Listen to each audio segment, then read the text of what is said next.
and to destroy the Tree of Souls." "That's enough," Inga snapped, shooting Marco an ugly look. "I would like to apologize, Miss Gracefreeze, for Marco's outburst.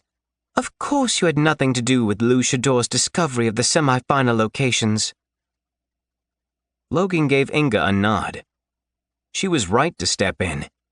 They couldn't accuse Wintersilver without proof. Besides, they just might be able to use her connection to Luchador to their benefit. If she had one. But how? Logan didn't know. But he did know canceling the tournament felt wrong. He wasn't sure why. Wintersilver sniffed. "I'm not surprised you're treating me so awfully. Clearly you have misjudged me, just as you misjudged poor Melvin, who you helped murder." Inga about exploded, but Logan put up a hand to remind her to keep her cool. Marco shook his head. "That is emotional manipulation, bringing up Melvin, and I'm not going to fall for it. Melvin was great. He's gone. We mourn him every single day." Professor Suresh sighed loudly and took out an emery board and started to sharpen his nails. Shadowcroft gave him a concerned look. Suresh didn't care. The Ninth Circle, the dungeon cores in Suresh's clan, weren't competing, and so he had nothing to gain by any of this. Rockhart left the wall and marched into the center of the room. "The fact that 4 of the 6 cores competing in this year's competition were targeted is damning, but it doesn't necessarily mean we were betrayed. Every dungeon core knows the risks. Protecting a node comes with risks. And let us not forget," he growled, "that we leaked some information ourselves in order to lure Dungeoneers in. It was why the Lupine Fury knew about Logan's excellent dungeon. Although unlikely, it is not beyond the realm of possibility that an especially observant Dungeoneer might have been able to piece together our clues and sniff out the location of all the participating dungeons. This is devastating, no doubt, but it also demonstrates exactly what is on the line. It is why we train the way that we do." "Thanks, Professor," Logan said. Rockhart didn't respond. He kept on with his rant. "Dungeons these days have it easy.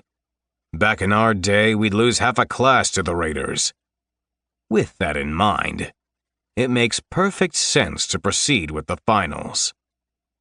As we all know, there is a great deal of money to be made from sponsors, from boosters, from merchandise. This is our academy's year to shine, and I am more than willing to put the lives of my students on the line. In fact, I say let Luchador come. He's just some A-class in a cape.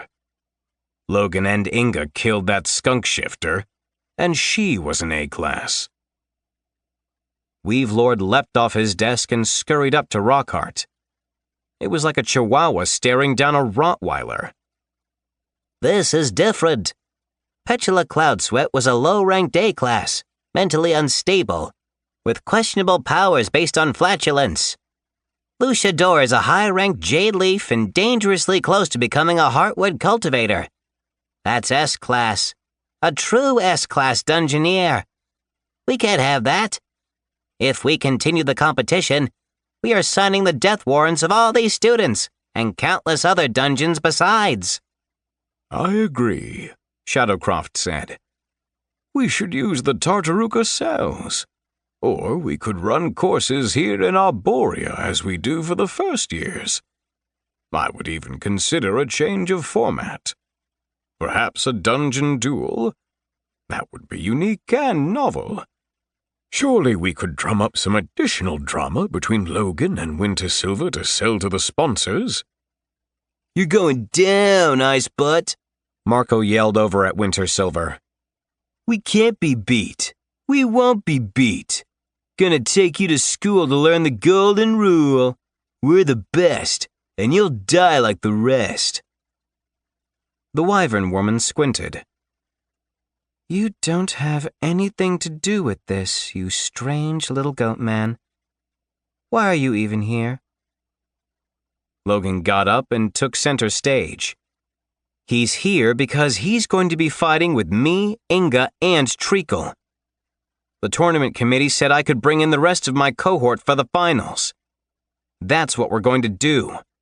We're going to lure Lou Shador to our dungeon, and we're going to kill him.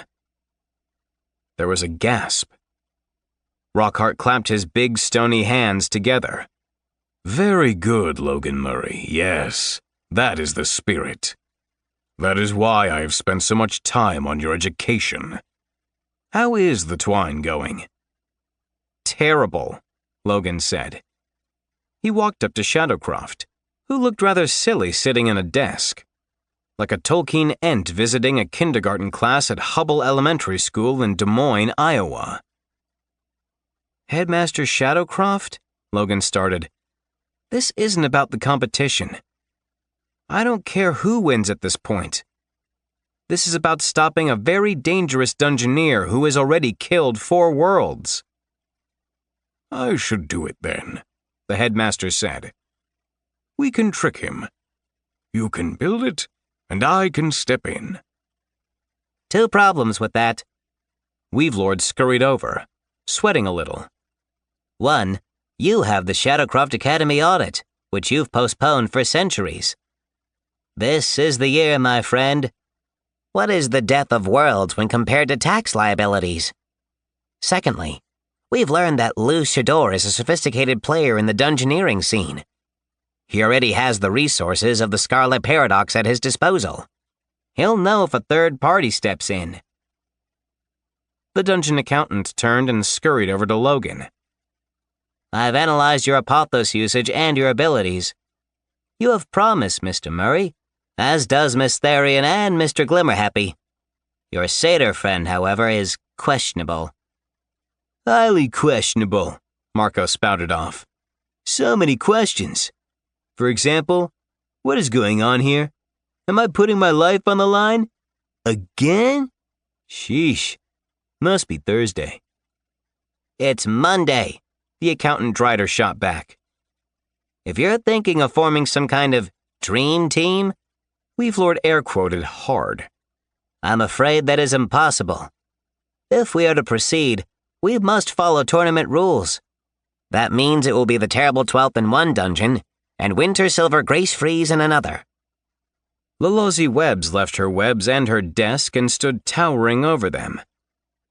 Let's say we hypothetically decide to go forward with this plan. How can we ensure that Lou Shador will only go after the Terrible 12th?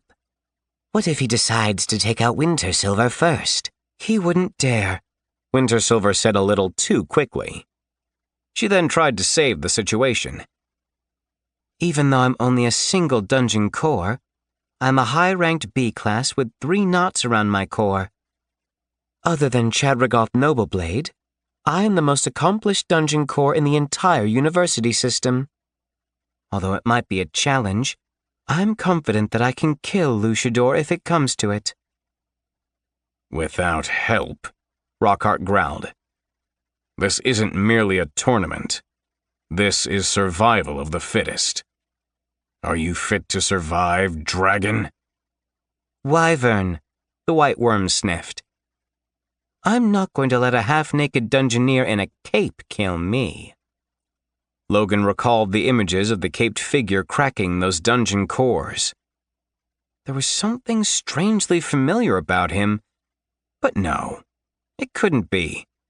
He was just some weird dungeoneer. The multiverse was full of them. All possible worlds generated all possible crazy.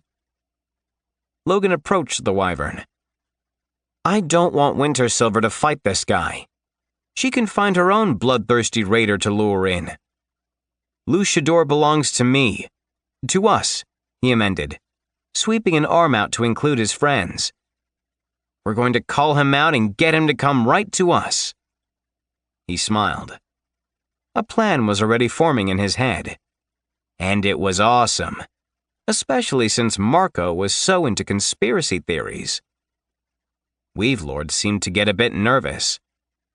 Mr. Murray, you look quite mad, as in loopy. If we continue the tournament, following tournament rules as they are, we won't know your location until the last minute. How will we relay that information to him? Oh, he'll know, Logan said. He'll know.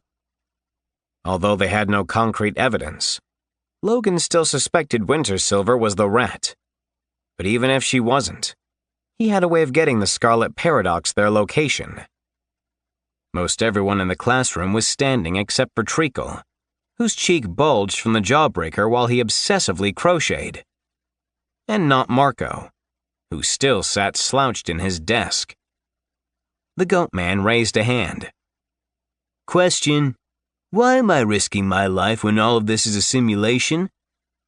We're in a dungeon inside of a dungeon inside of an Aldeliran warehouse, where the Spore Lords are running possible scenarios on how to infect the Tree of Souls with their fungi. Everyone promptly ignored him. Logan had to admit that Inga was right. They had to take care of the Blue Divine Filter's side effects. Marco really was getting out of hand. Shadowcroft shuffled over to Logan and draped a gangly, bark-covered arm around his shoulder. The headmaster was still significantly taller than Logan, but he was no longer the giant he'd once been. It was a reminder of just how far Logan had come. Once again, you impress me with your courage, Mr. Murray. You are alive and doing wonderful things. He turned to Marco. I know your heart, Mr. Lascarellas, and you wouldn't miss a chance to work with your friends to destroy a great evil. Miss Therian is the same. What about you, Mr. Glimmerhappy? You have said little. The Minotaur spit his jawbreaker into a crocheted jawbreaker holder. A pensive look flashed across his bovine face as he thought. Finally, he nodded and recited a poem. My terrible 12th, family of violence, far closer than friends. Badass, Marco whispered. My family of violence. Band name, album title, title track. I can smell the awards. They smell like Petula Cloudsweat's farts, which smell like victory. Shadowcroft grinned. I see your runic haiku class is paying off. You'll need those runes, for you will be going up against an opponent that will test you in every way possible. This will be the ultimate trial of your abilities. Rockhart strode forward and put a hand on Logan. He is ready. And if he isn't, if he is a big disappointment to me and the school, we will still have had this shining moment where he and his weirdo friends earned my respect. That is something. And I still have hopes for Chadragoth, once he comes out of his ascension cocoon. Professor Suresh waved his emery board. Yes, we are all impressed with the terrible 12th, ad nauseum. I'm literally nauseated with all this talk. Might I say that if Logan, for some reason, can't compete, any one of the 9th Circle Corps could take his place and win the tournament easily? No offense to anyone in the 9th Circle, Logan thought, but that wasn't true. No one said anything. Suresh returned to sharpening his nails. Wait, this has not been decided. The Lozy Webbs marched forward. We have not agreed to this. I can't risk Wintersilver. The White Worm Woman expanded, filling half the room. I want to compete, Headmistress, and I trust that Logan will be able to draw Luchador to his node. If not, I've longed for a worthy opponent. I don't mean to be ungrateful, but I've spent my whole career playing games with incompetent dunderheads. I want this test. And if I fail? She shrugged her scaly shoulders, which brought dust down from the ceiling. Then I will rejoin the Tree of Souls anyway. Then I will have Logan Murray and the Terrible 12th there to protect me. Her eyes met Logan's. There was ice there far colder than either hoarfrost gaze glaze or her avalanche golems. Winter Silver was an Arctic tundra, both inside and out. Logan grinned. I think it's settled. The tournament goes on, and I have a plan. Ooh! Marco stomped his hooves in excitement. I love it when my little fungal buddy has plans. Logan was glad his goatish friend was excited, because he was going to need Marco's help to orchestrate the massive misinformation campaign he had in mind. It was going to be all lies all the time. Most of the time, propaganda destroyed worlds. This time, propaganda was going to save them. Chapter 31. The next couple of weeks were, well, the best and only way to describe them was sad. The Terrible 12th went to all 4 memorials, where they had to watch Winter Silver shed crocodile tears in public and smirk in private. It was so obvious she didn't care. Marco, by contrast, was as weepy as a newborn. His tears were all too real, and he cried every single time. He was very dramatic at funerals. Logan made more of the blue divine filter in hopes of helping Marco and Treacle get to B class, and even Rockhart agreed with the decision. However, the side effects were getting in the way of their plans to lure in Lou Shador. Marco refused to sully the good name of conspiracy theories by concocting one himself. Still, Logan hadn't lost all hope. They had 2 more months before the final round, which was both good and bad. On the one hand, it meant the Terrible 12th would have time to prepare, and for Logan to rope Marco into his misinformation campaign. On the other hand, it gave Lou Shador the time to get to S-Class, which meant the certain death of the Terrible 12th. Their best bet was to ascend themselves, and like always, Logan had them working overtime. It was grind 30 every hour of every day. They didn't have mindsets, they had grind sets. They didn't walk on the ground, they walked on the grind. Marco cleaned bathrooms like a Shaolin monk in a Clorox commercial. Inga could have immediately taken on half of H&R Block's clients without even batting an eyelash. Treacle was putting the everlasting in everlasting gobstopper, and Logan twined, every day, all day. He had plans to get twine and grind tattooed on one of his arms. The new ink would go well with the Miami Vice sweatbands, which went wherever he went. Even with all that work, they weren't getting anywhere. Logan had spent an hour talking with the new cultivation teacher, Darnell Zagenerschwar, who suggested a strange cultivation technique called AMCAP, or the as many knots as possible technique.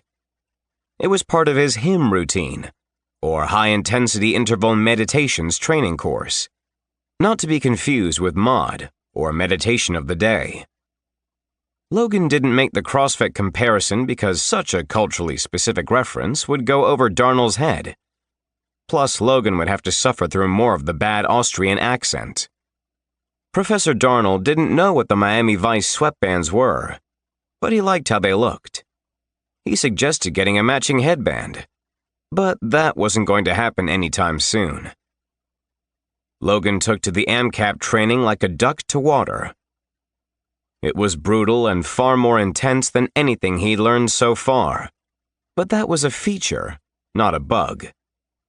The goal of Boundless Wheel was to continuously fold tendrils of apothos into the core, refining it and transforming the core into a flawless marble of pure power.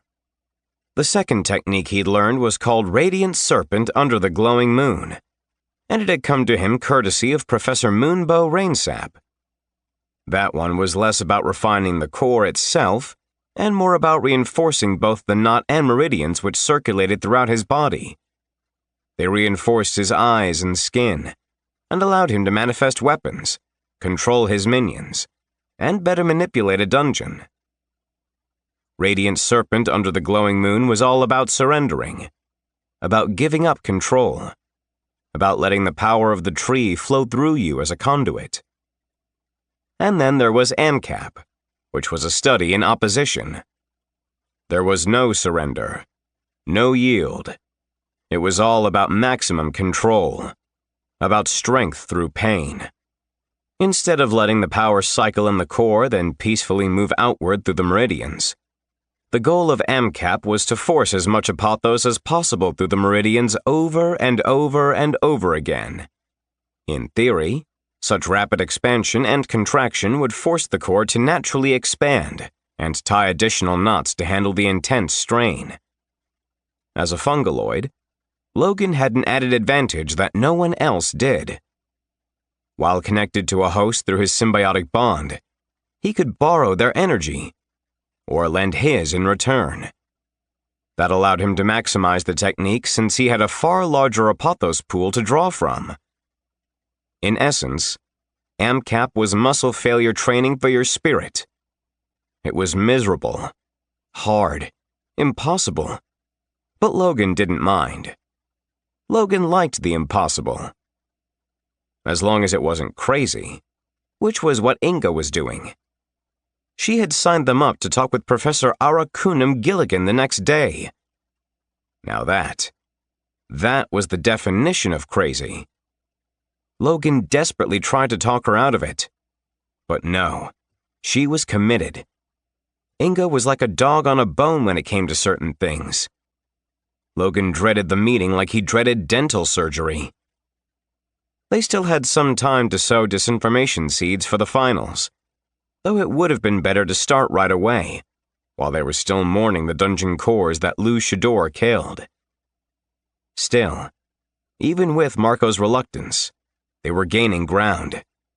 Inga had made it her personal mission to find out more about the Scarlet Paradox and its mysterious caped co-owner. And when Inga made something a mission, nothing stopped her. She also co-opted their Cruelty Incorporated class to help. Professor Kobold might be useless, but his students were on point. Now, instead of watching outdated Devil McClure videos, everyone was digging up every scrap they could find on old Lou Shador. Even with the assistants, however, the work was slow going. For being so famous, Lou Shador had done a remarkably good job about concealing his history. With all that happening, Logan wasn't feeling so great when he traveled to his Mastering Mushrooms Magic class at Nightfall University. Logan walked by the Melvin statue and paused to reflect as he often did. On most days, he'd apologize for how things turned out. Inga still had the copy of his disturbing cookbook, half recipes, half vows of vengeance. She liked the cover, which was a bejeweled masterpiece, along the lines of Marco's gaudy coat. That day in the depths of winter, Logan couldn't bring himself to say a word. He just stood there, feeling the weight of the silence press in on him, before finally heading to his classroom. Professor Rick Nella was already at his podium. He was a tall, slender yellow mushroom in a yellow suit. Around him swirled a cloud of black and yellow pollen. That was Lori, or so it seemed, since Professor Rick often addressed the swirl. Logan paused at the door. All the fungal oddballs looked at him with sympathy in their eyes. "What?" he asked. Gary Bernardi, the mustard-brown fungal guy with a little cap and big belly, lifted a hand. The mouth set into his palm frowned. You went to Lorena Quartz's funeral this past weekend at Saudrian's. We heard your friend, lost it. That would be Marco. He was dramatic at every funeral, but Lorena's was different. At one point, he draped himself over her coffin, weeping like an Italian grandmother, hammering on the lid with a closed fist. Logan moved into the room and sat down next to Yeast-T, the Zorro black mushroom with a hat, cap, and tragic backstory. I am sorry for your loss. I know about funerals. Yeez gazed at nothing, his face blank, though his eyes were hazy with distant memory. Oh yes, I know all about funerals. Logan reached out to pat Yeez, but thought better of it. Yeast-T had trouble being touched sometimes. Instead, Logan patted the air. Thanks, Yeez. It's pretty rough. He pulled out his big, messy ball of twine and started to grind, hoping to take his mind off of all the loss over the past several weeks. If the twine was good for anything, it was for helping him to stay focused on the present instead of dwelling on the past or thinking about what terrible things the future might hold. Trio, the three-headed mushroom monstrosity, Reddy was positive, Blackie was negative, and Pinky was clueless, had a variety of suggestions. Reddy started things off with a smile. We're so glad you didn't die in the semifinals. We do enjoy you so much, Logan. And we know you might be sad, but you have the finals to look forward to. That should help you with your grief. Blackie sighed. Give up now, Murray. You're going to die. We're all going to die. This whole thing is as pointless as that ball of twine you insist on playing with. Pinky blinked. Funerals are like weddings for dead people. Cake is involved. Amanda Pears, the easily shocked toadstool girl, blinked as her mouth dropped open. Trio! What a terrible thing to say. Well, 2/3 were terrible anyway. From the back, Paywig Bulge, the gigantic fungal basilisk, let out a hiss. Sorry, Logan. All that death does stink, and not in a good way. Gary shook his head. All them dungeon cores were the best of the best. I guess being C-Class rank 5 isn't so bad. Sure, I'll never get any fancy assignments, but at least no one is going to be gunning for me. Logan tried to console him. You'll get there, Gary. I've had plateaus where I didn't advance for months at a time. Then suddenly I ranked up a bunch. Actually, I'm on a plateau now that I can't seem to get past. Yeast-T sprang to his feet. You all don't get it. If those cores could die, we could die. What are we even doing here? I'm leaving. He fled from the room in the most dramatic way possible. Logan just prayed Yeast-T and Marco never ended up in the same place at the same time. No one would survive the ensuing drama cyclone. Logan had to throw Professor Rick a question. We only have a couple more months. I'm wondering when the Yeast-T bonding is going to start. Any day now, the professor promised. All of the talk of death had silenced the room. Logan didn't know what to say. Professor Rick exhaled loudly. Okay, Lori, I'll tell him about you. It's going to be awkward, like always, but I guess we can take a minute to discuss the meaning of life. Logan had to grin. I'm ready to hear it. Professor Rick winced. It's sad. I'll try to get through it without crying. You see, Lori was my wife. Is my wife.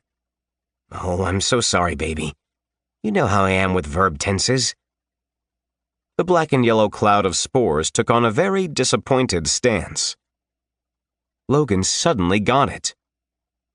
You had a symbiotic bond with her, didn't you?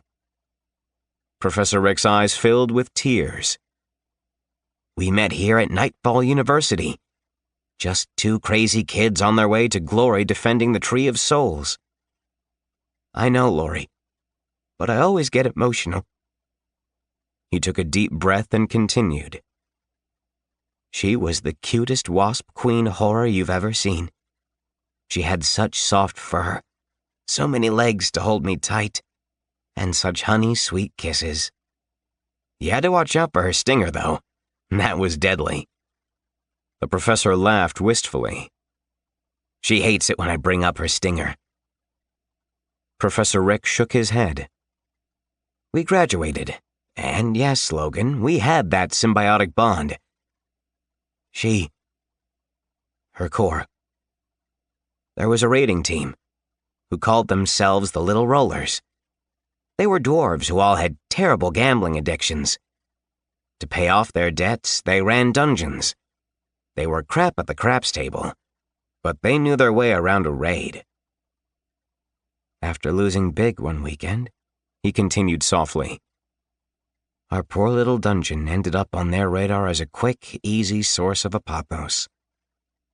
They hit us hard and ended up cracking her core. I survived, but I couldn't let go of her. I cast the best spell of my life to keep her consciousness around. We killed the dwarves, by the way, and protected the node. But it wasn't the same without my Lori around. At least in her more physical form. Love you, babe. The professor blushed. She told me she loves me back. She's such a sweetie. You two are the cutest, Logan said. They are, Amanda said. It's so shocking how cute they are. Yeez threw open the door and marched back in. Okay, Professor Rick. That was a very touching story and all. But what was the point? Logan grinned. Yeez hadn't just stormed off. He'd been outside the door listening. That was amazing progress. Professor Rick put a hand to his heart. Yeez, you came back. Take a seat. Yeez's eyes went back and forth.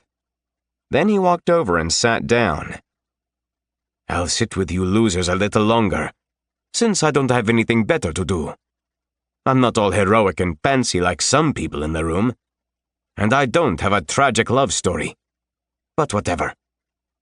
Professor Rick took his place in front of the podium and half sat on the desk like all the coolest teachers did when they wanted to have a rap session with the next generation of dungeons. The point is, in some sense, being a fungaloid is living with death. I do it literally since my wife is basically dead. But I think we all have to sit with our own mortality and the mortality of our friends. Yeez took off his hat. He was bald as an egg. Yeah, Professor. That's me. Logan, is that you? Logan had experienced tragedy. Dead parents will do that to a guy. But he'd always had a close group of friends. He realized he was being pretty unreasonable. For one, Marco was sick, which was why he wasn't agreeing to their disinformation plan. For another, they had all progressed by leaps and bounds. Gary Bernardi was hoping to progress to C-Class rank 4 in the next couple of years. A lot of the dungeon guardians in that room would kill to get even that high. Yeah, that's me, Yeez, Logan said. But you know, when things die, and our spores get to work on them, it brings forth new life. I mean, my digestion pit recycles the basic energies of the universe. It's only because I've had such good training that I've come as far as I have. Everyone, all those mushroom misfits, were listening to him closely. Logan chuckled. It wasn't just the training. It was also my work ethic. I work hard. But more importantly, I have my friends and our esprit de corps. We did things together that we couldn't have done alone. Like the Spore Lords, Professor Rick said. He held up a hand. And I don't mean all those crazy conspiracy theories. Once long ago, there were actual Spore Lords. A group of powerful fungaloids who bound together to keep the Tree of Souls safe. There are a lot of legends about them, but that part is true. Very true. If you're interested, I think I still have a few books on them. I wanted to cover some of their history in class, but I don't think I'll have the time. I get a lot of flack for talking about them at all. There's a lot of kooks out there. Unfortunately, Logan knew the truth of that all too well. He was friends with one of them. Logan then had a great idea. He'd been stuck in a spiral of self-pity, when really his life was awesome. He'd survived longer than anyone thought possible, advanced further than anyone could imagine, and had defeated forces far outside his weight class. His Uncle Bud had often told him that the best cure when you were feeling blue was to help someone else. Maybe he couldn't fix everything that was wrong in the universe, but he could help the people sitting around him. How about I teach you all the very first technique I mastered at Shadowcroft, he offered. It's called the Boundless Wheel, and it helped me learn to cycle a pothos and form my first knot. No one said anything. Professor Rick wrinkled his nose. Sorry, Logan, but some of us have been working on Boundless Wheel for literally our entire lives. We know how to grind as well as anyone. Logan wasn't sure if he truly understood the ins and outs of the Radiant Serpent under the glowing moon well enough to teach it. However, the AMCAP was pretty simple. That Darnell Zagenerschwar was a good teacher, but he seemed to do everything really well, like the shirtless guy playing hacky sack after a day of surfing and hanging out with his model girlfriend on Venice Beach. One of those guys. How about I show you the technique I'm working on now? Logan offered. Gary Bernardi still looked pained. Does it involve twine or stinky sweatbands? Again, Professor Rick looked uncomfortable. Yes, since we're on the topic of the sweatbands, the administration has requested that you not wear them on campus anymore. I have nothing against them, of course. There's just been too many complaints. The colors, the smell. Sorry, your twine isn't smelling too good either. And this was coming from fungi. Logan threw all of the offending items into his ring of pockets. Gotcha. Gone. They won't come back. Now, who's ready to cultivate? All the hands went into the air, even Yee's teas. Logan stood. Okay, let's get to work. Chapter 32. Marco licked his lips for the millionth time. He was sweating so much that his fur was dark. We can't. Inga, I'm telling you, we can't go in there. They were standing outside Professor Gilligan's office. His office hours started in 5 minutes. They were agonizingly early. Marco gulped in a breath. I feel like I'm gonna be sick. Logan's stomach lurched, and he ate rotting things for a living. Don't talk about being sick. Yesterday, in my misfit Bungaloid class, I had 2 dungeon guardians throw up. Projectile vomit like a fire hose. I didn't know you could vomit from cultivating. Marco put a hand to his lips. Don't say the word vomit. Logan blinked sweat out of his eyes. Don't think about it. Let's just cultivate. I can work on twine. Yeah, that's okay. Did I tell you Nightfall University doesn't want me to bring my twine around anymore? It smells too bad. It does stink. Marco gulped in a breath. Treacle's jawbreaker clacked in his mouth. He didn't seem at all distressed that they were about to face down the worst, most deranged opponent they'd ever encountered. Far worse than Steve. Leagues above Chadragoth. Not even Rockhart could compare. This was Professor Arakunum Gilligan they were dealing with. Inga tried fruitlessly to buoy their spirits. You two are being silly. I'm telling you, this mysterious professor of yours is not what he seems. Given what I've discovered about him, he can't be all that. The door burst open with a crash. Early. You're early. Why you early? I have my freaking office hours at a specific time. But now, you're out here chattering and trying not to puke on your own shoes. Good. Great. Wonderful. Just come in already. Standing in the doorway was a 6-foot raccoon with greasy fur covered in bald patches that looked like mange. Where he had hair, he had lice. One ear looked chewed on. The other lay limply on his skull. Logan thought he should have an eye patch. It would fit. Instead, he had 2 bright blue eyes with differently sized irises. One was dilated like an open sewer. The other was the size of an anthill's entrance. So, Murray and Lascarellis. Couldn't keep your trap shut, huh? You know snitches get stitches, right? Right? I should cut you 2 up. He squinted and glanced between Inga and Treacle. What did you tell Marthy and the Minotaur? It was like someone had taken a dish rag and wiped Logan's mind clean. No words would come. He stood there, frozen in terror. His thoughts were a jumbled mess.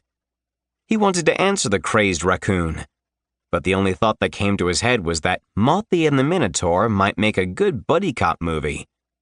He didn't say that. It was all he could do not to throw up. Marco kept licking his lips. It was so loud. The raccoonish dungeon core blinked, turned on them, and shouted, Oh, I get it. You're not real. Tell me you're real. If you're real, tell me you're real. Inga took over. We're real, Professor Gilligan, and we have questions about... You might as well call me Ara since you're not in my class. He scratched his ear a little too violently. The good ear, not the bad ear. He smelled like patchouli in a back alley underneath a Chinese food restaurant. Marco and Logan both said, Ara is all right, at the exact same time. The raccoon grinned. I taught the snitches something after all. He spun and threw a little raccoon hand over a shoulder, beckoning them inside. If you're really real, come on. I have important things to do. Products to sell, knocks to avoid. And then there's the tweakers. So many tweakers. My whole flippin' life is tweakers. Inga walked into the room. So did Treacle. Marco was frozen until Logan grabbed him by the forearm. We're in this together, buddy. We'll get through this. Esprit de corps. Esprit de corps, Marco muttered. They walked into a mad scientist's lab. There were bubbling beakers everywhere. It smelled like a chemical plant, or the carpet in a crack house. There was a scented candle burning. It added a chocolatey brown smell, rather soothing. Arakunum Gilligan fished a pair of goggles off a nearby table and slipped them over his eyes. He was in a yellow jumpsuit, like Walter White in Season 3 of Breaking Bad. Had he been wearing that all along? No. It had been undone to the waist when he answered the door. Just cooking up some alchemy. Alchemy for everyone. But I have to know. He wheeled around, pointing a dirty spoon at them. What did they freaking tell you, Marthy? Inga shook her head at him. Nothing. That's the problem. They don't remember a thing. The methed out raccoon nodded. Good. As it freaking should be. But I have all the receipts, Ara, Inga said ominously. A narc?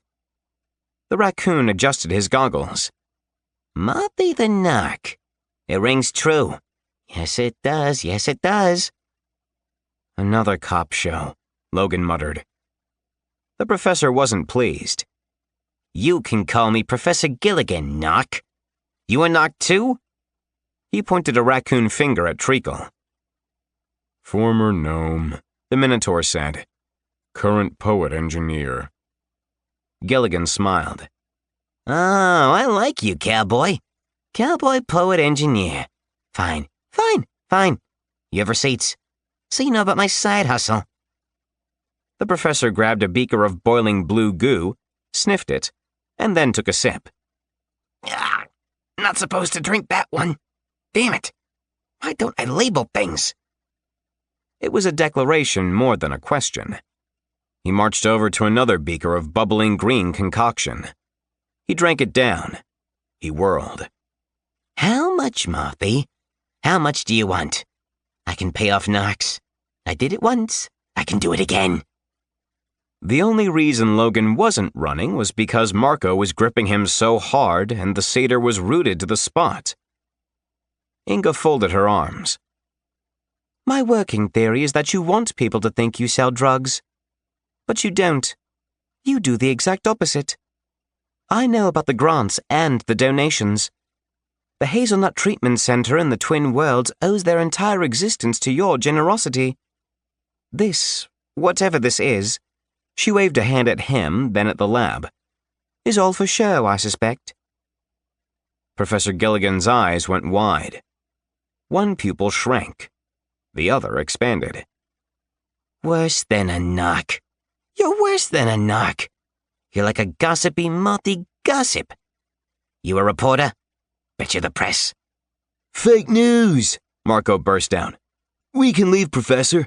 Ara is all right. We can leave. He started to titter maniacally. Logan, though, was feeling better about the raccoon professor. Wait, hold on a second. You get grants and donations? Inga nodded. That's right. When he's not teaching alchemy classes no one remembers, he provides tinctures to help drug addicts recover. He also helps cultivators with damaged cores, because there's a lot of snake oil salesmen out there. I did not oil those snakes, the trash panda professor burst out. With how vehement he was, Logan suspected that he may in fact have oiled them. But yeah, Marthy is right. Found out all my secrets.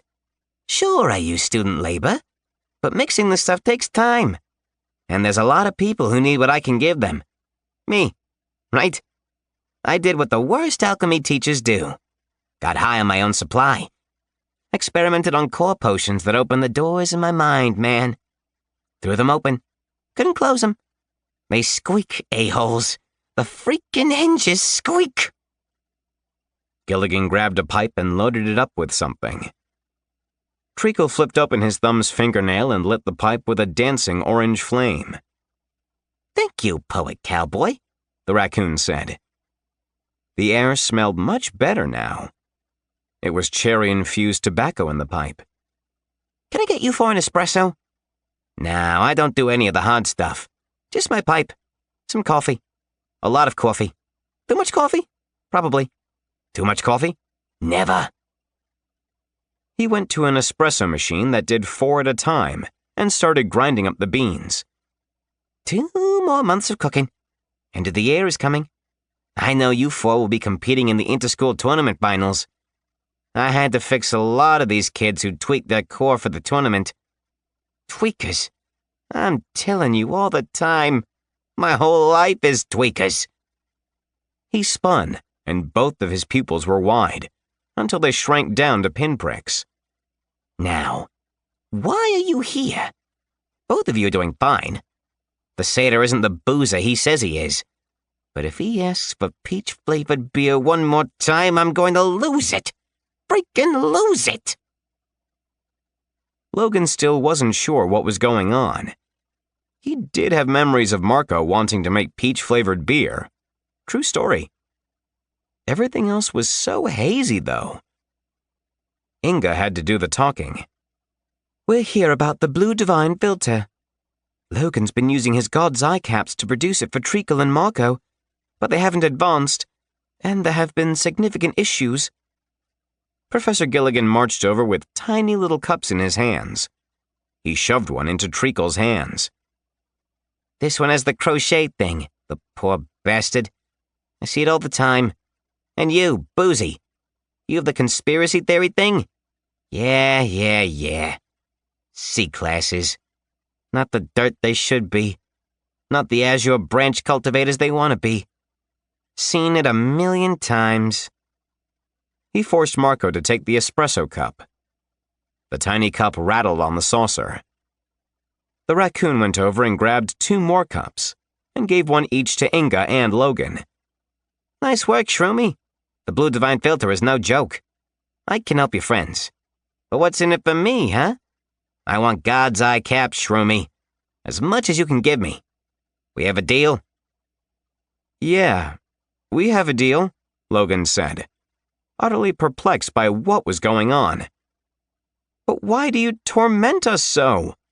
Why? In the name of all that's holy, why? Professor Gilligan took Logan's espresso and downed it. Memories tied to trauma stick better. It's all a part of my teaching strategy. During class, I release a semi-toxic gas I created called basferoxin. The street name is Manic Smile. Lots of terrible side effects, including short-term memory loss. But, he waggled a finger at them. It sharpens your senses and helps you retain information. The catch is, it needs a potent emotional experience to bind to. Nothing is better than trauma. Not a thing. No, no, no. Once the fumes get out of your system, you'll know your alchemy like no one's business. My methods are controversial. Another reason why I make sure the fumes mess with your memories. He winked. Don't want to get caught. Knocks and tweakers, man. My whole life is knocks and tweakers. Gilligan quickly dumped one potion into another. There was a gaseous explosion, but the professor hardly seemed to notice. Or if he noticed, he didn't much care. You need to make some Logiki lotion. I got a starter kit for it, like yeast. But you two know about yeast. Boozy can't get enough of fermented yeast. And Shroomy knows that yeast and fungi eat at the same diner. Fine, fine, fine. You two make the lotion, the old double L. Need aldelir and rat liver oil, the starter yeast, Carpathian powder, liquid pardum, and some other stuff. Got a recipe. You'll make it. It'll clear up all the problems with the old blue divine. Now, get out of my office. I've work to do that doesn't have anything to do with tweakers and knocks for once. Seconds later, Logan found himself with his friends outside the door with a stack of items and elixirs piled in his hands. Marco had a large tub of yeast clutched tight against his chest. He heard Gilligan singing. Something about one pill makes him smaller, and one pill turns him into a basketball. The fumes from the explosion hung in the air. Inga coughed a little. There was a dazed look in her eyes as if she were just waking up from a very strange dream. That went well, she said, as though it were a question. She blinked several times. I think it went well. It's so strange. I can barely recall our meeting with the professor. I do remember that after you mix the lotion, you'll need to apply it 3 times a day for 2 weeks. That's what Ara said. Or was it Professor Gilligan? Marco sniffed the tub of goo. Ara is all right. The Logiki yeast smells so flowery and wonderful. We shall smell like roses, Treacle. Like little happy roses that don't remember the mean raccoon man at all. Not at all. Logan's memories were fuzzy, but he remembered the basics. Turns out Professor Gilligan was insane, but he had proven useful. In 2 weeks, they could start their campaign to lure in Luchador and to kill him freaking dead. Logan had hoped to be A-class when that happened, but at this stage, that was just a pipe dream. Instead, he needed to focus on getting Treacle and Marco to B-class. 4 Azure Branch Cultivators should be able to take on an A-class and his dungeoneering party. That was the hope, at any rate. Back in their suite, Marco and Logan had no problem brewing up the lotion. Treacle had a full chemistry lab to help him build his engineered creations, and Marco and Logan had everything else they needed scattered around their room. Logan didn't remember doing his alchemy homework, but he must have done some, since they had so many supplies on hand. Once they had the lotion ready, Treacle created little electronic contraptions to help him apply the thick paste. It was tricky with all that hair. Once it was on, Treacle looked like a wet dog. He smelled nice, though. He also built his own steampunk chairs with surfaces he could easily wipe off because he was so greasy. The Minotaur wasn't a problem. Marco, however, was a nightmare. He needed help applying the antidote. He didn't like Treacle's little contraptions getting that close to him. He said he'd had a bad experience with a barber one time, and he'd never been the same. The satyr could get most of his body, but he couldn't get his back. So he went to Logan, who had to slather on the goop in a thick layer. It was super gross and incredibly awkward. Marco looked even more like a wet dog than Treacle, and Marco kept forgetting that he was so goopy and sitting on the furniture, making a horrendous mess. Inga yelled at him, which made Marco even more miserable. It was going to be a long 2 weeks. Logan tried to go to sleep with the cloying scent of the magic lotion filling up his senses, but eventually it became so stifling that he was forced to leave. He just couldn't take it. That night, it was like winter had given way to spring. The snow had all melted, and there was a nice warm breeze, which smelled like rose petals. Or was that the Lajiki lotion? The old double L. Hard to tell. Logan wasn't sure. He wasn't sure of anything anymore. He tried to sleep, but couldn't, so he ended up wandering the night-darkened grounds of Arborea until he found himself in the Akros Coliseum, standing in front of Chadragoth. If he couldn't sleep, he might as well train, he reasoned. Safely away from the noses of others, Logan wore the sweatbands as his thick fingers furiously tried to work the knots out of the ball of twine. It was nice to be out there in the darkness, and he thought about what he'd tried to teach those misfit mushroom cores in his off-world class. There were some violent reactions. Amanda Pears and Gary Bernardi were the ones who'd lost their respective lunches. However, Professor Rick had made some definite progress, as did the fungal basilisk Pewig Bulge. Actually, there was a good chance that Pewig would become an Iron Trunk cultivator before the end of the year if he kept practicing with AMCAP. There was so much apothos in the Colosseum that night. The wind was so warm. Logan realized he was very comfortable, almost perfectly at peace. He envisioned his core, a perfect marble of jade and gray energy, shot through with veins of golden power. Encircling it like the brilliant rings of Saturn were golden lines of mystic energy, intertwined to form a pair of graceful knots. It was beautiful in its way. It was easy to forget that he'd become so powerful so fast. The deck had been stacked against him from the beginning, but he'd survived where only death was promised, thrived where only misery was assured, built a community in a world where everyone only looked out for themselves. Despite all the hardships, he was grateful. The only other time he'd felt this grateful was when he woke up after the IED took his leg in Iraq. The fact that he'd survived it all was a gift beyond measure. He had his eyes closed, but as he continued to meditate and contemplate his journey, he sensed a warm light with his fungal vision. He cracked one beady eye and glanced down. The sweatbands were glowing slightly. The neon greens and eye-searing pinks were as bright as a Vegas billboard. The more grateful he became, the more they glowed. But they weren't just giving off light. They were giving off a pothos. It was like being hooked to an industrial-sized generator. It occurred to Logan that the reason they hadn't ever worked for Chadragoth was because the Abyss Lord wasn't exactly overflowing with gratefulness. That, and he hadn't really warned them because they were kinda dorky. Logan realized that he had so much apothos that it created slack in the ribbons of energy circling his core. Darnell had said that if Logan had enough extra energy, he could truly utilize the AMCAP technique. As many knots as possible. Just the idea of that filled Logan with hope. Even drawing from Inga's core hadn't been this potent. There was so much energy. It radiated from the sweatbands in waves. Letting gratitude fill his body and settle his soul, Logan began the grueling task of pushing that energy through his meridians.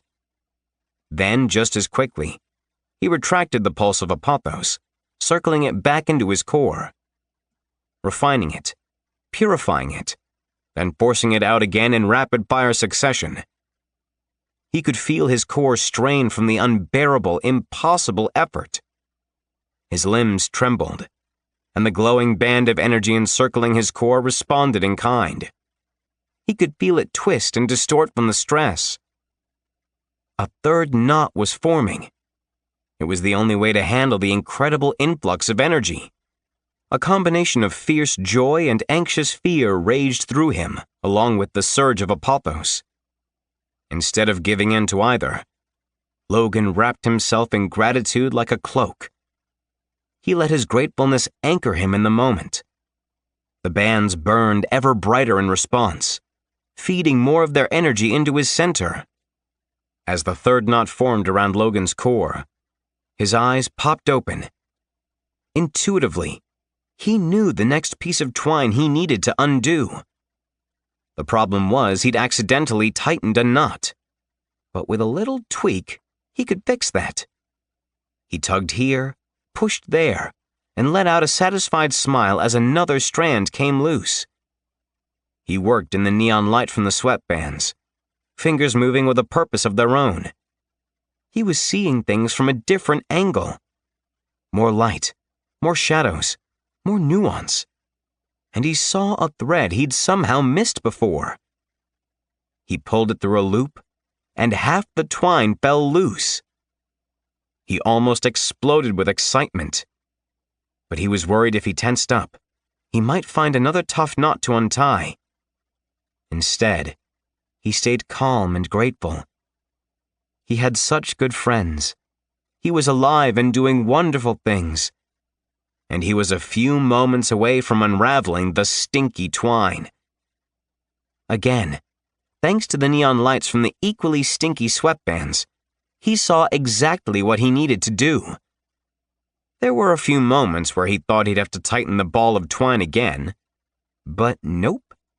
He undid strand after strand until the ball of twine came apart effortlessly in his hands. The second he unraveled the ball of twine, the Miami Vice sweatbands vanished. Their work was done. Logan had done it. He'd completed his cultivation task. But there was one little problem. There was nothing inside the twine. Absolutely nothing. He was lost in darkness as he pulled up his stat sheet. He knew without looking that nothing had changed. He was still an Azure Branch Cultivator, B-Class Rank 4.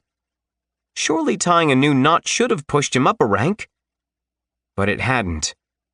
He was exactly the same as he ever was. Suddenly, the gratitude evaporated, burned away like fog in the noonday sun. What replaced it was anger. He'd done so much, worked so hard, and for what? That damn Euless Rockhart had a lot to answer for. There was nothing worse than the reverse Karate Kid. Chapter 33. Logan hardly slept. He left a note for his friends telling them that he'd unraveled the twine, and he was skipping out on their morning cultivation routine because he was going to talk to Rockhart. That dumb gargoyle Griffin had a lot to answer for. It was one thing for Logan to miss out on Professor Darnell's cool off-world cultivation, especially when his techniques had made all the difference. Well, that and the Miami Vice sweatbands. But the twine had done absolutely nothing. Rockhart's office was near the top of the castle, a stately room with books and papers all neatly stacked. There was a ton of stuff there, but it was all neatly organized because Rockhart was the very essence of organized. Statues of his ancestors lurked here and there. famous gargoyles that had made names for themselves over the centuries. On the walls were portraits of famous dungeon cores that Rockhart had tutored himself. He took great pride in having taught some of the most successful guardians in the multiverse. Logan barged in and threw the twine on Rockhart's desk. The Miami Vice sweatbands helped me tie another knot, no thanks to you. The ball of twine didn't help me at all. There was nothing inside. No core of wisdom, no tincture. I briefly considered eating the twine because, unlike most people, I think it smells delicious. But I figured that wouldn't do anything either. I'm here because I need to know what the whole point of this year's cultivation class was. We missed out on all those cool trips and interesting techniques. And for what? Logan shook the string at the gargoyle griffin, who was impeccably dressed in purple that morning. Lots of purple and lace. For twine! It was nothing but twine the whole time! This was supposed to change everything! And it did nothing! Nothing except drive me up a wall! Rockhart frowned in evident disappointment. Honestly, I didn't think you'd untie it at all.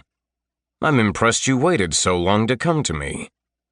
You do realize that I should rip you apart for barging in and yelling at me? As if that's even a threat at this point, Logan shot back. I've been ripped apart plenty of times before, Ulyss, and I'm pretty sure I'll be ripped apart again. Not that big of a deal. Logan knew what he was doing was dangerous and probably not a good idea. But he also knew that he'd progressed enough that he could probably stand up to Rockhart in a fight. He was hoping it wouldn't come to that, however. Rockhart was his teacher, not his commanding officer. Besides, the two had spent a huge amount of time together. Logan was banking on all the bonding they'd done. Rockhart picked up the twine, and it vanished. It's actually magic twine, made to never be unwound. You did the impossible. This makes the lesson even better. What's the lesson? Logan asked. Rockhart rose from his chair and came around to look Logan in the eye. You worked your way to where you are now. Do you think you can work your way to A-class? Yeah, Logan said. To be honest, all this talk about spiritual revelations always seemed like hocus pocus to me. It's just effort, man. I'll get there through sweat equity. Wrong, Rockhart thundered, slapping his paws against his desk. Logan saw the rage, but he wasn't going to back down.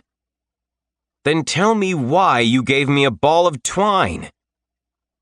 Because, Mr. Work Ethic, sometimes you do all the hard work. You slave away doing everything that needs to be done, and you still don't win. Sometimes things don't mean anything. You think this whole thing is about perseverance, but look, you persevered, and you didn't get a thing except some stinky string. Ha! That's the Dungeon Core game, Logan Murray. That's the cold, hard truth that underpins the world. You can do everything right and still fail. There are cores that have ascended to A-class that did half as much work as you did. The universe picks favorites all the time, Rockhart continued. Ascending to A-class is not a matter of work. It's a matter of enlightenment. What that is, I don't know. But for you, it's not going to be work. Your willpower and effort has taken you this far, but it won't see you to the end of your journey. You'll need something else. You'll need revelation. The twine was meant to break you, to reveal the flaws in your foundation so that perhaps you might overcome them and ascend to something greater than you are. Logan felt like someone had sucker punched him. He wished Rockhart had ripped off his limbs. This was so much worse. What do I do now? Do I stop cultivating since it doesn't matter? Rockhart barked laughter. As if you could. You know the benefits now. You've felt the power. And let me tell you, with 3 knots, not cultivating a pothos might kill you. So no, you still have to work. You just have to know that work might not take you where you want to go. Do you want to know the really maddening thing, Mr. Murray? Logan pressed his eyes shut tight. Sure. The maddening thing is that the next time you meditate, you might shoot up 5 ranks in a heartbeat. But you probably won't. And you'll still do the work. Why should I? Rockhart put a claw on Logan's shoulder. Because it's the one thing you can control. You can't control raiders. You can't control the Tree of Souls. But you can control what you do with your time. You're a tough one. Remember, I told you that this ball of twine lesson might kill you or destroy your sanity. The problem with you students is you never listen to your elders. Well, you're listening now. Logan stepped back. What about Treacle's Jawbreaker? Is that the same lesson? Or Inga's dumb tax audit, which is an impossible amount of work, even for her? Or Marco's bathroom cleaning? Rockhart laughed. It's been eons since the bathrooms of Arborea have been this clean. Logan had nothing left but threats. I'm going to tell them that there was nothing at the center of the twine. I'm going to tell them to stop doing all that unnecessary work. But what if it isn't unnecessary for them? Rockhart's gaze had never been more piercing and stony. That's the rub. You don't know for certain if Inga finishing off the tax audit, which is critical, might bring her closer to A-class. No one knows. Her deficiencies and shortcomings are not the same as yours, so what she needs to advance to A-class might well be vastly different than what you need. So it is for Treacle and for Marco and for every dungeon core at this august university. Okay. What's the point of this school and all these lessons if no one knows anything? Logan asked. You're reading things into my words that aren't there, Mr. Murray. We professors know a great many things. Taking a student from a lowly deep-root cultivator all the way up to an azure branch cultivator is something of a science. Past that, though, is a mystery. But we can give you techniques, strategies, and guidance from a lifetime of personal experience. And more than that, the Academy allows us to live in the uncertainty together. We are bound by a common purpose, which, as you know, is no small thing. I find it amusing that you think the lesson of the twine ended when you untied it all. No, moron. It's just beginning. You've done the impossible, and it still wasn't enough. Own that truth, and see where it takes you. Although the first place it better take you is out of my office. And don't you ever come barging in like that again. You're lucky I was in a good mood because I'm wearing my favorite lace. The gargoyle shook his lacy sleeves at Logan. The fungaloid left before he got himself into more trouble. As he walked through the Golden Serpent Hall, the day had started, and there were all manner of weird creatures walking the halls, eating breakfast, or hurrying off to their classes. Logan wasn't even sure if he should go to class anymore. What was the point if all it amounted to was going through the motions? Then Logan remembered the feeling of overwhelming gratitude that had engulfed him the night before. He'd only gotten this far because of his friends. Maybe he would never advance. Maybe B-class rank 4 was all he would ever be. but he couldn't abandon his friends or his responsibilities. This wasn't just about him. Someone needed to stop Lou Shador. Inga, Marco, and Treacle still needed him. And there were the misfit mushrooms at Nightfall University to consider. Some of them had been stranded as deep-root cultivators for years, but they hadn't given up. If Logan could help show them the way, then he wouldn't be a failure. The gelatinous knight came by and lifted a hand for a high five. Logan high-fived him back, even though he knew it would leave his hand all gooey and greasy. It wasn't that big of a deal. Logan was always kind of slimy anyway.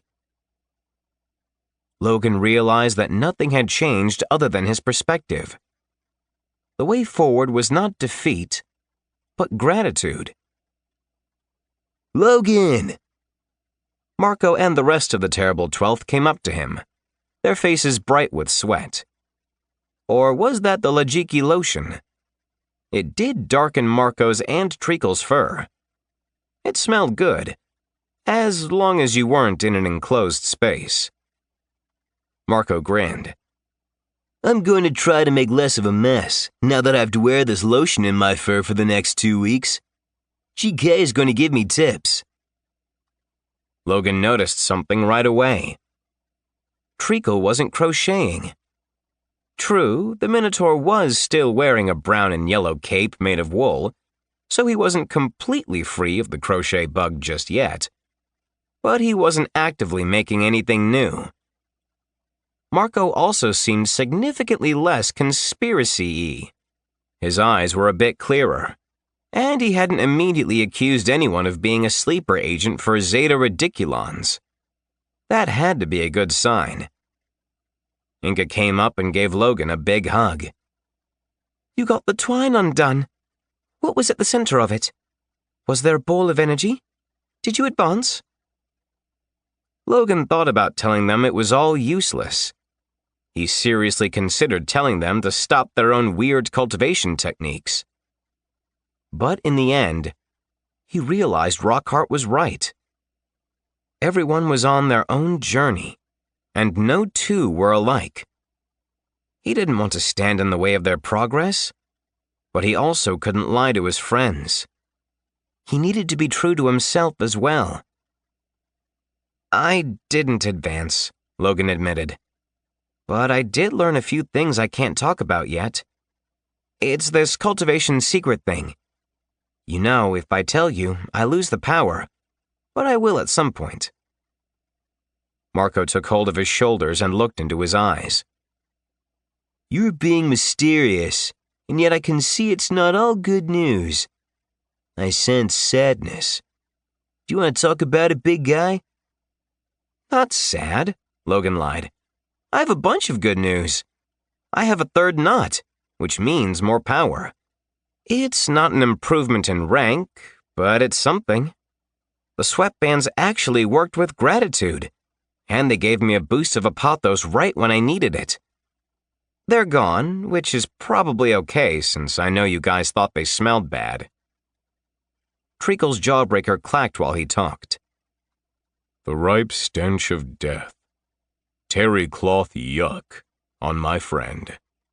Now free of the stink. They weren't that bad, Logan protested. Marco drew him away. They weren't good, buddy. They weren't good.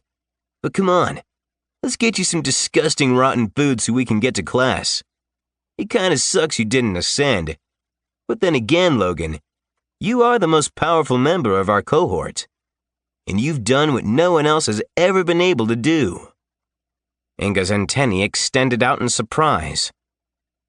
Marco, that was a cogent idea very well delivered. You showed empathy as well as logic. I think the Lajiki lotion is working. We're all getting better, Marco said with a big grin. Now, let's get some breakfast. They ate quickly and then headed off to class. Logan knew he'd done the right thing. His friends needed to follow their path wherever it took them. He hoped they wouldn't have the same kind of painful lesson he'd had with the twine, but they might. If so, he would be there for them, which meant he had to let go of his own disappointment and soldier on. He still believed in perseverance and work, but in the end, he believed in the power of camaraderie even more. The next couple of weeks, it was mostly lotion, as Logan got used to not always messing with a ball of twine. At the same time, he was practicing letting go of his disappointment and embracing a spirit of gratitude. Marco had said it perfectly, which was odd given the source. Logan really had come an impossibly long distance in such a short time. It was Friday night. Classes done, when Logan found Treacle alone in the Golden Serpent Hall, eating. Treacle hadn't crocheted in days, and he'd even started putting the Afghans away, which made their place a lot less crowded. Treacle's creations were no longer decked out in heaps of colorful wool, which made them a lot more intimidating. Logan hadn't told the Minotaur, but he hated the way his Ugnaught calflings looked covered in crocheted outfits. Logan sat down across from him. Treacle held the jawbreaker in his hand.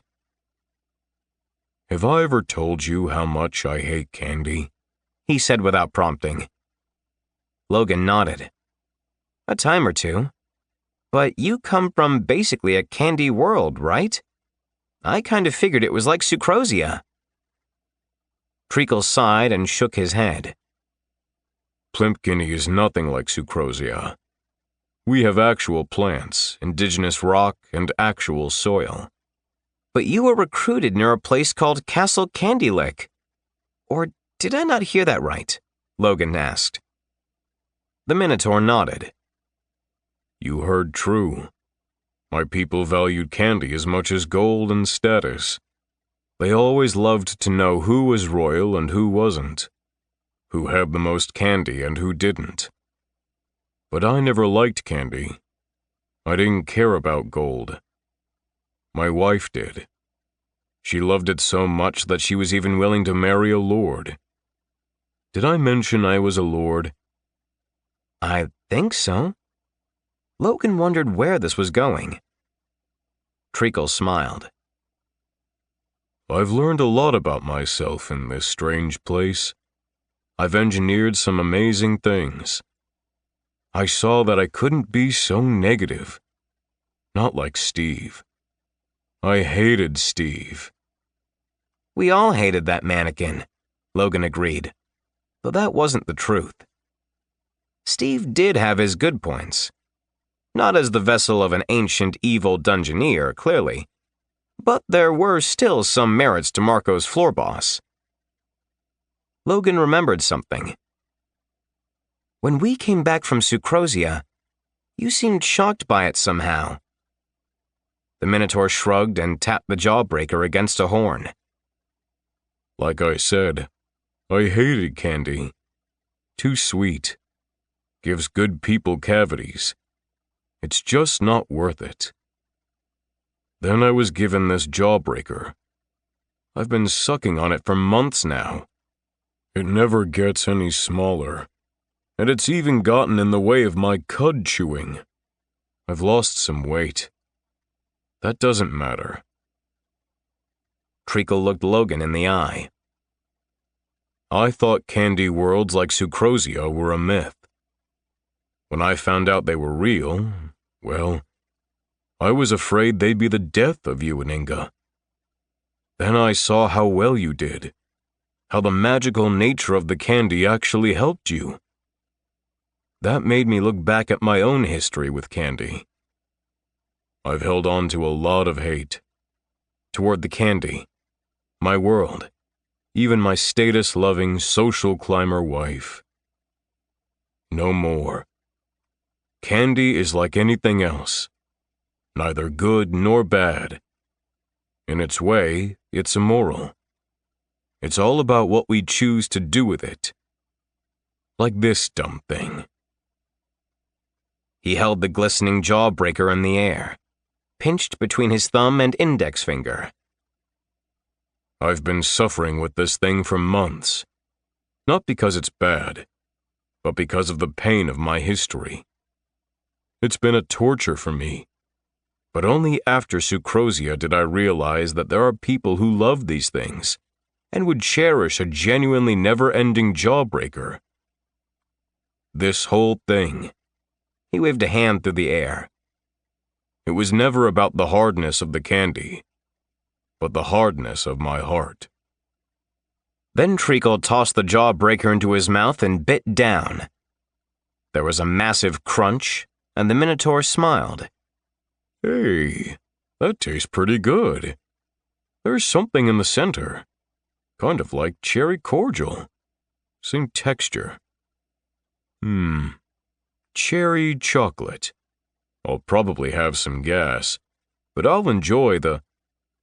He didn't finish. A second later, every compartment on his body opened. Thanks to his internal alchemy abilities, he had both clockwork organs and engineered anatomy. One of the compartments housed his magical hammer, which slid out and thudded onto the table. Knives sprung out at the ends of springs. A few of his creations, spidery types of contraptions with long, segmented legs, frantically raced up and down his arms. Treacle's goggles snapped into place, covering his eyes. Stand back, Logan. Something is happening, and I don't think it's gas. Logan thought he knew what it was. This was like Chadragoth when he'd gone into his cocoon to ascend to A-class. Something similar was happening to Treacle. Something amazing.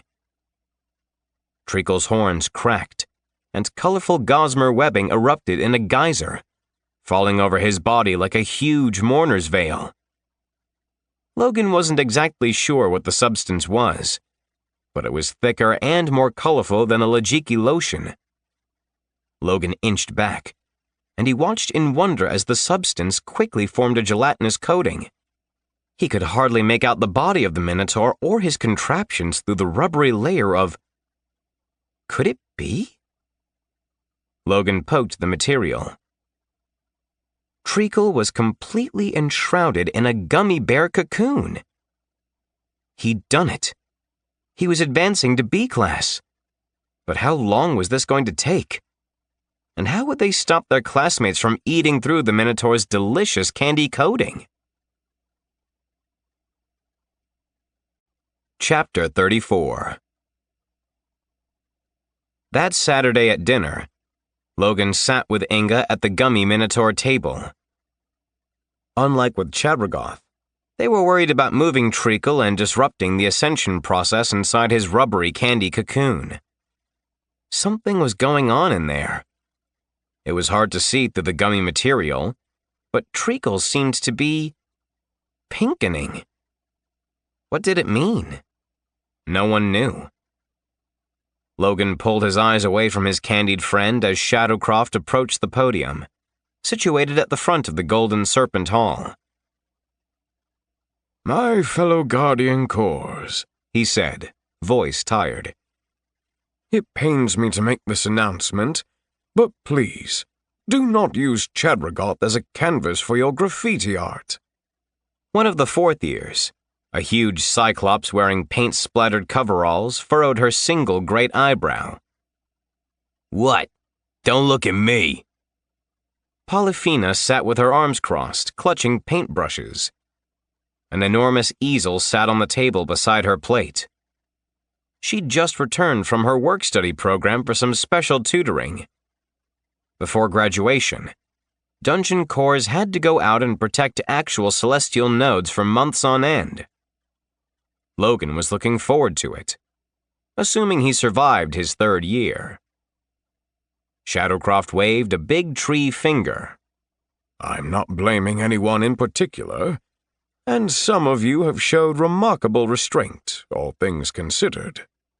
However, someone has been painting the words demon butt on our friend's posterior. All I'm asking is that you refrain from defacing your fellow classmates, even though the temptation may be great. McMarty sniggered loudly as Lady Elisiel smirked. Both were giving the thumbs up to Nimoy, the geriatric zombie merman, who was a bad influence on the gelatinous knight. Rockhart saw what happened, and he pointed at his eyes and then pointed at the bad threesome. Rockhart was watching. Always watching. Shadowcroft cleared his throat. Yes, and now we have our friend Treacle Glimmerhappy, who is in the process of becoming an Azure Branch cultivator. I know his candy cocoon is delectable, but please, and I really feel this shouldn't need to be said, don't lick the Minotaur. Inga shook her head. Both her antennae and wings pulled in tight. It's a shame we're at school with such animals. It's unfortunate that Marco is thinking of having T-shirts made that say, "Please don't lick the Minotaur." Logan glanced around the room. Where is Marco anyway? I know Polyphena wanted to talk with him about his living artistry skill. Inga frowned. I think he's cleaning the bathroom down in the Undercroft, she said. Equal parts question and answer. I do wonder what is taking him so long. Logan couldn't give her an answer, but he had a bad feeling. Let me go and see. Stay with Treacle, so, he doesn't get licked. Logan stood up just as Shadowcroft was flashing the clan scores and making an announcement regarding the leaderboard. Logan took a minute to take stock. The Crystal Tiger, 2021. The Onyx Tortoise, 1,997. The Vermilion Phoenix, 1,629. The Azure Dragon, 1,611.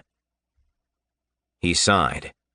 Professor Suresh was taking advantage of the fact that the powerhouses of the Azure Dragon had stalled out in their progression, or were cocooned. Either way, Logan wasn't sure they'd even come in second at this point. Those dang backstories were propping up the Onyx Tortoise. They were tragically good.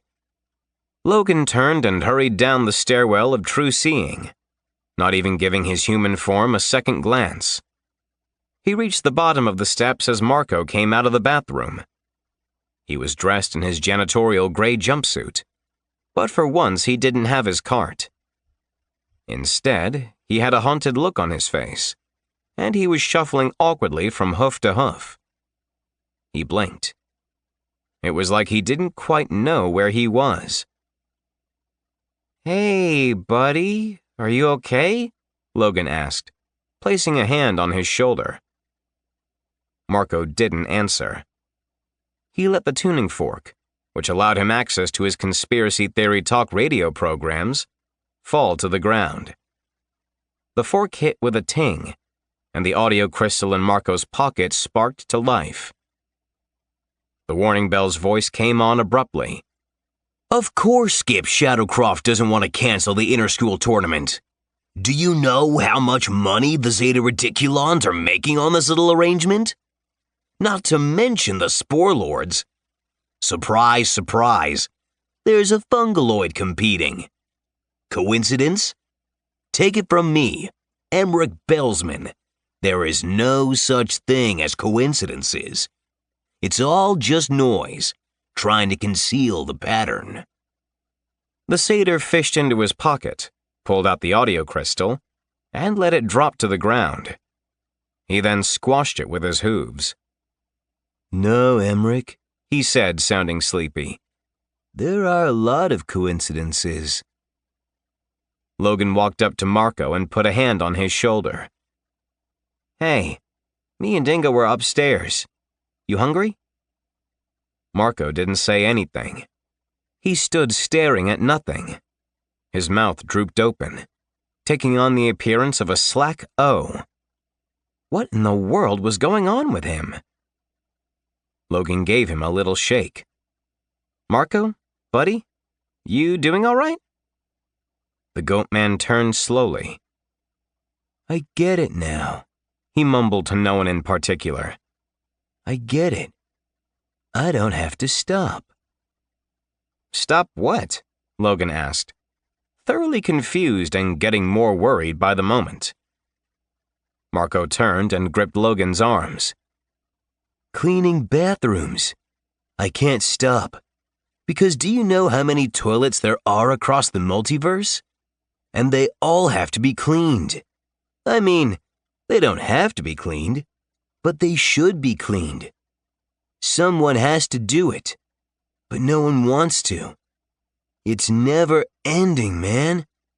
It's never ending. The bathrooms are the multiverse. Marco realized his fingernails had dug into Logan's squishy skin. The satyr released him and took a step back. But really, man, I'm okay with that. I'm more than okay. I kinda like it. I thought I would hate it. But doing the things no one else wants to do? It's not so bad. Especially when so many people appreciate the result. Even if they don't ever think to thank the janitor. Logan grimaced. You can't mean that. You're fine with cleaning bathrooms for the rest of your life? Marco nodded. I'm just a small little goat man in a big, big multiverse. All possible worlds. All possible sinks. Mirrors everywhere. So many toilets. Don't you get it? That's us. It's all a giant analogy. Dungeon cores are the multiverse's janitors, doing the dirty work that no one else wants to do, for the good of the cosmic toilet that is life. I finally get it, and it's cool. This job, it might not be glamorous, but it is necessary, and I'm okay with that. I matter. I belong. The satyr's eyes filled with tears. I matter. Logan wasn't expecting this. Was it a spell? Had the conspiracies finally destroyed his friend's sanity? Well, Rockhard had warned him that the cultivation tasks might come to that. As weird as the tasks were, it seemed their third-year cultivation class really had pushed them beyond their limits. Was this what was happening to Marco? You do matter, buddy, Logan said, patting his shoulder reassuringly. Even without the bathrooms, you're my best friend. Marco seemed to see Logan for the first time. Oh, I won't tell Treacle or Inga, but you're my best friend too. We can all be best friends. Something bulged in the breast pocket of Marco's jumpsuit. He smacked it flat. Then the pockets of his pants bulged. I think I have something in my... Tentacles burst forth from every pocket of his jumpsuit. And in seconds, he was awash in rubbery gray skin and bright pink suction cups. Logan leapt forward using pneumacity while pulling a silver sword out of his ring of blades. He didn't know what was attacking his friend, but he was going to cut those tentacles off him. A stony hand caught him before he could strike, and Logan was thrown back. Rockhart loomed over him with both hands held out. Mouths opened in the tentacles. They were filled with yellowing teeth and long black tongues. Inhuman eyes blinked open. So many eyes. The tentacles expanded, filling the undercroft, until Rockhart's invisible barrier ability kicked in. The tentacles pressed against the conjured force field, threatening to break it. But Rockhart was more powerful. The thing stayed locked in place, protecting both Logan and the Rector Prime from the encroaching mass of writhing limbs. Logan staggered back into Inga, who was standing there, mouth agape. Rockhart sighed. Leave it to the goat to be a royal pain in my stony butt. What's going on? Logan asked, thoroughly confused. I know Marco has the Luden loot, which helps him summon unspeakable creatures, but he wasn't playing it when those pocket monsters went crazy. Logan scratched his head. Pocket Monsters is a great band name. That's what Marco would have said, Inga murmured. Then she took off Melvin's fedora. Don't you see? Treacle is in the process of ascending to B class, and now so is Marco. Rockhart chuckled. So, the Blue Divine filter paid off. You talked with Professor Gilligan, didn't you? To work out a cure for the unfortunate side effects. We did, Logan said. Why are you down here? The well-dressed gargoyle griffin shrugged. I saw you leave, Mr. Murray, and then I felt a burst of pathos down here. I've been doing this for a good long while, so it wasn't hard to put 2 and 2 together. One of the eldritch tongues licked the invisible barrier. Another eye blinked rather stupidly. The entire bathroom was chock full of cosmic horror. Inga went and touched the force field. Marco didn't just level up once. He jumped 2 ranks at least. I cannot even begin to fathom what his appearance will be when this is over. I would imagine it will involve extra appendages. Perhaps a great many extra appendages. Rockhart grinned. Or perhaps the horror has devoured him completely. The Luden Loot has a bad reputation of consuming cores. Something about the power of music. It's not my area of expertise, and I find it difficult to care. If he is strong, he will survive. Now, I'm going to talk to that elderly merman. Again. Rockhart sighed. I suspect he is the one behind the Chadragoth graffiti. Dealing with the bad kids was never fun for the administration. Rockhart clomped away. Logan realized that he'd not seen what Ulyss Rockhart had looked like before he became a dungeon core. Had he been human? Elf? Dwarf? Some kind of dragon creature? In his office, he had statues of his ancestors, who were all gargoyles. But were they his dungeon guardian ancestors or his pre-dungeon family? Logan didn't know, and Rockhart had walked too far up for Logan to see him in the stairwell of true seeing. The fungaloid stood with Inga in front of the barrier. Rockhart seemed to have enough apothos to keep it running.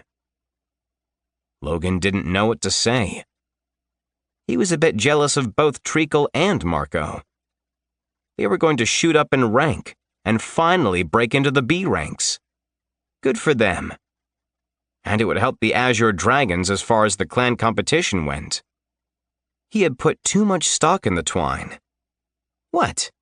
Did he think he would suddenly advance from B-class rank 4 to A-class rank 10? That was highly unlikely. He'd be lucky to get to rank 1 by the end of his schooling at Shadowcroft. Most dungeon cores never even made it to A-class at all. Or if they did, it was after years of grinding down dungeoneers in the real world. The fact that he'd made it this far in such a short time was a cosmic wonder of enormous proportions. He was lost in thought when Inga finally spoke. I'm happy for them. I mean, the very difficult cultivation class has paid off for them. It is only fitting that we shall all be B-class together. He could hear how wistful she sounded. Yeah, this is going to be huge in the finals, he agreed. 4 B-class dungeons? And with Marco's mime and pie skills? I think we'll be able to handle whatever this luchador can throw at us. And let's not feel too sorry for ourselves. I mean, I can. I undid the twine and literally got nothing for it. But you'll finish this audit, and you'll hit A-class easily. I did advance to rank 6, she said. Not enough to get any new skills, but I have felt the increase in apothos. Logan was taken aback. Wait, what? What did I miss? Inga shrugged. It was a bit shocking to go up 4 ranks, and to be able to find the sunglasses loophole. Professor Arquetta's sunglasses are tax-deductible, because she couldn't teach without them. She'd wipe out half the student population. It was a big week. Logan frowned. You have to tell me when you advance. We have to celebrate. With what? The Mothwoman asked. Tell me how you would celebrate. I can answer that. Your reward would be more work, would it not? Logan groaned. You're right. I do celebrate work with more work. Maybe that's my problem. Rockhart said work was only going to take me so far. So, let's celebrate your rank 6 now. You've almost caught up with me. Inga grinned. That's been my plan all along. Tedicott came racing down the steps. So it's true. Marco is also in an ascension cocoon. The Catwoman made a face. It is very fearsome, is it not? What do you think he will look like when he finally finishes ascending? That's what I wondered, Inga said loudly.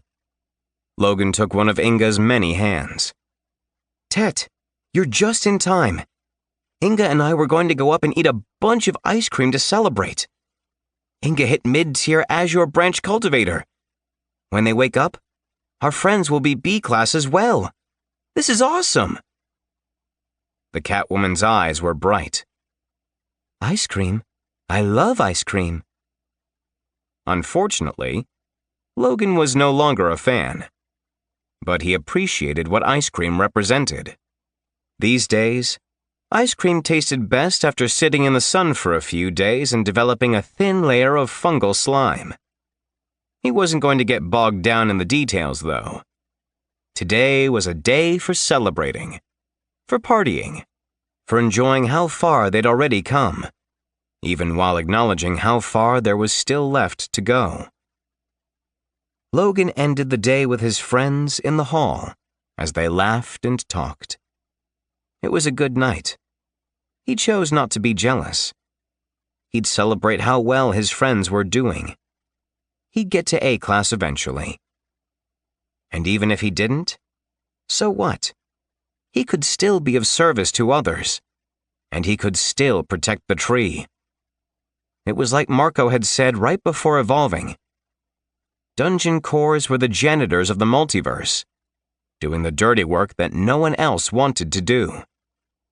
Maybe it wasn't always glamorous, but it was always necessary. It mattered. And there was nothing less glamorous, but absolutely necessary, than fungus. Mushrooms were essentially the janitors of nature. The next week was a little more difficult because it was the third-year field trip to the Crossworld Bazaar, which Professor Darnell was leading. Inga said she couldn't go because it was a critical time in the audit, and Shadowcroft needed her for the next few weeks. If she was killed in the finals, she needed to have most of the receipts sorted and the ledgers taken care of. Logan thought about going, but it just wouldn't be the same without the other members of the Terrible 12. Besides, he'd have to miss a session teaching the misfit mushrooms of Nightfall University. He wasn't about to do that. Helping them wasn't glamorous either, but it was good, and it gave him a deep sense of satisfaction.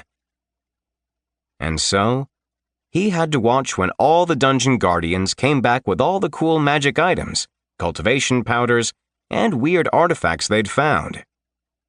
It was a market that was literally the size of a planet, filled with millions upon millions of stalls. Nimoy, an underclassman, had broken the rules to go with the gelatinous knight, and the elderly undead merman was parading around in a pair of diamond earrings that seemed to make him decades younger. GK said he got new armor, but it was hard to tell, because he was as gooey as ever. Jimmy McMarty ended up with a powerful new great helm that advanced him a few ranks. Lady LSCL returned with a jeweled scimitar, through which she could focus her Morta Apothos. The magic scimitar had a sarcastic soul inside that only she could hear.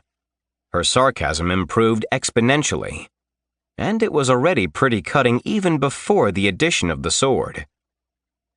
Logan and Inga had taken to studying in the cafeteria, to keep people from licking treacle. There was a lot of poking still because it was so fun to watch the gummy cocoon wiggle.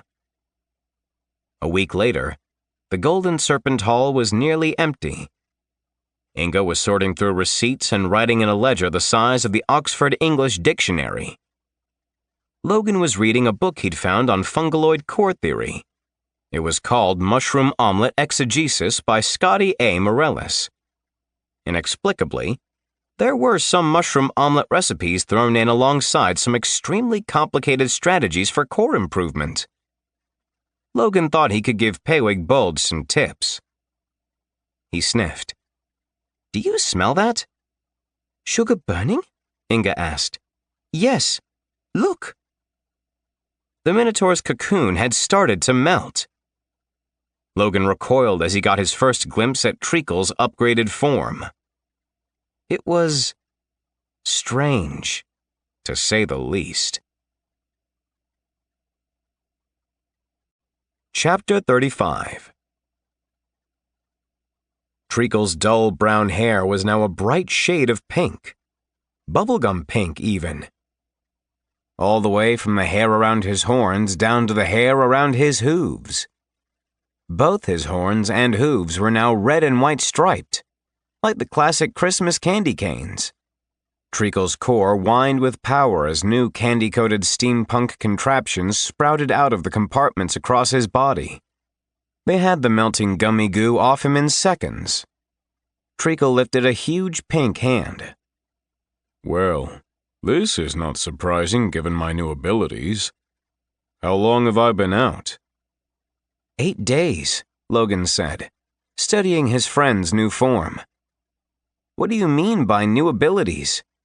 You made all your choices without us?" "Well, I didn't have much of a choice at all, truth be told." Treacle squinted at him. He really was a pink minotaur. It was going to take some getting used to without a doubt. "Through the candy haze, my past leads to my future. A bubblegum fate." "That haiku was very well done," Inga breathed. Treacle was all smiles. "Thank you, but I ascended because of your experiences on the candy world. I told Logan that before I ascended. Yet now my future is candy, some armor, and some haiku." "No crocheting?" Logan teased. Treacle's cheeks glowed, the pink transforming into a brilliant red. "Those were unfortunate side effects." "If you've already ascended and got new skills, can we see what they are?" Inga asked. "I'm so very curious." Treacle nodded. "It would be easiest if I formed a symbiotic bond with Logan. That's how we did it last year, and it worked well enough. My candy form yearns for union." Logan focused on his core, sending a pulse of apothos racing through his body.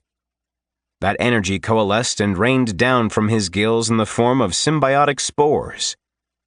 The fine powder swirled around him and danced in an unfelt breeze. Treacle's big pink nostrils flared as he inhaled the glimmering pollen. The ensuing transformation didn't take long.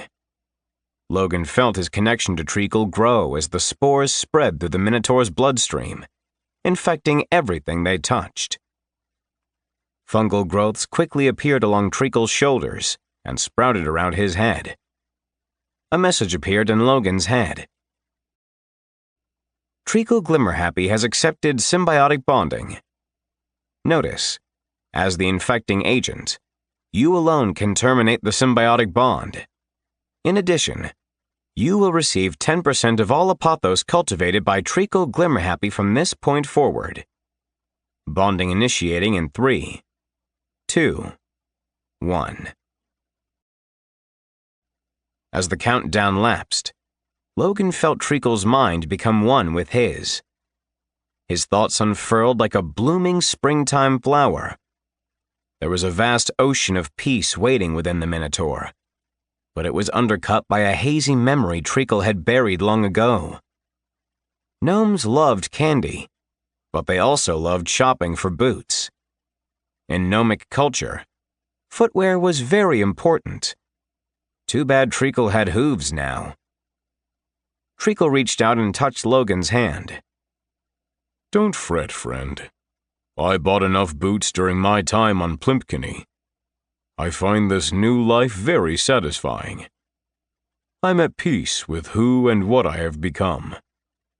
Perhaps it is the constant threat of death or the total disregard for life at this school. But either way, there is a certain amount of exhilaration living on the edge. Inga beamed at the Minotaur.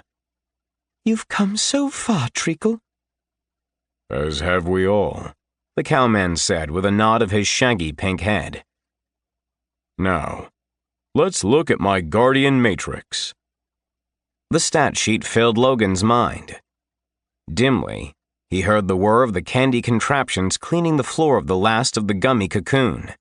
It sounded like a wet vac slurping up a spilled milkshake, which was deeply unsettling. Logan didn't dwell on the sound for long.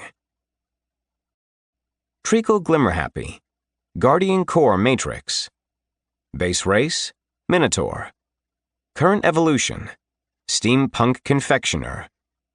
Cultivator class, Azure Branch Cultivator, B class rank 10. Primary elemental affinities, Malice/Fulgar. Racial abilities, Beast of Burden, Bovine Leap, new. Herd Endurance, new. Racial skill, Gore, Labyrinth Sense, Maze Walk, new. Internal alchemy, Clockwork Organs, Engineered anatomy. External alchemy, Rabid mutagen. Ugnaught calflings, Gummy bowls, new. Peep golems, new. Electric alchemist, AFS core improvement, augmented Fulgur stone, arcane transmutation. Machinist mastermind, blacksmith marvel, engineered weapons, cavity masher, new. Mechanical monsters, delicious armor, new. Confectionery engineering, new. Fulguric sugar bombs, new. Exploding chiclets, new. Pop rock caltrops, new. Sweet hand cannon, new. Taffy cannon, new. Jawbreaker machine gun, new. Logan read through all the amazing abilities in awe. Wow! This is a ton of new stuff. I've honestly never seen so many skill and ability additions. This must have been a major evolution for you. Treacle nodded a little. It is. Much of it is due to the Blue Divine Filter, so I thank you for that, Logan. It's one of the reasons why I didn't wait to choose my new abilities. I was able to tie a knot at the same time I ascended. But that knot had everything to do with candy. It was steeped in sugar. I was very inspired by our Wally Wonko dungeon, obviously. Obviously, Logan said, getting excited. Let's start at the top. Treacle opened his mouth, but Inga started talking a mile a minute. Minotaurs can leap very well using their powerful legs, she rattled off. They can also match the endurance of their herd, so they can keep up. Unless I'm mistaken, this should give you the ability to keep your apothos balanced. Maze Walk appears to be a limited teleportation spell for use within your dungeon, though it cannot be used in combat. But this will help us because our dungeons have been getting bigger and bigger. With Logan's Curry Boo Boos, you can leave one section to be healed in another. Logan saw that Treacle had two new groups of minions, Gummy Bowls and Peep Golems. Wait, I have a great idea, he said, waving his hands to slow down the onslaught of information Inga was spewing out. Let's go down to the Tartaruga cells. They're probably in use, but you never know. It's after 10 on a Saturday night. They might be open, and I'd love to see what Treacle can do firsthand. I think that's a wonderful idea, Inga agreed. Unlike me, you're clearly a kinesthetic learner, so a hands-on approach will help you more quickly understand his new abilities. And I'm sure the onyx tortoise will make an exception for us, considering we are actively preparing for the inter-school tournament. Plus, he owes us one after that whole incident last year with Billy Scales. Together, they left the cafeteria and headed down into the Undercroft. Walking past the writhing eldritch horror that had once been Marco gave Treacle a momentary pause. What is Marco going to be when he comes out of all? The pink minotaur motioned to the tentacles, teeth, tongues, and eyes. That's the question we've been asking ourselves, Inga said with a disturbed look on her face. If his transformation is as dramatic as yours, we're in for a shock, I suspect. In the end, the Tartaruga cells were open. Nimoy had signed up, but he'd flaked. Just another symptom of being one of the bad kids.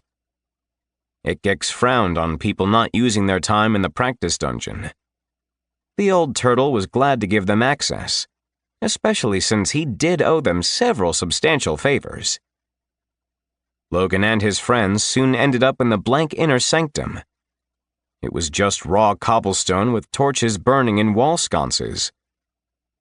Treacle tossed his core gem onto the crumbling stone pedestal and activated the dungeon to be. With a casual flick of his hand, the Minotaur summoned one of his new minions, a gigantic bull with broad shoulders, made entirely of gummy material. Well, its muscled body was all gummy. Those horns were razor-sharp striped candy cane. Logan summoned a silver sword and a shield. Is it all right to see what these things are made of? Treacle winced. It won't be pretty, but you can try. The bull pawed the ground, let out a thunderous roar, then dropped its head and charged Logan. The fungaloid leapt up into the air, using pneumacity. At the same time, he chopped into the body of the gummy bull. His sword sank harmlessly into the rubbery substance, only to be abruptly yanked out of his grasp. The sword was pulled into the creature's gummy body until it disappeared completely. A huge horn struck his ruby shield, batting it from his hand and sending it to the floor in a clatter. The bull continued its unrelenting charge, careening into Logan with its head. The beast hit him in the chest and sent him flipping ass over tea kettle through the air. He landed in a heap, head still spinning from the blow. The bull didn't let up for a moment. It wheeled around in a tight circle and charged again, which was when Logan realized that its hooves weren't gummy either. They were made of rock-hard candy. Big, nasty, and sharp. The huge gummy bull was about to callously stampede Logan, right until Inga exploded outward, transforming into her heavy metal caterpillar form. She lunged forward and chomped down on the gummy bull with her fearsome mandibles. She chewed vigorously, making yummy noises, before spitting out the horns and hooves, and Logan's sword. She burped. Excuse me, but that candy bull tastes delicious. I'm sorry, Logan, Treacle said, lumbering over and offering Logan a hand up. But I warned you. Logan retrieved his sword and put it back into his ring of blades. Treacle folded his arms across his chest. Now, you two, let's see how you like my peep golem. A wave of apothos swept out of his gem, floating above the pedestal. A new creature took shape, burbling up from the ground like an erupting magma flow. The viscous substance was an alarming shade of yellow and quickly formed into a giant killer chicken, coated in granular sugar. It was the most monstrous of peeps. It was like Easter in the abyss. It was truly terrifying. Like with the gummy bull, the peep had a wicked beak and razor-sharp talons. It clucked, head wobbling, and then zeroed in on Logan. Don't eat this one, Treacle warned the gigantic caterpillar Inga. Logan recalled his silver sword and prepared to meet the attack. After his scuffle with the gummy bull, he decided to add on his normal armor, then reinforce that with layers of added exoskeleton. Instead of going for speed, he was in tank mode. Logan, that armor isn't going to be sufficient, Treacle said. Not against my peeps. Let me craft you some. I have my delicious armor ability. I will use it mostly for minions, but I think I can use it on you just as well. He waved his hands. Strands of pink hair separated from Treacle's fingertips and danced in the air, swirling and coalescing like spun sugar being made into cotton candy. But he wasn't making cotton candy. As more and more of the pink hair joined the mix, Treacle shaped and formed it. The gauzy material quickly became a chest plate, then hardened, turning into a pale white substance covered in multicolored dots. The process took mere seconds, and when Treacle was finished, Logan had a complete set of Jawbreaker armor, custom-tailored to fit him. It was remarkably similar to the armor they'd crafted back on Secrosia, just better. As soon as Logan equipped the items, the peep rushed toward him in a flurry of rustling candy wings. Its talons left deep furrows in the earthen ground as it moved. The peep golem closed the distance in a blink and lashed out with a thrust from its bill. The attack aimed directly at Logan's face. He dodged and launched a counter-assault, thrusting his sword into the tough sugar shell covering the bird. He wasn't expecting what happened next. The candy split, and molten marshmallow erupted outward in a geyser. It splashed onto the candy armor, and his whole outfit was reduced to liquid sugar in seconds. Luckily, Logan had reinforced his exoskeleton, but even then, it was like being covered in lava that quickly hardened into concrete. Inga hurled a barrage of Moonlance missiles at the encroaching peep beast. They struck the marshmallowy golem, one after another, knocking it away from Logan. Then Inga scurried forward and batted the peep against the wall, where it exploded into goo. Logan stood, covered in sweet muck. "I feel so funky," he said, lifting his hands as he watched the molten marshmallow drip down in thick strands. Let me help you with that. Scurrying, candy-coated contraptions burst forth from Treacle's body and raced over to Logan, quickly eating up the confectionery goop. Inga had the same idea. The giant caterpillar slurped up the peep leftovers. It must have been delicious. The very prim and proper Inga made all sorts of disgusting noises as she snacked. Logan grinned. "I can't believe how powerful those new minions are. And unexpected. The gummy bull has a good possibility of disarming raiders. Then you have the peep, who can attack but is basically a walking trap. Hit it and get covered in molten marshmallow. Ouch." Inga finished dining on peep guts. She scurried back to the pedestal and reverted into her mothwoman form. She tossed her gem onto the pedestal. "Logan, let's have some fun with Treacle's other new abilities. He can show us in real time." With a thought and a whisper of Apothos, she generated a dozen giant spiders, hairy and awful. Logan couldn't wait to see what Treacle did with those arachnid horrors.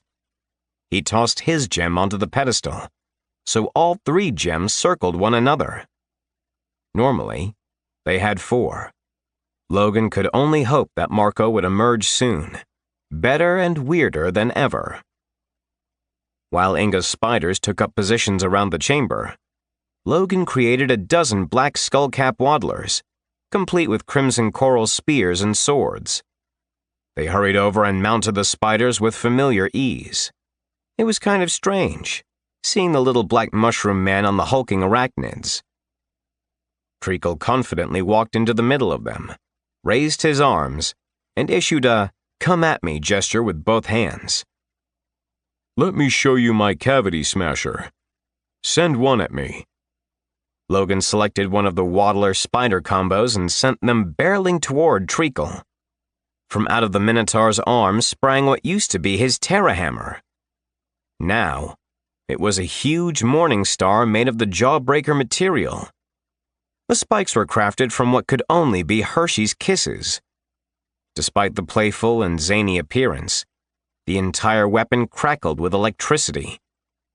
Treacle might have looked like he was all fun and games, but the truth was he meant serious business. Treacle brought the weapon screaming down in a wicked arc and slammed it onto the spider's head. The chocolate spikes pierced the creature's exoskeleton and crushed its skull like an empty Coke can. The Fulgur energy raced up into the Waddler, and the little guy shook so bad he dropped his crimson coral spear. But Treacle wasn't done. He spun, his arm a blur, and smashed the mushroom soldier off the dying arachnid's back, bashing him into pieces. The Waddler toppled to the floor, a huge crater in its chest, its body convulsing madly as electricity surged along its limbs. Why call it the Cavity Smasher? Inga asked curiously. There is a 10% chance that it will cause a painful toothache with a successful strike. Logan had to think for a minute. Waddlers, let's see your teeth. But none of his Waddler warriors had teeth. Treacle, my guys don't have teeth. A few of the spiders, though, looked like they might be in pain. Did spiders have teeth? Or were they just worrying about the possibility of tooth pain? Get ready, Treacle, Inga warned the Minotaur. We're going to send the rest of our guys at you. Do your very best, the Minotaur said grimly, widening his stance in preparation. The Cavity Smasher retracted into his arm. From out of compartments on his back poured chiclets, which struck the floor, the ceiling, and the incoming Waddlers and spiders. The gum struck, and then exploded, removing arms, blowing off spider legs, and creating pockmarks across the floor. With a roar, the Minotaur extended his arms. The tips of his fingers popped open as he rained glittering caltrops across the ground. Pop rock caltrops. The candy started to spit and sputter. Meanwhile, Treacle crouched and launched himself up into the air. That was his bovine leap in action. The spiders ran across the pop rock caltrops, and explosions followed in their wake. More than half of the Waddler spider combos were dead in seconds. Bits of smoking bodies were scattered about the bare dungeon inner sanctum. Logan watched as Treacle's hands flipped inward and vanished, quickly replaced by enormous cannons mounted at the end of each arm. He shot monsters while he descended like he was in a 1980s action movie. From his right cannon erupted a huge wave of golden taffy that splashed down on the spiders, miring them in place. The Waddlers tried to hurl their spears, but the taffy had glued their weapons to their hands. Treacle landed with enough force to shake the room. One of the Waddlers was inches away from hacking his sword into the Minotaur, but that was never going to happen. From the cannon on the left came an onslaught of Jawbreakers, hitting the Mushroom Man like 50 caliber rounds. The Waddler was blown to pieces, and then the spider met the same fate. Treacle's right cannon went from vomiting out strings of taffy to spewing a constant stream of Jawbreakers. With the twin cannons working in tandem, the rest of Treacle's opponents never stood a chance. Once the last of his opponents lay dead, Treacle blew the gunsmoke from one arm cannon and then the other. Logan offered him a slow golf clap in respect. Inga, by contrast, did the Parade Queen clap. Treacle bowed. Through the candy haze, my past leads to my future. A bubblegum fate. The pink Minotaur smiled. Holy cow! That was amazing! Logan shouted. He loved all of his friend's new skills, and he was proud that his blue divine filter had helped so much.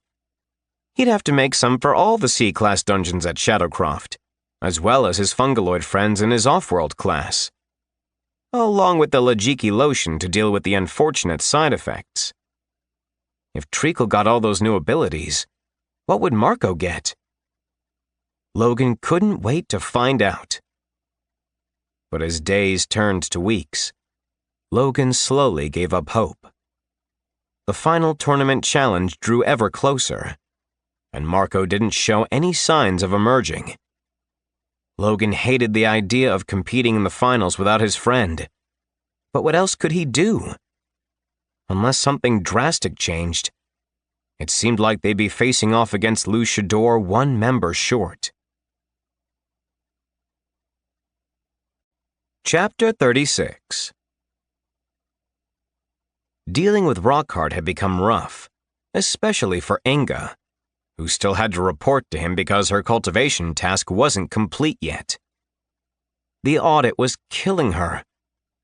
Logan was having flashbacks of her silverware obsession from the year before. That might have been preferable, all things considered. Rockhart's mood was so sour because he had to keep the force fields up in the Undercroft. Otherwise, Marco's eldritch horror cocoon would have swamped the library and filled the Tartaruga cells. Rockhart finally had to reach out for help, and that made him even worse to deal with. The Rector Prime had to get aid from Zen Ikgix, the venerable threshing turtle. Logan and his friends treated the ancient turtle with respect.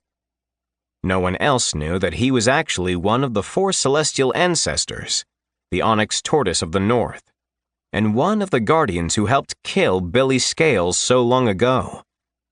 However, that wicked dungeoneer had basically Horcruxed himself into the dungeons on Arborea before possessing Steve the mannequin. Anyway, Billy was dead, and Zen Ikgix didn't remember much, given the state of his cracked core and his aging mind. But even with all of the damage he'd sustained, he was still amazingly powerful, when he could focus. Logan, Inga, and Treacle had had such a great time in the Tartaruga cells, working together, that Logan signed up for all the Saturday nights after that. From 9 to midnight, the cells were theirs, and they had fun mixing and matching their abilities. Candy spiders and mushroom contraptions, gigantic centipedes covered in candy armor. There was a whole array of minions they tried out. Those training sessions proved to be invaluable because the rest of their classes were just this side of worthless. Their tournament class had gone from being a sham with a few fringe benefits to a complete waste of time. McMarty and LSCL didn't even show up anymore, and Professor Suresh obviously trained the Ninth Circle while ignoring everyone else because he had high hopes that Logan would drop out. Their Dungeoneer class was equally worthless. Professor Kobold had run out of Devil McClure films, and now they were watching Shadowcroft PSAs from hundreds of years ago. Skip Shadowcroft was in several of them, and he looked like a complete hippie in a tie-dyed tunic, bell-bottom jeans, and shiny boots. Around his neck were any number of necklaces. He lectured on the evils of Enrico Cagster's homemade hooch, known as Liverkill. Still, Logan wasn't too worried about his classes. He had much larger concerns on his mind, like Luchador, and the fact that they were still one teammate short.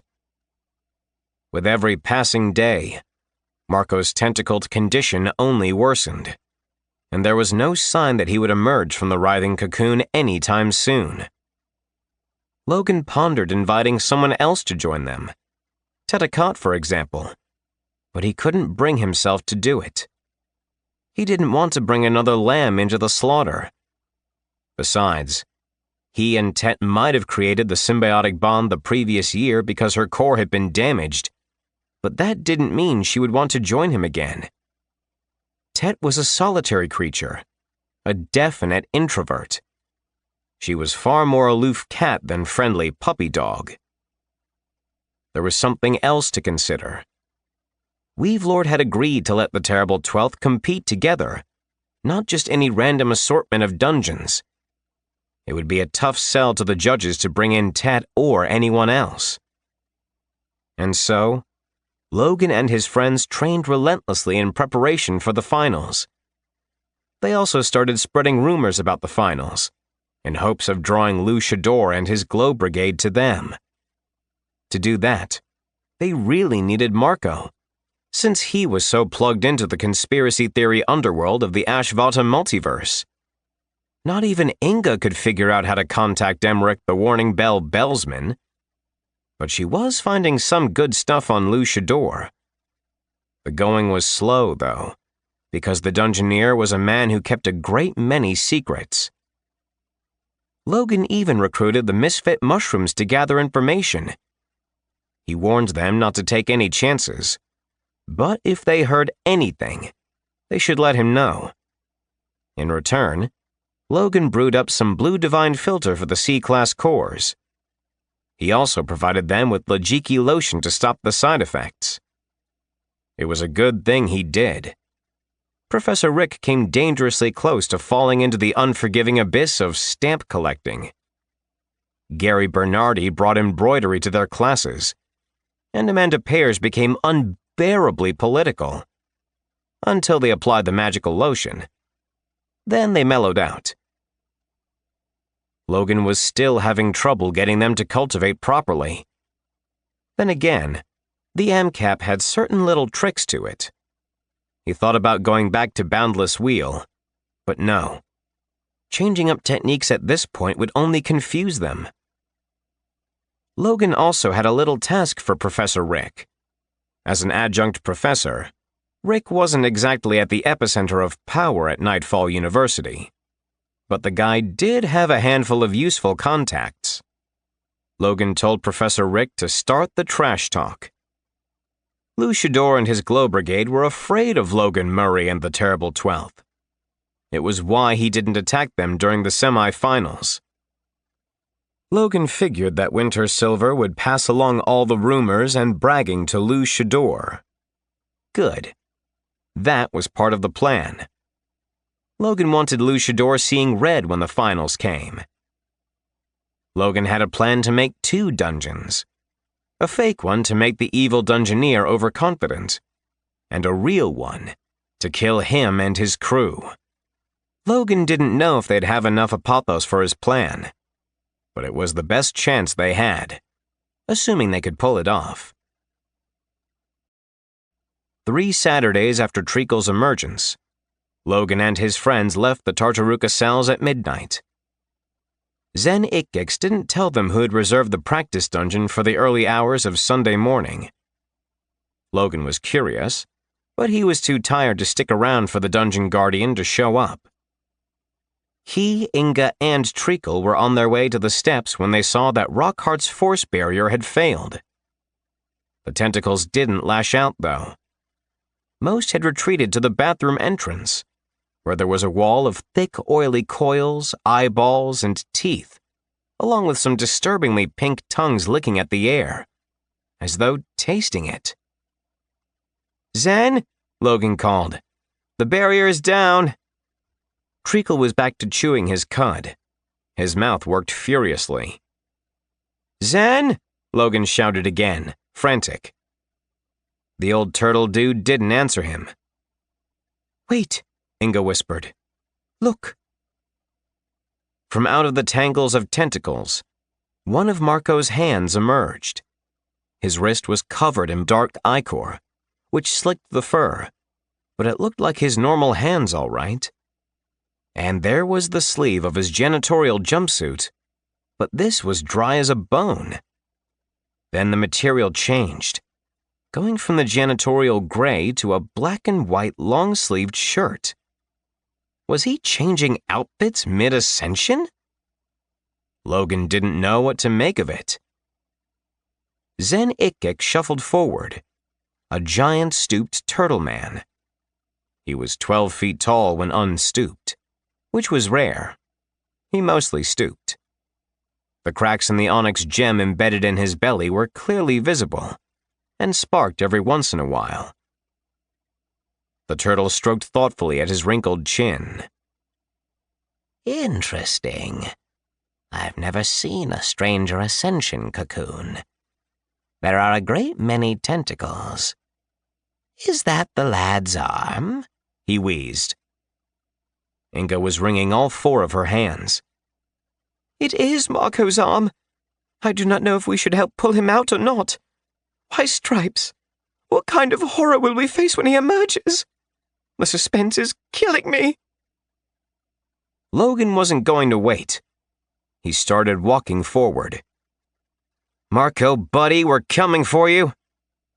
No need, came Marco's reply, his voice mellow and at peace. The cocoon split with a loud rip, and Marco walked out of the tentacles. In a flash, the massive horror that had plagued the Undercroft for weeks went slurping into the pockets of his tight-fitting black pants. Logan had expected Marco to completely Cthulhu out.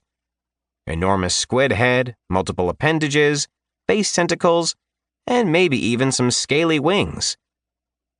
But no, it was just Marco, wearing snug black pants, a black and white shirt, and red suspenders. Atop his head was a jaunty black French beret. The satyr's fur was slick with slime, but the mime clothes were perfectly dry and perfectly clean. Marco's goatish face had a thick layer of white face and black makeup slathered on. A red handkerchief was tied around his neck. He was looking mime-alicious. The satyr put up his hands. I know, the transformation is shocking. I've completely changed, in every way possible. The old Marco Lascarellis is dead. Long live Marco Lascarellis. He raised his fists in triumph. Treacle swallowed his cud noisily. He looks exactly the same. He glanced at Logan and cocked his head to the side. Doesn't he look the same? Or am I going crazy? Logan stepped forward and touched the wet fur on Marco's hand. We were worried. Are you basically the same? Am I the same? The satyr rolled his weird goat eyes. I don't think so. Behold, my jaunty beret. He touched his cap. Is the mime makeup permanent? Treacle asked in a sullen voice. I don't think I can live with the mime makeup. Marco shook his head. Nah, it's just part of the aesthetic. I can take it off whenever. Putting it back on is a real pain. That was part of what took me so long. I wanted my big reveal to be epic, so I took extra time to get the texture perfect. He raised a hand and chef-kissed the air. Looks great, but it was exhausting. Honestly, I need a shower and some shut-eye. It's been a long night. Logan drew him out farther from the bathroom. Dude, it's been over a month. Do you notice any changes? Marco gave the venerable threshing turtle a long look. Has Shellex Aldebra joined the Terrible 12th? Did you replace me? No, that's Professor Zen Ikkix, Treacle said. I really thought you would notice. Zen, buddy! Marco went over to bump fists with the old turtle man. Don't worry, pal. Your secret is safe with me. The professor looked a bit troubled. I'm going back to my room. Congratulations on your ascension. I'm sure you'll have an interesting career. Way ahead of you, bro. Marco spun and grabbed Logan, Inga, and Treacle. Guys, Marco's back and better than ever before. Let me shower. We can get some hot cocoa, then I can dish on all my new abilities. That blue divine filter kicked my skills into overdrive. I kinda chose a bunch of things, but then a bunch of things were chosen for me. Marco backed off. Before I shower, I'd like to tidy up the Undercroft bathroom. Just real quick. The Eldritch Horrors left the second stall a complete disaster. He spun and nearly ran back into the bathroom. Zen Ikgix had left, so Logan, Inga, and Treacle were all standing in the undercroft alone. They were stunned into silence until Tetakat came walking down the stairs. She stood there, brow furrowed. "Where's Marco's tentacles? And why do you look so confused?" Inga pointed. "He emerged. He's B-class now. But, well, to be honest, we're a bit baffled." Tet's brow wasn't going to come unfurrowed anytime soon. If he's a brand new Azure Branch cultivator, why is he still cleaning the bathroom? Do you know what his new skills are? And what does his new guardian form look like? "He looks the same," Treacle said. "Exactly the same. Other than his wardrobe." "I heard that." Marco's voice came echoing out of the bathroom. "And Treacle, why are you pink all of a sudden? And did you know your horns and hooves look like a Forever Green Festival candy curl?" "Candy cane," Logan corrected. "I'm kind of a cane expert," Marco replied. "I think I know what a cane looks like. Keep your weird, urothling stuff to yourself. Almost done in here." "I'll let you all have your privacy," Tet said. She started to walk toward the doors of the Tartaruka cells, then turned. "Do you want to join me in the dungeon simulator? I've been becoming more nocturnal, so I've been signing up for the midnight slot. You can join me if you want." She paused. "But I don't believe I want to symbiotically bond with you at this juncture. Things have changed since last year." "We totally understand," Logan said. Marco came pushing his cart out of the bathroom, one wheel squeaking as it rolled across the floor. He was still in his mime costume and the mime makeup, complete with the little black triangles under his eyes.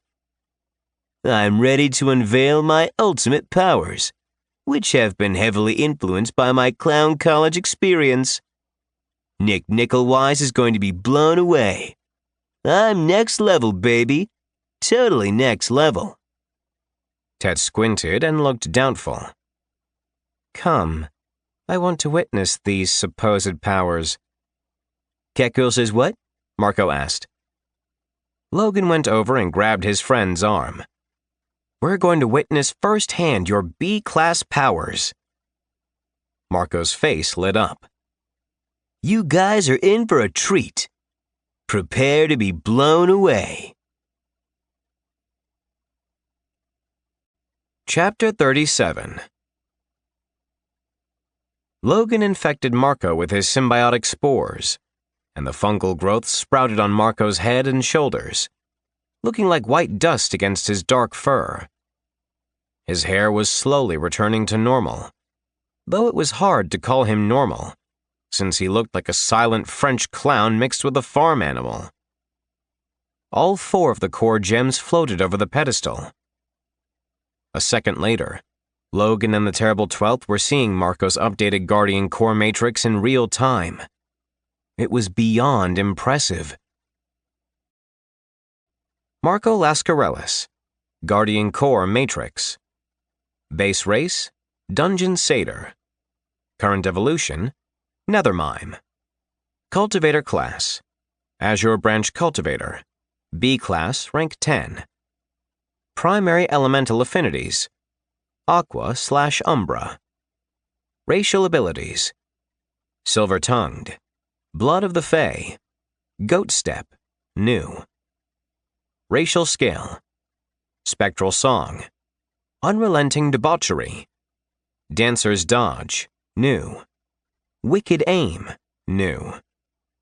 College of Rhetoric, Vicious Insult, Ventriloquist, Language of Dance, Nataraja's Wretched Rhythm, The Dumb Show of Burguk, College of Shadows, Living Artistry, Shadow Betrayal, Eldritch Shadow Play, Summon Feast, Die Pies, new.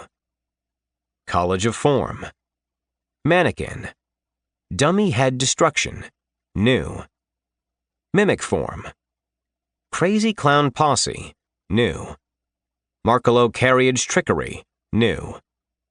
College of the Mimistry. New. Jaunty beret of hat trickery. New. Beret of crulling. New. Beret of holding. New. Beret of puppetronics. New. Gravitatious clownosity. New. Reality mime. New. Lesser motions. New. Intermediate clownetic building. Locked. Advanced mimetic creations. Locked. Acid daisy. New.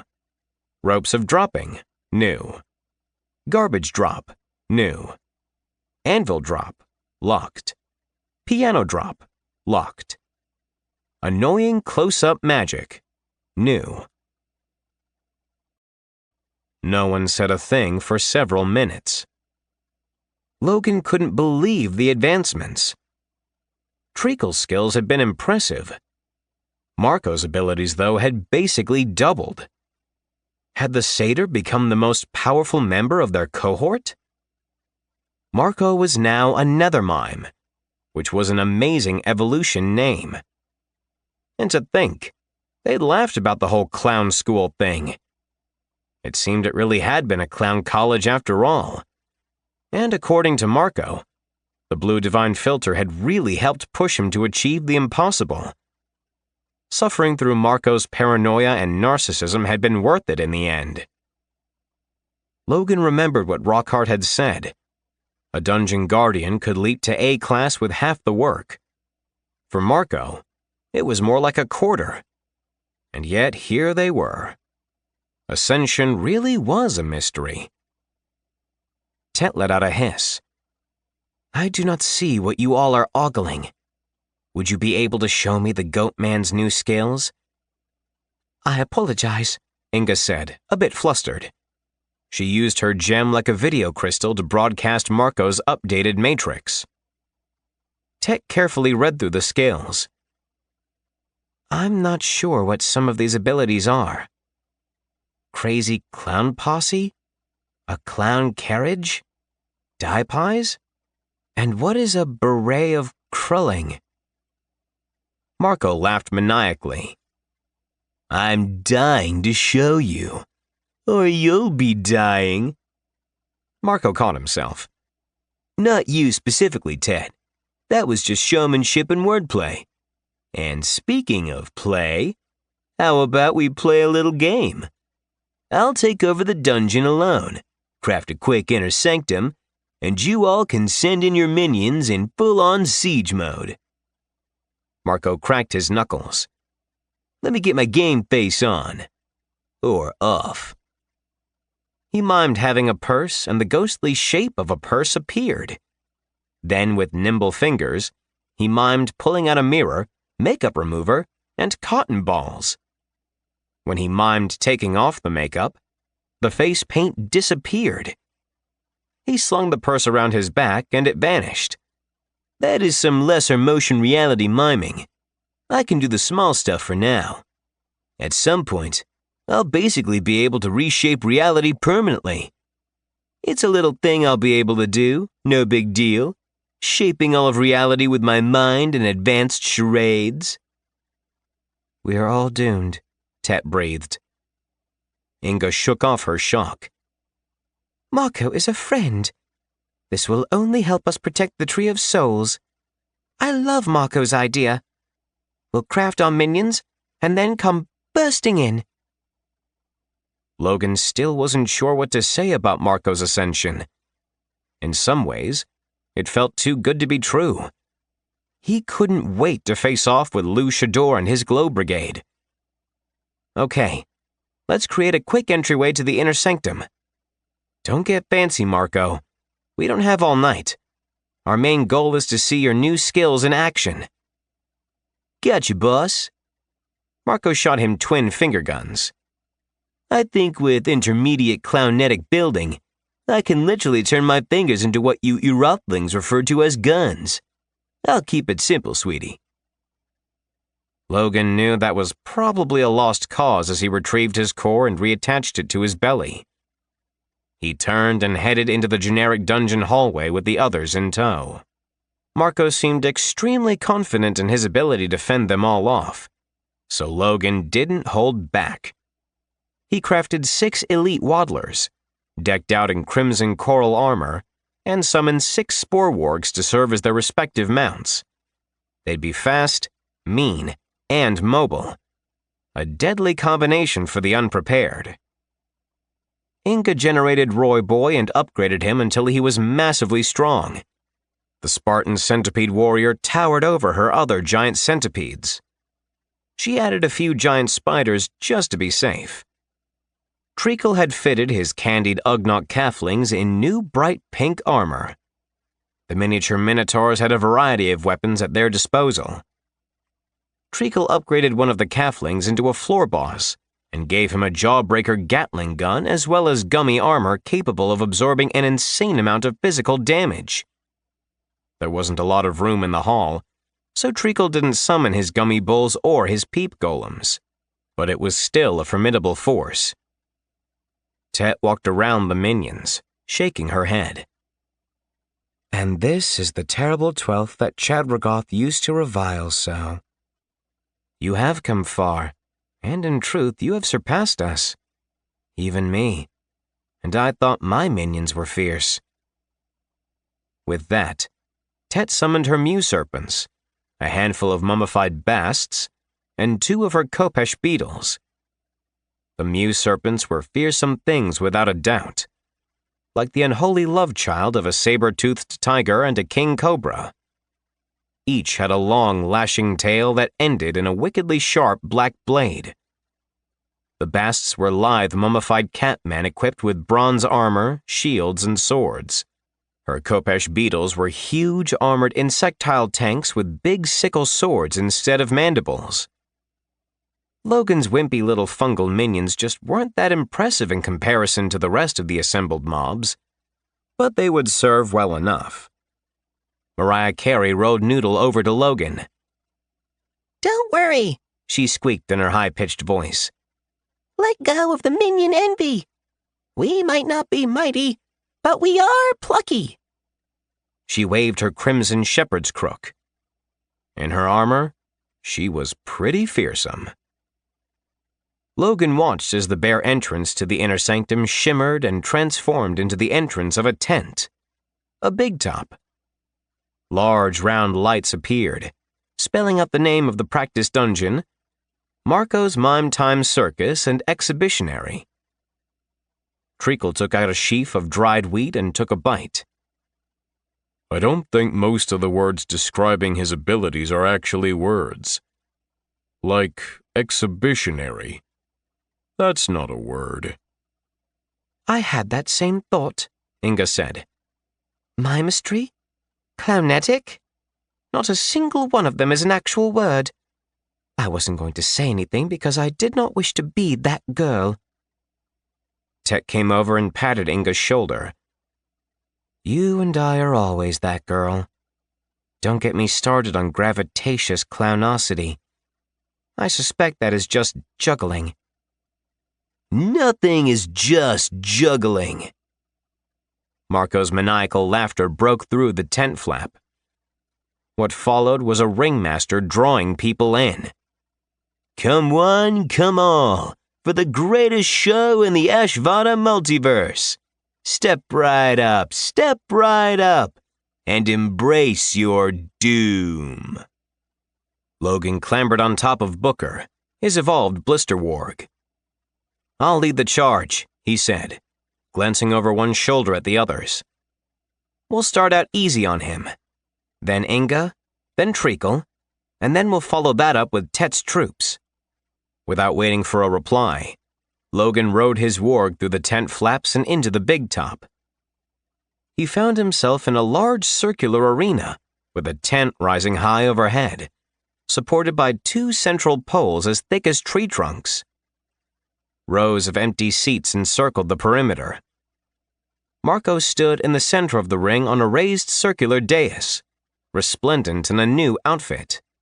a spangled and sequined ringmaster's suit, though he still had that jaunty beret. It went perfectly with his horns. He stood next to a wooden pedestal painted in colorful images of circus attractions, animals, clowns, and acrobats. Inga, Treacle, and Tet came in and sat in the top row of seats to watch. Logan rode Booker forward. "Okay, Marco, show me what your beret can do." Marco plucked it off his head. "The jaunty beret of hat trickery has 3 abilities." "Sure it does," Logan said. "Because it's like a hat trick in hockey, I would imagine."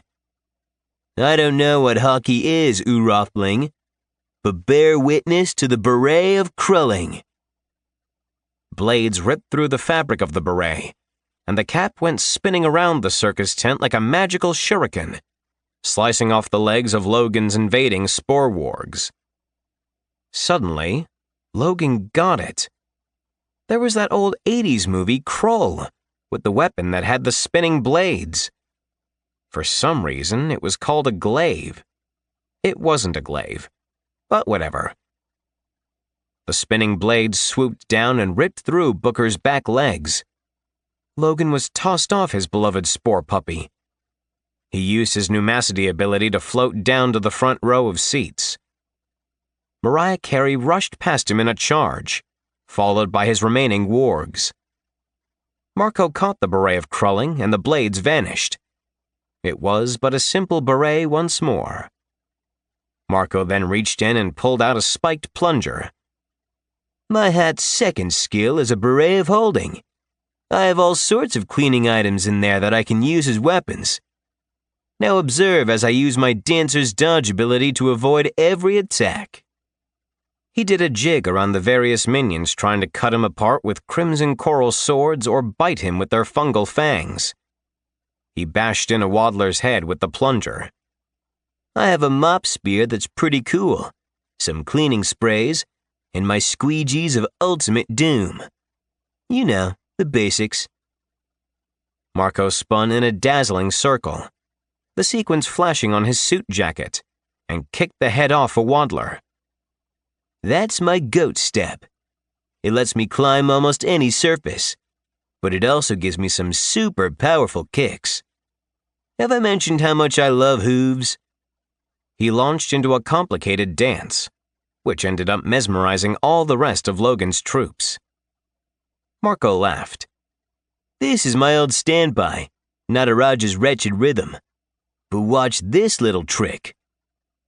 Marco stuffed the plunger back into the beret, then tossed the beret onto Mariah Carey's head. "Wicked aim is really going to help me with both my knife throwing and my beret tossing. Now behold, as I become the master of puppetronics." "Not a word," Treacle called down to him, one hand cupped around his mouth. Mariah suddenly went rigid. Marco's arm went up. Mariah's arm went up. Marco did a little tap dancing. Mariah mimicked his every move. With a snap of his fingers, Marco unleashed his new puppet on the remnants of Logan's minions. Mariah could do everything that Marco could do, and so her movements were graceful and striking as she cut apart the rest of the waddlers and wargs. Poor Mariah had a look of horror on her mushroom face. "I can't stop," she squeaked. "The puppet master is pulling my strings, blinding my mind and haunting my dreams." Marco made a fist, which pulled the beret off Mariah's head. "Now I can get revenge," she cried. She took 2 steps, and then was chopped in half by a well-thrown beret of Krulling. Her last words were, "To sleep, to dream. There's the rub." She closed her eyes. So dramatic, Logan sighed. He pulled her apothos back into his gem core. "Impressive," Inga cried from above. "But I'm curious to see how you handle my insects." Roy Boy led a contingent of giant centipedes down the aisles between the seats. "You've already seen my reality mime. but let me show you some true next-level mimistry. Marco flung up his hands and did the whole invisible wall mime thing. There was a centipede car crash as the first bug slammed into an invisible barrier. Then the next. Then the next. Roy Boy was able to slither around the wreck, but it was a mess. The armored minion crawled quickly down the seats, coming ever closer to where Marco stood next to the dungeon's wooden pedestal. Marco mimed pulling on a rope. A ton of garbage tumbled out of the thin air above the Spartan centipede. That combines reality mime and ropes of pulling. I can only do kitchen trash for now, but it does pack a wallop. And it smells super bad. Logan, still in the front row, thought it smelled pretty great. Roy Boy, though, was trying not to gag. The huge centipede had finally made it down into the arena, but Marco was ready for him. He pulled a deck of cards from one sequined pocket and unfurled it into a fan with one hand. Now, I get to show off with my annoying close-up magic. Pick a card, any card, he taunted. An ace of spades floated into the air, then quickly disappeared back into the mix. The card quickly fluttered around Marco's hands, moving in graceful twirls and artful shuffles. It was hypnotic. Roy stopped dead in his tracks, stunned into stillness as he searched for his card in the relentless flutter of the deck. A second later, Marco flung the cards, and they cut into Roy's eyes, blinding him. Wicked aim for the win once more. Sorry, Roy, but time for a little goat step. Marco spun and kicked Roy in the thorax, sending pieces of his armor flying. Marco danced back, ducking Roy's sword swipes easily, and ended the minion by hurling his 3 magical daggers with a flick of his wrist. Still have my knives, but now I can basically hit anything, anywhere. I probably won't use them very much with the Beret of Crowing, but it's always good to have a backup weapon. The mimed wall had finally failed, but Marco was easily able to kill the other centipedes with his beret. He also flung a spear mop, which flew supernaturally well given that the non-pointy end was a dirty mop head. Inga made her way down to stand next to Logan. She stood with 2 arms across her chest and 2 arms on her hips. And this is the satyr who never wanted to work. That was before I found the serenity of cleaning bathrooms, Marco said. Was I really that obsessed with all that conspiracy theory stuff? That's so not me. Treacle's sweet hand cannon started firing jawbreakers from up in the stands. Marco danced back, avoiding every projectile. Dancer's dodge wasn't letting him down. Marco then used Goat Step to hop up the stands, getting closer and closer. From out of nowhere, he produced a cream-covered pie. Or it looked like a cream-covered pie at any rate. He tossed the pie into a candied Ugnaught calfling. It landed with a splat, and wisps of white steam curled up as a goopy, acid-like substance melted clean through the Minotaur minion and proceeded to eat a hole in the wooden stands. Another calfling inadvertently stepped in it and lost a foot for its trouble. Ha! Yeah, that's right. I have acid pies, Marco said. And I'll unlock even more varieties of pies as I rank up. Poison pies, explosive pies, all sorts of dye pies. Marco tossed his beret into the air, and juggling pins tumbled out. The hat then sprouted blades and whizzed off with a life of its own, seemingly hell-bent on decapitating Treacle's floor boss. Marco, halfway up the stands, was juggling the bowling pins. I've been curious about his gravitatious clownosity, Inga said, watching the madness of his act. Marco didn't just juggle the pins. He also plucked swords and axes from the calfling's hands, effortlessly adding them into the mix. In seconds, he was juggling a variety of objects, And then, without warning, he sent the swords and axes falling back into the faces of the captivated calflings.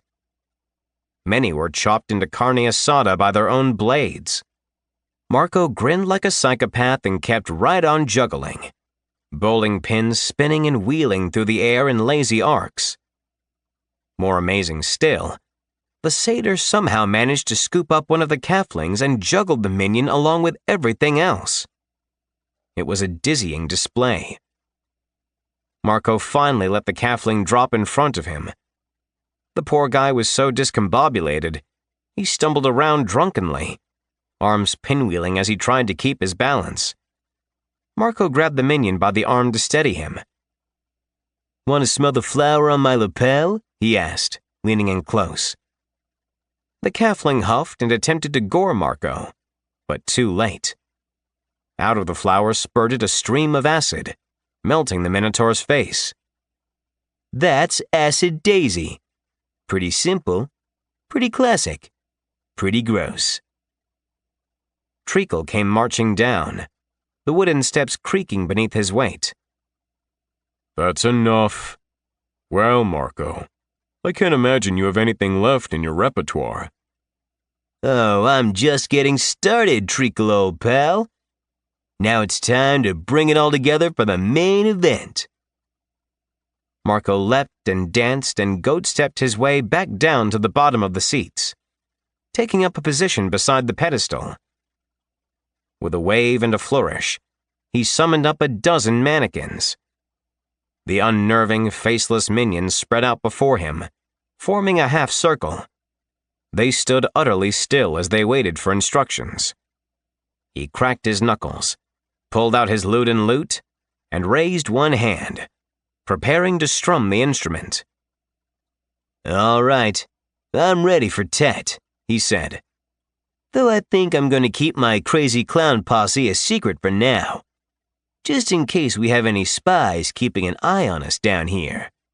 Don't want to show all our cards." Inga's antennae whirled. Is he being strategic, or is he being paranoid? Hard to tell, Logan replied. But the crazy clown posse couldn't be what he thought it might be. No, that would be too zany even by Shadowcroft standards. The name had to be a coincidence. All thoughts of the crazy clown posse fled his mind as Marco's hand flashed across the strings of the lute, letting out a discordant jangle that clawed at the air. Tet had the most minions by far. However, Marco summoned a whole collection of horrible things using his lute, playing a tune that made Logan want to tear out his ears, and he didn't even have ears. The tentacle horrors, exactly like the kind that had made up Marco's ascension cocoon, attacked Tet's mew serpents and mummified basts. Coils held bodies, ripping off limbs with ease, while fanged mouths removed heads and tore through necks. An obscene, almost comical amount of blood and gore splashed across the floor of the big top. It was like watching something straight out of an Evil Dead movie. While the tentacles did their grisly work, Marco leapt into action, unleashing the full extent of his new abilities, including his dummy head destruction skill. Basically, it turned his mannequins into living bombs. The kamikaze dummies took out both of Tet's Kopesh beetles.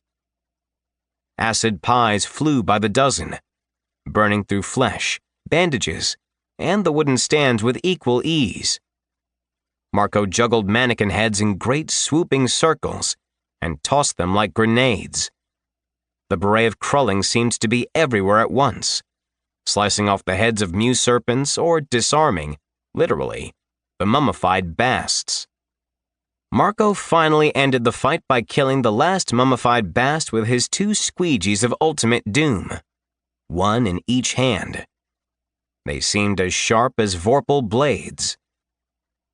Tet clapped as the carnage finally ceased, the last of her forces falling dead and lifeless to the ground.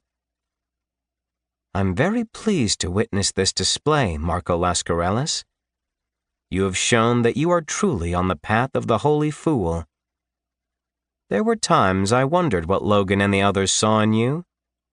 Now I see it for myself." That made Marco smile. "I appreciate it, Whisker Face, but it's no big deal. Really, I'm just a simple clown goat trying to save the multiverse." Logan couldn't help but think that with all those new abilities, Marco would have no trouble doing just that. Logan was surprised to find that he wasn't jealous at all. His friend had endured a lot to get here, and even though the blue divine filter had helped him advance, Marco had earned his place and his abilities. He did have one question for the uber-powered Marco, though. Now that the blue divine filter is out of your system, are you ready to use your conspiracy theory contacts to really lay on the misinformation?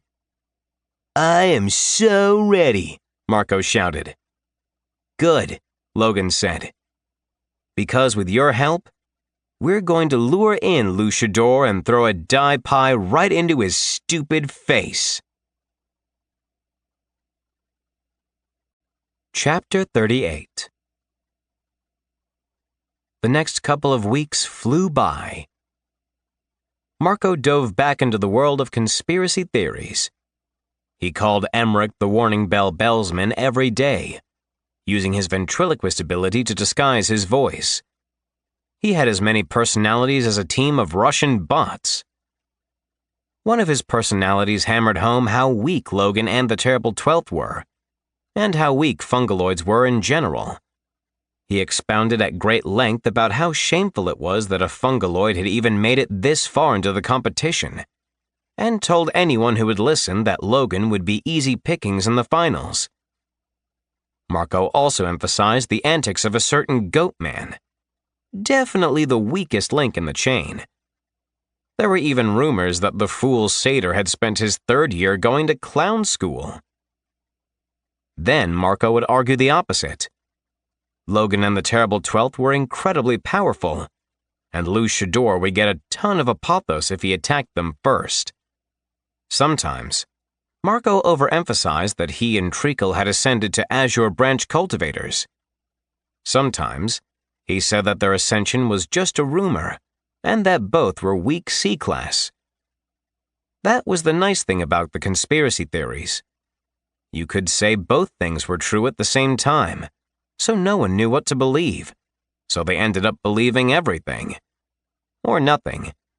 Or landing on something that was close to the middle, but also completely wrong. At the same time, Inga filed false dungeon plans with the auditing agency. Weak dungeon schematics for the finals that seemed ridiculous. Her dungeons were like a bad version of the Winchester Mystery House. Stairwells that went nowhere, obvious traps, and a barely defended inner sanctum. The finalists didn't have to turn in their plans. Winter Silver sure wasn't. However, Inga knew that those plans would find their way to Luchador eventually. She also said, "If doing a tax audit for 500 years of back taxes has taught me anything, it's that the truth is very flexible, and there's a fine line between telling a lie and claiming a deduction." Logan had run his own business back on Earth. He knew all about gray areas. They had a few weeks before the end of the school year exams and the finals of the inter-school tournament. Neither Logan nor Winter Silver knew where they would be building their dungeons. There was a 2-week window as the tournament judges waited for new celestial nodes to bloom. Then it would be a matter of the dungeons luring in raiders. Logan didn't think that would be a problem since they were doing so much trolling already. And it wasn't like Luchador and his Glow Brigade would go after Winter Silver. Not when she was probably the one supplying them with information in the first place. Logan did, however, have 2 concerns. One was Inga. The poor moth woman was working herself to death with the audit. There were critical pieces of documentation she hadn't been able to find, and she was burning the midnight oil in a desperate attempt to locate them. She was more frazzled than he'd ever seen her before. and he had absolutely no idea how to help her. Not even her obsession with the perfect table setting had run this deep. These dark waters were uncharted, and navigating through them was a perilous thing. Logan was also having trouble with his misfit mushrooms. They'd been working diligently to perfect the as many knots as possible technique, but no one had ranked up yet. Not even with help from the Blue Divine filter and the added Lajiki lotion. Yi's tea fought hard to keep his hope alive. He was running out the door less and less, and yet he still didn't handle failure that well. Logan didn't want the troubled rebel to backslide into despair. He had to reach them, and he thought he might know how. It was a long shot, sure, but at this point, what did any of them have left to lose? With 2 weeks of classes left, Logan headed over to Nightfall University and gathered together Professor Rick and the rest of the outcast mushroom men and women. Paywig Bulge, Gary Bernardi, Amanda Pears, all of them were there. He'd never seen a more broken and defeated-looking group of dungeon cores. They were going through the motions because Logan believed in them, but it was clear they didn't really believe in themselves. Defeat and resignation in equal parts were hammered into the lines of their faces and the slump of their shoulders. Logan posted up behind the podium at the front of the classroom. I'm thinking today we'd do something a bit different. Yeasty folded his arms. We're hopeless, Logan. I know we're lovable misfits, and I know you believe in us even when we can't believe in ourselves. But you've tried for weeks to get us to master this technique, and we've gotten nowhere. He frowned like the naysayer he was. Right, Yeez, Logan said. That means we have to flip the script. There's plenty of Apothos on campus, but I'm wondering if we can't find a spot that's especially strong. Maybe somewhere outside of the classroom? Professor Rick snapped his fingers. There's that new Melvin R. Chevalier park that has a ton of Apothos. We could head over there. Class outside? Oh, Rick, you're letting Logan Murray turn you into a rebel. I know, Lori. You always did like it when I broke the rules. Let's do it. Professor Rick and Logan led the misfit mushroom guardians out of the building and across the campus to a ridge of rock jutting out into the Onyx ravine. Overhead, minerals in the rocks glittered like stars. Lamps lined the walkways, which wound and snaked through a lush forest filled with towering trees that glowed with latent Apothos. It was a serene spot, all right. Once they were far enough away from the main campus, Logan had the class sit in a circle around him, including Professor Rick and Lori. He cleared his throat.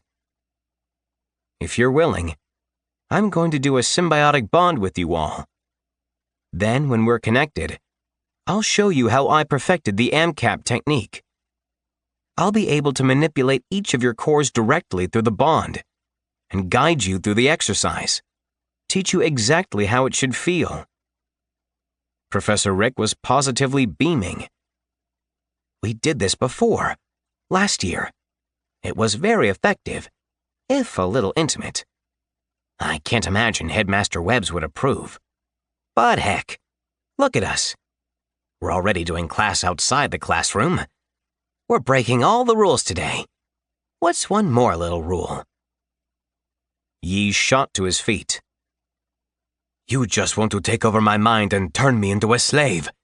It's not happening, Logan. I'm a loner. I was meant to be alone. All the while cursing the crushing loneliness that consumes my every waking thought. Logan was prepared for this. Look, Yeez, you don't have to do it. I know bonding can get deeply personal, but it might be your one chance to break through the barrier that's been holding you back all these years. It'll be uncomfortable, but it's like my Uncle Bud always used to say, growth is always uncomfortable. Paywig Bulge suddenly roared, Sit down, Yeez. You're one of us. Stop pretending you're not. Yeez sat. I respect strong leadership, he said. I can sense that you're going to break us like wild stallions. Gary Bernardi ate some of the grass with the mouths on the palms of his hands. You know, this is like how the four celestial ancestors taught their students. Out in the open, in the forests of far-flung worlds. I feel like I'm in the presence of a true master. Logan wasn't sure how to accept the compliment. He tried to move them on. Because I'm B class, rank 4, the misfit mushroom cores all gasped and stared, whispering and chattering. Even Professor Rick had to go over how amazing that was with Lori. Logan lifted his hands. You guys will get there, with some work. Yeez frowned. Oh, sure. You worked hard. But I overheard you the other day talking with Professor Rick. All your hard work has you stuck. I guess work and perseverance aren't all that they're cracked up to be. They are, Logan countered. But they can only take you so far. It's like, you do the work, you accept the gifts you get, and you don't worry about the stuff you don't get. At a certain point, you just need to divorce yourself from the outcome and accept that not everything is inside your control. It's about gratitude, man. It's being grateful for the fruits of your labor, though they might not be the fruit you thought you'd get. Gary let out a happy sigh. So wise, so powerful. We're ready to work, Professor Murray. Logan wasn't sure if he liked the sound of that. On the other hand, he could get used to it pretty quickly if he had to. But really, his goal wasn't to teach. It was to protect Earth and see about getting his homeworld a bit more apothos. First things first, he wanted to help his friends. As I was saying, I can bind myself to 7 hosts total, and I can hold it for 4 hours, thanks to the 3 knots around my core. There was more chatter. 3 knots? B-class? Are we sure he's from Uroth? Logan raised his hands and silenced the class with a look. I'm bound to my friend Inga, but I can still do 6 more, which means I need some volunteers. He got his volunteers right off the bat. Yee's T was one of them, as well as the other usual suspects. Those that wanted to bind with him all moved forward, while the others waited in the back, watching with great expectations in their eyes. Logan let the symbiotic spores leak out of his gills, swirling and dancing through the air around him. Professor Rick, Yeez, Gary, Amanda, Pewig, and Luco Paxillus all breathed in his spores. Luco was mostly nose and cap. His nostrils flared dramatically as he inhaled. Professor Rick smiled. That smells good. But, Logan, you can include the entire class. Don't you see? Logan didn't understand. He saw the normal symbiotic bonding messages. The names of the misfit mushroom cores filled his head, and he would be getting 10% of any apothos they cultivated. But then something strange happened. Professor Rick unleashed his own symbiotic spores, and so did Gary, Amanda, and Luco. In seconds, a great golden wave of spores washed over the clearing like an early morning ground fog.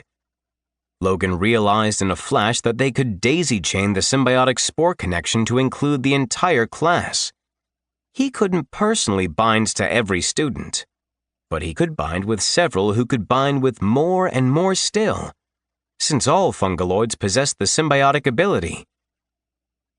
He felt himself linked to all the cores, felt their energy surge into him along with a rush of distant thoughts and feelings. He knew enough not to go delving into their psyches. He hadn't forgotten what had happened with Chadragoth. The other fungaloids, however, didn't have his self-restraint. He was suddenly an open book to them. Logan, at first, was supremely uncomfortable baring his soul to these relative strangers. Then he realized he didn't have anything to hide. It was one of the benefits of being a good person. No secrets. They did see his disappointment, his little flashes of despair, and a bit of envy he hadn't even realized was there. There was also some smugness and arrogance. Was it a problem? Logan didn't know.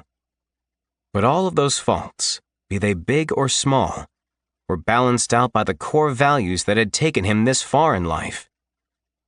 His determination and unwavering loyalty. His commitment to doing what was right, even when it was hard. His willingness to sacrifice, to suffer for his convictions, and his unbreakable will, reinforced with a perpetual beam of optimism. It was a revelation that he wasn't perfect, wasn't a messiah. He was something better in its own way. A real person who could show others the way forward, because he was like them, not above them. As knowledge of himself went out, apothos came in, filling his core with an unimaginable ocean of apothos. They were all so attuned. He had the idea that if there were more fungaloids, they could basically daisy-chain an infinite number of mushroom cores. Had the Spore Lords figured this out? They must have. What had happened to them? Had they gathered so much power that they transcended all of reality? Had they become gods? Professor Rick's voice suddenly appeared in his mind. Best not to think too much of the Spore Lords, Logan. There is a certain seductive quality to this symbiotic bond we all share. Let's have you show us the technique so we can disconnect. Before Logan could send anything, Yeez piped up. Oh, you guys. You've been so patient with me. I can't thank you enough. I'll be better, I promise. Love ya, Yeez, Gary sent, while patting him on the shoulder. You're one of us, Guy, Amanda added. I like your hat and cape. Always have. Always will. That was from Pewig Bulge. A new, very feminine voice chuckled. Glad you always come back, Yeez. We're going to be outcast oddballs together, to the very end. Is that Lori? Logan asked in wonder. Lori laughed. It is. Rick and I love having you in class. You really are special, Logan Murray. And I know that compliments make you uncomfortable, so let's move on. They were in perfect communion. It was comforting and flawless, as good as linking up with the terrible 12th. Or maybe a bit better, because of all the fungal power fueling them. They were a true community. Logan could easily see himself wanting to take over an entire world with just fungaloids. Those celestial nodes would be totally safe forever. Why stop at one world? Why not infect whole galaxies? Careful, Logan, Professor Rick sent. Get on with it. It was the first time the professor had been stern. Logan shook his head, pushing away thoughts of transcendence and immortality. This power was great. Maybe too great. He needed to focus on the task at hand, then break this communion before things spiraled out of control. With a renewed sense of will and purpose, he pulled in apothos from the air, from the onyx ravine, from the many mushrooms he was attached to. 17 in all. He then took a deep breath and showed them how he pushed the apothos into his core. His knots glimmered like 3 stars, glowing brighter, brighter, brighter. He saw he could tie another knot so easily, and he saw how their combined power helped him feel the Tree of Souls.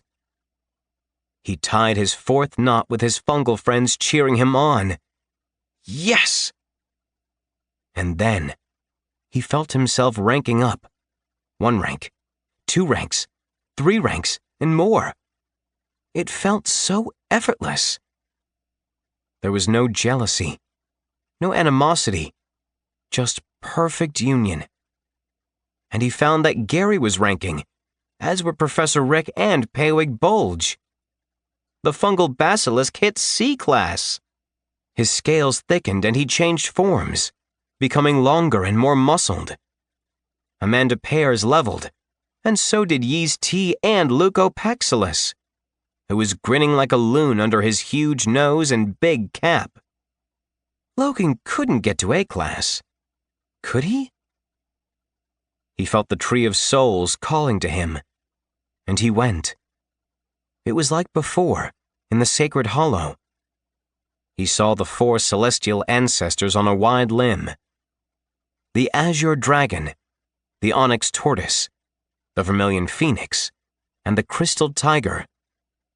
They were beautiful guardians, but curiously, they wanted him to stay away from the trunk of the grand tree Ashvata. It filled Logan's sight, calling to him, beckoning him onward. Logan felt the power emanating up from the branch, into his feet, and throughout his body. The air was thick with pollen. Or were those spores? Or were they the milk of all the stars? And those 4 heroic dungeon guardians stood in front of him, standing there in front of the massive tree taking up the entire horizon. From above, from the vast wash of stars, the golden serpent slithered down, circling the Tree of Souls. His sleek, scaled body seemed to have the same diameter as the tree itself. For a second, Logan couldn't tell tree from snake. Then the golden serpent left the tree and floated above the branch, miles of glittering yellow scales. That mystical snake was everything and nothing, a vast presence that dwarfed the 4 celestial ancestors. The golden serpent was the master of the ancestors. Above them and around them, separate yet a part of them, all at once. According to legend, he was a triple S-class guardian. But seeing him in action, drifting and floating on the cosmic winds of reality, he felt even more powerful than that. Surely, if it was possible to ascend to godhood, this divine being had done so. The golden serpent shot forward, mouth open, to grab Logan. For a second, the fungaloid wasn't sure what to do. Should he let the snake eat him? No. That wasn't going to happen. Logan wanted to get to the trunk of the Tree of Souls, to the center of all reality. It might be against the rules, but Logan didn't think so. In a very real sense, it was coming home. Logan had practiced his pneumacity enough that he triggered the skill just as the golden serpent's jaws hovered over him. Logan leapt forward, going faster than ever. It wasn't only his skill. It was the tree, pulling him to it. The Azure Dragon stepped forward to stop him, but Logan dodged him as well as the Vermilion Phoenix, whose flames seemed as hot as the sun itself. The Crystal Tiger leapt forward and tried to catch Logan in his claws. Logan used his exoskeleton skill to thicken his skin. Pieces of the chitin were ripped off, but he hardly felt it. The tiger's attack wasn't a killing blow. The celestial ancestors weren't trying to kill him. They only wanted to keep him from reaching the tree. Except for the Onyx Tortoise, who stepped to the side. Was that Professor Ickix? Part of him was. Logan triggered pneumacity again and went flying right to the trunk of the Tree of Souls, to the center of all reality. As Logan flew forward, he saw a groove in the bark. That was what was drawing him forward. A bit of yellow mold was growing in the crack in the trunk. Logan adjusted his flight and flew into the crack and into the mold. Immediately, he felt the power of the spores. It was old, ancient, and so powerful. It was part of the tree, just as it was completely different, a completely alien presence, but still alive. Alive and yearning to survive, like all life. Sure, Logan had a very Jurassic Park moment. Life finds a way. Logan knew he was alone. His Fungaloid class back at Nightfall University couldn't see him, and although they might be able to feel him a bit, he had far outpaced them, surpassed their limitations. It was like they were running a marathon, and Logan had sprinted to the finish while they were still jogging mile 1. They could catch up. They would catch up. Eventually. He would help them. Logan breathed in the spores nestled within the vast crack of the trunk, and the minute he did, he exploded into 1,000,000 spores. Then 1,000,000,000. Then 1,000,000,000,000. Then he was all life in the universe. All the stars. But all the stars were just a different kind of fungal spore. It was all connected, and he became that connection for a few blissful seconds. There was no thought, no worry, no emotion at all. Just beautiful, serene existence. Sublime connection. His body was gone. His mind dissolved. He was a vast galaxy of spores.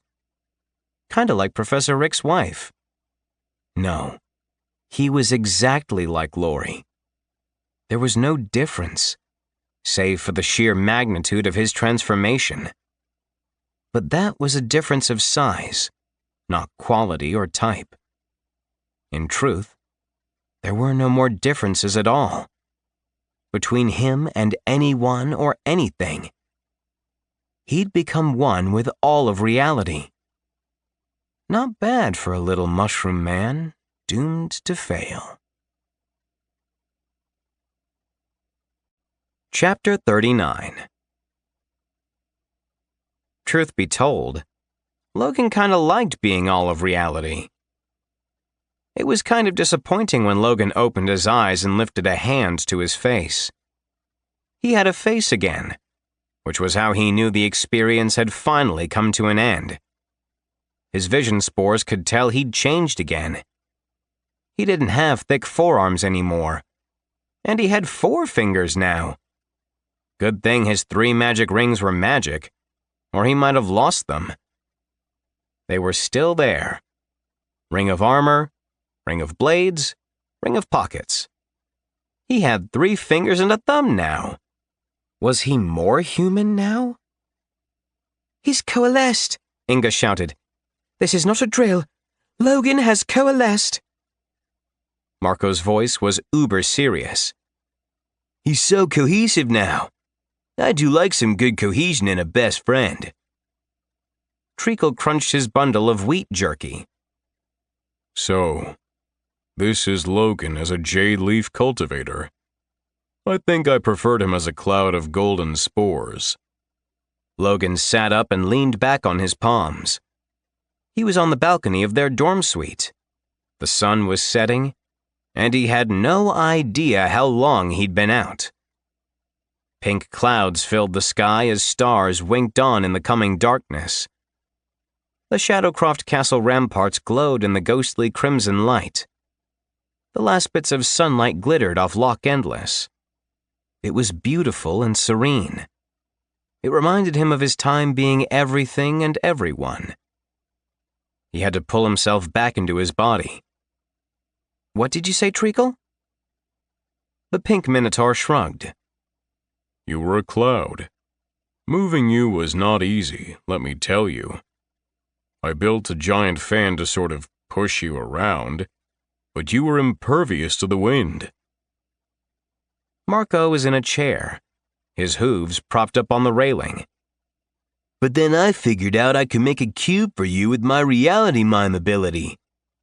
Admittedly, getting you in the cube was rough. Professor Rick was totally freaking out. We, can't tell the lousy webs that you symbiotically bonded with a ton of fungaloids. Rick and Lori would get fired in a second. Logan squinted, one eye closed. Wait, so I really was a cloud? He asked. I thought that was a dream. No, not at all, Inga said. Your transitional shell was indeed not a shell at all, but a massive spore cloud. We actually lured you into the cube by laying out rotten meat. Your cloud flocked to it like a hungry Alderaran pup. But then the cube wouldn't fit inside, so we put it on the balcony, and here we kept you while you ascended. The headmaster, the rector prime, every professor visited you, as well as your mushroom friends from your class. No one in living memory has ever seen a fungaloid ascend to A class. No one knew what to expect, or how to handle you. I handled him, Marco insisted. Mime style. Logan didn't know what to say. Inga's antennae were drawn in tight. She was frowning. What happened to you? I felt the power surge, and then we lost our symbiotic bond. She leaned in close and dropped her voice. Did you touch the Tree of Souls? I sensed that you had, and also that you found something there. Mold, Logan said. It was rooted in a crack in the trunk. I touched it, and I think that might have been what pushed me to A class. No, that's not it. It was the power. Linking up with the other mushroom cores gave me a fourth knot, ranked me up, and then sent me to the stars. Like, right to the stars. He ran a hand over his face. What day is it anyway? It is the Sunday of our last week before our final exams, Inga said. And unofficially, it's the week when we could compete in the finals at any moment. The tournament judges are now waiting for the 2 new celestial nodes to open. Then the finals will begin. Honestly, we didn't expect you to emerge in time to compete. Suresh has been preparing someone else to take your place in the finals. I imagine he is going to be displeased with your return. Treacle munched and spouted a haiku. It sucks to be us. Final exams have arrived. Spring is finally here. He frowned. 6 syllables on that last line, and I've done so well up until now. Marco snapped away the cube, and Logan felt the warmth in the air. He'd been out of action for quite a while. The air was warm. Winter was over. Spring was in the air, and soon school would end, and it would be summer again. Logan clambered to his feet and dusted off his hands. I need a mirror. Marco tilted his head. 1 second. He stood, pantomimed a mirror, and then smiled at his supposed reflection. He adjusted his beret. I can't believe how different I am as an Azure branch cultivator. First off, I'm so much more handsome. And yet, there's a darkness in my eyes, a mystery that wasn't there before. Treacle belched up some cud. You look exactly the same, except for the jaunty beret of hat trickery. Totally different. Marco stroked his furry chin.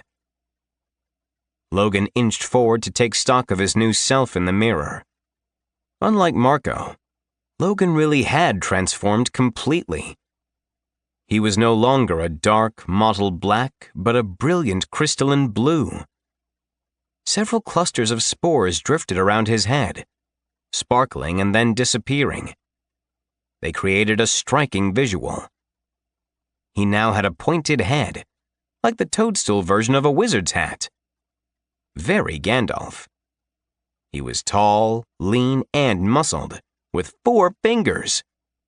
He was wearing wizard's robes and sleek dark blue boots.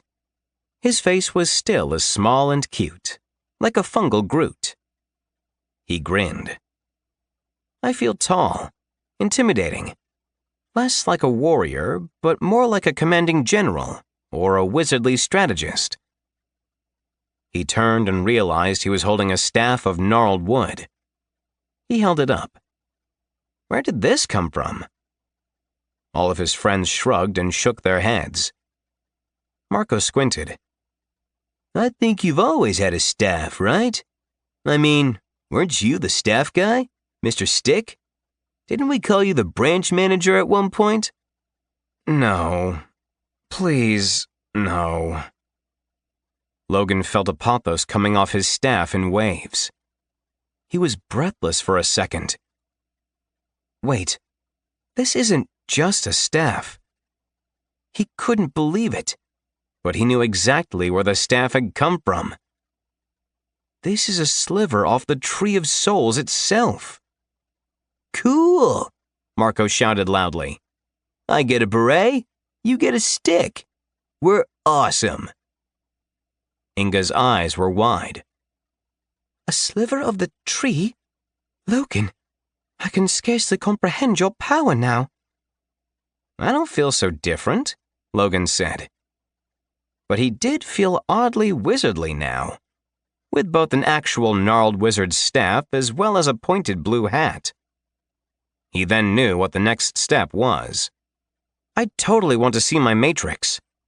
Can we get to the Tartaruka cell so I can practice my new skills? Inga shook her head. Professor Suresh has the dungeon simulator completely booked for the 9th circle. As I said, he assumed you would not wake up. We had some precedent, since Chadragoth has yet to emerge. Shadowcroft has been bending over backward to accommodate the students that are potentially taking our place. Logan was a bit disappointed. Oh well. What we did with Treacle and Marco was fun, but I guess I'll get used to my upgrades soon enough. Glad I woke up when I did. That's right, Treacle said. We had no idea what we'd have done without you in the finals. It was very stressful. I'm relieved you are awake, so we can all die together. You don't have to join us, Logan said. It's going to be dangerous. The pink minotaur gave him an, "Are you kidding me?" look. Of course I want to join you. We're the Terrible 12. It was difficult when it was only the 3 of us. I missed Marco. You'd miss me. Marco's mouth fell open. You missed me? The minotaur looked pained.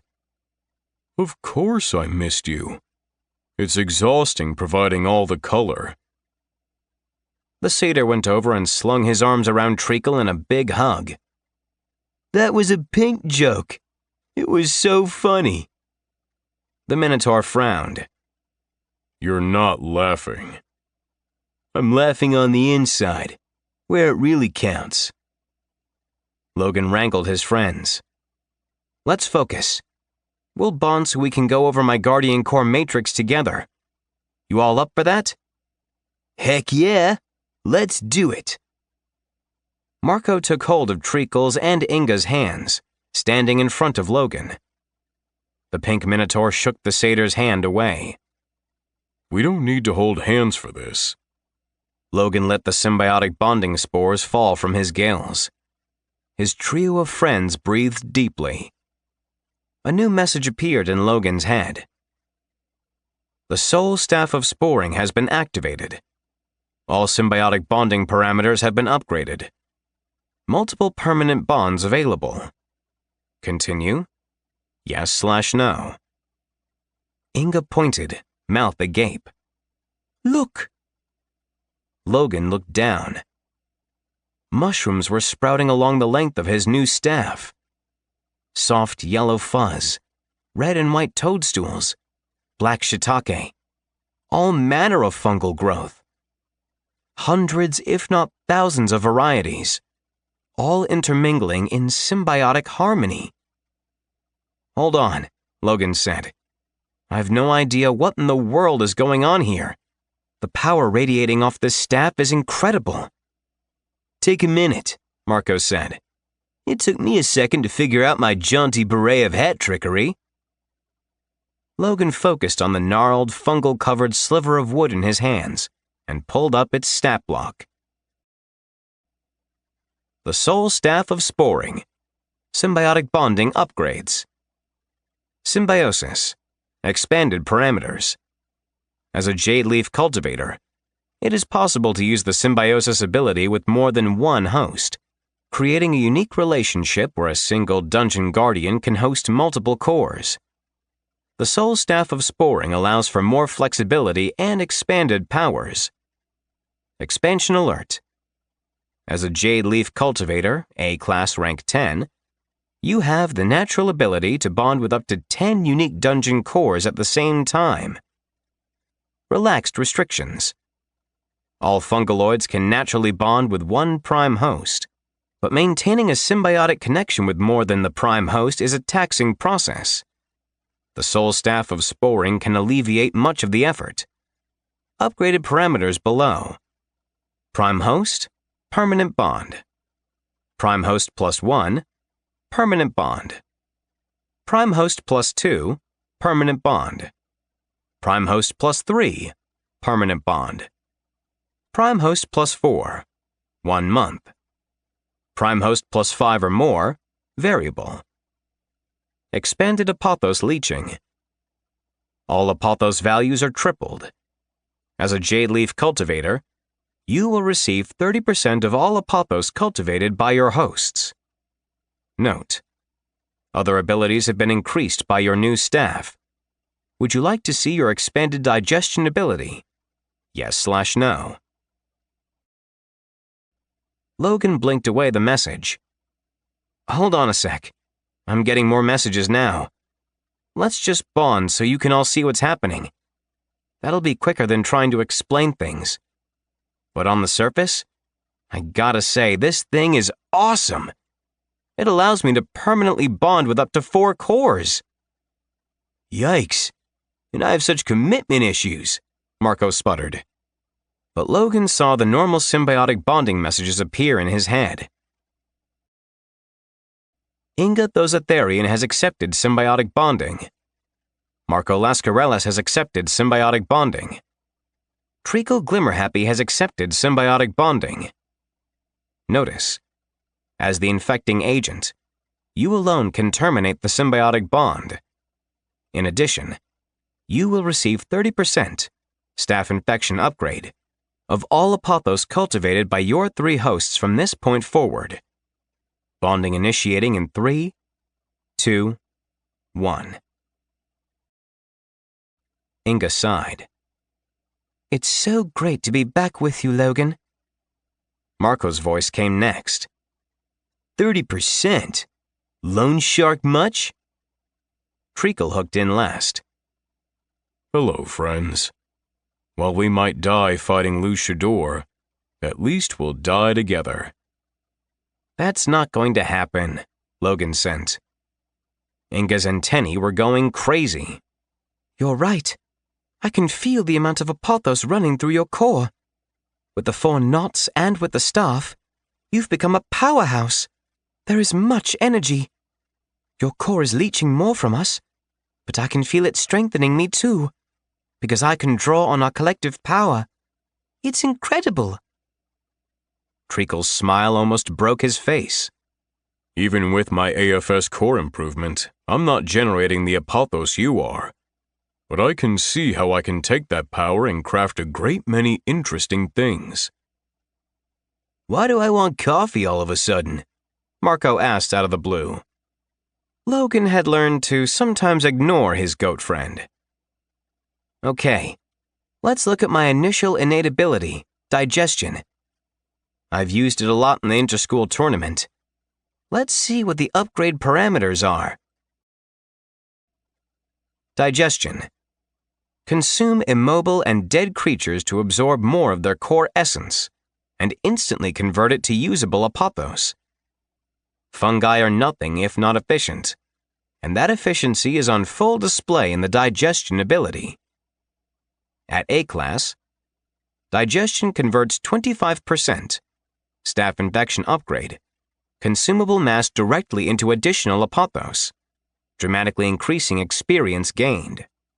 Digestion instantly converts 85%, staff infection upgrade, of all apothos with an elemental affinity into pure apothos.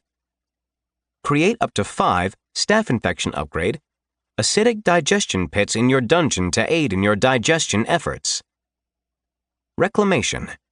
The fungi can consume inorganic matter such as weapons, armor, metals, and fabrics, breaking them down and reclaiming the items as base usable crafting components. Reclaim 55%, staff infection upgrade, of the item into raw material. Muscle memory. As the saying goes, you are what you eat. And that has never been truer than for a fungaloid.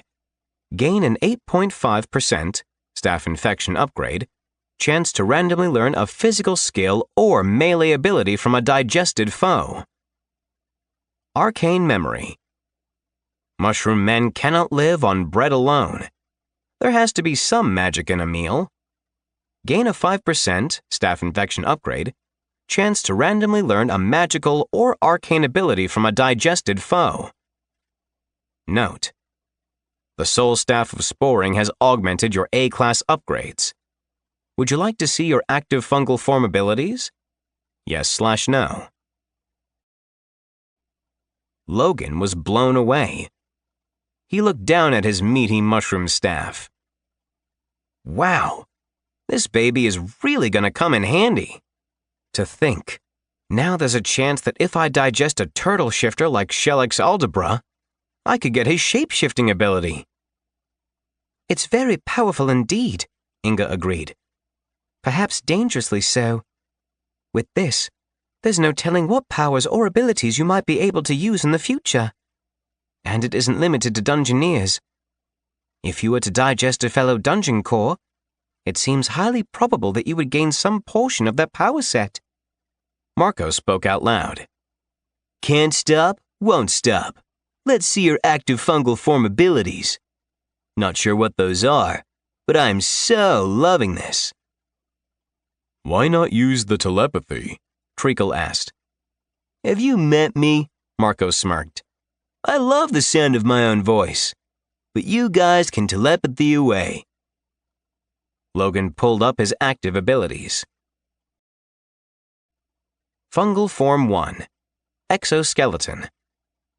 Trigger harden to temporarily calcify your exterior by 30%, staff infection upgrade, reducing damage, though with a minor reduction to speed of 10%, staff infection upgrade. Harden is a stackable ability, and can stack up to 4 times. At higher levels, this turns into chitin armor, creating hardened plates of chitin similar to an insect's exoskeleton. Light but resilient, the chitin reinforces the body without being cumbersome.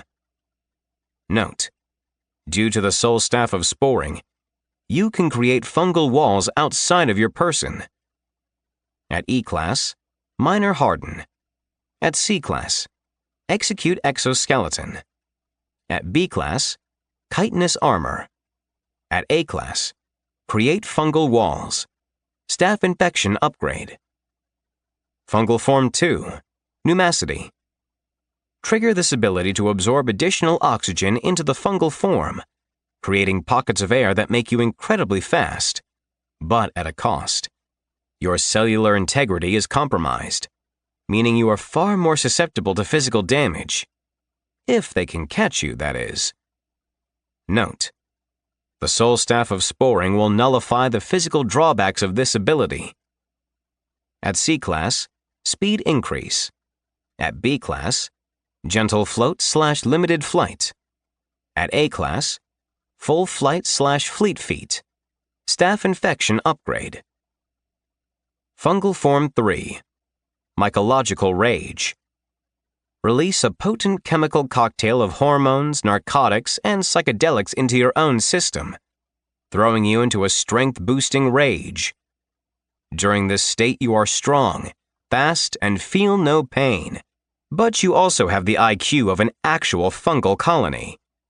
Note: at A class with the sole staff of sporing, you will have limited intellect. However, please do not make any major life decisions during your altered state. At B class, fungal fury. At A class, mycotic juggernaut. Staff infection upgrade. Logan's mouth went dry. He would try stacking his armor abilities more, but he was really interested in trying out his full flight and mycotic juggernaut skills. Could he really fly? Could he fly while at the same time being a huge, unstoppable fungal tank? He probably could because he was A-class now, and he had his nifty new staff, peeled off from the Tree of Souls itself. He remembered he had passive abilities as well. He pulled up those while his friends watched. At E-class, ranks 10 through 6, fungal vision. Current status, unlocked. At E-class, ranks 5 through 1, disease immunity. Current status, unlocked. At C-class, ranks 10 through 6, poison immunity. Current status, unlocked. At C-class, ranks 5 through 1, replicate. Current status, unlocked. At B-class, ranks 10 through 6, blindness immunity. Current status, unlocked. At B-class, ranks 5 through 1, deafness immunity. Current status, unlocked. At A-class, ranks 10 through 6, partial mental immunity. Current status, unlocked. At A-class, ranks 5 through 1, complete psionic immunity. Current status, locked. If you would have had this when Helmet tried to take you over, he wouldn't have had a chance, Marco said out loud. He paused. Hey, my jaunty beret works kinda like Helmet. You know, we can test your immunity out real quick. Wanna try on my hat? Not right now, Logan said. I need a second to digest this all. Ha! That should go quick now that you have 5 digestion pits. Zing! Jokes aside, this really was a lot to take in, and Logan hadn't even chosen his new protospore cultures. However, he'd been preparing for this moment all year long. He knew exactly which new mushrooms he wanted, for the most part. He had a couple of options. The real question? What kind of jade leaf cultivator did he want to be? Chapter 40. Logan stood with his friends on the balcony. He'd brought out chairs, but Logan was too excited to sit. Darkness had fallen, and the sky glowed from a kind of strange moon/star combo.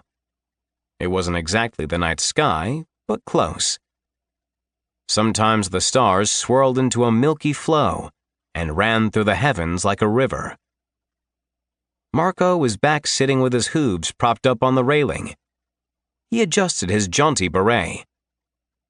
Are we ever going to see your Guardian Core Matrix, bro? I'm itching to read a bunch of stuff I don't understand. Inga smacked his arm lightly. Marco, we need to have intimate knowledge of his skills since we're so connected. Please avoid the words intimate and connection while we are bonded, Treacle sent. Logan, what new mushrooms are you considering? Logan leaned on his fungal staff. Holding it, he felt so powerful and wise. It had been such a great ascension. Do I want to be a healer or more of a drug dealer? Do I want lures or minions? And if I have minions, should I go the necromancer route? At this point, I only have a limited number of protospore cultures to choose from, but I'm pretty sure I could design my own eventually. Or at least that's one theory Scotty A. Morellis had in his book, Mushroom Almond Exegesis. Can you provide us a list? Inga asked. Logan complied, pulling up a list of possible protospore cultures for his friends to look over. Well, mostly Inga and Treacle. Marco had produced a trio of live jackalopes and was idly juggling them instead of paying attention. Classic Marco. Racial scale. Domestic fungi. At A class, ranks 10 through 6.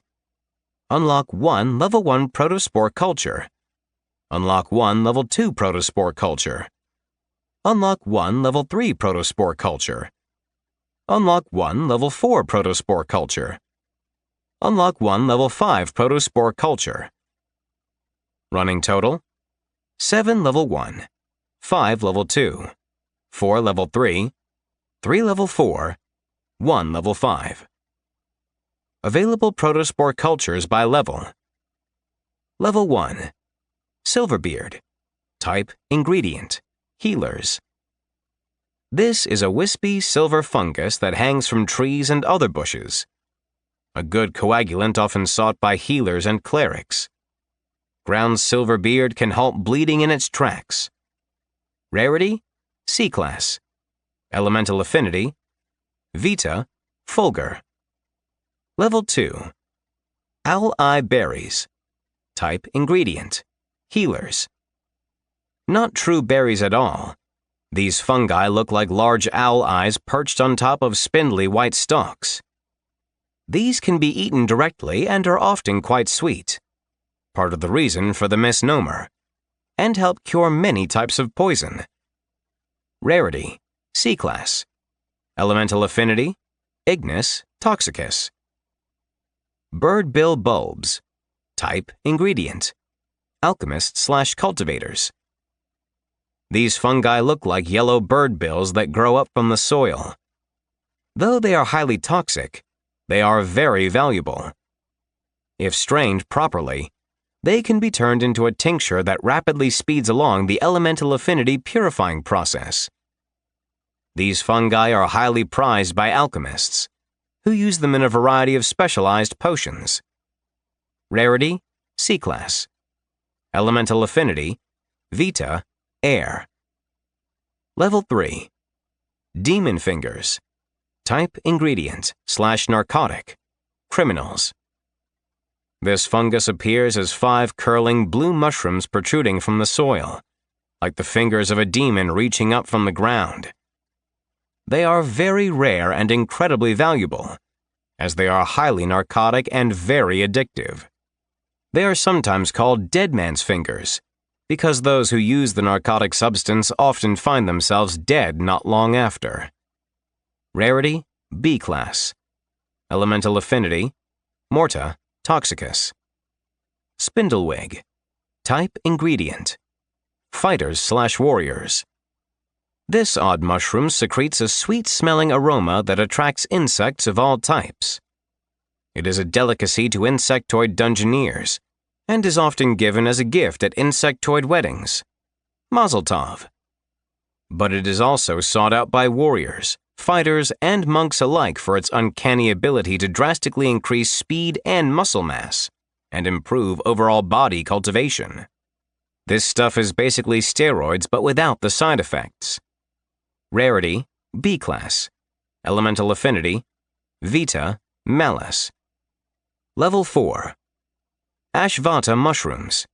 Type Ingredient. Alchemists/cultivators. These mushrooms, golden stems with wavy yellow caps, are chock full of potent psilocybin that alter perception and provide powerful hallucinations and intense emotional experiences. They are valued by magic users and spiritists across the worlds for their mind-expanding effects. Many believe that to advance from A to S class, you must connect to the Tree of Souls, and the only way to do so is through the Ashvata mushroom. Rare and valuable. Rarity: B class. Elemental affinity: Toxicus, Air. Deathcap warriors. Type Greater minions. Deathcaps are the grown-up version of the lesser skullcap waddler sentient mushrooms. Deathcap waddlers make up the bulk of a fungal lord's army. Standing 6 feet tall, they are thick with spongy muscle and covered in a plated exterior chitin armor, which makes them far more durable than the waddlers. They can carry a range of improvised weapons and are often equipped with crimson coral blades. Rarity, B class.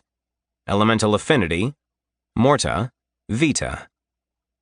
Fairy wings. Ingredient, alchemist/cultivators. These delicate lacy mushrooms look like fairy wings and grow best in forested areas.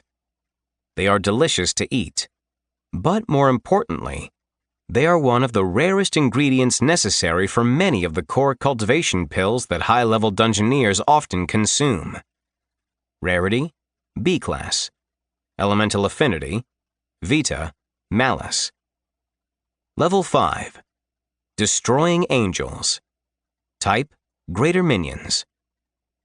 Tall, slender, and clothed in midnight, these mushroom minions channel all of the spores of their mushroom master, from pollenic afflictions like athlete's ailment to psychedelic fungal attacks such as bad trip. The fungal angels can also hurl deadly magic missiles made of pure morta. The destructive ranged attack will devastate raiders from a distance. Rarity, A class. Elemental affinity, Morta, Vita. Mycotic Shambles. Type, Greater Minions. These are the top-line warriors in any fungaloid lord's army. These shambling golems are cobbled together from stone, wood, dirt, flesh, or anything else that might happen to be lying around, held together with a goopy and resilient fungus. These golems stand over 7 feet tall and can take a serious beating. Most choose not to fight with weapons, since their clubbed fists do more than enough damage all on their own. Rarity, A class. Elemental affinity, Morta, Vita. Ghoul Hair. Type, Greater Minions. Create your own undead servants. This fungus rapidly spreads through a body, creating a fungi colony which reanimates the corpse for a period of time, while feasting on the remains. Reanimated corpses will degrade, but for a limited duration they keep all of their skills, spells, and abilities. Rarity, A class. Elemental affinity, Morta. Tuning Fork Mushroom. Type, Trap. These fungal growths have Y-shaped heads and gunmetal gray skin, which is where they get their name from. Although they are physically rather fragile, they can emit a high-pitched screech, sonic damage, that can rupture eardrums, cause eyes to bleed, and deliver raiders directly to their graves.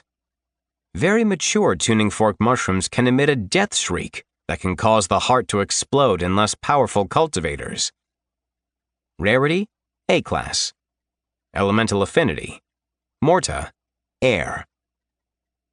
Violent Earth Star. Ingredient, alchemist/cultivators. These starburst-shaped fungi are royal purple in color because they are only for the kings and queens of guardian cores. To protect the tree, cultivators need to utilize every bit of apothos they can. Violent Earth Star is a critical ingredient in the Purple Purity Potion, which can only be used by Jade Leaf Dungeon Guardians. Purple Purity has been rumored to add twice the skills once cultivators reach S class. Rarity, A class. Elemental affinity, Vita, Malice. Level 6. Fungi Locked. Marco stashed the jackalopes back in his beret, then stood and yawned. Wow, I'm not used to doing all that much reading on a Sunday night. Normally it's my me time, but I was going to head over to the Golden Serpent Hall and give the bathroom a quick swish. You know, start the week off right with a clean toilet. Inga gave him a dirty look. Logan hasn't chosen his next collection of mushrooms yet. I think he wants our help. Marco grimaced. I'm the comic sidekick. You're the smart one. Treacle is the depressed. Not so much anymore, the pink minotaur sent. Steve the mannequin was so negative. I didn't want to be like him. I have a new, sunnier disposition and outlook. Not as optimistic as Logan, but not as pessimistic as Steve. The cosmic balance, I say. Marco rolled his eyes. My point is, you don't need me. I think we're good. I'm gonna go. Logan went over to him. We can wait to do my other abilities. Let's just choose my new mushrooms. I get to pick out one from each level, so 5 new spores total. You have more leveling stuff to do? Marco exploded in disbelief. He then remembered. Oh, right. A-class. Rare cultivator. Jade butt, right? Is that right? Do you have a literal green butt? Jade leaf, Logan said out loud. And yes, under my robes, I have a green butt. Fine, I'll stay. Marco plopped down, and his hooves went to the railing as he leaned back in the chair. Since I'm here, I don't want you coming anywhere close to those demon fingers. I've seen what they do. Not pretty. Major addiction. Family shattered. Think of the children, Logan. Think of the children. I agree, Logan said. Inga tapped her lips with one finger. Eventually, I believe you'll get access to all the spore types listed. However, from the reading I've done on fungaloids, there are any number of mushrooms you'll have access to. This is but the initial list tied to your core. Finding more types might require tinctures or treasures, but it is possible. Logan liked the sound of that. He didn't want to stop getting powers. Marco cleared his throat. Let's get on with the choosing. This goat is exhausted. Logan switched to telepathy. I'm basically kind of the healer in our group, so I was going to choose the healing fungi from level 1 and level 2. I'm also thinking of turning one of my curry boo-boos into a floor boss, like the Mariah Carey of healers. Then she can use the healing mushrooms to patch people up. Marco nodded. I approve. As did Inga and Treacle. Logan went on, working through his thought process. For level 3 and level 4, I was going to go with the spindlewigs and ashvata mushrooms. Steroids for our minions sounds like a great idea. And we're all fighting more, so we can also use them to bulk up. Marco raised a hand. I, for one, am definitely going to fight more now that I have my cool, cleaner weapons. And I don't know if you noticed, but I'm getting pretty ripped from cleaning bathrooms. You look exactly the same, Treacle sent. Marco didn't comment. Instead, he lifted his arm and flexed, using his poofy shirt to mime an enormous bicep. Great. So we can all agree that spindlewigs are on the list, Logan continued. And so are the ashvata mushrooms. We've seen how powerful the blue divine filter was for Marco and Treacle. I think with the ashvata mushrooms, I can work on some potions that will help you 3 reach A-class quicker. And it might even help bump me to S-class over time. As a side benefit, I think I can also use the ashvata mushrooms to create a toxic cloud that can give raiders hallucinations. That would help amplify my psychedelic spore ability. Marco shot to his feet. So many abilities. We're done, right? I hear a toilet calling my name. Inga grimaced. Disgusting. Even the word toilet is disgusting. I'm very curious about your 1 5th level fungus, Logan. It's interesting that you have so many minions to choose from. It is, Logan agreed. But I'm tempted by the violet earth star. I think they work with A-class cultivators like the blue divine filter works with C-classers. I've been going back and forth. We don't have a lot of ranged attacks with our minions, but I read up a ton on the mycotic shambles. They're like these huge, fearsome beasts. Total tanks. But the destroying angels would give us some better ranged options. Treacle looked on pensively from his chair. He waved a sheaf of wheat at Logan. You saw my jawbreaker machine gunner in Marco's circus. I've considered adding various bows and crossbows for our minions to use. Really, anything you choose will be fine. The ghoul's hair is an intriguing option. Having an undead army could certainly come in useful. Logan was completely torn. The ghoul's hair was a powerful ability, but unlike the other minions, it required a physical component to work, namely dead bodies. Marco saw it. The telepathy is fine, don't get me wrong, but I kind of like talking. Can we talk most of the time? I mean, since we're going to be permanently bound. Logan winced. Though he had assumed that was what everyone else would want, maybe he'd been wrong. Despite his joking, Marco really did have commitment issues, and it seemed like this choice was weighing on him, even if he wasn't directly saying so. I guess we didn't really talk about the nature of the bond, Logan said. Are you guys okay with us being permanently attached? What's the difference? Treacle asked. We've spent most every minute of every day together anyway. I trust you three with my life. Even me? Marco asked. Especially you, Treacle said, nodding solemnly. Inga waved away Logan's concerns. I can tell you, Logan and I respect each other's privacy completely. I think a permanent bond will only benefit us. Now, about your 5th level mushroom. Melee has never been your strength, so I think you should go with mycotic shambles. They can be your personal bodyguards, or you can possess them via brain cap when you want to take a more hands-on approach. Marco got excited. And then, when you become a mycological juggernaut, you can be this wall of brutal mushroom destruction. Yeah, mycological shamble. It might not be the best decision, but I don't believe in making the best decision. I believe in making the awesome decision. That settled it. Logan made his selections, and then he shared his final matrix with all of his choices marked. Logan Murray, Guardian Core Matrix. Base race, Fungaloid. Current evolution, Moral Sovereign. Cultivator class, Azure Branch Cultivator. A class rank 10. Primary elemental affinities, Morta/Toxicus. Racial abilities, Digestion. Racial scale, Domestic fungi.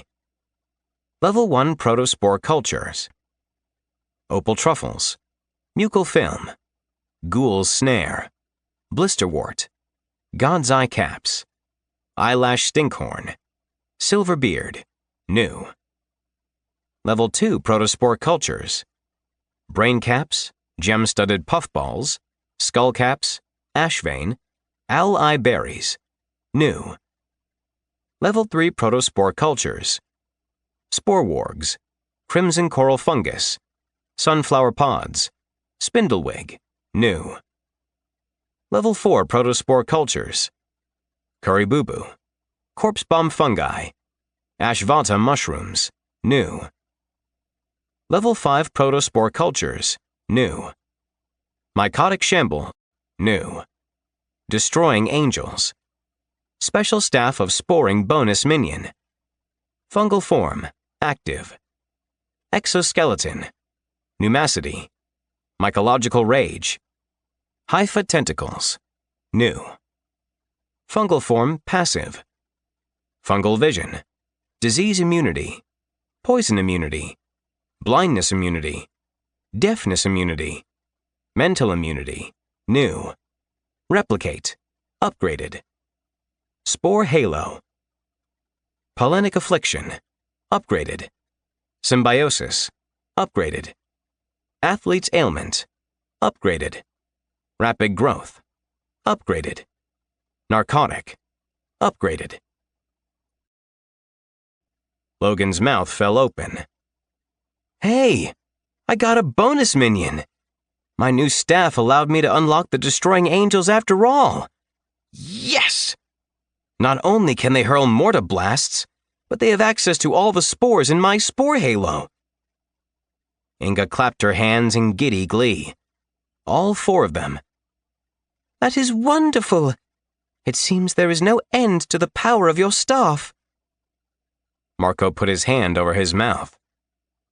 I'm not going to make any kind of joke there. Not one. Congrats, man. Couldn't have happened to a nicer mushroom. Inga noticed something else. Wait.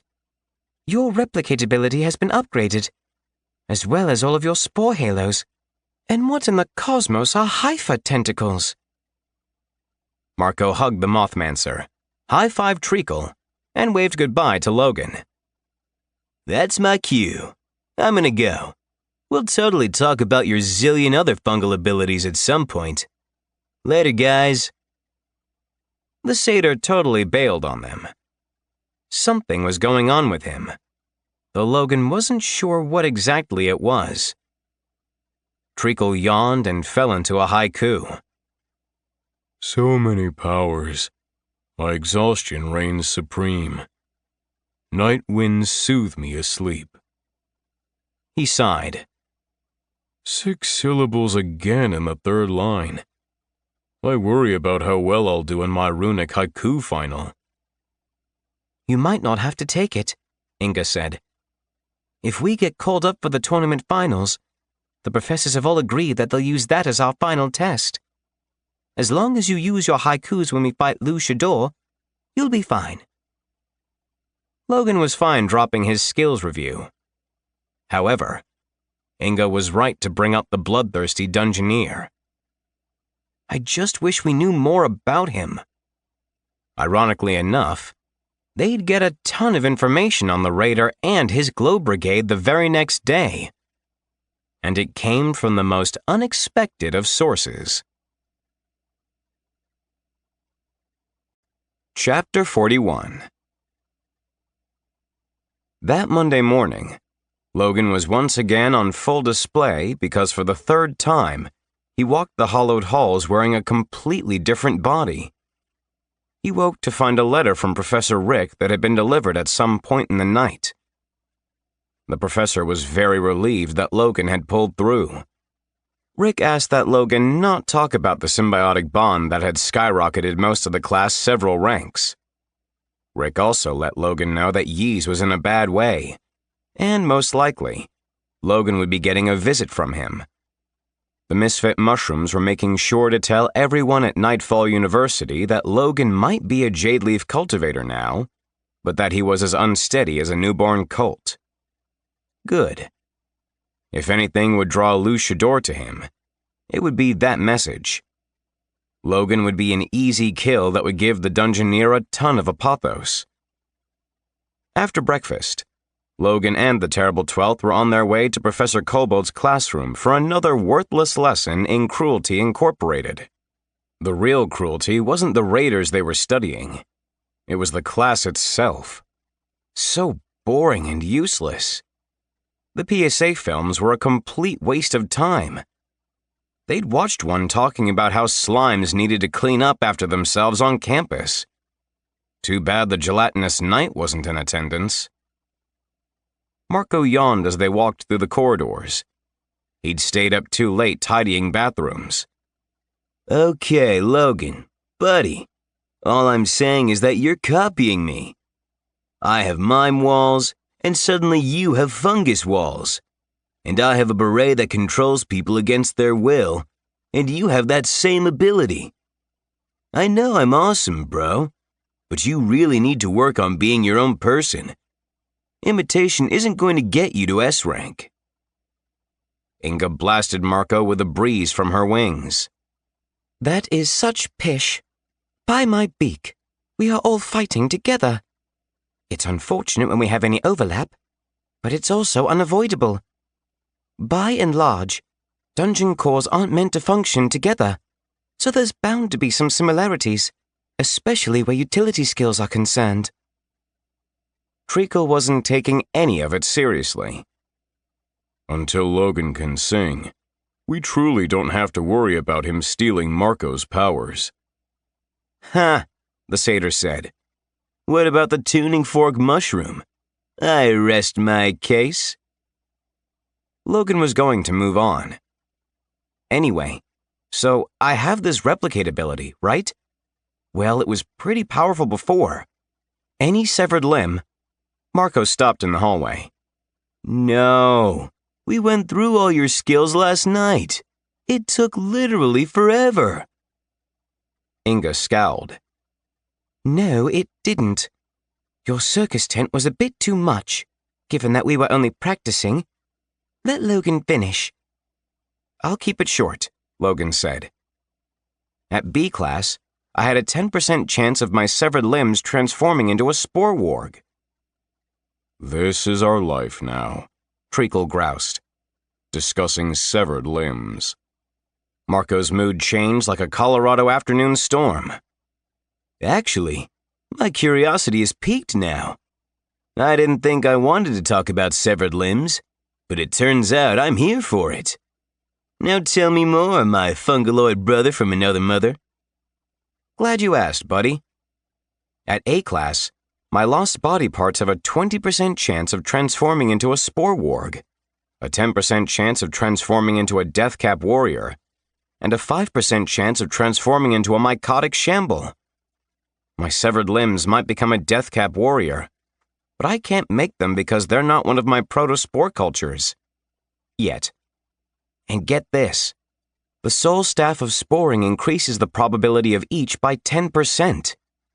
That means a third of the time, severed limbs will become a spore warg. It's pretty sick. They reached the classroom before Logan could tell them about his updated spore halo. They sat down next to the movie projector. When the other 3 cohorts came in, the new Franklin 4, the Mummy's Curse, and the dreaded Delta Talons, all looked at him in a combination of shock and surprise. The crib demon, Chucky Chubbs, stood on his desk, leaning against his baby carrier. Nice, Logan. The blue suits you. And what are those sparkles? They seem so... What's a good word? Otherworldly? Alphonse the Spice Mummy offered. Chucky laughed. Yeah, otherworldly. Nice. You know, we're all pulling for you and the terrible 12th. I just wish this class was... He lowered his voice. better. Logan shrugged, then thanked them for the well wishes. Professor Kobold came charging in. The little dragon man in the rumpled suit went to the front of the classroom carrying his battered leather briefcase. He snapped it open on the desk and pulled out the class roster. We're going to take roll now. Then we have a film. You know the routine. Let's get the show on the road. He made a little let's get on with it gesture with one hand. Inga stood up. Not today, Professor. Today, we have to talk about Luchador and the Glow Brigade. Professor Kobold slowly closed his notebook. He sighed as if he'd just made the most important decision of his life. Sit down, Therian Ingathosa. I was hoping it wouldn't come to this. But you're right. I can't put it off. I should have come to you right away. It's just, I had some interest from some really powerful producers. Inga sat down, a confused look flashing across her face. Excuse me? What producers? Production company, Professor Kobold said, correcting her. You might not have noticed, but I'm kind of a Devil McClure superfan. I have all of his work. He wrote and directed the PSAs. He's so brilliant. Anyway, I thought maybe I could follow in his footsteps by pursuing my dream. And I really thought it was all coming together. He dropped the roster and pulled out a huge hunk of papers. I wrote a screenplay. I've been working on it all year during class.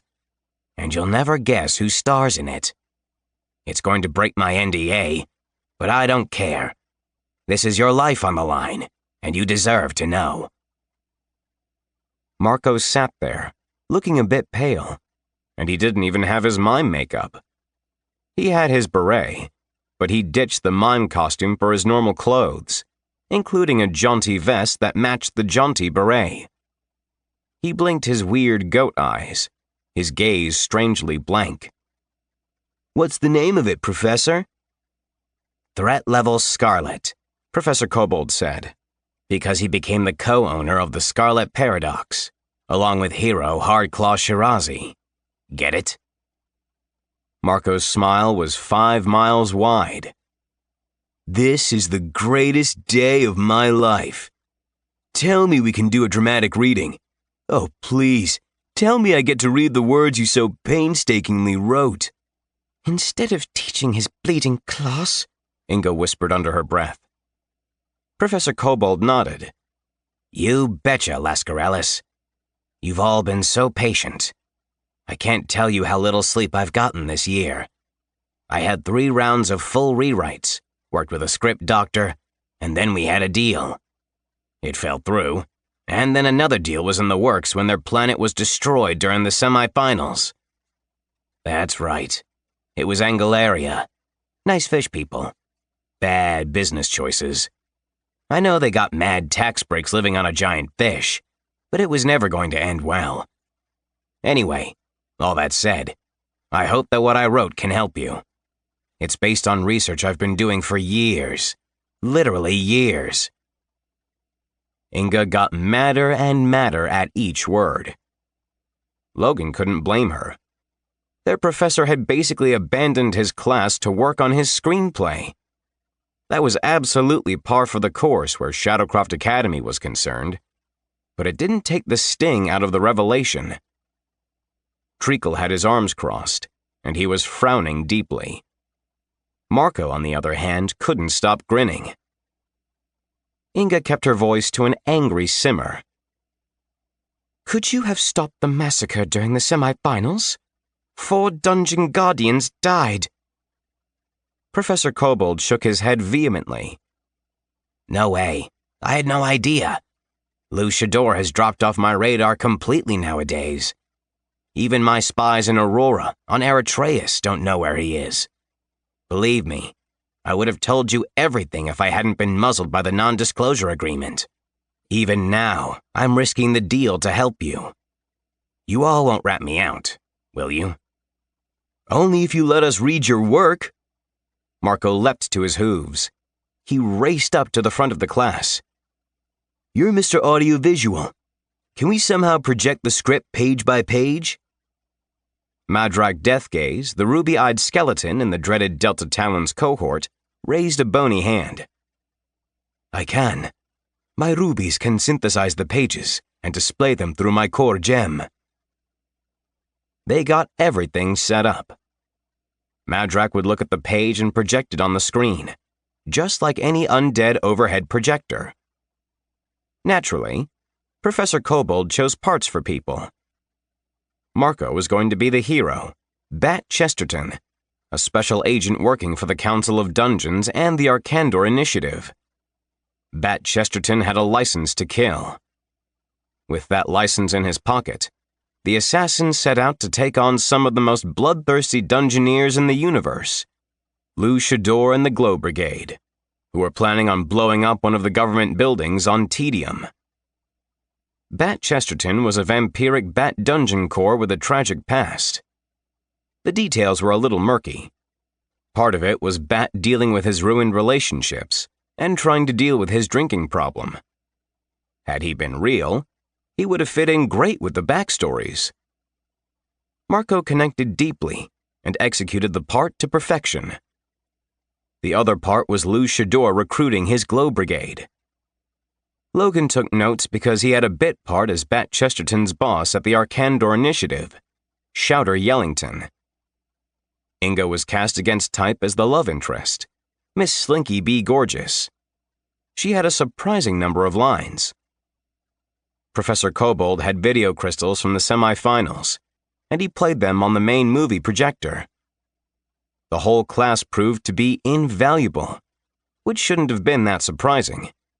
Just when Logan thought the Shadowcroft Academy was a complete waste of time, he'd get some brilliant lesson that completely changed how he saw everything. Their teaching methods were as insane as they were dangerous, but more often than not, they ended up paying major dividends. Professor Kobold excused them from their other classes that morning, so they had a good 4 hours for the read-through. The big takeaways? Lou Shador had grappling powers, a magic cloak, and odd bandages wrapped around his hands and wrists that acted as sentient tentacles. He also wore a colorful mask that appeared to give him some significant power boosts, like Logan's shiny new staff. They had footage from the semifinals, but it was grainy, which made it hard to see what was going on. Lou also had minions he could summon, vast crowds of beast people. Or at least, that's how it looked on tape. In Kobold's screenplay, he called them Shadorkin. In the end, Shador seemed like a monk or some similar class. He didn't use weapons, but he could do all sorts of things. Sound attacks, summoned weapons, and explosive area of effect stomps. It was all pretty straightforward, though from all accounts he was a powerhouse, not to be underestimated. The Glow Brigade was far less straightforward, and 100% more bizarre. Cruelli de Kill specialized as the group archer. She had long, multicolored pigtails that stuck out from beneath a spiky helmet. Despite being ranged support, she wore heavy armor, and she seemed to be able to fly. Her powers were mostly her magical arrows, though she could summon minions of her own. It was surprising that these heroes had similar abilities to dungeon cores. There was something familiar about Cruelli, though. If she didn't have the power of flight, and if she didn't have a bow, she might have just been some badass woman from a roller derby team. But that couldn't be, right? Right? Logan had his doubts, because the other members of the Glow Brigade seemed to have come straight from Earth as well. The second member of the Glow Brigade, Grand Jester, seemed like a D&D rogue wearing bad Harley Quinn cosplay. She had a giant mace, painted in clown colors, and she could cause a lot of chaos. Loud noises, sneaking around, getting incredibly lucky. Marco, of course, was immediately smitten with the character. He'd gone to clown college. She was an evil clown woman. It was love at first sight. The Glow Brigade's healer was a woman named Hot Topic.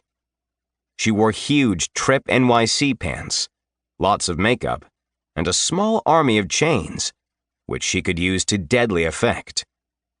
Speaking of chains, she could summon spiked chains like it was Hellraiser Day at your local mall. She looked like a teenage goth queen who wanted to string up her enemies and use her blood magic to heal her friends. Yeah, vampiric healer. It seemed to be a thing. In Professor Kobold's screenplay, Edna of the Three Rings was the good girl gone bad, who wielded the powerful magics contained in her ancient grimoire.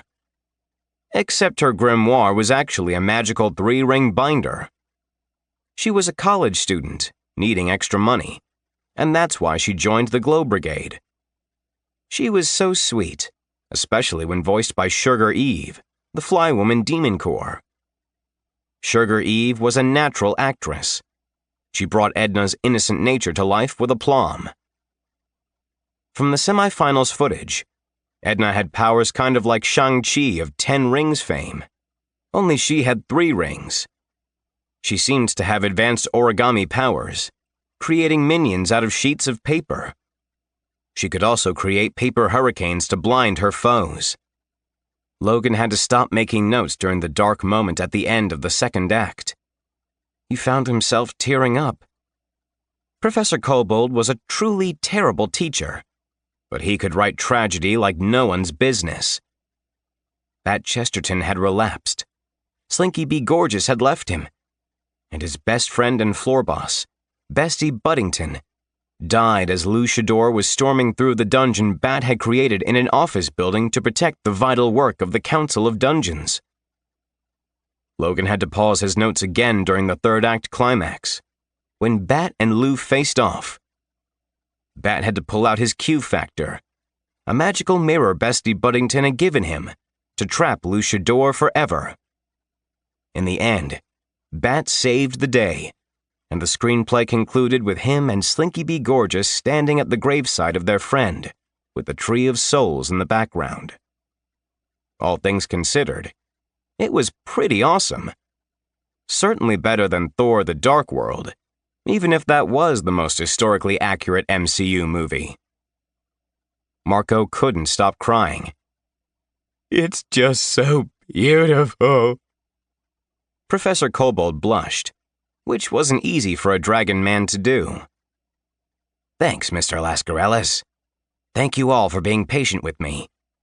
I'll continue to do some research this week, make some tweaks, and offer any guidance I can. I believe in you, Logan. I think you and the Terrible Twelfth are going to do great." Logan got a lump in his throat. "Thanks, Professor." That week, the whole school rallied behind Logan and the Terrible Twelfth. There were flowers at the door of their suite. People bought Marco drinks. Inga got sweets by the bucketload.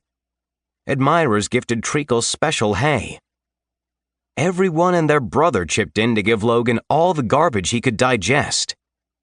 There were some delicious bits of mold that he could truly appreciate. Even Professor Suresh the Merciless jumped in on the love fest.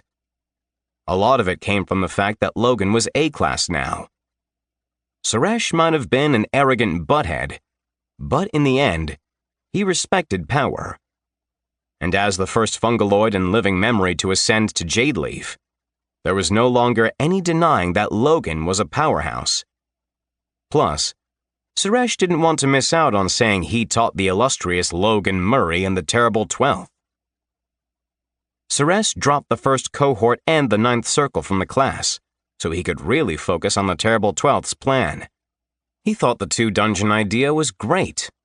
A fake dungeon up top to lure them in, and the real dungeon buried underneath to take them out. Luchador would come in, thinking that Logan and his friends were morons, until the trap snapped closed, and the Dungeoneer found himself facing the Shadowcroft Academy's best.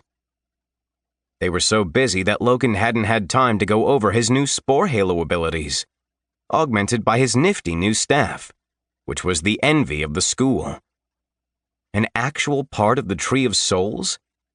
Even Skip Shadowcroft hadn't believed it, until he held it in his hands and confirmed the veracity of Logan's bold claims. Shadowcroft himself wasn't looking too good. His normally grassy hair had more yellow in it than usual, and the flowers that typically sprouted from his skull looked withered. The audit, even with Inga's help, was wearing on him considerably. However, Shadowcroft wasn't about to let tax professionals get him down. He actually hugged Logan and said, "You're alive, Mr. Murray, and you're doing truly wonderful things.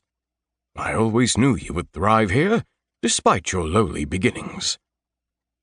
Logan used that same line with Yee's T, who showed up standing outside the Azure Dragon dormitory with an audio crystal held over his head, blasting out a dramatic song about the power of love and friendship. Logan went down, and the two had a bonding moment. Yees knew if Logan died, he'd go back to his loner rebel ways, and he didn't think he could handle that. Not again. He'd been hurt too deeply and too often. Logan reassured him that he wasn't going to die, and that even if he did, Yees had not only ranked up, but found a family with the misfit mushrooms, and he shouldn't give up hope. Yees left Arborea with the idea of esprit de corps rooted deeply in his heart, not to mention a few symbiotic spores growing on his Zorro hat and the cape. Logan had a plan for the loner rebel looking for a family. That Friday, Professor Kobold arrived with some surprising information. Not that Logan was too surprised by anything at this point. Lou Shador and his Glow Brigade had apparently spent some time on Uroth, also known as Earth. Still, Logan found Lou Shador strange. Every aspect of him was strange, but it was a strangeness that Logan was going to use. However, he hoped that before he annihilated the raider, he learned why Lou Shador had chosen such a peculiar path. The weekend hit, and Ingo worked through it on that dumb tax audit. Sunday night, Logan was getting ready for bed when someone knocked on the door. Logan went and opened it. There stood the headmaster, Skip Shadowcroft, with Euless Rockhart and Suresh the Merciful in tow. All of them looked tired and rumpled. Rockhart must have dressed quickly, because his plum ascot didn't match his periwinkle smoking jacket. An unthinkable fashion faux pas that Rockhart would never make, unless under duress of some sort. Suresh hadn't quite combed his normally luxurious fur all that well, so he had several cowlicks. On a Rakshasa, would those be known as catlicks?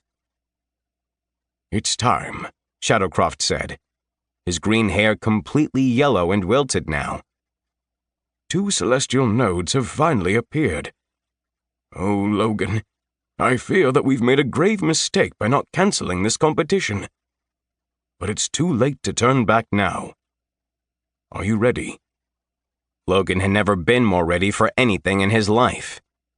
It was time to shine like bioluminescent fungal sludge on last week's egg salad. It was time to put an end to Lou Shador and his reign of terror once and for all. Chapter 42.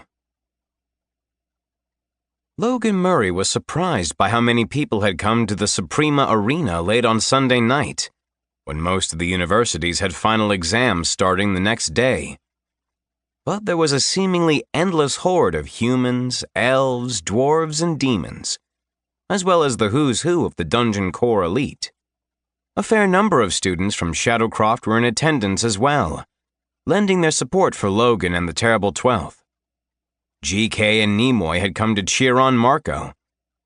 Tet loitered nearby, arms folded, clearly unamused at the prospect of being so close to the Slime Knight and the now weirdly handsome elderly merman. That trip to the Crossworld Bazaar had been the ultimate makeover for Nimoy. The Ninth Circle were there to cheer Logan on. Fractilla the Ice Imp breathed out encouraging signs using her icy breath, writing in the air. Fractilla and her friends weren't even there to impress Suresh.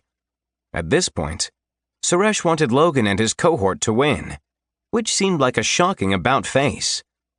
Or maybe it wasn't that Suresh wanted to see Logan win, so much as he wanted to see Nightfall University lose. Logan suspected everyone wanted to see Nightfall University lose for once. Logan missed Chadragoth. He definitely would have been there, cheering for them from the front row. Logan would just have to find some solace with Alphonse the Spice Mummy, who'd brought his cohort along for moral support. He stood with Professor Kobold, who fervently clutched another rewrite of his screenplay to his chest as though it were a life preserver. Logan milled about with his friends in front of the enormous, leafy bi-portal that would whisk them to their node. Winter Silver was there too, in her full dragonish form, and she was as toxic as ever. I saw that you're going with a single-layer dungeon.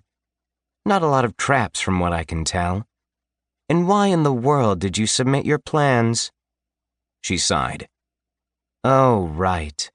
Overconfidence. Well, it's sweet that you're trying so hard. I'll light a candle for you and your friends once you're gone. She surveyed the grim faces of the Terrible Twelfth. Even Marco wasn't kidding around for once. 4 candles, right?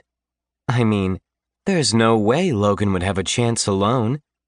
It's not like he's a real Jade Leaf Dungeon Core. Still a little unsure of yourself? You'll do fine. You'll probably die, but you'll do fine. Marco pulled out his Luden lute. A look of pure, unbridled horror flashed across Winter Silver's face. Much to everyone's relief, he set the instrument on his shoulder. It's trash talk, right? Miss Gracefreeze, you do realize that Logan likes to eat literal garbage. He's lapping this up. Keep talking, white worm. It's going to be so sweet when we score higher than you. The huge icy beast rolled her eyes. Like that's going to happen. You've been calling out Lou Shador and the Glow Brigade for weeks now. For weeks. He'll hit you first. Then, when he comes after me, if he comes, which I doubt, I'll be able to remove him from the Ashvanta multiverse once and for all. You're welcome. Inga had been reading the tax code while they waited for the tournament runners to come and talk with them. She snapped the book closed. She opened her mouth and then shut it, a frown pulling at the corners of her lips. Treacle burped up cud and chewed it while staring at Winter Silver with complete contempt. He swallowed it down all without saying a word. Logan wasn't going to engage with her either. Marco, though, couldn't help himself. He started laughing. He kind of laughed, honked, snorted, and then laughed some more. What's your problem, goat boy? Winter Silver scowled, clearly offended. He just continued to guffaw and never said a word. Sometimes the middle school moves were the best moves. He was still chortling when Skip Shadowcroft, Lolosi Webbs, and the Weave Lord floated above them. Shadowcroft extended out his arms and legs, and he created a leafy platform for Nightfall University's spidery headmistress and the little drider bureaucrat from the Department of Universal Dungeon Efficiency. Welcome, Weavelord shouted, his voice amplified by audio crystals tucked away around the arena. Welcome to the finals of the Interschool Tournament of Collegial Dungeon Excellence. Never before have the stakes been so high. Never before have we put on such a risky, some might even say reckless, event. Because, death. Everyone was silent. Weavelord had killed the mood like an axe blow to the neck. Shadowcroft magicked an ocean of flowers from his gnarled hands. They floated above Logan, his friends, and Winter Silver, and then went shooting up into the sky to explode like fireworks. Even with the lights on, they were a veritable bouquet in the sky. Thank you for that warm introduction, Mr. Weavelord, and welcome indeed, everyone. Before us stand the 5 finest dungeon cores in the realm. We know that the road to victory will be hard fought, and even harder won, but we have total faith in their abilities to protect the Tree of Souls and vanquish any raiders that dare cross the thresholds of their dungeons. The entire Arena Suprema went crazy with applause, howls, and hooting. Weavelord went to say something, but Lolosi Webbs gently pulled him back. Nightfall's headmistress spoke. Yes, both Logan Murray's duet with Inga Thozatherian and Winter Silver Gracefreeze scored the highest of any competitors in the semifinals in the long history of the competition. We have high hopes that they will both survive to be judged. Marco let out a yell. To survival! There was laughter and more raucous cheering. Shadowcroft conjured more flowers, this time rose petals, that coated the grass between where Logan stood and the enormous tree bough sprouting from the ground.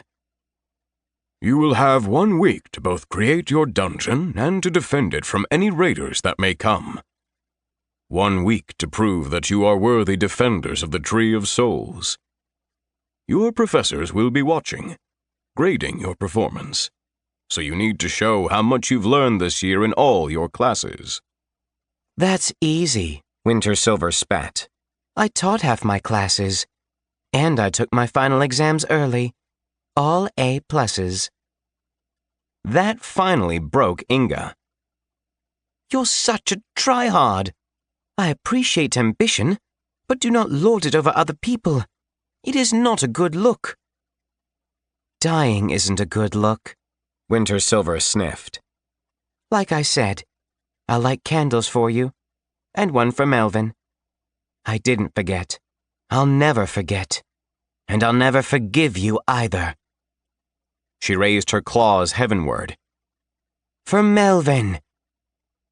With the battle cry still on her lips, she charged forward, spread out her icy wings, and took to the air, then dove with a flourish toward the Bai portal.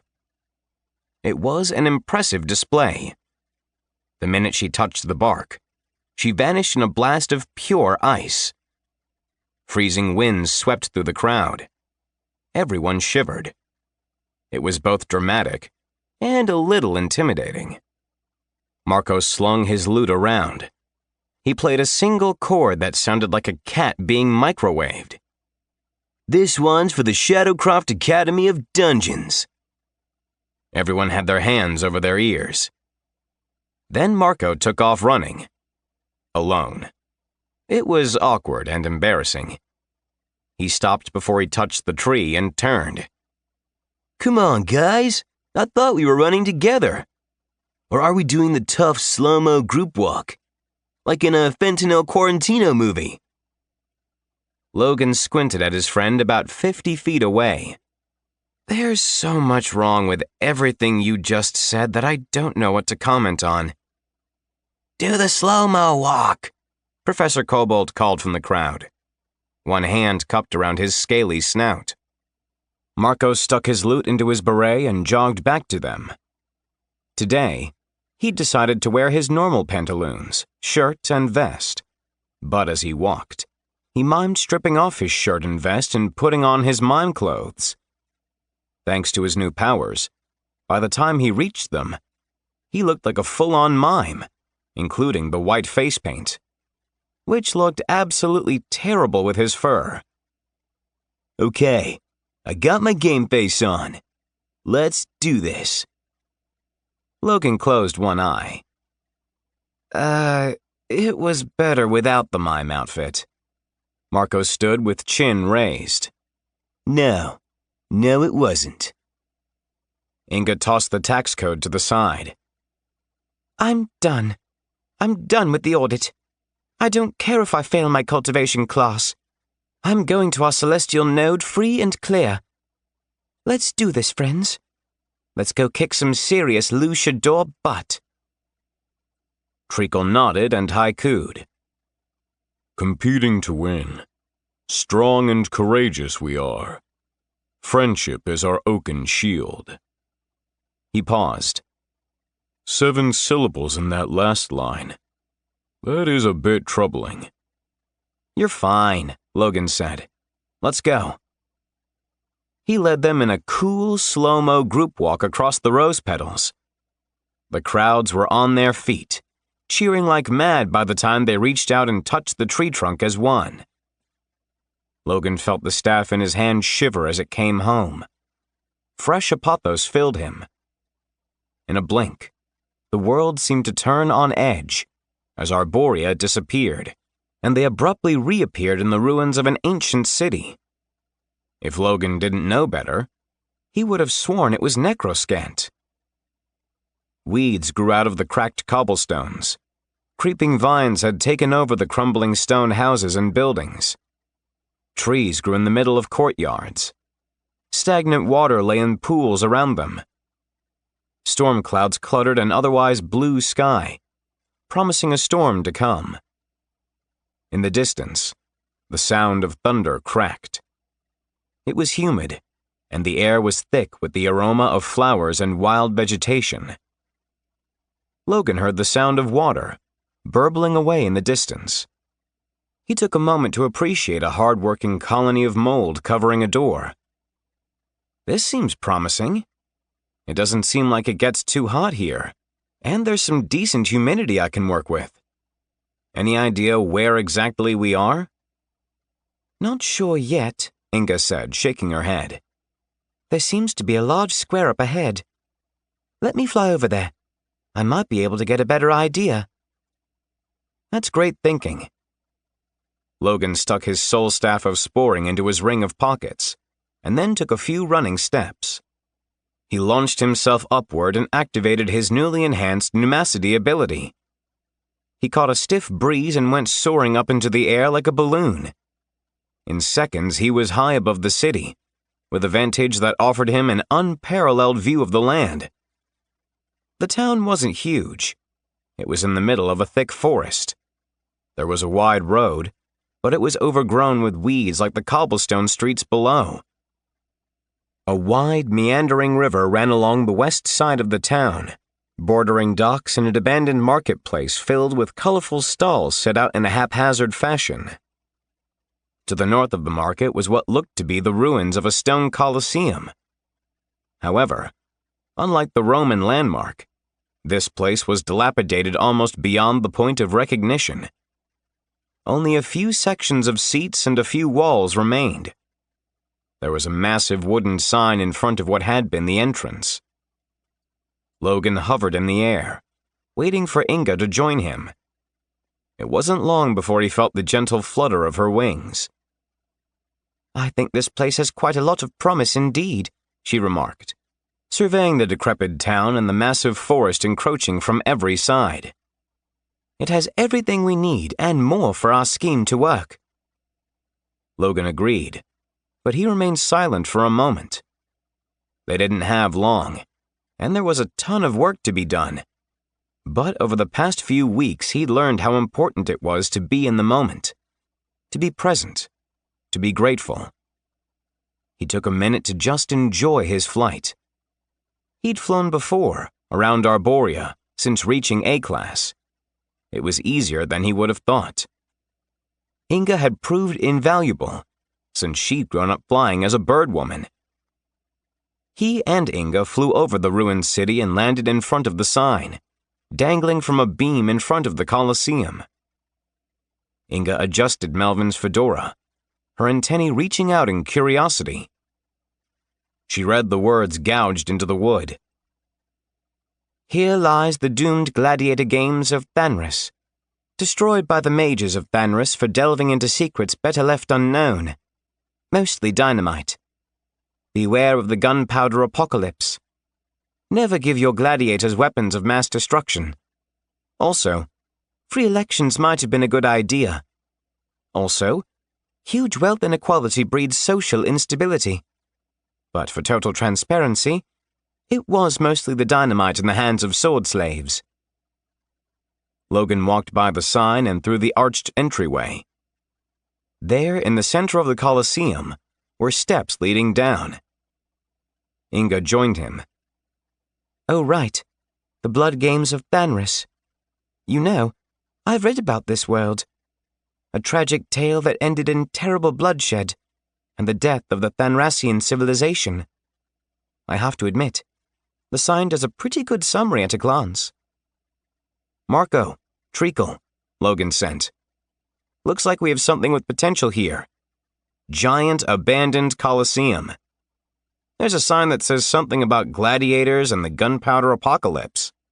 Marco piped up in his head. "Wait, we can do this telepathy thing at a distance now? That's a pretty sick upgrade.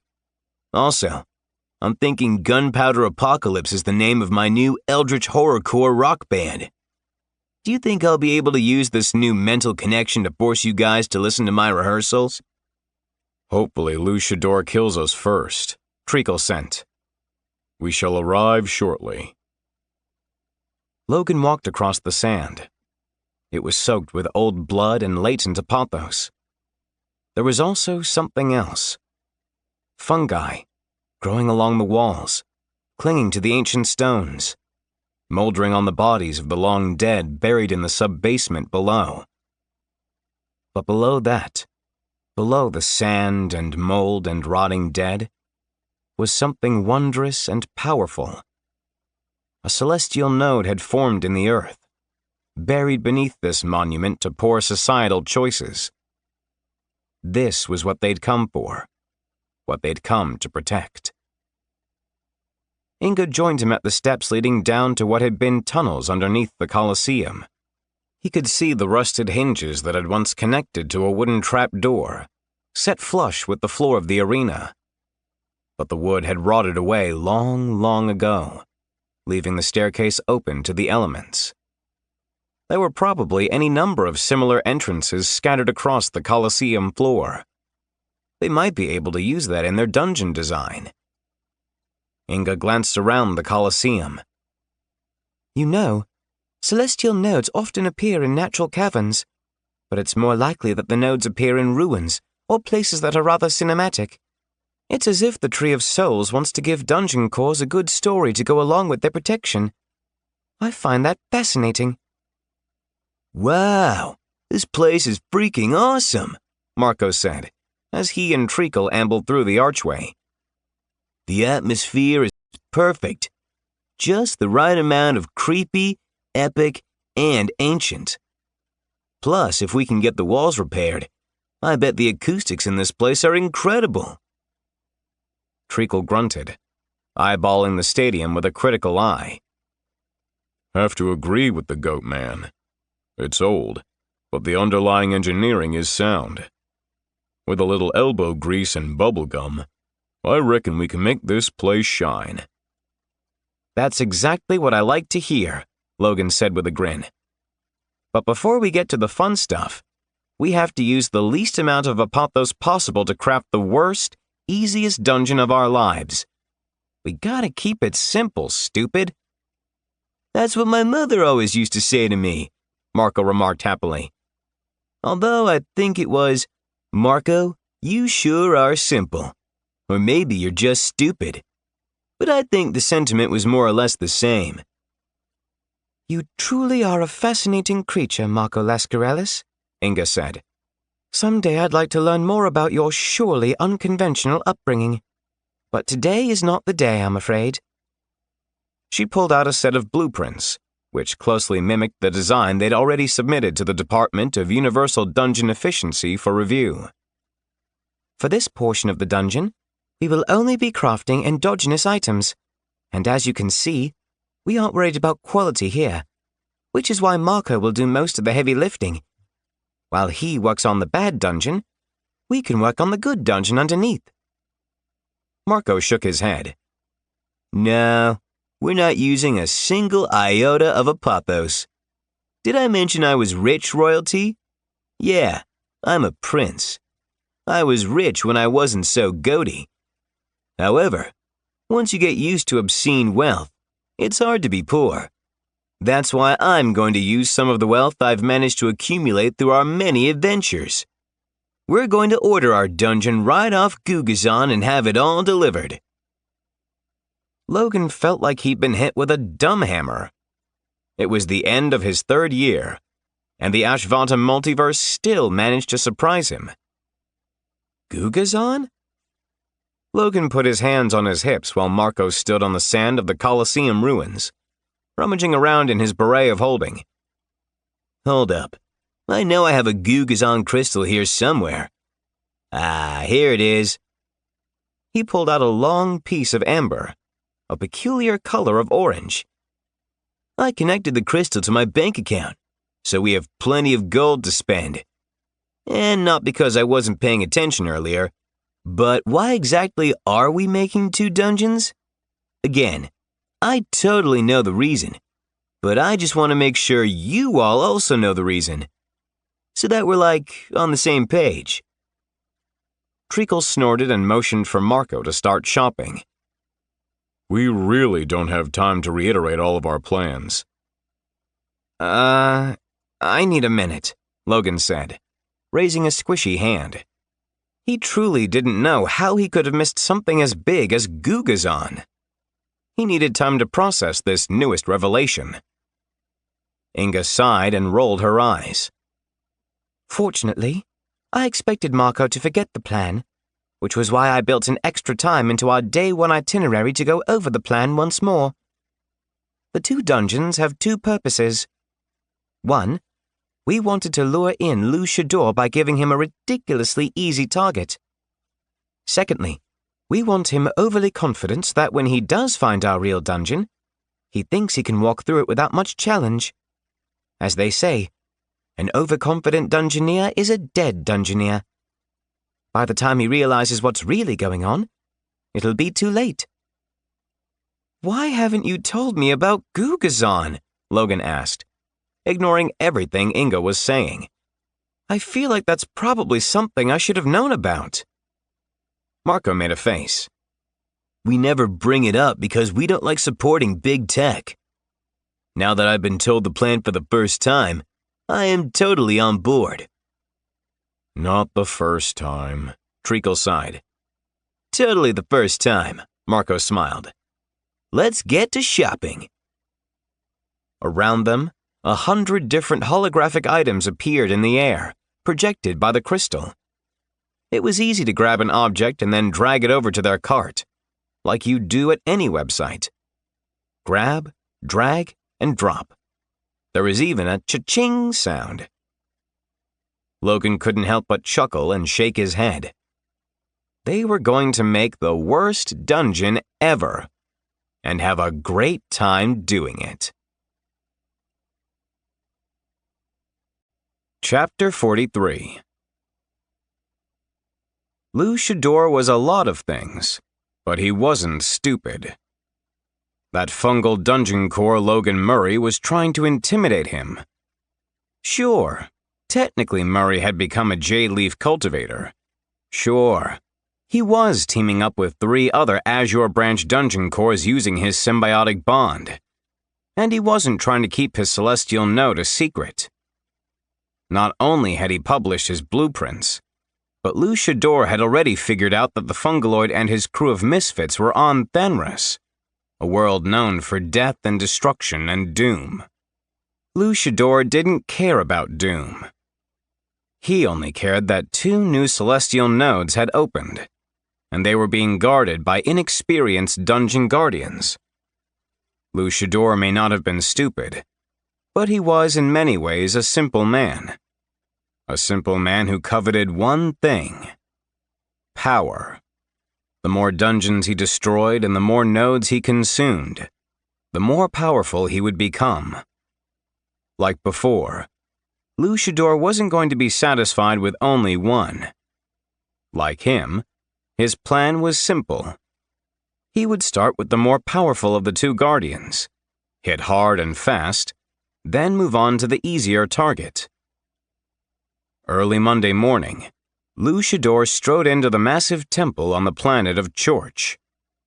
In the town of Chapel, there was an old temple filled with broken stained glass windows like jagged teeth, splintered doors, and collapsed columns.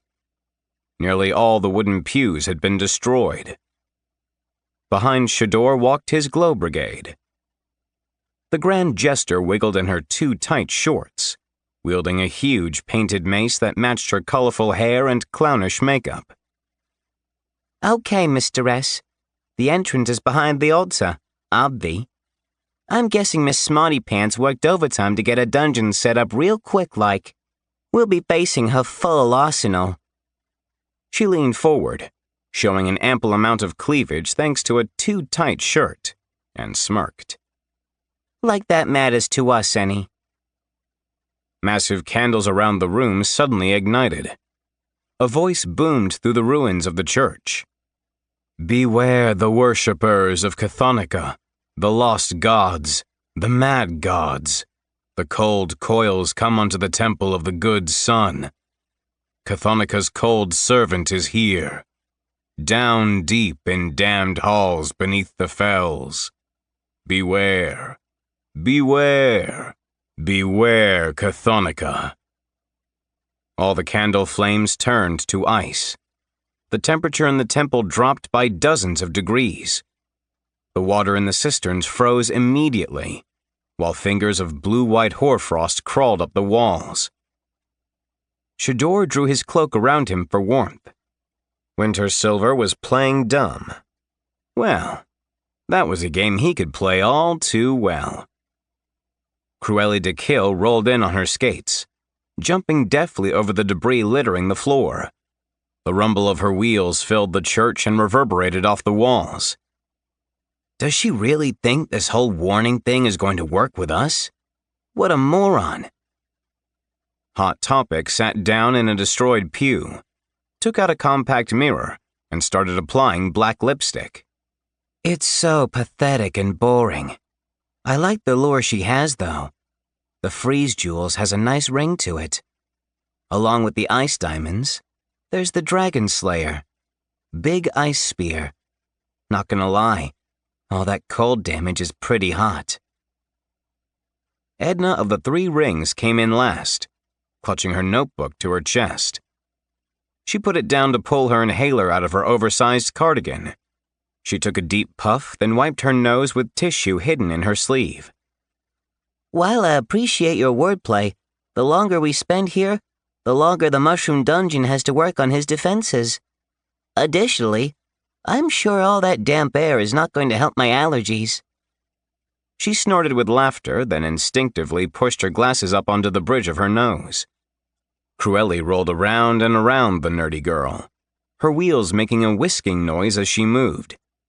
She had an arrow knocked on her bow. We'll kill the monsters for you, Edna.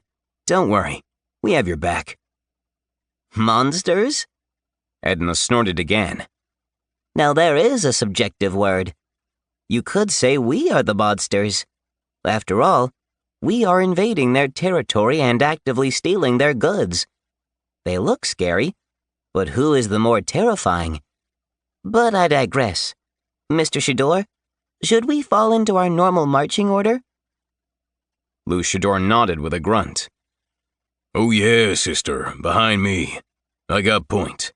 Fall in. Let's get through this quick. He paused. The Grand Jester went first. Despite her ridiculous appearance, she was a masterful rogue.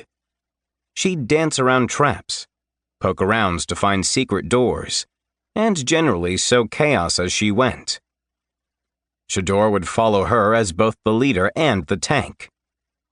Cruelli went next, offering ranged weapon support. Hot Topic would come next to offer either healing or additional combat aid with the many chains she could summon.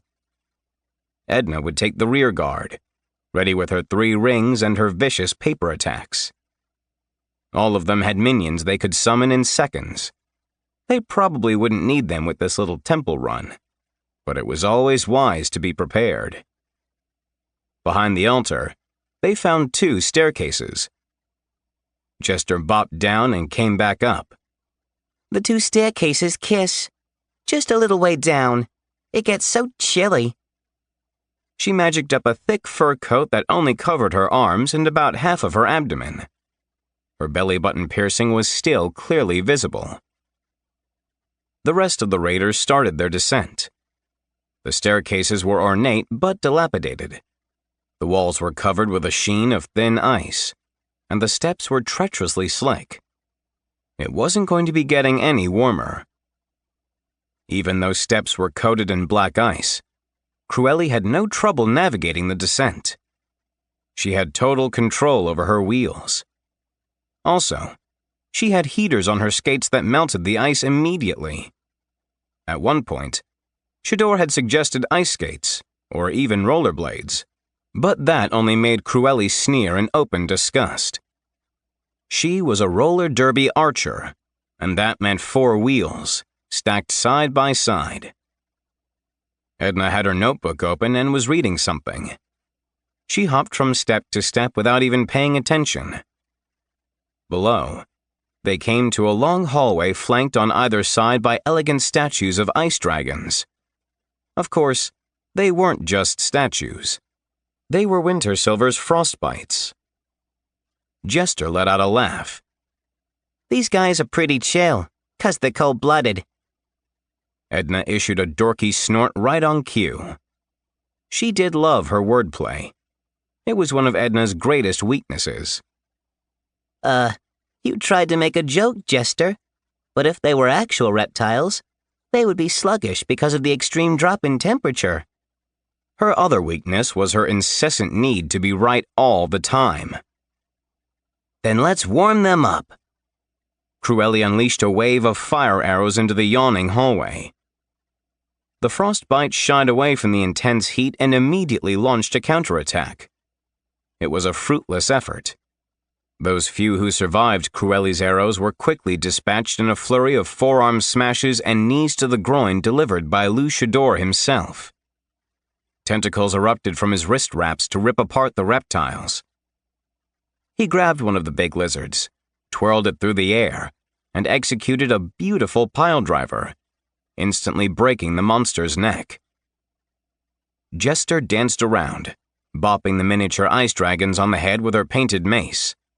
Bop, bop, bop. Skulls went splat. This is too easy, Mr. S.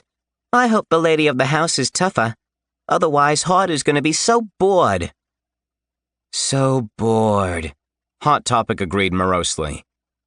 She whipped a frostbite to death with one of her many chains.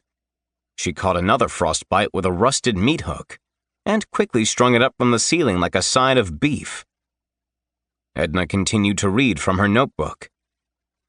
I have to admit, the history of Church is interesting. Some of their theologies were a tad odd, but I do so love it when dungeons are given a rich backstory, she droned, absorbed in her reading. The hallway ended in an engraved archway that led to a natural cavern beyond. There was a door to the left and a door to the right, a common dungeon ploy. Jester skipped through the left door and leapt over a puddle of foot freeze on the floor, then pirouetted and ducked as a flash freeze trap exploded overhead. Just traps here, Mr. S. Good job, sister. What about the other door? One sec, bossy boss. Jester strutted through the door on the right. Beyond was a narrow hallway that led to a wide room with high vaulted ceilings. Down the corridor, a blizzard elemental spun up to life and came charging down at them. Shador strode into the hallway. Watch this, sisters, 'cause the Luchador is about to show you why you never skip leg day. Oh yeah! His thighs burst into flames. That took some of the salt out of the blizzard elemental. Shador was strong enough to grab the sentient snowstorm, hurl it onto the floor, and then get the thing's neck in a leg lock. With a little Apothos field strength, he flexed his hammies and quads, glutes and hip flexors. The blizzard's neck cracked like a stick and melted under the intense heat of his blazing thighs. It didn't really have bones, but Shador had the ability to alter the form of his opponents so he could perform wrestler moves on them. It came in handy when he fought all manner of weird things. Shador rose and walked into the room where the blizzard elemental had been standing guard. It might have been a residence for the priests at one time, but now it was covered in snow and frost. His action sense tingled, and he glanced up just in time to see a wicked series of stalactites break away from the ceiling and fall straight down. Even with his action sense, he was half a step too slow. But that didn't matter. He was the heel, and every wrestling fan knew the heel always had plot armor. His crimson cloak fluttered and flashed out, swatting away the icy spears before they could impale him. He wasn't scratched. Not one bit. Cruelli skated through the arch, a pout on her cruel face. You're having all the fun, Mr. Shador. It's not fair. Jester sashayed in and opened a chest, avoiding a poison needle trap. I found some of the freeze jewels. She absently strung a diamond necklace that radiated cold around her neck. Oh, it's chilly, but I'll get used to it. How do I look, Mr. S? Am I pretty? I want to be pretty. Edna wandered in. You're fine, Jester. You know, the ancient Chorchians had 75 religions, and they all lived in peace, except for the cult of the Cathonica. It seems like they had trouble playing well with others.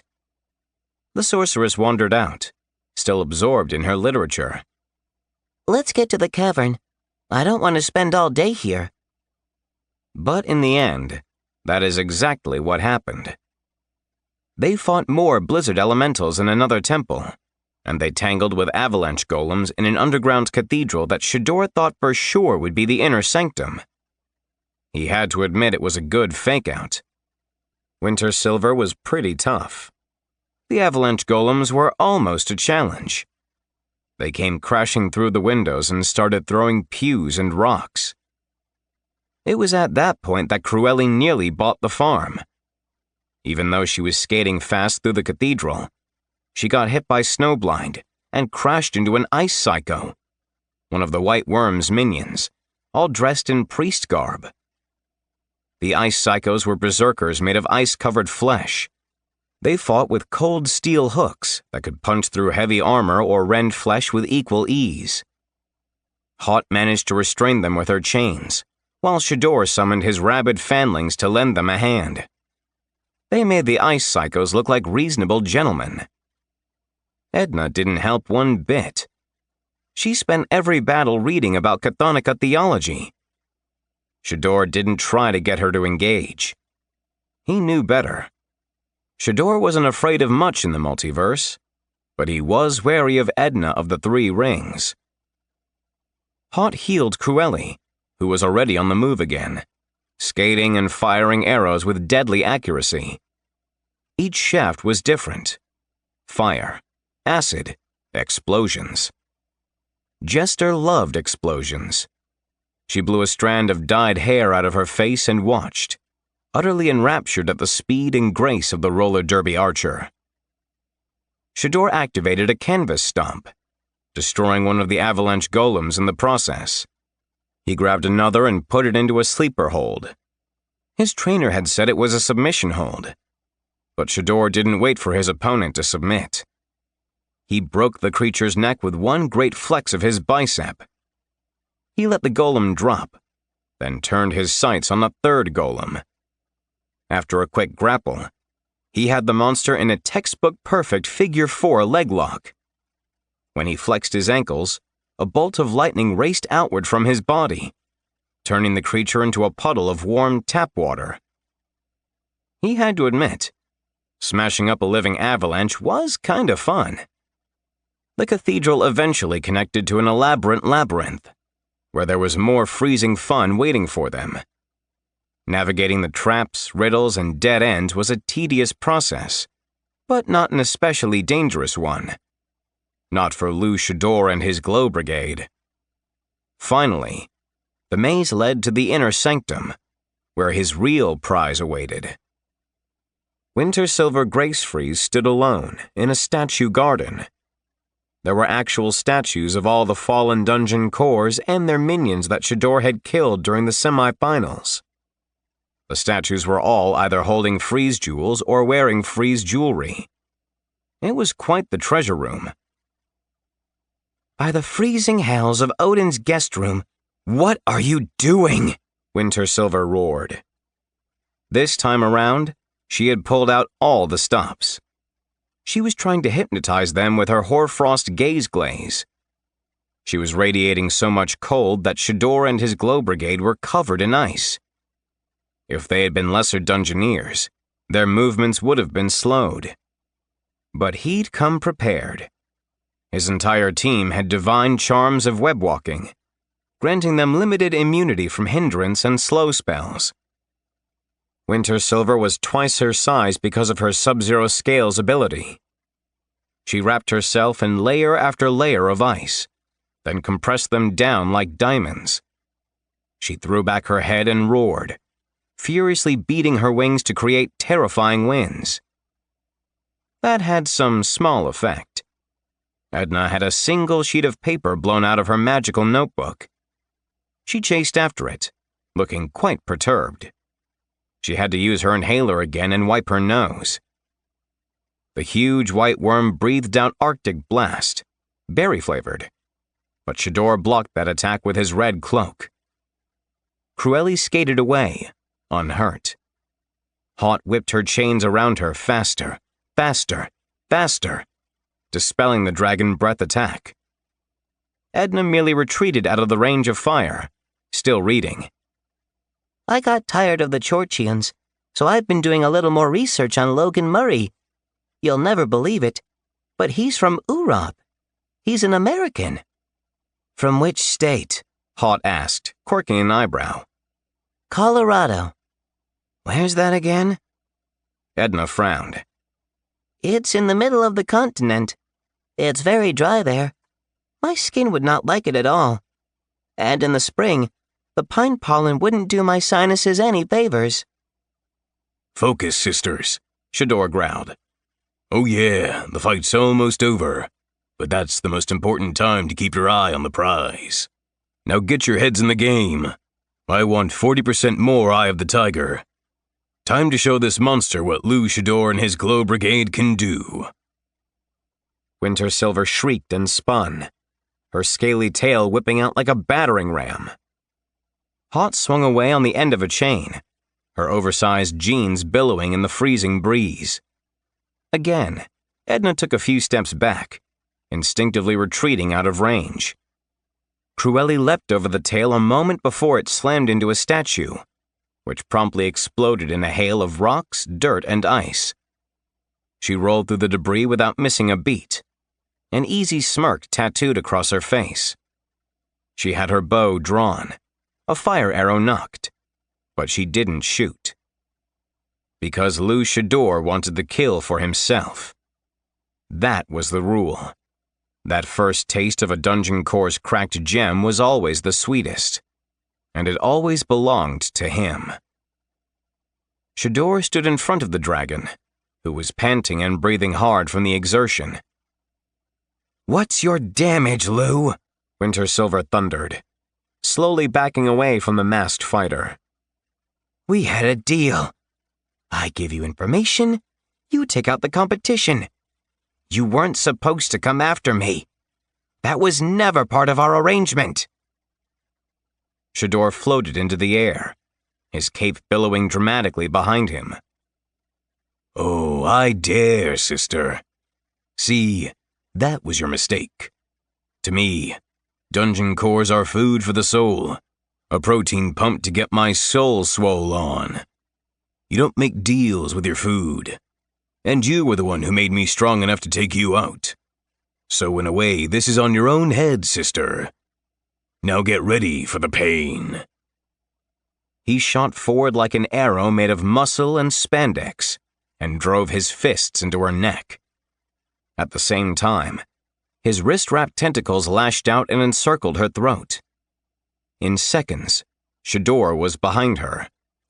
He raised a huge, meaty arm and forearm smashed the life out of her. The white worm sank to the ground, her guardian form dead. But that wasn't where she lived. Her energy, her soul, resided in the gemstone floating serenely above the altar. Shador landed in a heroic crouch and stood, shoulders rolled back, gut hanging over the edge of his spandex pants. He strode toward the pedestal, which sat in front of a statue of a mushroom warrior holding the dragon slayer, a carved spear with a blade made of magical ice. Shador plucked a chocolate and cayenne popsicle out of an interdimensional pocket in his cloak. He sucked on it while he walked up to the core gem. "Did you bring enough to share, Mr. S?" Jester rested her painted mace on her shoulder and cocked one hip out. Edna frowned and closed her notebook. "It's not a snack." Shador continued to suck on the icy treat. He felt his core, known to raiders as their soul matrix, burst with power. Every nerve screamed with pain, but he didn't even flinch. Good thing the chocolate and cayenne flavors tasted so good. They helped him with the agony, as did all of his maestro's training. Body and soul were being prepared for the influx of Apothos to come. Jester looked confused. "If it's not a freaking snack, then what the freak is it?" Edna pointed. "That popsicle is the paletas de leche of ascending. He thinks that Winter Silver's core will get him to S-class, and he's prepping himself. With the aid of the sacred popsicle, it just might be that he'll ascend immediately, rather than spend weeks in an ascension cocoon." Shador grinned and shot her a finger gun. Exactly, sister. I ain't got time for that action. I got a date with destiny. The white gem floating over the pedestal pulsated. Winter Silver's voice erupted in the air around them. "But we had a deal, Lou. We had a deal! Shador sucked the last of the paletas off the stick. Already told you, I don't make deals with dungeon cores. He struck like the snake he was, his fist slamming into the gem at Mach 3, shattering it into 1,000,000 pieces. His popsicle, the paletas de leche of ascending, had done the trick indeed. Shador felt his core expand exponentially, throbbing in time with the beating of his heart. He'd ascend quickly, and then get after that mushroom man. Lou Shador wasn't a hero, not really. He only cared about power, his own. But the fact that this Logan Murray was from Uroth was deeply concerning, although he'd made sure not to let Edna see any hint of his concern. She was as power-hungry in her own way as Lou Shador, and she respected strength, power, and nothing else. He couldn't afford to showcase any weakness in front of her. Not for a second. But in truth, he was scared. He'd been to Colorado, once upon a time back when he'd been the worthless failure known as Ted Shady. The beers were all too sweet. Wasn't no air to breathe, and he'd spent a fortune on hand lotion. Everyone thought that Uroth was so weak in Apothos, but there was a reason for that. No one knew the truth except for Shador, and he was going to be taking that secret to his grave. He'd promised his maestro he would. No one could find out about Uroth and the terrible thing that slumbered deep within the ground beneath the Malheur National Forest in Oregon. That mysterious entity was one of the few things in the universe that truly frightened him. It had also pushed him to greatness. He'd emerged from his time on Uroth as the fearsome dungeoneer known as Lou Shador, and the secrets to his transformation were hidden. Lost to history, which was exactly where those secrets needed to remain. He'd be the raider that would end Logan Murray's rise to power. For his own good, and ultimately, for the good of the entire multiverse. Chapter 44. By Monday night, Logan and the Terrible 12 had finished the majority of both of their Thanris dungeons. They dubbed the intro dungeon Mothlemania XXXIX, while the real dungeon had the unwieldy name of the Fungal Candy Clown Caterpillar Slamfest. Sort of a work-in-progress title. Logan ascended the steps to get to the sands of the Colosseum. There were 18 staircases down, but they all invariably connected to different sections of Mothlemania XXXIX. From there, all roads led to the mock inner sanctum, which looked about as scary as an animated Halloween special designed for toddlers. The products they'd bought from Gugazon had the same quality as a discount Halloween store in Topeka on November 2nd. It was a Party City insect dungeon on a shoestring budget. 99% of the boxes had arrived on a pallet. However, Box 51, components of their fake pedestal, had been sent in a separate shipment. Logan was hurrying to meet with the Gugazon delivery driver. Logan wasn't looking forward to the experience. The driver, Edward Guildenstern, was odd. Crossing realities couldn't be easy, even for someone who was relatively sane. Throw on top of that the GPS tracking the drivers, measuring their stops, and the result was severe psychosis. Poor Eddie G needed time off, and a fresh toilet, desperately. Logan watched as the Gugazon truck appeared on the other side of the arena. The vehicle changed colors and logos at random intervals, but there was always some type of orange hue, and there was always some kind of manic smile. The churning wheels threw up rooster tails of sand as the vehicle careened around the Colosseum. The van managed to avoid the entrances, sometimes soaring right over them because it was going so fast. At the last minute, Eddie G slammed on the brakes, sending up a cloud of sand and dust into the air. Logan's first instinct was to cough, though he didn't exactly have lungs anymore. Eddie G came storming out of the driver's seat. He was a wire-thin, pixie-ish man with wild gray hair and an even wilder gray beard. A pair of pearlescent butterfly wings protruded from his back, but they'd seen better days. One hung limply down his back like a broken antenna. The other looked like it had gone 10 rounds with a rabid grizzly bear. He was dressed in filthy jeans and a brown work shirt with his name tag stitched onto the chest.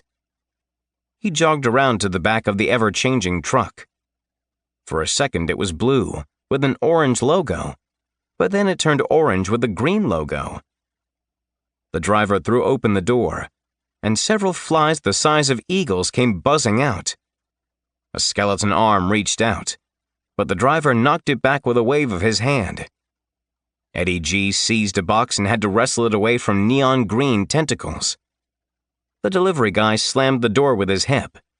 He spun with a box in his hand. "Got an order, box 51 of 51 for Logan Murray," he croaked, sounding exhausted. Logan leaned on his staff. "That would be me." Guildenstern tossed it to him. "Here you go. You're a mushroom guy, aren't you?" Logan nodded. "That's right. Is that a problem?"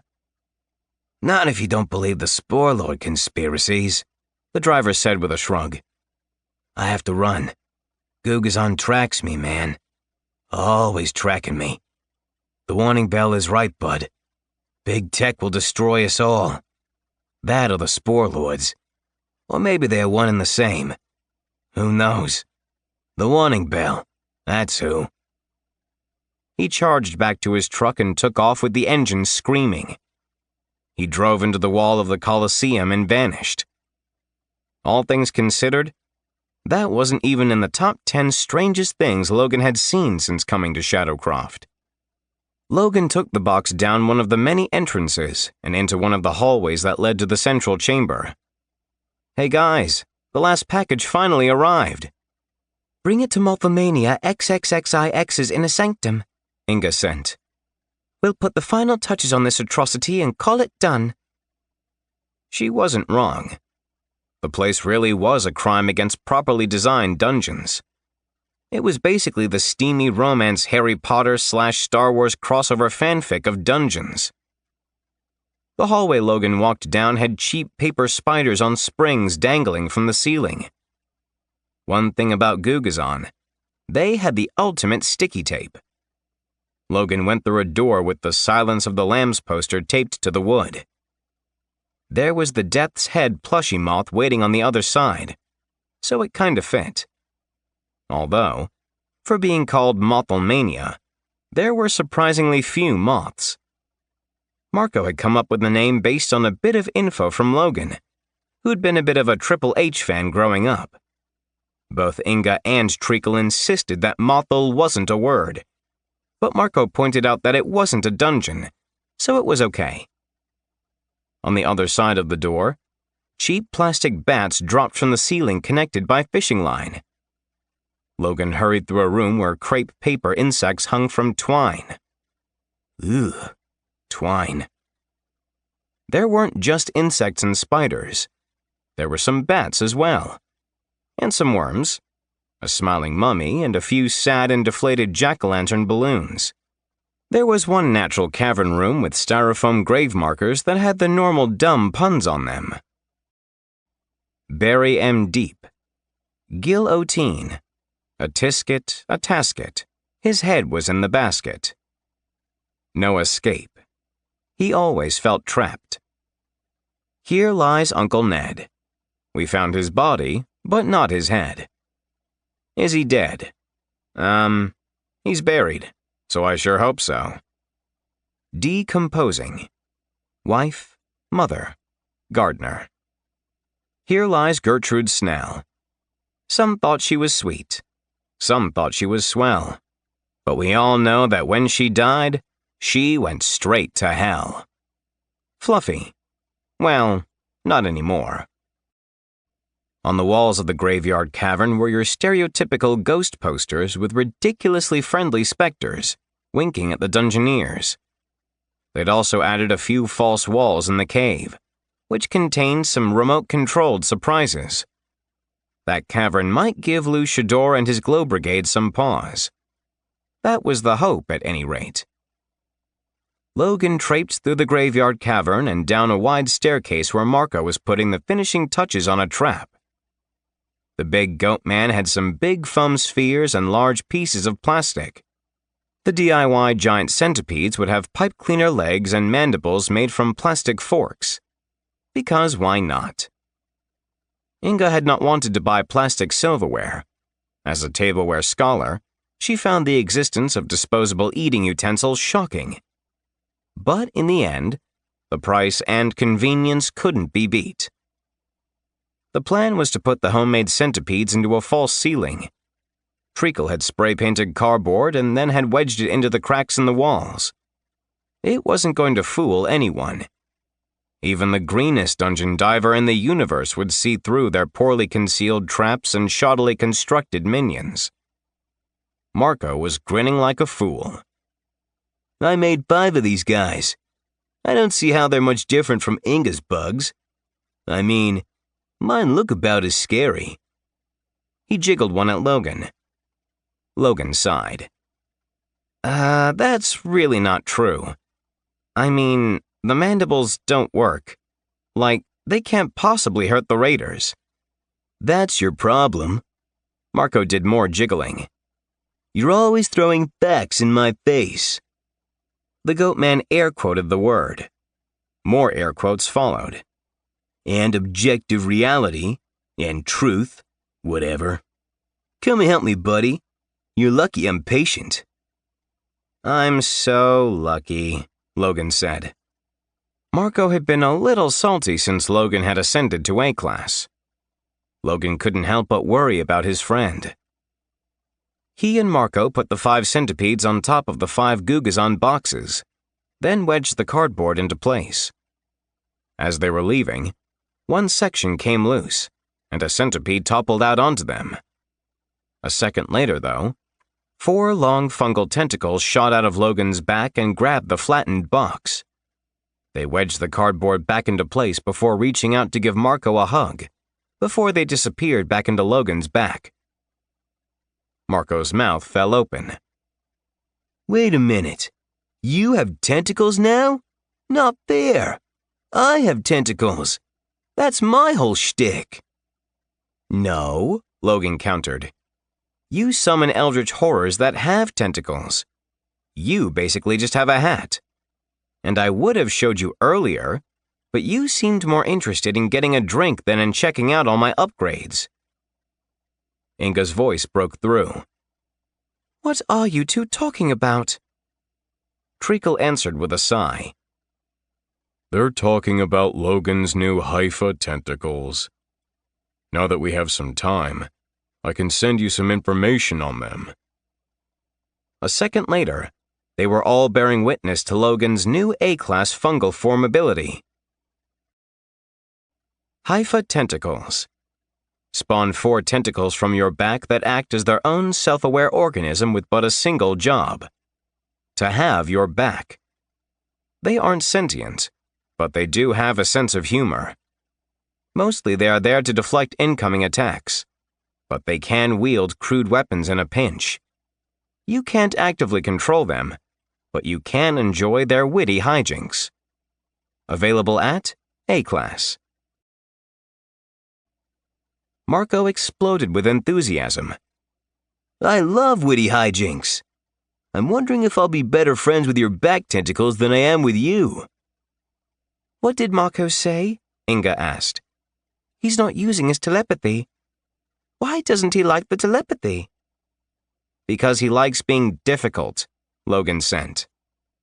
Marco frowned for a minute, looking dark and troubled. It's more than that. Talking lets me keep some distance. But it's fine. He brightened, smiling his usual smile. Having tentacles is awesome. You'll see. Hands are so overrated. Logan laughed, but he was touched by Treacle's thoughtfulness. Aw, Treacle, you're the best. You looked up my skills. Inga and I did, the Minotaur sent. We never had time to go over them like we wanted. Do you want to show Marco your updated spore halos? They still had to set up the fake Sanctum's pedestal trap, but that wasn't going to take long at all. They could talk about the last of his abilities after. Yeah, we'll do it in a minute. Marco and I are on our way. Marco stepped back to admire their work on the fake centipede trap. You know, it's not bad. Maybe using a pothos to craft items is a thing of the past. We'll just buy stuff online. Some of us aren't rich, Logan pointed out. Well, everyone should be. It's freaking awesome. Logan and Marco walked down to the inner sanctum, which was protected by two of those inflatable flapping men which most often stood sentry at used car lots and cheap restaurants with questionable grades from the health department. They'd drawn some fangs on them with Sharpies. Treacle had come up with the generators, which used Fulgarapothos to power the very cheap and very loud fans. Marco stood in front of the inflatable men, completely entranced. What are these called again? Inga had read all the descriptions. Sometimes they're called tube men, but they have many names. Air dancer or sky dancer or fan dancer. Originally, they were called tall boys. They're basically sections of fabric tubing. The fan blows up through the tubing, which forces them to flail and dance. I think we should call them flailers. Can we talk? Marco asked. The telepathy kind of freaks me out. It's like at any minute, you could check out my Gugazon order history. Trust me, it's best for all parties if we avoid that. It's where angels fear to tread. Inga and Treacle were by the fake pedestal, which they built out of more Gugazon boxes, all taped together with industrial-strength duct tape. Not duct tape, duct tape. Made by ducks, for ducks, to restrain as many or few angry ducks as desired. There was nothing stronger or stickier in the multiverse. They used more spray paint to try and make them look like stacked rocks. Keyword there was try. Logan came forward with the last of the boxes. Inside were various glass spheres, which in this case were going to be the loot of the dungeon. Instead of priceless gems, they had cheap Christmas ornaments. Logan bounded up, effortlessly drifting toward the ceiling, where he tied the fishing wire to a series of hooks Treacle had screwed into the rock. Marco retrieved the Halloween trick-or-treat claw bowl from box 51. Reached into the bowl and the claw descended.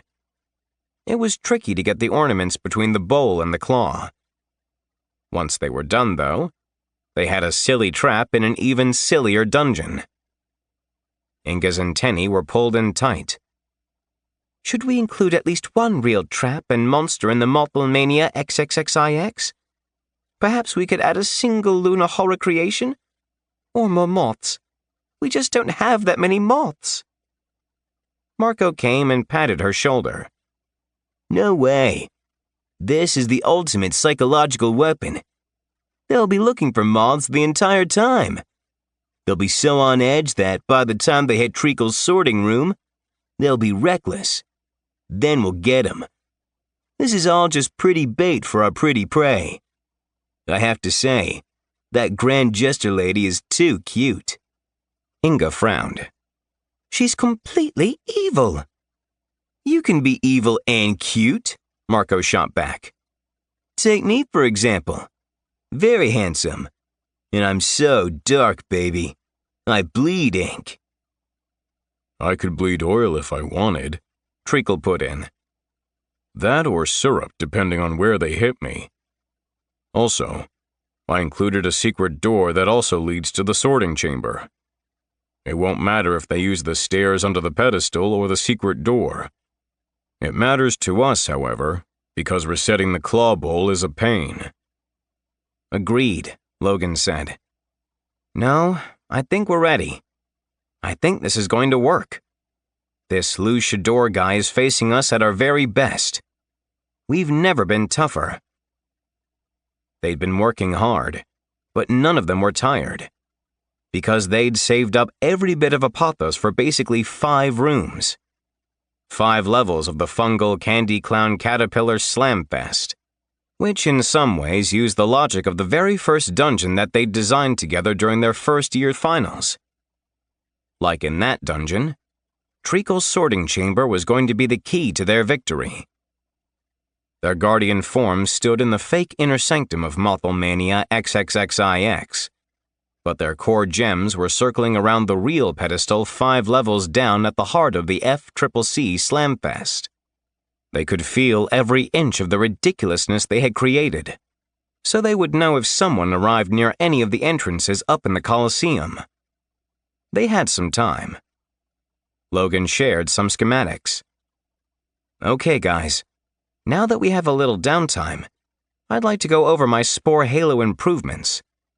These are the last of my Jade Leaf upgrades. Pollenic Affliction. As an Azure Branch cultivator, the fungaloid's pollen will swamp the eyes, nose, and lungs of their enemies. This cloud of spores has the possibility of disabling or even killing. Pollenic Affliction A-class settings. 66% chance of causing moderate to severe shortness of breath. 33% chance of causing partial blindness. 15% chance of anaphylactic shock. 10% chance of mortal sneezing. Marco's only comment was, "I thought these were your jade butt upgrades. You did say you have a green butt under your robes." Treacle's voice barely hid his weary sigh. You could have made a joke about mortal sneezing. But no, you went for the butt joke. Marco seemed mystified. Who's joking? Ignore the goat and keep going, Logan, Inga directed, clearly exasperated at Marco's antics. Athlete's Infection. Release a burst of spores that causes severe burning between the toes and along the soles of your enemy's feet. This isn't your typical case of locker room foot fungus. Oh no. Athlete's Infection combines both athlete's foot and athlete's ailment to necrotize flesh fast. Those raiders won't have a foot to stand on. Athlete's Infection A-class settings. 66% chance of causing burning and itching on any dungeoneer with toes. Any normal foot odor will be doubled, much to the embarrassment of the raider. 33% chance of causing minor foot damage to any dungeoneer wearing any sort of footwear. All infections must be healed or otherwise taken care of. We suggest long soaks in Epsom salts, or run the dungeon in bare feet. We dare you. 10% chance of full flesh damage. All necrotic flesh must be removed, the fresh skin healed, or those suffering from athlete's infection will die from septic shock. Marco stomped his hooves. See? No feet to worry about. Only durable protein keratin. Inga had some thoughts, however. This is remarkable, Logan. This would force raiders to utilize heal spells to fix the feet of their comrades. Perhaps even more remarkable, their foot odor might be very demoralizing. Agreed. Feet are stupid, Marco added. That's only the tip of the fungaloid mushroom colony, Logan said, pulling up another one of his newest abilities. Other A-class spore halos. Psychedelic spores.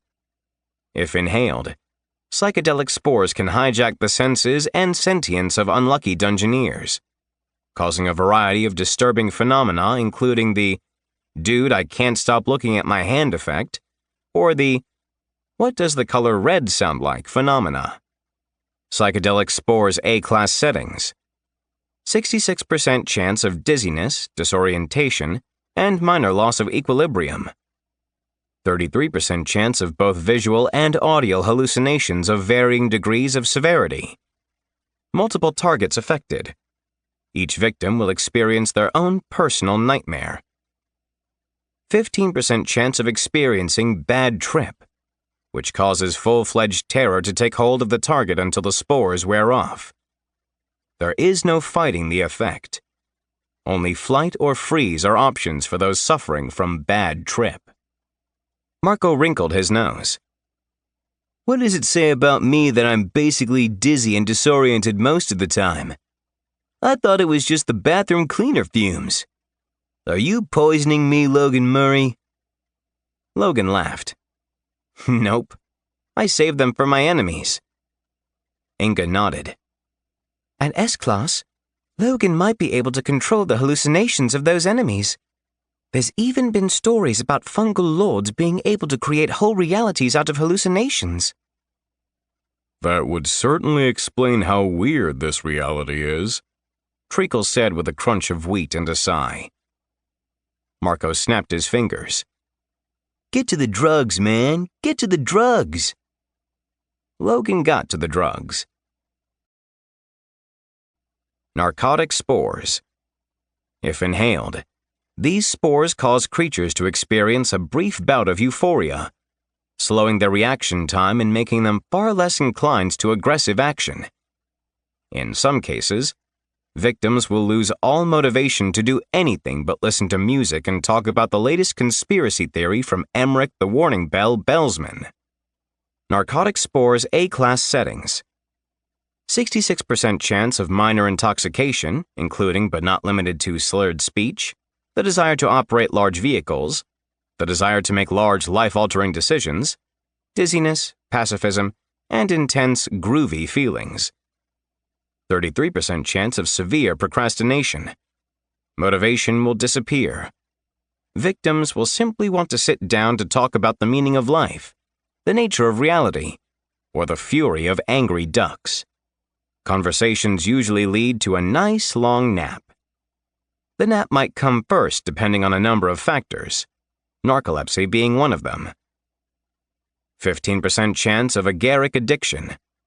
Victims will become a willing servant of the fungal lord in order to get another round of spores. There is nothing that the agaric addict won't do to get their next hit. Marco frowned. Drugs don't seem that much fun. I'm glad I don't do drugs. I just drink myself blind. But that's okay, right? Inga seemed confused. Blindness, or partial blindness, is an aspect of polonic affliction. Or are you talking about liverkill? Liverkill, Logan said. I keep my spores under control. Treacle waved a stick of grass at the goat man. You have been drinking less. You might not like to admit it, but we are a good influence on you. Marco shot the pink minotaur a finger gun. Totally a good influence, and I don't care who knows it. Before anyone could respond, Logan and his friends felt a presence in the Colosseum above. It wasn't a raider, but another dungeon guardian. Ulyss Rockhart strode across the sands. He called down into one of the many entrances up top. Hello to you of the terrible 12th. It's your Rector Prime. I'm coming down to give you some disturbing news, so don't attack me, or I will be extremely displeased. Treacle stepped away from them. I'll go and escort him down. The pink minotaur vanished in the blink of an eye, using his maze walk ability to teleport up to the sands. It wasn't long before Treacle and Ulyss walked into the fake sanctum. Rockhart was a bit sweaty, and Logan didn't think it was from his journey. The well-dressed gargoyle took a silk handkerchief out of his pocket and wiped a bit of perspiration off his stony brow. Really? He said flatly, eyeing the ramshackle inner sanctum. This can't be your best work. Why are all of you acting ridiculous when the fate of this world lies in the balance? Have we completely failed in your training? Logan stepped up to the professor. I know how it looks, but you need to trust us here. We do have a plan. You'd better, the gargoyle griffin growled, because your very lives will depend on it. I've come to inform you that Winter Silver is dead. Her celestial node has been lost, and Lou Shador is ascending to S-Class as we speak. You'll be facing your first Heartwood Cultivator. I am not hopeful that you'll survive. Chapter 45. Logan and his friends were speechless. The only sound was the roar of fans as the tube men flopped and flailed about. Suddenly, the Mothlemania XXXIX dungeon seemed like the worst kind of mistake. Marco let out a hoot of absolute triumph. We win! Automatically, we win! We are freaking champions! Who's the best? We're the best! He lifted a furry hand for a high five. No one responded. The satyr winced. Sorry, that dragon lady is dead. Super sad. Admittedly, she was mean in a passive-aggressive kind of way. On the one hand, super sad. On the other, the pressure is off. We killed this Lou Shador character and his glow brigade, and we're in the veritable catbird seat. Why are they called the glow brigade? Do they all use face cream to bring out their inner vitality? Logan had his theories, but he couldn't confirm them just yet. He wanted to actually see Lou Shador and his team in action before he weighed in. But I don't understand, Professor. We never thought that Shador would hit Winter Silver. We thought they were working together. Wasn't she the leak? It does seem she was, Rockhart said with a shrug. But that didn't save her in the end. We watched the whole thing. Shador and those women blew through her dungeon like it was... What did you call your ridiculous store-bought atrocity above us? Mothlemania XXXIX, Logan answered, chin raised. The Rector Prime looked equally perplexed and annoyed. Why 39? Did you have 38 other dungeons that were even worse? Logan wasn't about to go into the history of WrestleMania. Suffice to say, I think Lou Shador might have ties to Uroth. It's an Earth thing. But why didn't the other dungeon cores come in to help Winter Silver? If you saw what was happening, couldn't you have used the bi-portal to get to her? Rockhart looked momentarily disgusted with himself. It would have invalidated the contest. And you all knew the risks when you agreed to attend the finals. The goat fool is right about one thing. If you survive, Lou Shador, you will win the tournament. There are a lot of donor dollars, product endorsements, a whole variety of fame, riches, and fortune for us. This contest is big business, and no one wants to see it come to a halt, even if it is incredibly dangerous for everyone involved. Logan couldn't believe this was happening. He'd wanted to wipe out Shador and then throw that in Winter Silver's face. That wasn't possible now. They were once again facing down an enemy with superior power. There was a good chance that Shador's team had also ranked up. It was too late to redo their dungeon. He's on his way, isn't he? Logan asked. He is. The Gargoyle Griffin agreed solemnly. You're going to stay and help us, right? Logan knew the answer the minute the question popped out of his mouth. Rockhart grimaced. Why would I stay and die? Or let you poison me with your strange fungal infection? I'm not one of your cronies, he sighed. And even if I wanted to help, that would also invalidate the competition. Not only would we be disqualified, but such a violation would cost us in ad revenue and sponsorships in the future. Not to mention all the fines that would be levied against the school. No, it wouldn't be prudent, especially not with all the financial issues the school is having, as Miss Therian can attest. For better or worse, you are on your own. Your fate is in your hands, as is ours. I suspect you will likely perish, which is unfortunate for you and me both. Honestly, I wish I hadn't spent so much time with you. All that training was a monumental waste of my effort. Perhaps I should have known. Needless to say, this turn of events is very discouraging. You've seen my office. You know I only like to back winners. This will be a blow to me and my record. But we're literally going to die, Logan pointed out. Perhaps not, Inga sputtered. But her antennae told a different story. They'd never been droopier.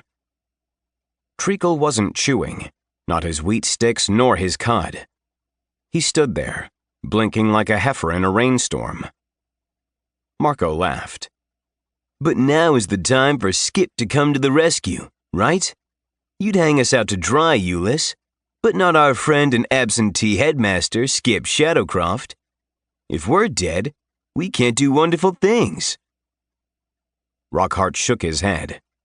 The headmaster does care about you all, and he is gutted that he can't help you. He sent me here to warn you, and even interfering that much is walking a fine line, which could force us to forfeit the victory. At first, I balked at the notion because I understood the donor dollars involved. But in truth, I do have some small affection for you four. I have been cruel to you in the past, and I owed you this at the very least. Like that time you tried to kill us? Logan asked, getting angry. Or the time you tried to have Chadragoth kill us? The Rector Prime nodded. Both times, actually. Then there were the various training sessions where I tore you limb from limb. The slate has been wiped clean now, however. We are even. As for the headmaster, there is the audit, you know, and it's at a critical phase. If you do survive this, Miss Therian, we'll need you in the headmaster's office the minute you return. I do not believe I can do that, sir, the Mothress whispered. Perhaps we should let Luchador kill us. Death might not be as bad as taxes. Rockhart pulled out an envelope. The headmaster did send you a note. It's been signed by all of the professors, except for me. I didn't have time to read it, but I'm sure I agree with its sentiments. It will be a rousing missive, I have no doubt. Marco's brightened a bit. Did Arquetta sign it? I mean, I know she and I have had this will they or won't they thing going on for a while now. It's, kind of awkward talking to you about it, actually. Not at all, Rockhart growled. There is no drama there. She did sign it. Also, a word of warning. No other student is allowed to come and help you. There were any number of volunteers. GK and Nimoy? Marco asked, smiling. That smile became a frown when the Rector Prime didn't answer right away. Rockhart cleared his throat. No, but Teta Kot was especially adamant about coming to your rescue. We can't have that. If you do somehow manage to survive, we need for it to be a clear victory that can't be disputed. There were also these strange mushroom people that wanted to lend you aid. The whole of them looked like something you would scrape off the bottom of a shoe. We had to restrain them, especially the one known as Yee's Tea. Logan's heart dropped into his fungal digestion pit. Poor Yees. This would totally mess that guy up. And just when he'd made so much progress. Rockhart gave them a final salute. I will take my leave. I wish you luck. While I am disappointed, I must say that you four have been the most promising dungeon guardians I've ever had the pleasure of dealing with. Make that 3 guardians. Not you, Marco. Never you.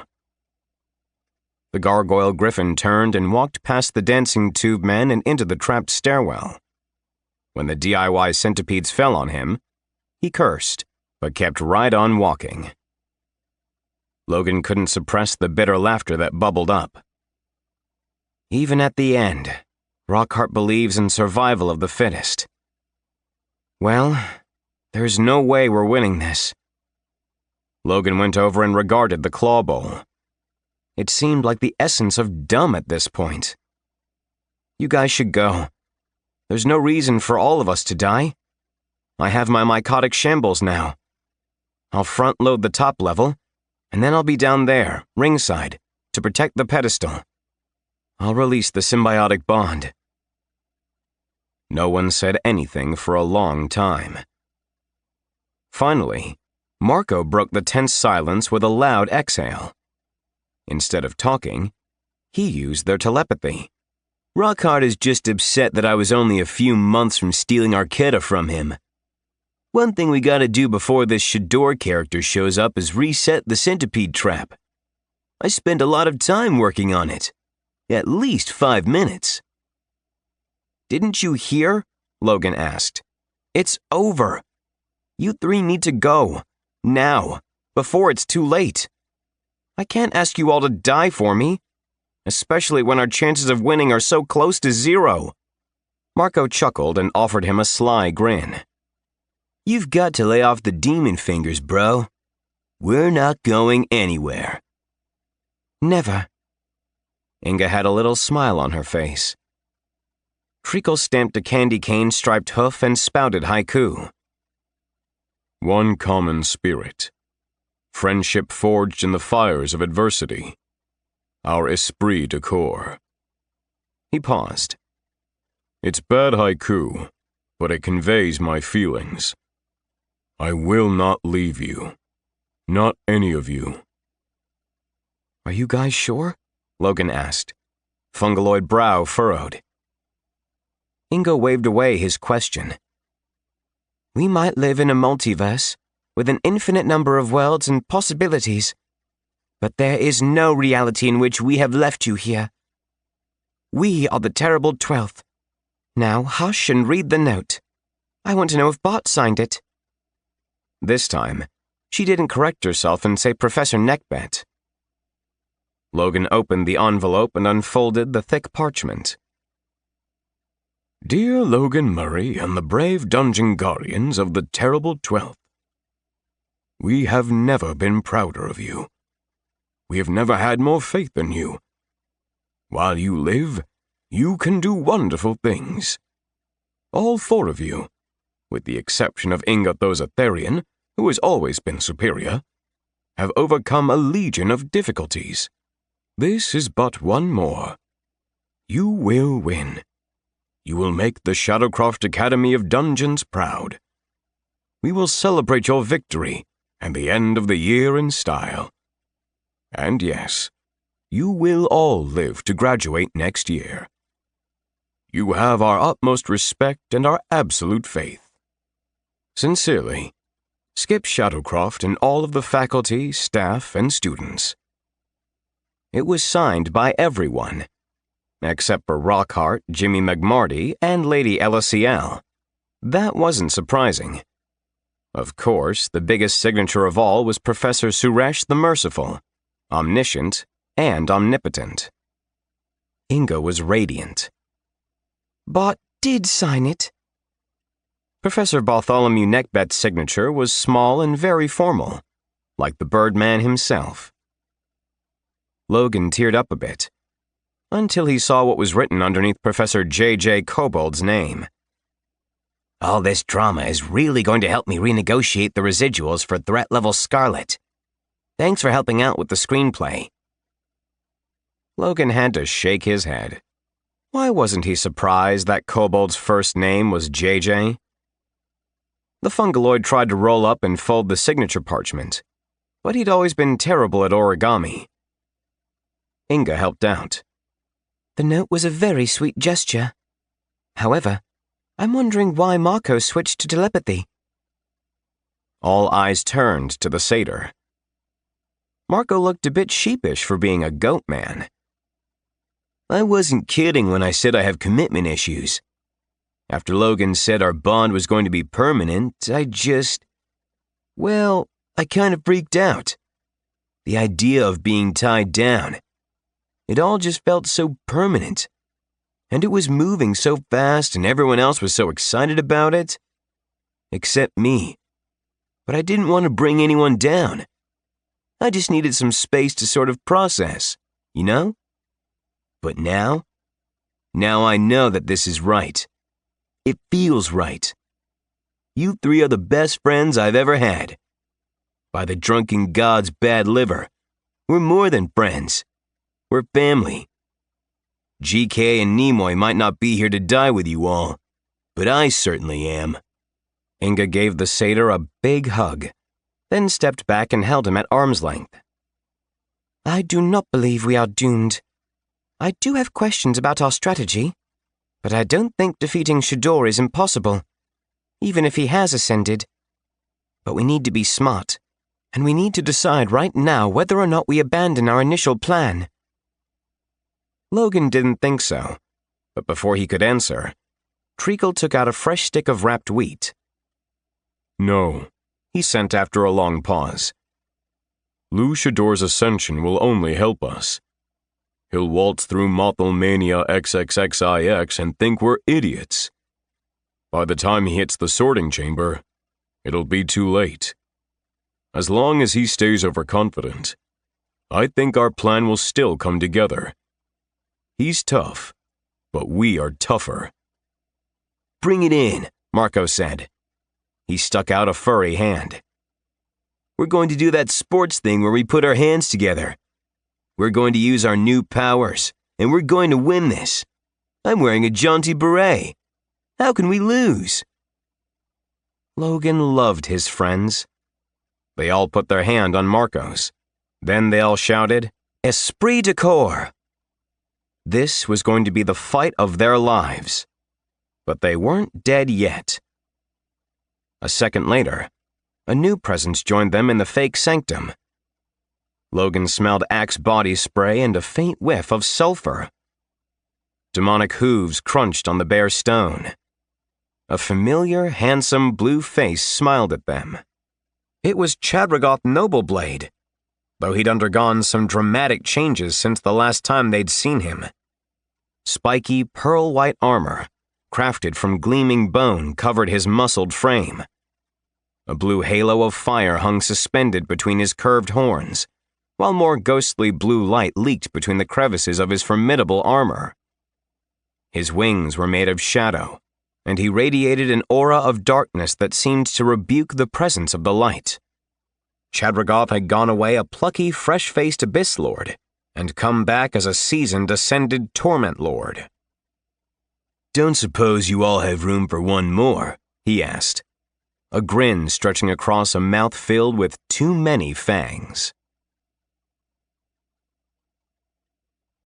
Chapter 46. It wasn't 15 minutes later that the terrible 12th, 5 strong now, felt a hello portal open on the sands of the crumbling Colosseum. Lou Shador and his Glow Brigade had finally arrived, and they'd come ready to rumble. Logan, both core and guardian form, stood alone in the FCCC Slamfest's true inner sanctum. The guardian forms of the rest of his friends, including the newly ascended Chadragoth, were already positioned on their levels of the dungeon.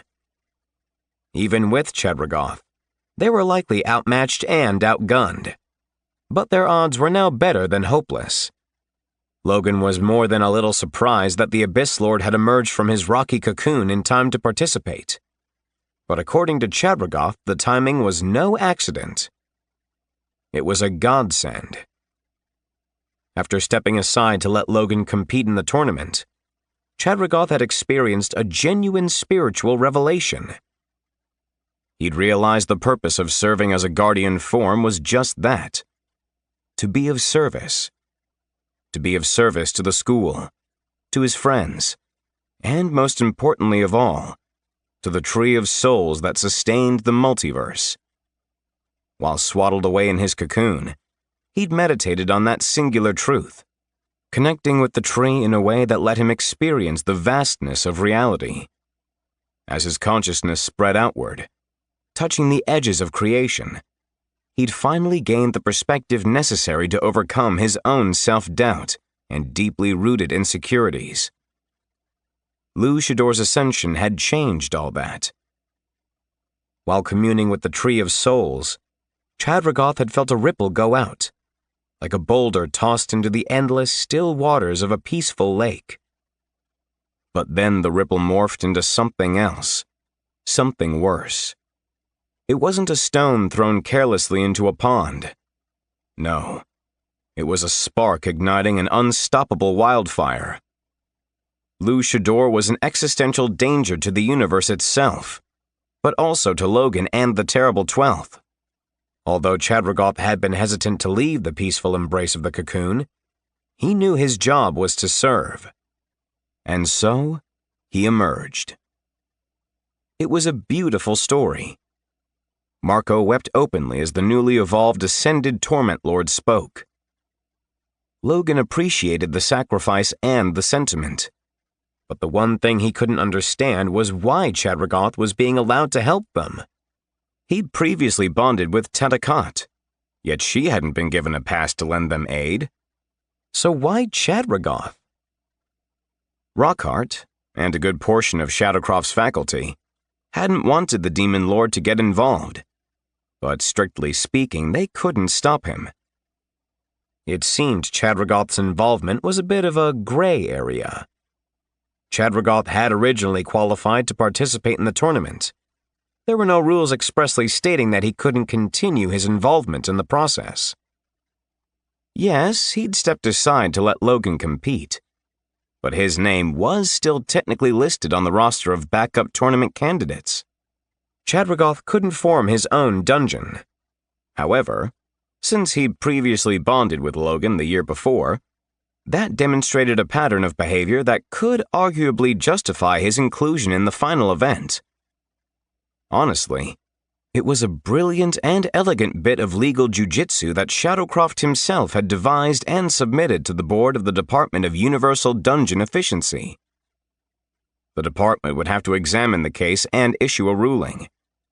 They'd called an emergency meeting, but by the time they passed down their decree on the matter, the tournament would be over one way or the other.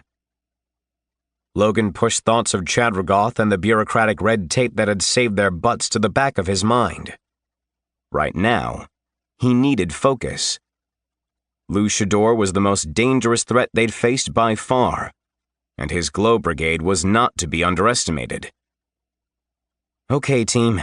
The bad guys are here," Logan sent. "We have at least 20 minutes before they hit the fake sanctum.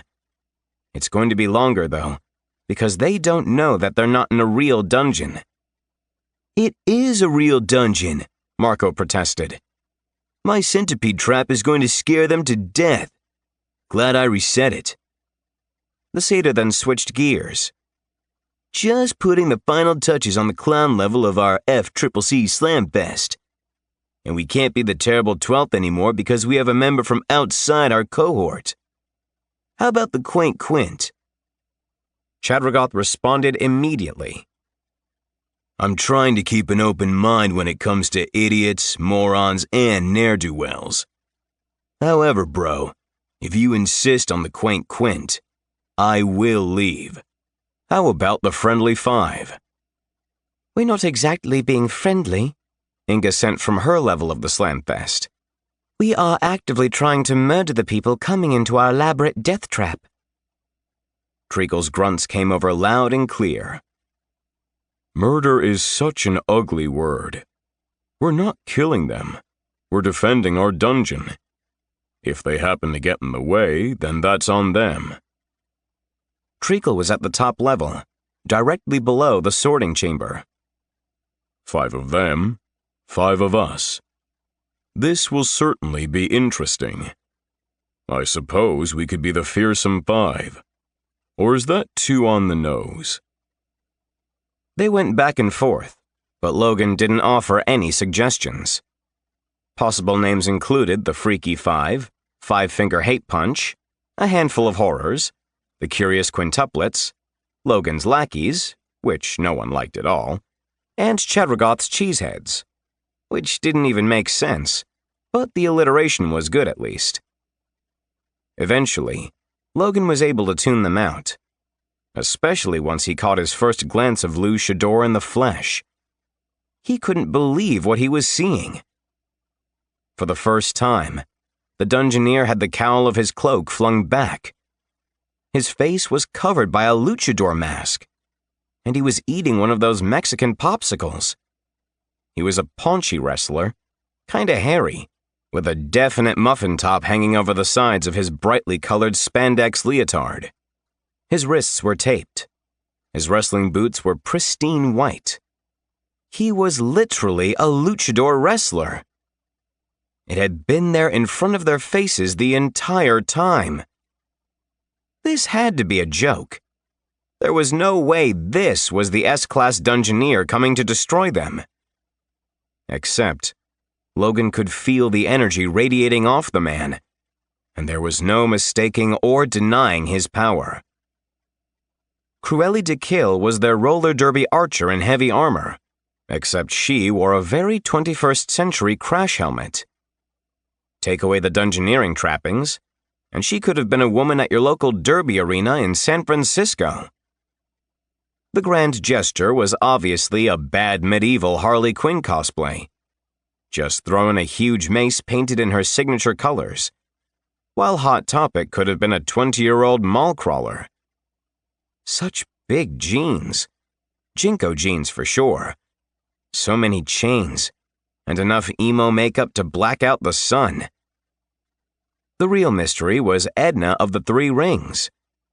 From all appearances, she seemed to be a meek girl in sensible shoes, khaki slacks, and a largish off-green cardigan over a white blouse, buttoned up to her neck. She clutched a three-ring notebook to her chest. She was definitely the before girl in an ugly duckling teen movie. But Logan had to remind himself that looks could be deceiving. These were the same evil Dungeoneers that had killed Winter Silver with ease. Every single one of them was at least B-class, if not A, and Shador was now an S-class Heartwood cultivator. Shador's betrayal must have been a bitter pill for Winter Silver to swallow. Well, play with the luchador and get body slammed. Or so the old saying went. Logan? Inga sent. Are you okay? Yeah. It's just, these guys are from Earth. Or they spent time on Earth. He's a luchador. That's a kind of Mexican wrestler. It's genius, Marco burst out. He was positioned on the second level of the dungeon, ready to face off with the Grand Jester. Luchador is an anagram for luchador.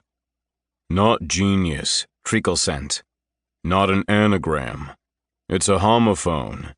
And not a very good one because it's rather obvious. Logan groaned as he finally put the pieces together and figured out what the Glow Brigade stood for. Gorgeous Ladies of Wrestling. The Glow Brigade. That's an acronym, Marco. It had literally been there in front of their faces the entire time. How could they have missed something so obvious? And so obviously stupid. He sighed. Maybe that was a question better left unanswered. Let's cut the chatter, Inga sent from the third level. It looks like they're about to enter our Party City dungeon. Best we prepare ourselves.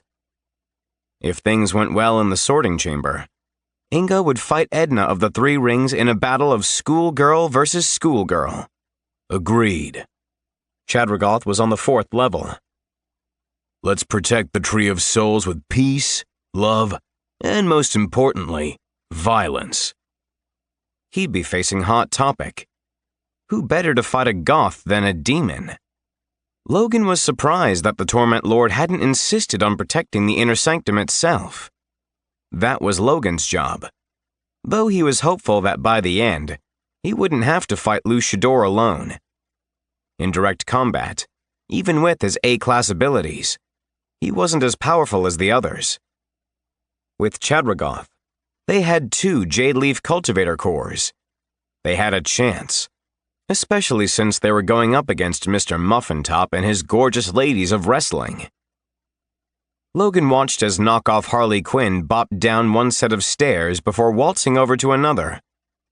She came back out and told her boss the news. I think they all lead to the same hallway, Mr. S. But you're not going to believe what these morons have for us to fight. Yeah, sister. Don't matter one bit, Luchador growled. Luchador and his Glow Brigade are here to break cores. Not just one, not just two, not just three, no. We're gonna get 4 cores. Maybe you sisters will ascend a little. Oh yeah. Edna pushed her glasses up her nose. I hope so, Mr. Shador. I'm hoping a good ascension will help with my allergies. There sure is a lot of pollen in the air. She coughed some, and then took a deep pull from her inhaler. She had to be in the wrong place and with the wrong people. Logan knew she was the magical support for the group, and he had an understanding of her basic abilities. But she looked so innocent and dorky. What was her backstory? He couldn't think about how Edna might be simply naive. Innocent or not, she was traveling with people who would kill Logan and his friends without a second thought. Okay, people, let's kill some monsters, Cruella de Kill shouted, and went skating around the sand. Those had to be some magical roller skates to glide through that grit. Shador started down the steps, followed by Cruella, then Hot, with Edna of the 3 Rings bringing up the rear.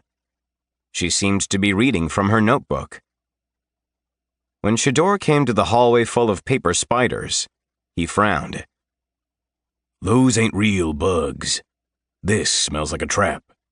Cruella, light 'em up. A single fire arrow cleared the entire corridor. The Grand Jester danced down through the ash, flames, and smoke. She'd magicked up a gas mask, which was painted with bright clown colors. I'm in love, Marco whispered. I know I'm supposed to take her out, but how can I? She's an angel. You can do better, Chadragoth sent. Believe me, you don't want to get stuck in a loveless relationship. I'm so glad I met you guys. There's so much love in this dungeon. Logan didn't know about that, but he did know that Shador was moving slowly. This can't be what they have for us. No way, sisters, and no how. Won't be long before we'll be dodging traps, mashing monsters, and chewing bubblegum. And we're all out of bubblegum. Marco sighed. I love him and his muffin top. The Grand Jester, though, knew the real score. I don't know, Mr. S. I think it's all just decorations. It's like that one festival of the dead on Uroth. Halloween. Actually, that's an old German power metal band, Logan mused. Shador stood in the entrance corridor, scowling. Can't just be decorations, sister. This fungaloid is tricky. Best if we take it slow. We can, Edna said. This is the last stop in our itinerary today. First, kill Winter Silver. Next, kill Logan Murray. Before we do, though, I'd like to talk to him about his hand lotion. Since he's a Colorado native, he might have something that can help me with my dry skin. No talking, just killing, Shador growled. Oh my God, I'm so bored, Hot complained. Let's go already. I'm so over this. They slowly crept through Mothlemania XXXIX. But when they got to the graveyard cavern, Marco did his stuff. He threw his voice around the room, mimicking the echo of an announcer. You've seen the rest. Now you're going to see the best. Welcome, welcome, welcome to Mothlemania XXXIX. You are lucky to have made it this far, but will you discover Mothlemania's secrets? Who is the best? Who is the brightest? Who can survive? That last word echoed around and around, bouncing off the walls and ceiling. Edna flipped a page in her notebook. Last I checked, there were 38 WrestleManias back on Uroth. This does suggest that Logan Murray knows that you are, in fact, a luchador, Mr. Shador. It could be that this has all been a ruse. This Inga Thosautherian could have researched us, since she was originally an Okatori from Toriopa. That is a mountainous world with an assortment of very impressive libraries. If Therian is as thorough as her reputation suggests, she might have customized this dungeon, or at least the next part of it, to kill each of us in very specific ways. Don't matter. Won't matter, Shador roared, thumping a fist against his chest. The power of the blow sent a ripple through his pudgy muffin top. Oh yeah, we're gonna stick together and not get tricked. Oh, they'll get tricked, Marco said. Inga, though, sounded worried. I don't know. Edna already figured us out. We simply have to hope that the sorting chamber works.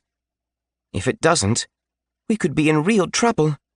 Keep hope alive, Chadragoth encouraged. Logan, I'm almost done with my level. Can you keep them distracted a bit longer? No problem. Logan dropped the fake walls in the graveyard cavern. He and his friends had gone all out and bought 50 remote control plushy moths, which was easily the most expensive part of their dungeon. At 19 gold pieces a pop, that was nearly 1,000 coins worth of toys. Marco did get a bulk discount and he got free shipping. Treacle-made fans blew the remote-controlled moths into the room, but the toys couldn't actually fly, just scuttle about. They crawled around aimlessly, looking adorable and entirely unthreatening. Treacle had reconfigured them to move on their own, though there was no discernible pattern. Edna emitted an eek and ran over and jumped on Shador's back. The wrestler was disgusted. Damn it, sister, they won't hurt us. They're just toys. He stomped on a fuzzy moth, obliterating it immediately. Jester giggled and went around kicking the moths and bashing them with her mace. She destroyed a bunch of the gravestones as well. Cruelli skated through the chaos until she found the wide steps leading down. With her bow, she tapped the ceiling. All of Marco's fake centipedes came falling out. This place is bogus. I'm wondering if there's a real dungeon here at all. Maybe this whole thing was a ruse, and they're actually off-world entirely. Shador set Edna on her feet. The nerdy girl was clearly embarrassed. Sorry. While I don't suffer from lepidopterophobia, the toy insects did surprise me. I will cling to my dignity. She sniffed and readjusted her glasses. I believe that there is a dungeon, but we haven't found it yet. And the minute we let our guard down, we'll stumble upon the real danger. Shador strode forward. Then let's find the real danger, sister.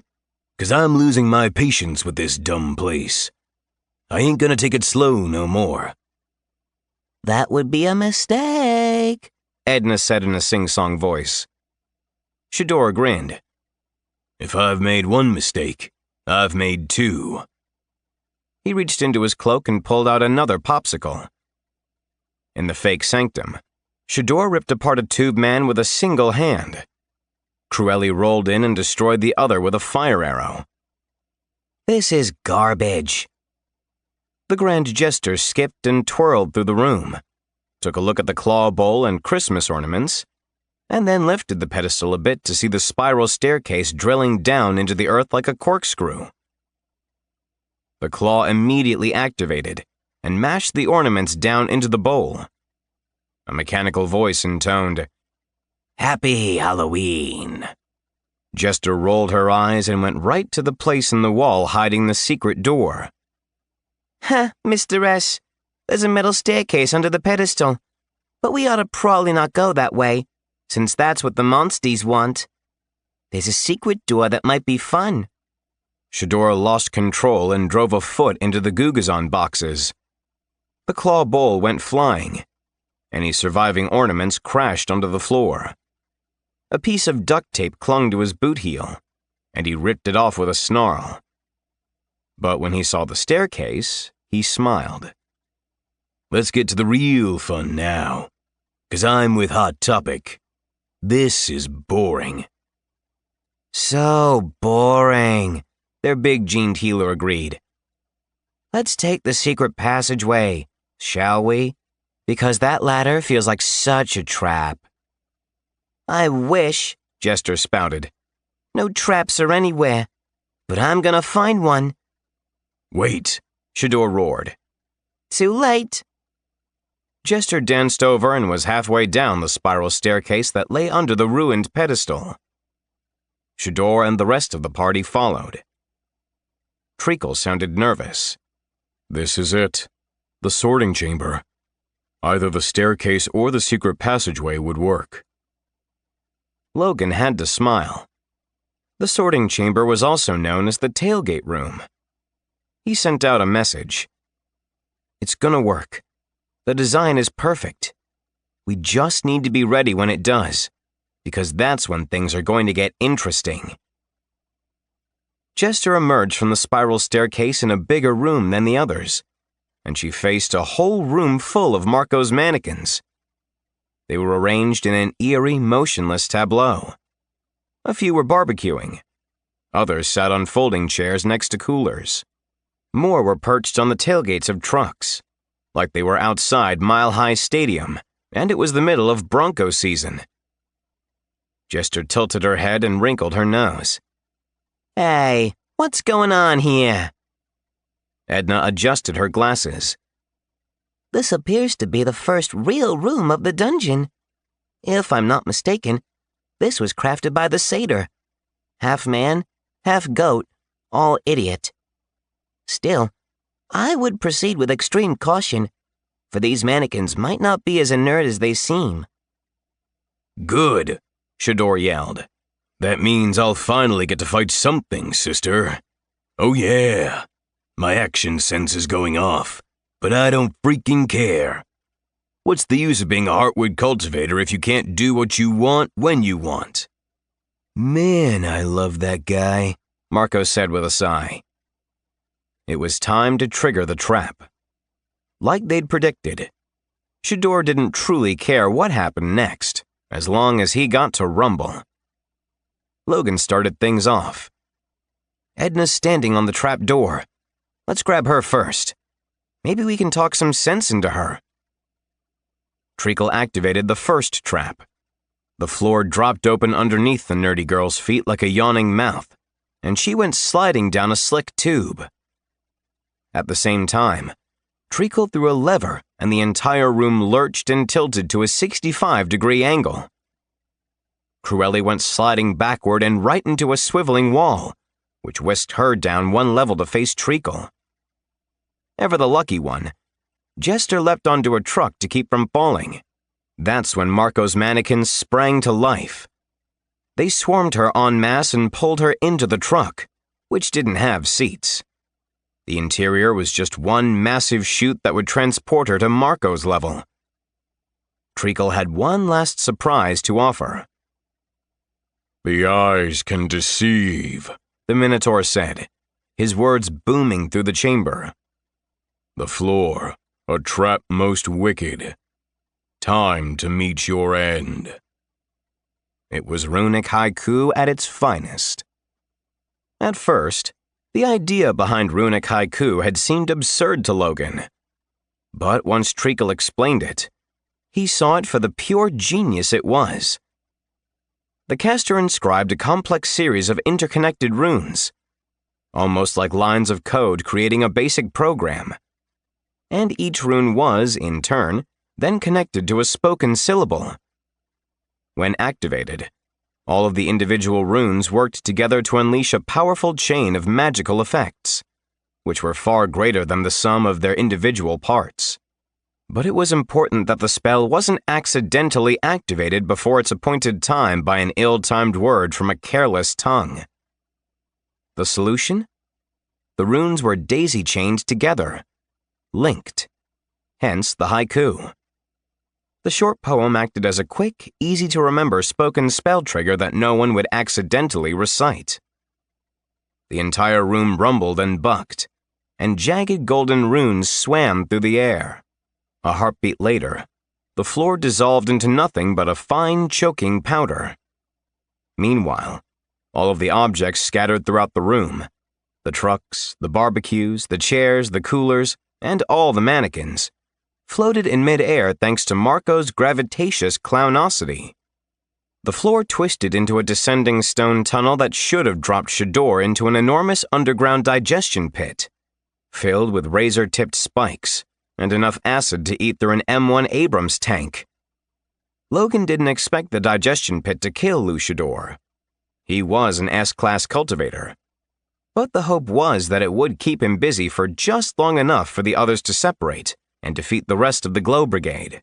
Then, once Shador's crew was dispatched, Logan and the rest of his friends could lay a tag team smackdown on the wrestler.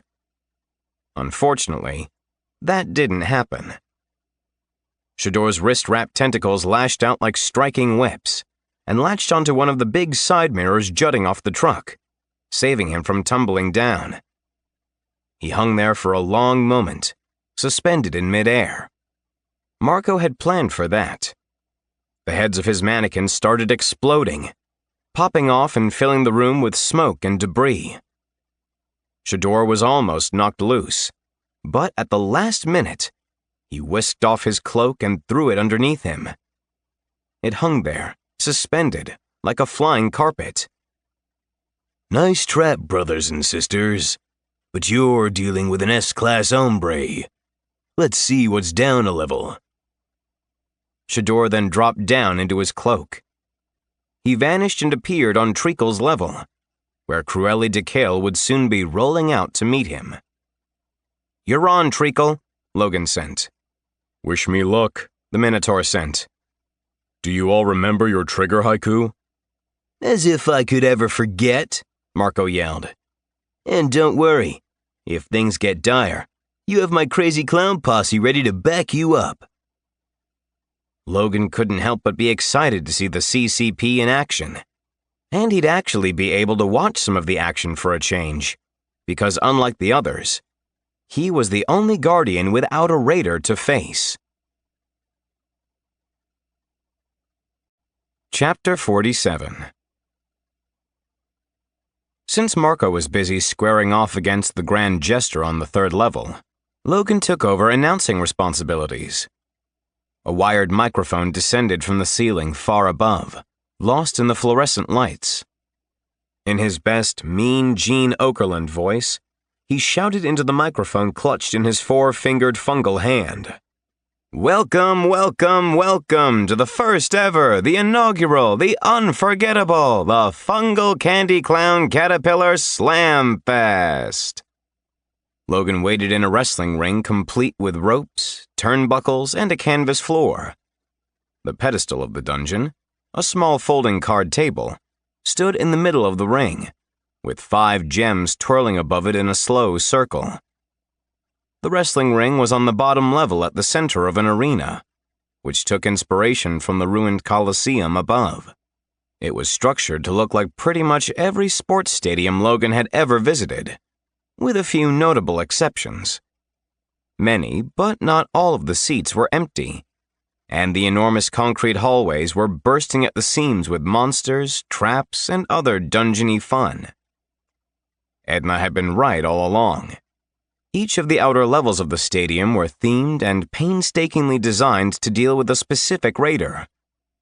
To advance through the elaborate Colosseum of Doom, each dungeoneer would have to battle their way halfway around the Colosseum and overcome the floor boss guardian form standing guard over the stairs that led down to the next level. Divide and conquer was the plan of action, and the hope was that Logan's friends would deal with the separated members of the Glow Brigade long before they ever made it to the inner sanctum.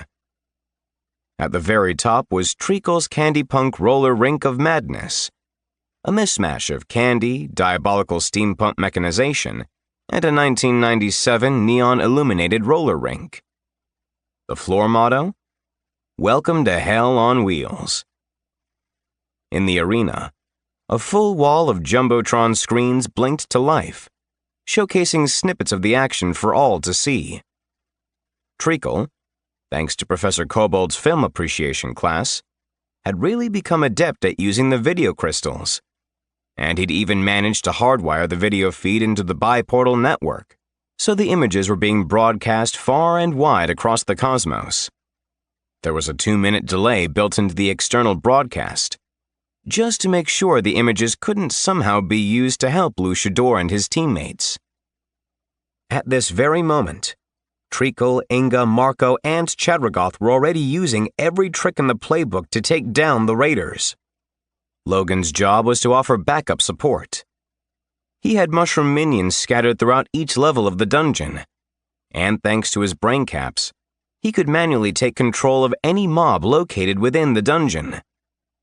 So far, things were going mostly according to plan. But only mostly.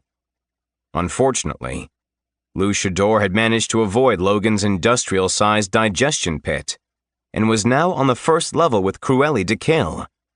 Exactly where he was not supposed to be. Which meant that was exactly where Logan needed to reinforce.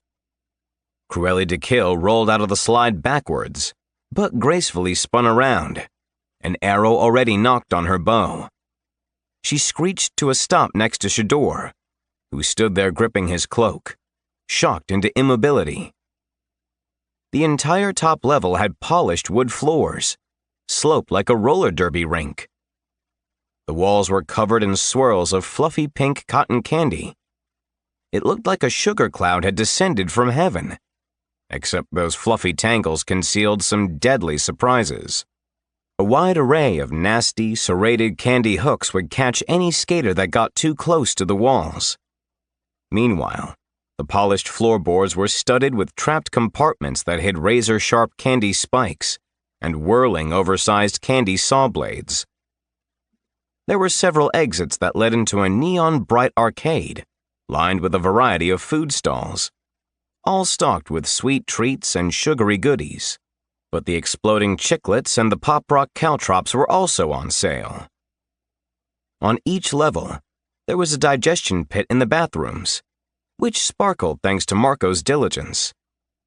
Logan couldn't wait to start gnawing on adventurer Apothos. Logan savored the shocked looks on the two raiders' faces. This sophisticated dungeon had to be a surprise following the ridiculousness of the Party City dungeon. Treacle came storming around a bend in the ring. Instead of hooves, he had steel rods connected to huge pink roller skates.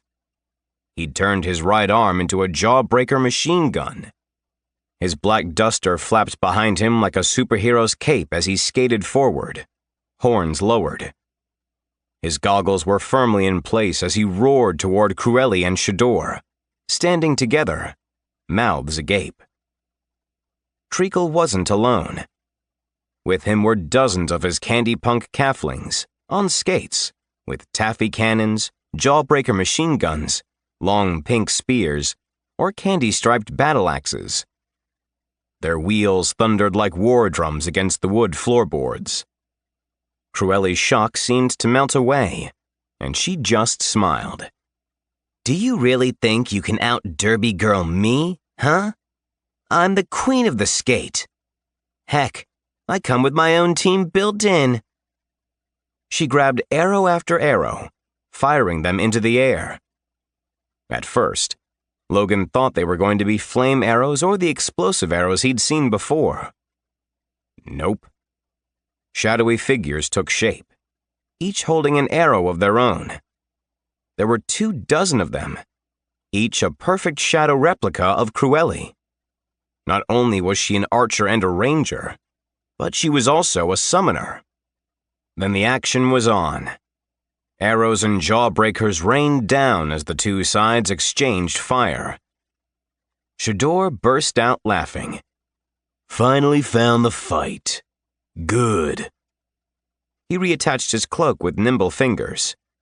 His wrist-wrapped tentacles whipped out and lifted him off the floor, while his white boots transformed into rhinestone-covered roller skates. The flailing tentacles propelled him forward, muffin top jiggling, meaty forearms pumping like mad, as he joined the fray with a battle cry. Hey, freak show! You're going nowhere, he bellowed, flying through the air like a muscled trapeze artist. I've got you for 3 minutes. 3 minutes of playtime. One of Logan's new mycotic shambles had been hanging back near the bathroom, behind their enemies. But now it was time to fight. The giant mushroom entity had been conjured from stone, dirt, sand, and bits of Treacle's leftover candy. It was all glued together with an iron-hard fungal chitin.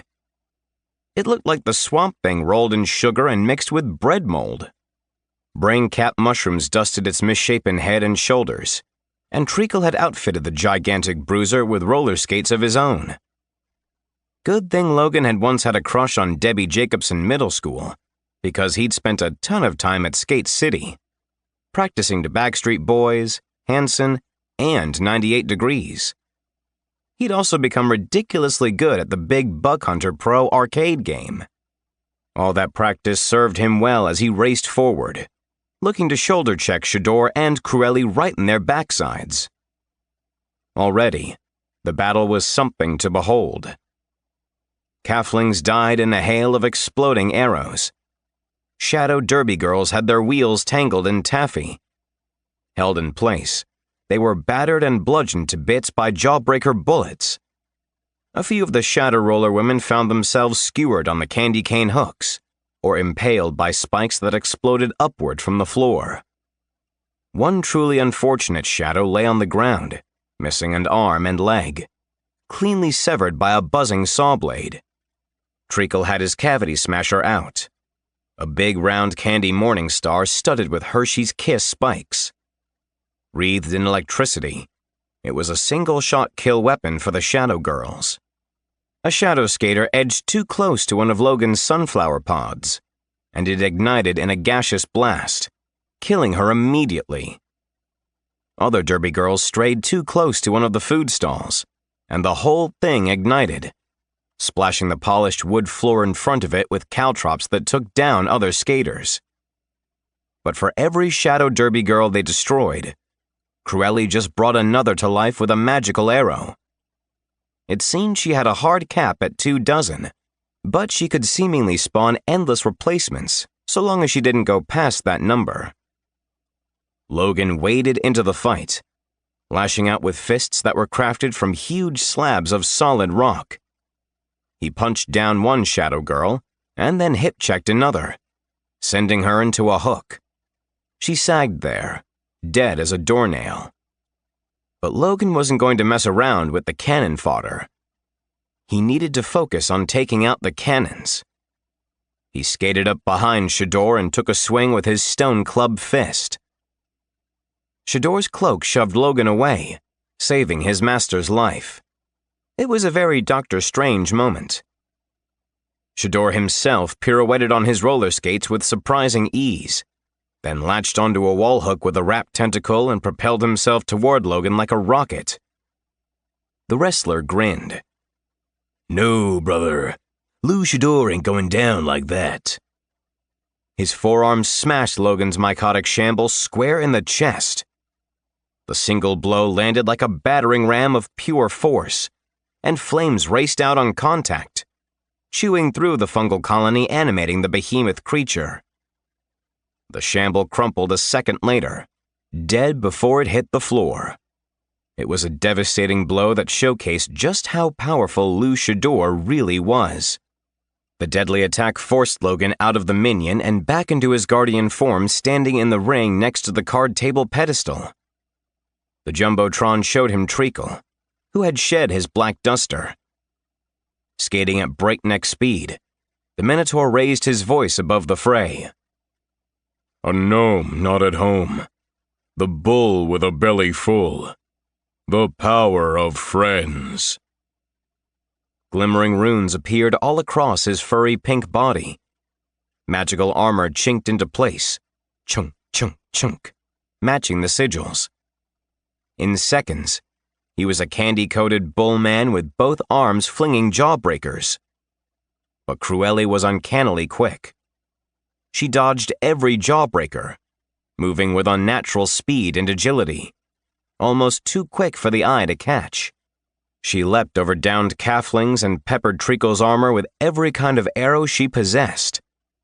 Fire, ice, acid, explosive. His armor held against the onslaught. But for how long? Even from below, Logan could smell the burning sugar. Treacle stormed forward and swung at her with his cavity smasher. The attack missed, and he had to do a wide turn to chase after her. She was heading toward the stairs leading down to the next level, where Marco was already facing off against the Grand Jester. Treacle's AFS core improvement glowed white-hot as his skates were super-fueled in a turbo boost of pure velocity. He zoomed past Cruelli. As he did, the backside of his armor opened up, sprinkling the floor with pop-rock caltrops. At the speed Cruelli was moving, there was simply no dodging them. She ran right into the sizzling candy bombs. Those sweet explosions ripped through the air with concussive force and sent her flying, head over heels, her long legs flashing in the neon lights. At the same time, gummy bulls and peep golems came rolling out like a tsunami. They swarmed the last of the Shadow Derby girls in a wave of candied nightmares. The peeps detonated in mushroom clouds of scalding hot sugary goop. The gummy bulls crashed into unlucky Derby girls, mashing them against the candy walls and holding them there. Several of the peeps and bulls targeted Shador, but the Dungeoneer merely vaulted over them and landed nimbly on his skates. A shockwave of incredible force burst out of his feet on impact and engulfed the minions in raw apotheos. They disintegrated on the spot. When the energy finally dissipated, nothing remained of the candy cows other than fine flecks of powdered sugar. Shador unleashed his tentacles once more, and this time he managed to get a hold of Treacle. The villain flung Treacle into a wall, where he was trapped by the burnt remnants of his own marshmallow minions. With Treacle out of the way, both the luchador and Cruelli beelined across the rink and toward the descending staircase. They had to dodge dead calflings and the shadowy corpses of Derby girls, but they were going to make it. I can't stop them, Treacle roared. Guys, Marco called out in panic. I'm having trouble with the Grand Jester. She's beautiful, but man, oh man, is she crazy. So crazy. Inga chimed in. Edna is not what I expected either. I'm going to need help, Logan. I don't think I can do this on my own. Chadragoth was more direct. What is wrong with this Hot Topic woman? Why are her pants so big? Why does she have so many chains? No one should like pain this much. It's just not natural. It sounded like the Torment Lord was going to cave at any minute. That wasn't good. On it, Logan called out. Hold tight, everyone. I have to help Treacle first. He pushed his consciousness outward, away from his guardian form, then swan dived into one of Marco's standby minions, positioned as backup in case things really went south. Like right now. Thanks to a proliferation of brain cap mushrooms, Logan abruptly found himself inhabiting one of the many minions of Marco's crazy clown posse. The CCP was made up of two kinds of minions, collectively known as the Markelos. One set of Markelos were tall and thin, and the others were short and pudgy. They had clown makeup, lots of fishnet, and loads of denim. They wielded spray paint and hatchets in equal quantities, and they all smelled vaguely of Orange Faygo, Old Spice, and the Detroit Lions locker room. Logan possessed one of the shorter Markelos, who just so happens to be squished into the back seat of the lowrider of medieval carriages. The carriage came rolling down the derby track, careening directly towards Cruelli and Shador, who were making a break for the steps that would take them down to Marco's level, the circus disaster. It sounded like Marco and the rest of his team weren't doing very well against their opponents. This was not good. Logan knew a solid victory up top would benefit the morale of his friends fighting against the fiends on their own level. The lowrider carriage streaked toward the villains. Treacle had managed to pull himself out of the peep goo. He took to his skates in hot pursuit, chasing after the villains with the last of his calflings, a peep golem who had zero control on skates, and a gummy bull who was having trouble building up enough speed. 4 skates on 4 gummy legs weren't easy to negotiate. The Markalo next to Logan threw out a heavy metal sign. Honk honk, mother lover. Time to get down and clown around. The carriage skidded a stop. From out of the sides unfolded twin 6-barreled jawbreaker Gatling guns. The barrels spun up, unloading an unholy barrage of jawbreakers at the incoming Dungeoneers. But Shador simply slung his cloak over his shoulder and somehow managed to deflect every one of those round candy bullets. Cruelli fired 2 arrows that erupted on impact, disabling both Gatling guns. Looked like they were going to have to do this the hard way. The carriage doors popped open, and a comical number of Markalos spilled out from the certified clown car. The Markalos whooped madly as they sprinted toward the Dungeoneers, hatches raised with no thought of dignity or self-preservation in mind. Logan kept pace, though it was tough with his stubby legs. Let's get down and clown around. Get down and clown around. Shador slammed a foot down on the ground, which took out half of the clowns and another one of his Apophos-fueled shockwaves. Logan found himself on his back for a minute, weaponless. He rolled over to see the rest of the posse attack in a haze of spray paint and dull blades. They might have been odd-looking, but the Markalos were fierce fighters, and just as crazy as their name implied. One leapt impossibly high into the air, flipping head over heels. This is for the Markalos and the Markalettes. Whoop whoop! As he flew, the Markalo doused himself in what smelled like kerosene before promptly setting himself on fire. A flaming cannonball of grease paint makeup and denim smashed into one of Cruelli's legs, nearly taking her out. Treacle joined them, and he swung his cavity smasher at Cruelli, who ducked and fired an exploding arrow point blank at the pink Minotaur. It blew a hole in the pink armor covering his chest. Cruelli leapt back, but Treacle managed to glue her skates to the wood floor with his taffy cannon.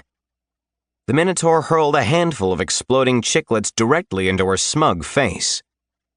The blast knocked her right out of her skates, which remained fixed to the floor. She managed to gain her feet quickly, but her power had been neutralized. She went to run, but she wasn't fast enough to get away from the peep golem.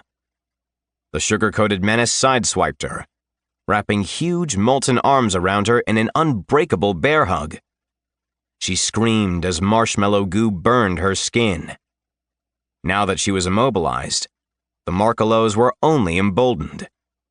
They descended as one, hacking at her with rusty blades while unleashing sprays of acidic spray paint. Logan joined the massacre, sinking his own hatchet into her chest. She was on her last legs, but she wasn't going down without a fight. Somehow, she got her arms free and knocked one last arrow. With a cry, she loosed the shaft, which streaked straight and true, right through the hole in Treacle's armor and into his heart. Cruelli to kill always gets her kill, she mumbled, blood seeping from her lips before her eyes fluttered shut, and the life left her body. She was dead, but she wasn't wrong. The damage had been done. Treacle dropped to his knees. I'm out, but I did my bit. That archer is at least 2 kinds of dead. You did good, Treek, Logan sent, as the Markalos hacked up the archer just to be on the safe side. We'll take it from here. Logan's pudgy clown reached into one of the pockets of his cargo pants and pulled out a fistful of spindlewig. He wolfed down the mushrooms. They were sweet and chewy, but better than that, he felt his muscles swell and his bones pop as he grew larger and larger and larger. In an eye blink, he stood 7 feet tall, towering over the other Markelos. He snatched up weapons, then, jacked out of his mind on the powerful mushroom steroid, he charged Lou Shador. Logan screamed out the CCP war cry as he sprinted. Time to get down and clown around. Shador spun at the thunderous approach of Logan's heavy footfalls. Logan didn't care.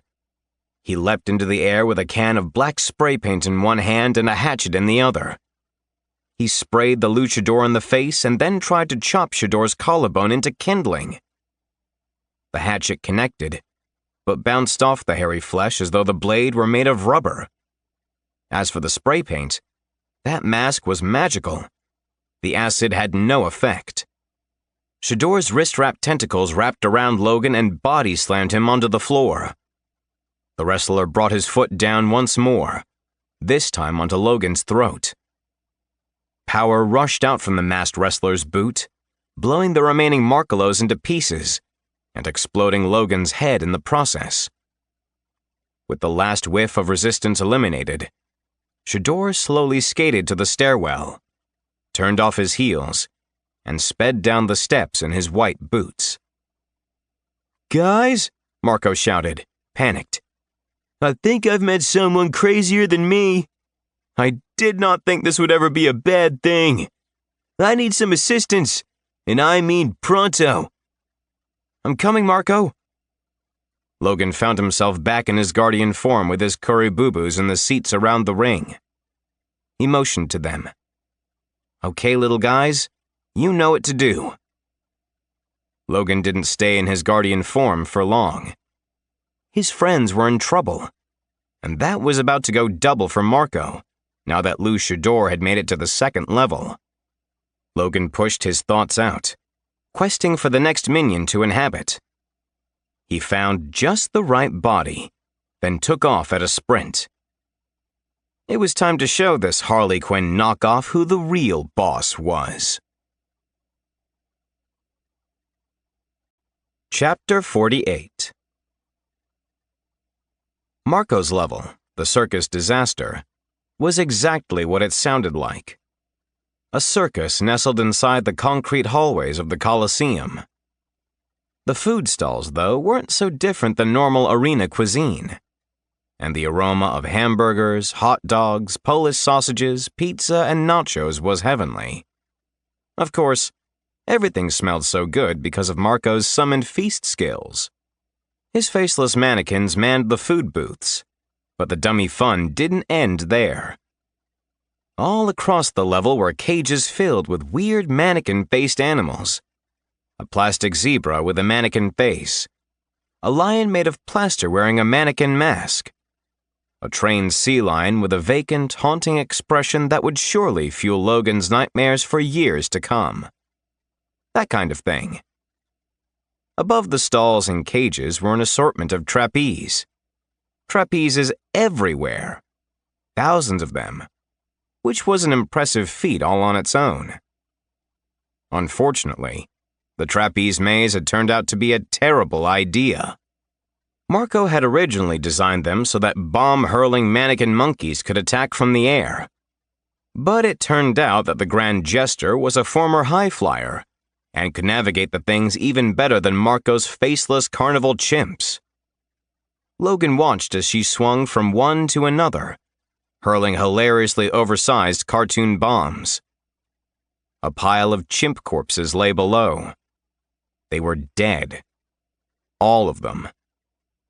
Lifeless monkey mannequins certainly weren't going to help make his bad dreams any less bad. Marco's face was streaked with sweat and soot, and even his jaunty beret of hat trickery was scorched. He stood near a cart full of dye pies, half empty, because he'd been throwing so many at the clown woman. Jester dodged every one of acid pies, swinging from one trapeze to the next. They struck the walls, which had a variety of circus posters up, and the acid melted right through the cement. Jester giggled. This is so much fun, Goat Man. But if I don't get down those stairs, Mr. S is going to be awful mad at me. Protecting the stairs was a gigantic, sprawling eldritch abomination, obviously summoned by Marco and his Luden loot. The Grand Jester tried to get past the unfathomable horror, but there were far too many flailing tentacles. She'd nearly get snagged by a grasping tendril covered with eyes, teeth, and nostrils before she was able to swing away to safety.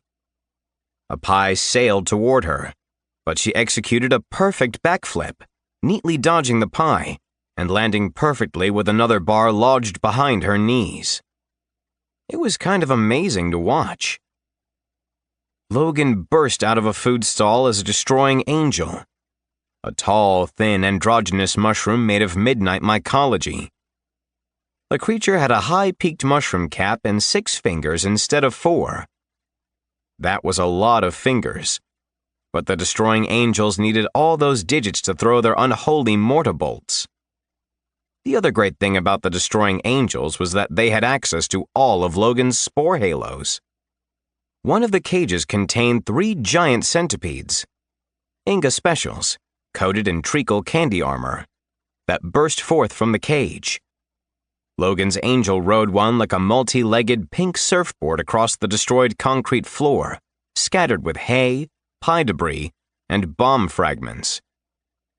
Logan slung mortarbolts as he rode, but the Grand Jester dodged every one of them. Marco flung his magical throwing knives, but even with his wicked aim ability, he couldn't hit her. She was too fast and too dexterous. Jester swung by a painted circus poster of a demon elephant. It was a trap. The painted elephant sprang to life and reached out with its trunk, but she evaded that as well, and then bashed the wall with her mace, destroying the poster and most of the wall. Stone fragments rained down onto the seats below. She somersaulted to the floor as Luchador charged out of the staircase. "Oh, this is great," Marco yelled. "Now we have another joker in the party." We don't talk about him, Jester screeched. She came forward doing a full Olympic gymnast floor routine like Simone Biles in grease paint. Whirling throwing stars, painted red and blue, came whizzing out of nowhere, peppering Marco. He ducked behind a wooden pushcart just as the stars hit his pies, turning the whole cart into an acid bath. He staggered away. "See? She's super talented and not very nice." Marco whirled and hurled his beret of crulling at Jester, but Shador's cloak stretched and effortlessly knocked it away. The bladed beret returned to the satyr's hand. He flung his knives, but the wrestler smacked them away with his wrist-wrapped tentacles. "Okay, pal," Marco yelled. "Let's you and me melee. Time for some poetry, because that's what we do when we melee. We haiku it up." The satyr cleared his throat. As he spoke the poem, runes appeared on his body, transforming into hardened candy armor. "The power of goats. A joke in time saves 9 lives. Humor as armor." He got the poem perfect, and suddenly Marco was covered in pink bubblegum armor, full breastplate, pauldrons, and gauntlets. He pulled his spear mop from the beret. Logan wasn't sure he could watch Marco actually go up against the S-Class warrior. If the Markolo hatchets had failed to pierce the villain's skin, the spear mop probably wasn't going to do much either. Logan rode the centipede right by the Jester because there was no way they were going to be able to hit her with normal weapons. Instead, he let his psychedelic spores leak out of the angel's gills, filling the air. The Jester staggered forward. Oh, I'm suddenly so dizzy. And I'm in the mood for a mojito and a long nap. Shador caught Marco's spear mop, snapped it in 2, then flung both pieces away in obvious contempt. He darted forward. quick for a man his size, and punched Marco right in his face, knocking away his bubblegum helmet. With Marco still swaying from the blow, Shador took the unfortunate satyr in his hands, turned him upside down, and then it was piledriver time. Marco wound up on the ground, both horns broken, barely conscious. Jester, are you there? Shador advanced, one hand raised in a judo chop that would surely end Marco. But before he could launch the attack, he was suddenly overrun with mannequin-faced animals. Other than the shuffle of feet, the creatures moved silently, which was extremely unnerving. Shador easily dispatched the stampeding zoo animals using a vast array of forearm smashes, headbutts, knees to the groin, and even an explosive clap that turned two dummy zebras into black and white dust. But then the mannequin vendors showed up carrying trays of pepperoni pizza, plates of fully loaded hot dogs, and nachos dripping with cheese and peppers. The enticing aromas made Shador pause. It was long enough for the mannequin heads to explode. The wrestler let out a yell. Not fair, brother. He wasn't affected by the explosions, but he was clearly disappointed. He wiped nacho cheese off his mask. I was just about to snap into a Slim Jim, or get myself a hot dog. Either way, now I'm out of here. He turned away from Marco and sprinted with superhuman speed toward the tentacled elder beast guarding the staircase. He ran right through Logan's psychedelic cloud, but the wrestler didn't seem affected by it at all. A mannequin-masked lion leapt out of his carriage, but Shador manhandled the beast, snapping its spine over one knee without even breaking stride. He was a man on a mission, and clearly he would not be deterred. Logan froze, not sure if he should help Marco or go after Shador. Jester was blinking. Oh, I'm not feeling so good at all. The pink armor is so loud. How susceptible was she to the psychedelic infection? Jester, Marco called from the ground. Jester, I know we got off to a rocky start, but I have something for you. The Jester's eyes filled with tears. Something for me that's not an acid pie or knife to the face? Aw, that's so sweet. She was clearly not in her right mind. She went to Marco and bent down, totally exposed. What is it, Cody? What do you have for me? Marco ripped away his bubblegum breastplate. A pretty flower that smells like life itself. It is pretty. Jester leaned forward to get a whiff, which was a colossally bad idea. She got a face full of acid that ate through the makeup and most of her skull. She slumped to the side with most of her face gone. Another casualty in the war to protect the Tree of Souls.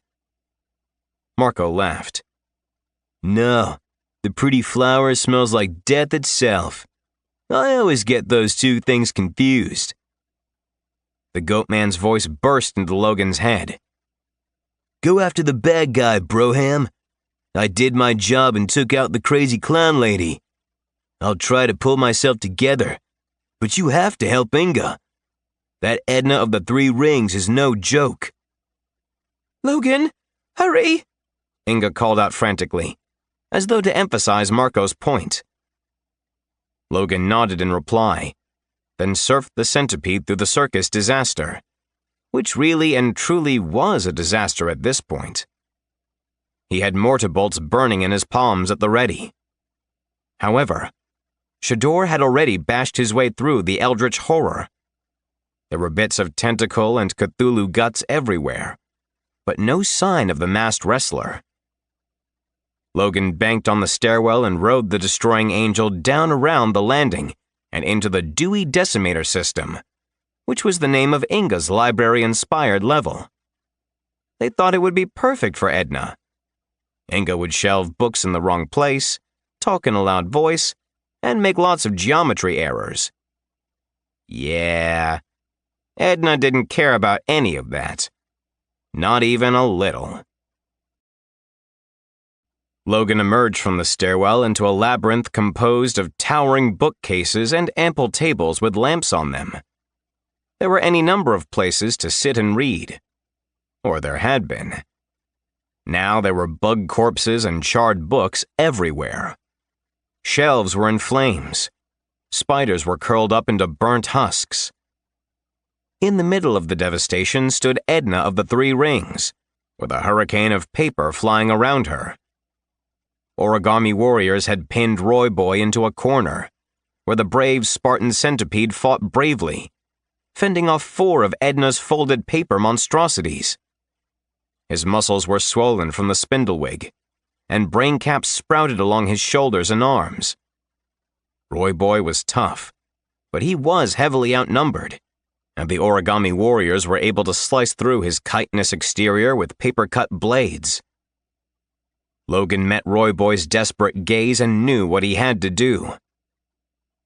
Fateful tables turned, trap laid in buggy visage. The end comes for you. As he finished speaking the words through an alien mouth, runes flashed and blindingly bright light erupted between the plates of Roy Boy's exoskeleton. The light grew brighter. Then the heat of the sun rolled out as an inferno of fire roared through the cavern, enveloping Edna's origami minions. Edna somehow managed to survive the blast, though she hadn't come out completely unscathed. Her sweater had been shredded in the process. She'd lost her glasses and one shoe, and her remaining sock was in tatters. Ribbons of smoke rose from her wild hair. But even with all that, she looked more annoyed than truly hurt. She stood on top of a pile of books with her 3 rings swirling around her head like the halos of 3 avenging angels. Tsuki ants tried fruitlessly to scuttle up the pile of books, but the rings flashed golden and cut them apart like one of Treacle's buzzsaws. Spikeflies descended, covered in candy armor, but those were swept away with a wave of her hand and a flash of steel. Inga was even more battered, bruised, and bloody than her nerdy opponent. One wing had been half severed by one of those deadly spinning rings, and a flurry of paper cuts covered her arms, legs, and chest. But the brave moth woman wasn't out of the fight yet. She gulped down some spindlewig, dramatically increasing her strength and speed. Then she raised a fist and summoned her haiku armor. Archive my feelings. Shelve the fear and shelve the doubt. Embrace candied strength. She summoned her armor at the exact time she triggered her metamorphosis ability. Her body swelled outward, transforming into an enormous chrome caterpillar coated in industrial-strength candy armor. She opened her jaws wide, mandibles straining, and taffy sprayed out. All thanks to Treacle's marvelous engineering. The taffy gummed up at least 6 of the origami warriors and caught the swirling paper hurricane in a whole mess of stickiness. Holy Slim Jim, brother, Shador spat. Not gonna stick around to fight that. He swept off his cloak and dropped it onto the floor. But when he tried to jump through it and portal himself away, the latent runes they'd embedded into the floor stopped him short. He let out a roar of frustration and pumped a fist at the ceiling. With a thought, Logan guided his centipede mount toward the guy, hoping that his 3 bugs and maybe his destroying angel powers might slow the wrestler down. But the masked luchador had other ideas. He swept up his cloak from the ground and tossed it into the air with a flick of his wrist. The cloak hung there for a moment as the wrestler vaulted through it. The garment seemed to serve as a short-range teleporter. The masked menace appeared by the stairwell leading down, now nearly covered by an avalanche of burning books. In seconds, he was gone, racing down toward Chadragoth's level. Damn, the man was moving faster than he could catch up. Logan took a minute to feed his centipede mount and his buggy escort some spindlewig. Their bodies expanded dramatically, and they each screeched out their roid rage. Go, my master, Edna screamed at the wrestler. break the cores, kill this world. I will feed off this wretched universe until I am immortal. Then I will leave this husk of a reality behind and not give it another thought, ever. I'm going to take the Tree of Souls and make it the biggest campfire in the history of the multiverse. Then I'm going to make s'mores out of all creation, because I freaking love s'mores. Logan couldn't believe what he was hearing. Edna wasn't just some shy schoolgirl duped by villains. She was far more of a monster than Logan could ever hope to be. And she was powerful. Exceedingly so. She merely grinned at the gargantuan candy-armored caterpillar monster rushing for her. Edna's 3 rings spun around in a cyclone of power that deflected Inga's attack. She thrust frail, pale hands forward, and the rings grew larger and larger, spinning even faster. They hit Inga like circular saw blades, slicing into the summoned armor and sending up a shower of sparks in the process. The preternaturally sharp blades would have hacked her to pieces, if not for Treacle's runic candy armor. With an abrupt lurch, Inga shrank back down, shifting into the familiar form of a 4-armed astral mothwoman.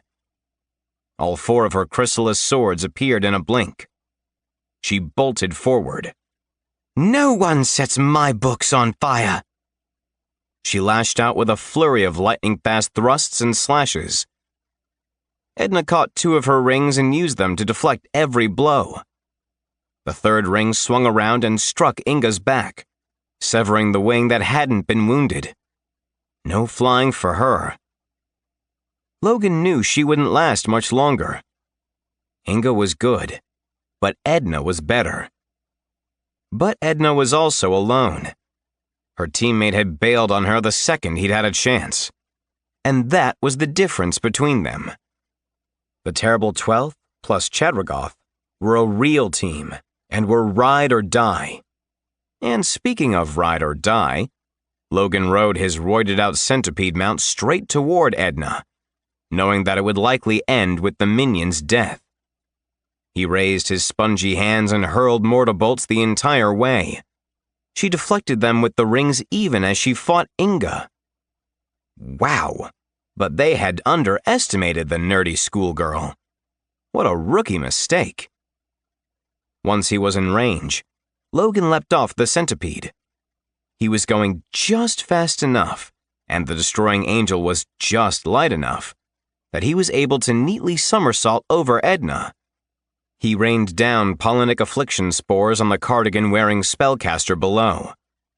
His centipede steed paused, but his companions sped onward. An incoming tide of flashing legs, crushing mandibles, and gleaming exoskeletons. Edna's eyes watered, and she sneezed. The rings wobbled uncertainly in the air. Hey, what gives? No fair. I can hardly see. She flung out her hands. One of her rings hit Inga's lower right arm, severing it. Another ripped through her chest. In that instant, Logan knew that Inga's guardian form wasn't going to make it. Not for much longer. Edna laughed. Luckily, I have my magic inhaler. That'll clear me up in a second. From her pocket, she fished out the medication. She didn't have it for long, though. One of the giant pink centipedes lunged forward and plucked the inhaler out of her hand, gulping it down. Edna sneezed, and her mucus struck the bug like acid. The creature was suddenly writhing in pain. Edna closed one nostril and Farmer blew on the other giant bug. Her snot had the same effect on the other centipede. It was so gross, but she only laughed. That was a little mid-B-class upgrade. I got the snot, so why not use it?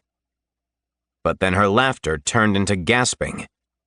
Her inhaler was now in the belly of the bug, and trying to get it out while blinded was going to be a tricky endeavor. Darn it all, I can't freaking breathe. The 3 rings fell to the floor, clinking and clattering. Free of the rings, Inga used the last of her strength to charge the nerdy, gasping girl. She raised a glittering chrysalis sword and rammed it right through Edna's foul little heart. I believe in women's rights, Edna, she hissed. And I believe in women's wrongs. But you are too wrong for me to let you live. Edna collapsed onto a pile of books. Her paper hurricane subsided, pages fluttering listlessly to the ground. All of her origami warriors came unfolded. The 3 rings found their way back into the notebook, and the whole thing flew down within Edna's reach. She grabbed it, wheezing. So much for Armageddon's wars and immortality. Murdering all those worlds was just so much fun. I regret nothing. She died gripping her notebook close to her chest. Inga lay next to her, her guardian form on its very last legs. The Mothmancer closed her eyes as her body died. She'd fought well, and her real self wasn't gone. She was only temporarily out of commission. Hurry, Logan, Inga sent through their link. Chedrigoth needs your help and the help of my predaceous arthropods. Go, and quickly. Let your feet be wings. Logan once more mounted his trusty centipede and urged the beast through the burning library and toward the steps. Things hadn't gone quite according to plan, but they'd managed to take out 3 of the 4 members of the Glow Brigade, and Logan was hoping that Lou Shador had taken at least a little damage on his trek through the dungeon. Still, the masked man was incredibly dangerous. Logan reached out to Chadrigoth with his mind. There was no response. Was the Ascended Torment Lord dead? Logan didn't know, but he was about to find out. Chapter 49. Logan, still inhabiting the slender form of the Destroying Angel, emerged from the stairwell and into what Chadrigoth had insisted on calling the Hellevator. It wasn't like an elevator at all. Based on the design of the floor, Logan was now convinced Chadrigoth had never even seen a real elevator before. It was basically a classic demon level, full of black stone, belching flames, and dangling chains capped with rusty hooks. Chadrigoth had thought he'd beat Hot Topic at her own chain game. Pride goeth before the fall. Logan rode in to see Shador backed up against a wall with 5 defilers peppering him with rays from their many eyes. The defilers were basically discount beholders. They could fly, they had eye stalks, and they could hurl rancid blasts, though treacle had added some spice to them. Thanks to a little upgrade, they now also shot powerful lightning bolts from their central eye. That had managed to knock the wrestler back a few steps, and were keeping him from progressing, though Logan was sure that wouldn't last long. Shador's cloak was absorbing some of the energy from the attacks, but crackling electrical fingers still managed to reach his skin. Problem was, that skin seemed to be impenetrable. Demonic flames licked across his hairy belly, and not a single hair was scorched. The lightning made him wince, though, which was something. Shador then showed a new ability. He made punching motions with his fists. Shadowy copies of his knuckles turned the central eye of one of the defilers into goo.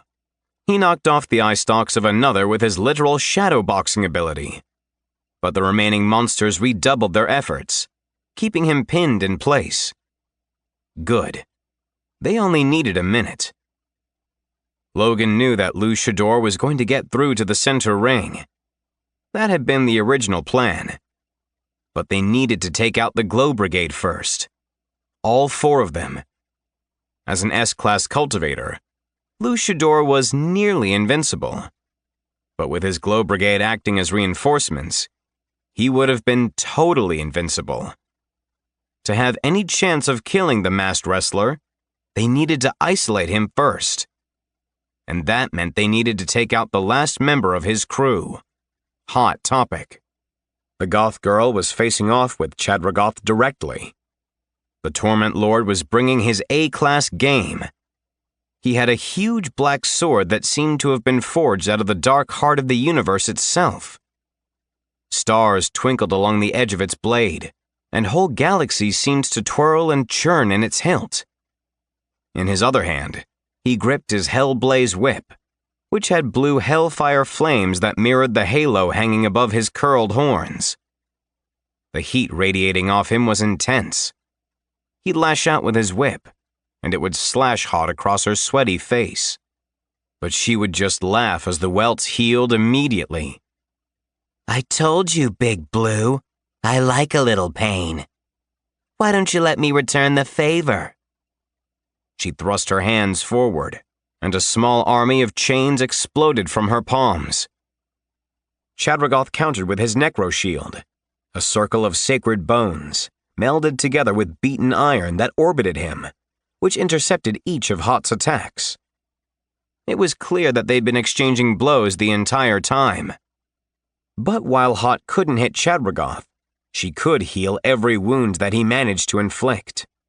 It was a protracted war of attrition, and she was winning. Around them lay Chadragoth's other minions.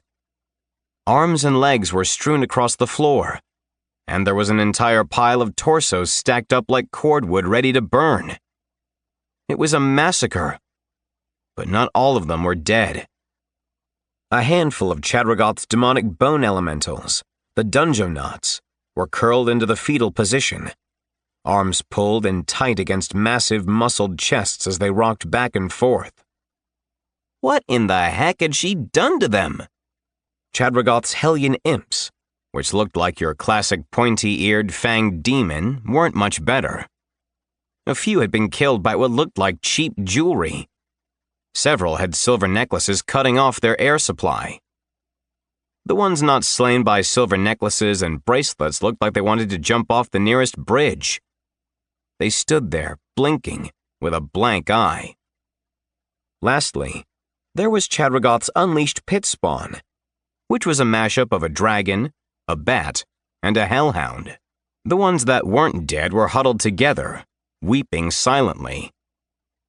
Near them was a group of goth teenagers, only about 2 feet tall, smoking, sighing, and every once in a while whispering snidely to each other. The goth teenagers were obviously Hot's minions, but how had they managed to incapacitate Chadragoth's monsters without outright killing them? Logan didn't know. What he did know was that they needed to take Hot Topic down before Shador bypassed the Defilers. Logan hurled mortar bolts at the goth healer. She dodged one and deflected another with a flick of her chains.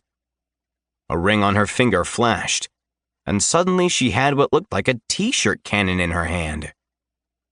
Oh, the Mushroom Man has come to ruin my day. Join the club. You guys just don't understand me. You'll never understand me. I'm different. Please, have mercy. Not that thing, Chadragoth hissed. What's going on? Logan sent. What does that gun fire? T-shirt terrors, Chadragoth sent, sounding genuinely on edge. Hot pulled the trigger, and suddenly the air was full of her other minions. They were floating T-shirts, covered with 90s and early 2000s rock bands, generic but popular movies, and a variety of the best anime series that the multiverse had to offer. Chadragoth's halo spewed out flames. Several Avengers t-shirts turned to ash. A Naruto shirt charged a Rasengan attack, then launched what appeared to be a ball of pure chakra energy. Chadragoth danced away, then incinerated the shirt with a gout of flame breath. A few more shirts with ironic sayings on the front went down like moths too close to a candle. A pair of Nirvana shirts went after Logan, launching grungy wave audio attacks, but he was able to take them down with rapid-fire mortar bursts. Can I get a little clarity here? Logan asked, still riding his centipede toward the goth healer. He dodged some chains, but he was already leaking all his spores. Pollenic affliction, athlete's infection, and narcotics. Although he was currently tapped out of the psychedelic spores, he dumped his entire supply on Grand Jester. Hot inhaled all of the spores like she was vaping strawberry shortcake-flavored juice. She couldn't be immune to his entire arsenal of spore halos. Could she? Chadragoth's voice filled Logan's head. It's pretty bad, dude. She has all these knickknacks and all these tricks. Her little minions somehow convinced my minions it wasn't worth fighting. She took them down with something she referred to as weaponized adolescent angst. By the gods, that's some badass sorcery. That was after the little bobbly-headed dolls started exploding. Some grew claws and ripped up my dungeon knots. Kinda sad. At least my defilers were immune, but she kept healing herself every time they hurt her. Then Shador came down. That's why they're... Haunt exploded with laughter. You think a little pollen is going to do me in, Mushroom Man? I spent the spring in southern Georgia and didn't even get a sniffle. Oh, that was after I spent weeks on end living in the basement of an Atlanta apartment building. I didn't take off my boots for a month. I became friends with my athlete's foot. Literally, because it was the only thing that could understand me. As for your little bit of narcotics, thanks, man. I was needing a little bump. You might think you can control me now, but never. I was in a toxic relationship with my ex. I'm not going to be controlled by a man ever again. Now let's kill you, shall we? Logan was a little taken aback that his spores had done nothing.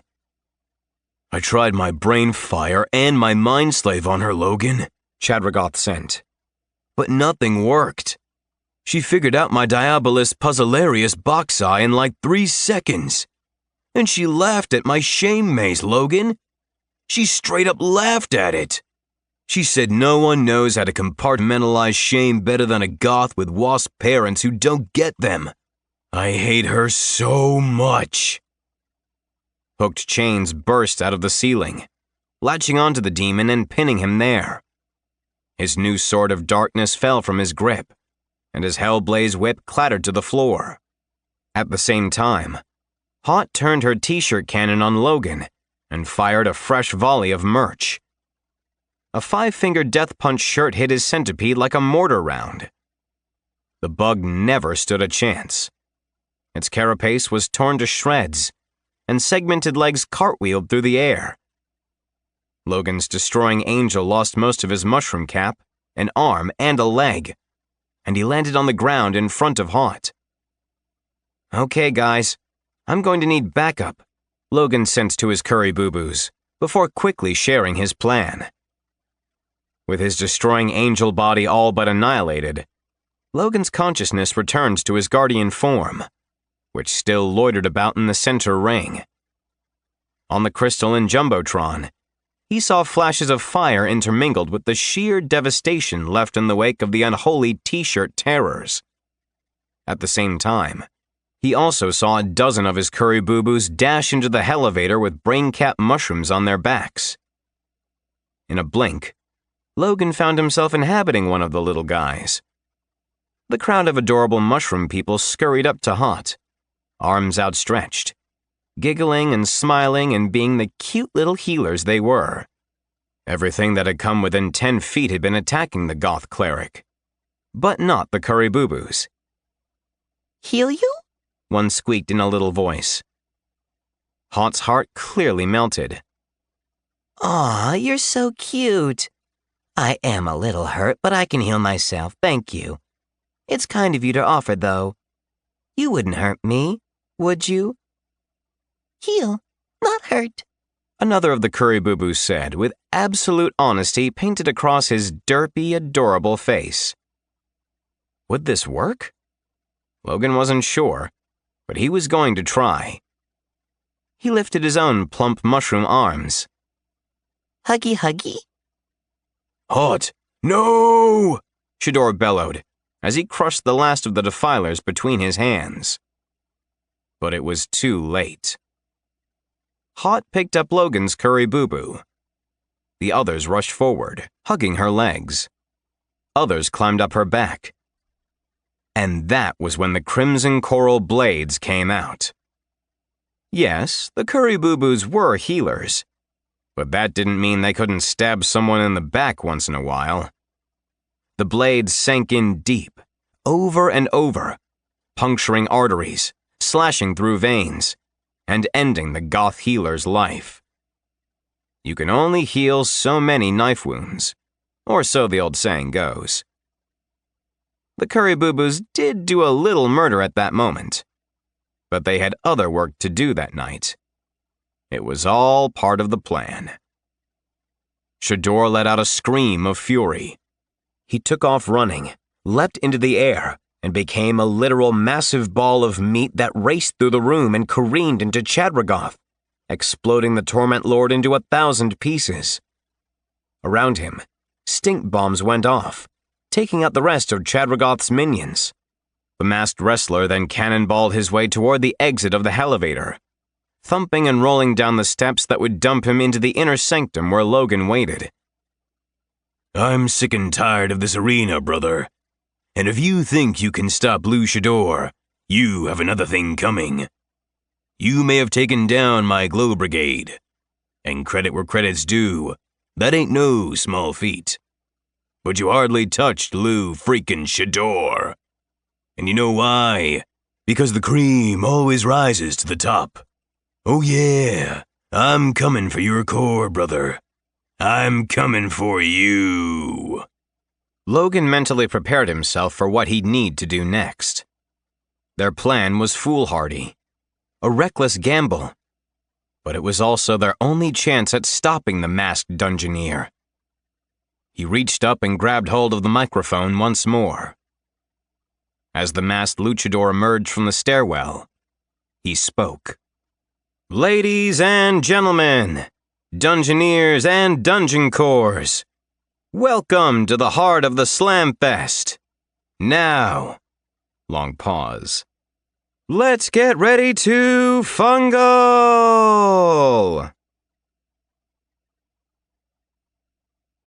Chapter 50.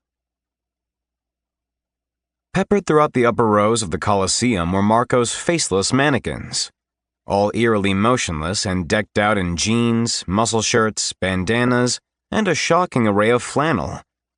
They were the perfect wrestling audience, waiting to witness the smackdown of a lifetime. Unlike the dummies from earlier in the dungeon, these were genuinely lifeless and held none of the deadly traps of prior versions. But Shador didn't know that, which made the mannequins even more unnerving.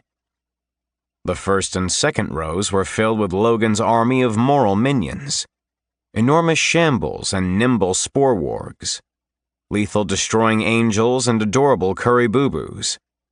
But Logan had pulled out all the stops when it came to his skullcap waddlers.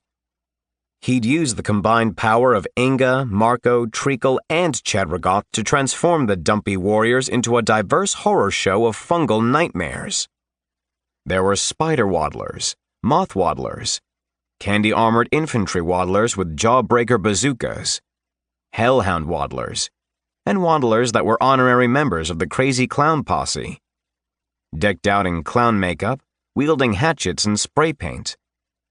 With them were the Marka-Boo-Boos, which looked like rotund mushrooms squeezed into sexy nurse outfits. The Marka-Boo-Boos were easily the most distressing creatures Logan had ever crafted. Intermixed among his conjured minions were mushroom growths of all shapes and sizes, creeping blisterwort, fields of delicious opal truffles, bulbous stinkhorn growths. Sunflower pods drifted here and there, glowing with a buttery warm light. Get close enough, and you'd find your toast buttered all right. Logan had also added fungal colonies to the ring itself. Each corner of the wrestling ring held a new and terrible surprise. Ghoul's snare in one corner and blisterwort filling another. Spits of razor-sharp crimson coral jutted from the turnbuckles on the third, while the last held enough gem-studded puffballs to take out an armored Humvee. It was all part and parcel of the Fungal Slamfest experience, an event truly worthy of paying $69.99 to watch from the comfort of your living room. As Logan looked around at the mass of mushroom mania, pride welled up in his chest. Even if they didn't win the day and beat Luchador, they'd certainly crafted a dungeon for the ages. "Did you guys hear that?" he sent, equally proud of his wordplay. "Let's get ready to fungal. That was pretty cool, right?" "I don't get it," Chadrigoth replied. "Sorry, friend. I'm sure it would be awesome if I got the reference." "That's a 50-50 proposition," Treacle sighed. "Stay focused," Inga shouted. "He's coming." Marco's voice was deadpan. "Oh, I get it. It's fungal instead of rumble. Funny." Yeah, but the goat boy didn't laugh. Logan couldn't help but feel a bit let down. Chadrigoth was all business. "Remember, Logan, you just have to delay him. We don't expect you to beat him. He's S-Class." Logan couldn't forget that. Luchador surveyed the Colosseum through the slits in his mask. He didn't look impressed at all. He also didn't look worried. Instead, he grinned, reached into his cloak, and pulled out handfuls of flyers? Yup, definitely flyers. He hurled the slips of paper into the air, and they fluttered down like confetti on New Year's Eve. Logan wondered what they said. But before he could find out, the throb of a bass guitar pummeled the arena, promising doom. Then there were drums beating out a snappy tempo. After the inevitability of the rhythms section promising epicness, the next logical scream was the triumphant aria of a single electric guitar. A wave of magic erupted from Luchador. He was the source of the intro music. Every single one of Logan's fungal soldiers looked on with a stunned expression etched into the lines of its face. Mariah Carey was back in her crimson coral armor, and she had her shepherd's hook in her hand. But this time, it snapped, crackled, and popped with fulgur apothos. She also had a single-shot jawbreaker blunderbuss hanging off her shoulder. She blinked. "Can you feel the hype, boss? I'm hyped and afraid. I'm hyped and afraid." A few of the waddlers hesitantly started for the door, as if they could slip out the back unseen. The two mycotic shambles took a big step back as well. The wrestlers seemed to get bigger, stronger, better. Logan knew it was some kind of intimidation spell.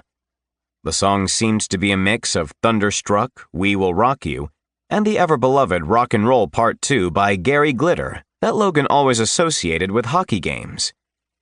It was the pinnacle of classic rock hype music. Luckily, as an A-class moral sovereign, he had mental immunity, so he wasn't intimidated one bit. Logan took to the air, floating on an unfelt current, and swept his staff outward in an arc, sending out a wave of calming narcotic spores for his army. That's like bad Blur. It's like Song 2 played on ukulele and 5-gallon Home Depot buckets. I am so not impressed, Lou. So not impressed. "What, brother? That was my hype song entrance intimidation skill. No one, and I mean no one, brother, has ever heard Luchador's intro and not filled their drawers with the special brown sauce." "Super gross, bro," Logan shouted back. "You say brother, I say bro. It works. Now, how about you get out of here while you're still breathing?" "Ain't gonna happen, mushroom," the wrestler yelled. "Then tell me, for the love of all that's holy, why a luchador? Why all the Earth stuff? You and your Glow Brigade spent a ton of time on Earth, and I want to know why." The mouth hole in Shador's mask was big enough that Logan could see him smile. That's a secret I'm taking with me to the grave. Let's just say we got training there. Special mess you up forever training, brother. Oh yeah. Logan chugged down a spindlewig smoothie he'd been saving for this special moment. Looks like you won't be eating any more Slim Jims, bro, because I'm bringing the Hulkamania down on you like the wrath of the Undertaker. If you smell what The Rock is cooking, Triple H forever. Logan took 2 huge steps and went flying off the ring. In midair, he quadrupled his mass, thickening every bit of himself until he looked like he was wearing fungal plate mail over a fat suit. It was his exoskeleton turned up to the next level. He wasn't done armoring up. He had Treacle's armor with a special haiku all of his own. Our common spirit, friendship forged in sacred work, our esprit de corps. Suddenly, all of his layers of chitin, his own armor, and the new candy armor adjusted itself, the runes shining. This was next-level treacle crafting. Logan was 3 feet taller, 4 feet wider, and yet it felt like he was only wearing a thick jacket. He spun his new staff, pouring out spores of all kinds. A look of fear flashed through Shador's eyes. Maybe because he was being attacked, not only by this new armored mushroom giant, but one that was full of mycological rage. Every bit of Logan's guardian form suddenly was juiced up by mycological rage with a spindlewig smoothie chaser. It was a mushroomy dump of chemicals into his system. Logan knew the plan was to keep the luchador busy during the fight. And to be fair, Logan made the bad decision before the narcotics and adrenaline and rage fungi hit his glands. Still, he was just tired of this luchador character. He had the blood of so many dungeon cores on his hands, and he thought he was the toughest dungeoneer on the block. Well, he'd chosen the wrong block to walk down. Also, attacking the guy before he hit the ring was such a baller WWE move. Sure, it might disqualify a real pro wrestler, but this was Logan's event. And the only rules? There were no rules. Logan landed a right on Luchador's face. The fungaloid rammed the butt end of his staff of sporing right into the wrestler's solar plexus. Then it was a slash to the mask and a kick to the throat. The wrestler staggered into the seats, showing Logan some unwanted plumber's crack. Logan whacked that big luchador butt, driving him forward onto his face. Shador turned, blood on his lips, his nose at not the greatest angle. Logan wasn't done. Another couple of whacks with the staff, all the while dousing the luchador in a potent cocktail of pollenic affliction, athlete's infection, psychedelics, and narcotics. If Logan was tweaking hard, he wanted this guy to join him. Shador's magic red cloak tried to stop Logan, but its movements were sluggish. At least the cloak wasn't in its right mind. Logan hauled the wrestler up, marched him down the aisle, and tossed him up and over the ropes. Shador landed face first on the canvas. The entire arena was up and cheering. All of Logan's minions, which were kind of a lot. He had 4 knots orbiting his core like Jupiter's moons, and Apophos was flowing through him like Mountain Dew at Talladega. Shador was up in seconds, wiping the blood from a split lip. You ain't right in the mind, brother. You put that there pedestal right in the ring. Right in the one place in all the universe where I cannot lose. Now, I'm gonna crack all 5 cores like I crack my eggs in the morning. The full dozen, brother, because Daddy is hungry. He went for the card table. But thanks to Treacle's crafting skills, the metal legs suddenly sprouted hinges and big metal feet. The pedestal scurried away across the canvas. It leapt over the ropes and went skedaddling out of the ring, running up the aisle, well protected by the various kinds of waddlers, the mycotic shambles, and even some of the destroying angels. Logan shrieked like a banshee and launched himself back into the ring. "Come and get some," Shador screamed, the veins in his neck bulging. Logan rage screamed again. He lost it. He stashed his staff in his ring of pockets. He wanted his hands free for this next part. All the benefits of the staff continued to work just fine, even when the weapon wasn't in his hands. It was part of the Tree of Souls, after all. Shador's wrist-wrapped tentacles unspooled and reached for Logan, but the moral sovereign grabbed them in his two big fists. He spun and twisted, using his superior weight to hurl Shador into the blisterwort corner. The cloak still wasn't functioning well, temporarily down for the count, thanks to Logan's spore attack.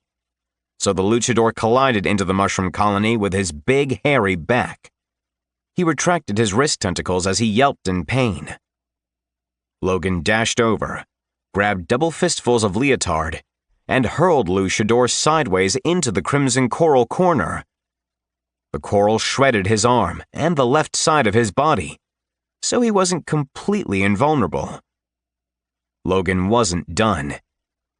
Shador's cloak was flailing sporadically, finally trying to save the wrestler. Logan wasn't having any of it. He grabbed the silky material and used it to hurl Shador into the gem-studded puffballs. Explosion after explosion wrecked the wrestler, shredding the cloak, adding insult to injury, and a few new bleeding wounds. Logan used his rage strength to effortlessly lift Shador above his head. He spun around in a circle, then threw the man across the ring and right into the turnbuckle sprouting ghoul's snare. The mushroom growths grabbed hold of the luchador, holding him steady while Logan closed the distance and proceeded to use his face and torso as a punching bag. He roared in triumph as one of his oversized fists knocked a tooth loose. And that's when the powerful effects of mycological rage decided to pack their bags and skip town. In an instant, Logan's muscles deflated like popped balloons, and he felt himself wither and shrink back down. He stepped back, winded from the exertion. Shador spat blood from his mouth. "You done, brother?" No, just need a breather. "You, my friend, ain't got the time to breathe." It's bleed, Logan spat. I ain't got time to bleed. It was obvious that Shador hadn't seen the movie. He flung out his arms, and the ghoul's snare holding him snapped. Was he really that strong? No, it was weakened because Shador had suddenly become very smelly. He reeked like gym socks and used kitty litter. While Logan normally liked such biological odors, this was on another level entirely. He couldn't stand the stench, and quickly found himself gagging. Diseased air gusted out from the wrestler's armpit, feet, and nether regions. Shador's core was throbbing with a power Logan had felt before, when he'd fought Billy Scales inside Steve the Mannequin. "No way!" Logan shouted. "What the hell?" "Lots of bad stuff in the gyms of Los Angeles. Walked around for years on my bare feet catching all sorts of diseases. Didn't kill me. Made me strong. Lots of fungi on Uroth that no one thinks about no more. A surprising amount, brother, if you know where to look." That was why Logan's halo spores hadn't affected the wrestler. He was immune because he'd spent so much time barefoot in LA. It kinda made sense. Shador raised his hands, and from out of the tattered cloak appeared a whirlwind of folding chairs. More folding chairs than you could shake a stick at. They swirled around the ring in a screaming tornado of padded seats and metal legs. The chairs clobbered the handful of Logan's minions, who had been ringside for the action. Logan narrowly ducked a few of the chairs, but soon he found himself being mercilessly battered. Back, front, face, from every angle by an unstoppable onslaught of folding chairs. Destroying angels hurled mortar bolts, which blasted apart some of the chairs. But for every piece of furniture they dispatched, 2 more chairs seemed to appear. Over the hurricane of folding chairs, he heard Shador's hype music start again, followed by disembodied chanting. "Lou Shador! Chant his name! Lou Shador!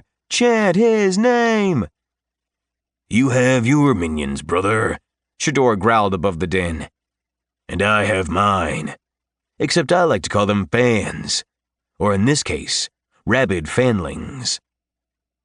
All the paper flyers he'd been flinging had sprouted into a wide collection of normal-looking humans. However, they were all wearing luchador masks. There were hundreds of them, and they came swarming down in a dizzying array of jeans, flannel, and sports jerseys. Their weapons were a strange collection of chains, baseball bats, barbells, dumbbells, and weight room plates. Mariah Carey, her candy helmet cracked, turned, holding the Jawbreaker blunderbuss. "Waddlers! Prepare to repulse toxic fandom!" The rabid fanlings swarmed down in an ocean of crazed humanity. One of the flyers fluttered to where Logan could catch hold of it. It was what he had kind of expected. Monday, Monday, Monday, one night only. The Luchador of Love, the Raider of the Righteous, the Dungeoneer of Daring, Lou Shador, versus Logan Murray, Fungal Freak and Mushroom Moron. The Battle of the Millennia. Fungal powers in full world-punishing display. 2 gladiators will enter. Only 1 gladiator will leave. Shador pointed a finger at the folding table scurrying away from the rabid fanlings. "Found your cores, Mushroom. Now it's time for Daddy to eat." Logan coughed and tried to spit the taste of nasty air out of his mouth. "Will you please not refer to yourself as Daddy? It's unsettling." The ropes encircling the ring came alive, ensnaring Logan like constricting boas. Or boa constrictors. Either way, he was helpless. He felt like a tamale wrapped up in barbed wire. The ropes continued to get tighter and tighter and tighter, and stinkier and stinkier and stinkier. There was mushroom magic at work, but how could that be? What he was feeling shouldn't have been possible. Chapter 51. Shador stood in the ring as his rabid fanlings chased after the cores floating over the fleeing card table. Logan lay at the wrestler's feet while the odoriferous ropes slowly squeezed him to death. He'd become a connoisseur of nasty smells, and yet, both the wrestler and the ropes disgusted him on a deep, visceral level. He struggled against his bonds, but he was completely immobile. Every time he tried to break free, a chair would smack him in the face for his trouble. Lou Shador was powerful, without a doubt. But this wasn't just his power at work. There was powerful fungal magic in the air. Some of it was Logan's, but most of it wasn't. Dark, otherworldly spores loitered in the air like storm clouds, drastically repressing his own powers. He reached out with his thoughts, trying to force his consciousness into another body, but he felt an impassable wall of mental resistance form around him. At the same time, there was a story to Lou Shador's smell. Images flashed through Logan's head of a lost dungeoneer walking around dazed in Venice Beach. A name came to him. Ted Shady. That was Lou Shador's real name. Well, in his Dungeoneers class, Logan had heard about a promising young raider named Tedder Shady. It was the same guy. Shador had spent a ton of time in California, but at some point, he'd gone north, to San Francisco, then to Oregon. What was in Oregon? Besides hippies and gas station attendants who insisted on pumping your gas for you. Then Logan heard laughter. Billy Scales, It was Billy Scales laughing, and that laughter turned into a chorus of mirth. A moment later, the laughter and the images swirled away. "Protect the gemstones!" Logan thundered at the top of his lungs. The microphone, dangling overhead, picked up the sound and broadcast it through the stadium. "Whatever you do, don't let him get to that table." He might not have been able to control his minions telepathically, but they were smart enough to do what was needed with a little guidance. A pair of mycotic shambles charged forward, flanking the pedestal and absorbing the worst of the blunt force chair trauma on their backs. Stone, candy, and hardened fungal chitin went flying, yet they held fast. The shambles were quickly joined by a trio of destroying angels, who turned their powerful morta magics on the screaming fanlings. The two armies clashed as chains and baseball bats met fungal fists and rancid death apothos. Mariah Carey's blunderbuss exploded, and that single jawbreaker took down a rabid fanling, some muscular guy in a Southern Rock Rules t-shirt and a luchador mask. When his head exploded, the 45-pound barbell bludgeon fell to the floor with a resounding clang. Fanlings then descended on poor Mariah, smacking her with dumbbells. She let out a final scream. Out! Out, brief candle! And it's pronounced Leonard Skinnerd! As she went under. Shador stood over Logan. "You did pretty good against me, brother. But now, it's time to put an end to this fight." "That's okay, Ted," Logan snapped.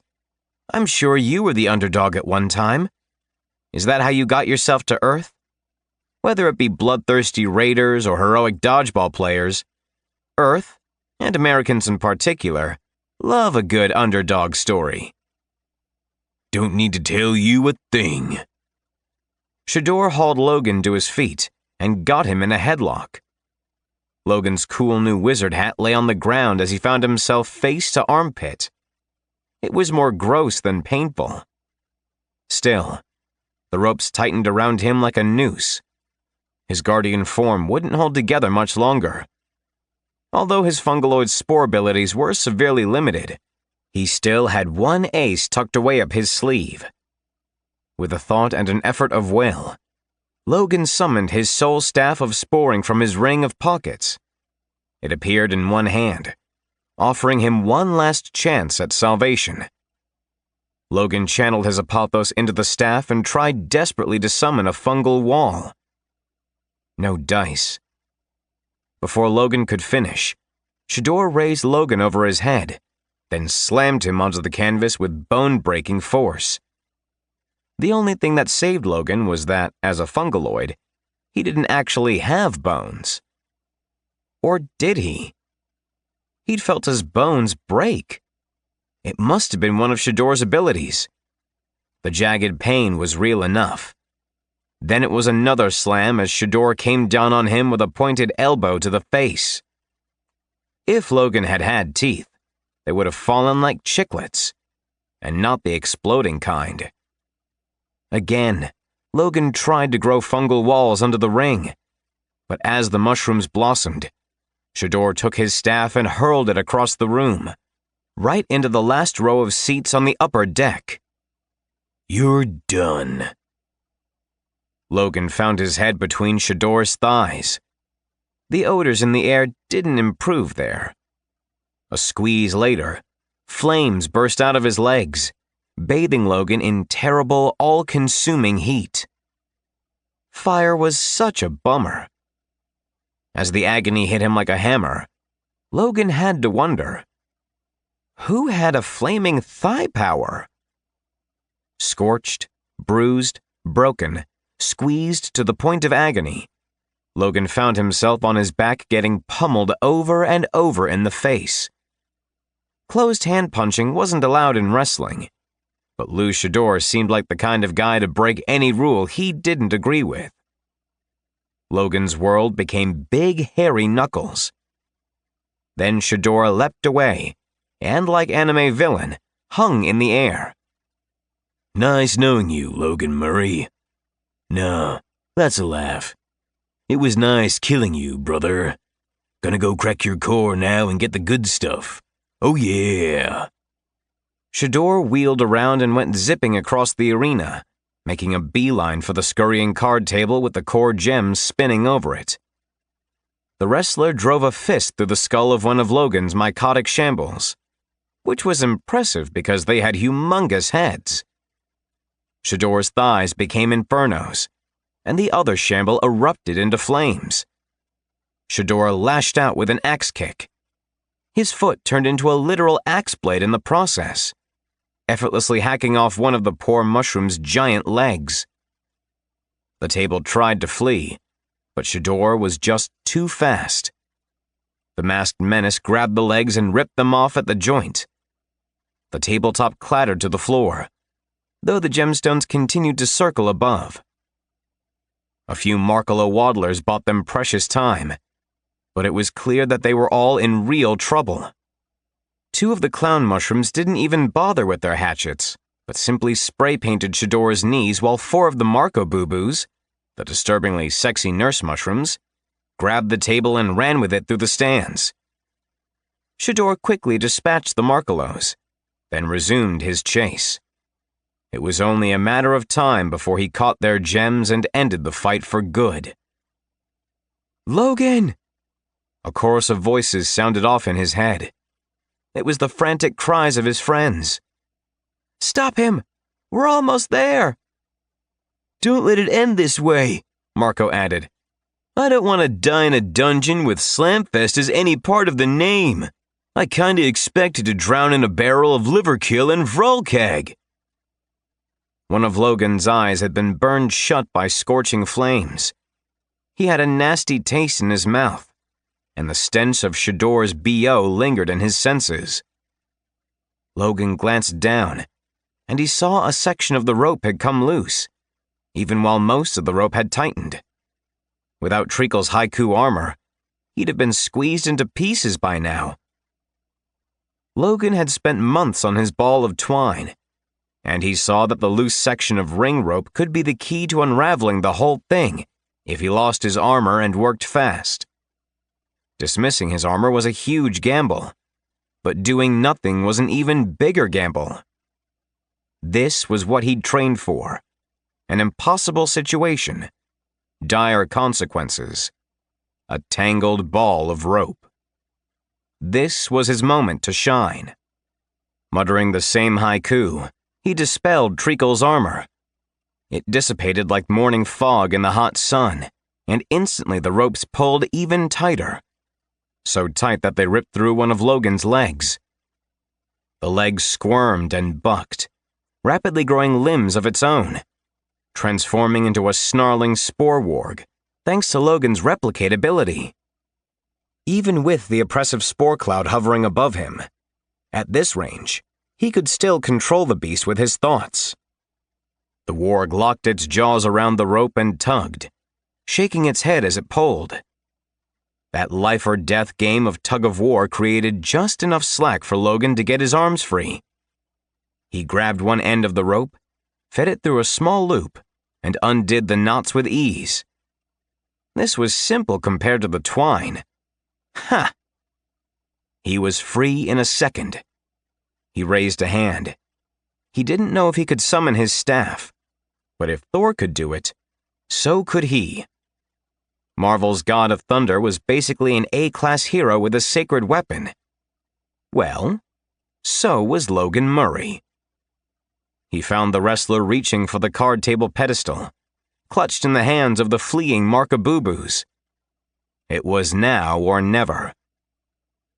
Logan pressed his eyes closed and reached outward with his will.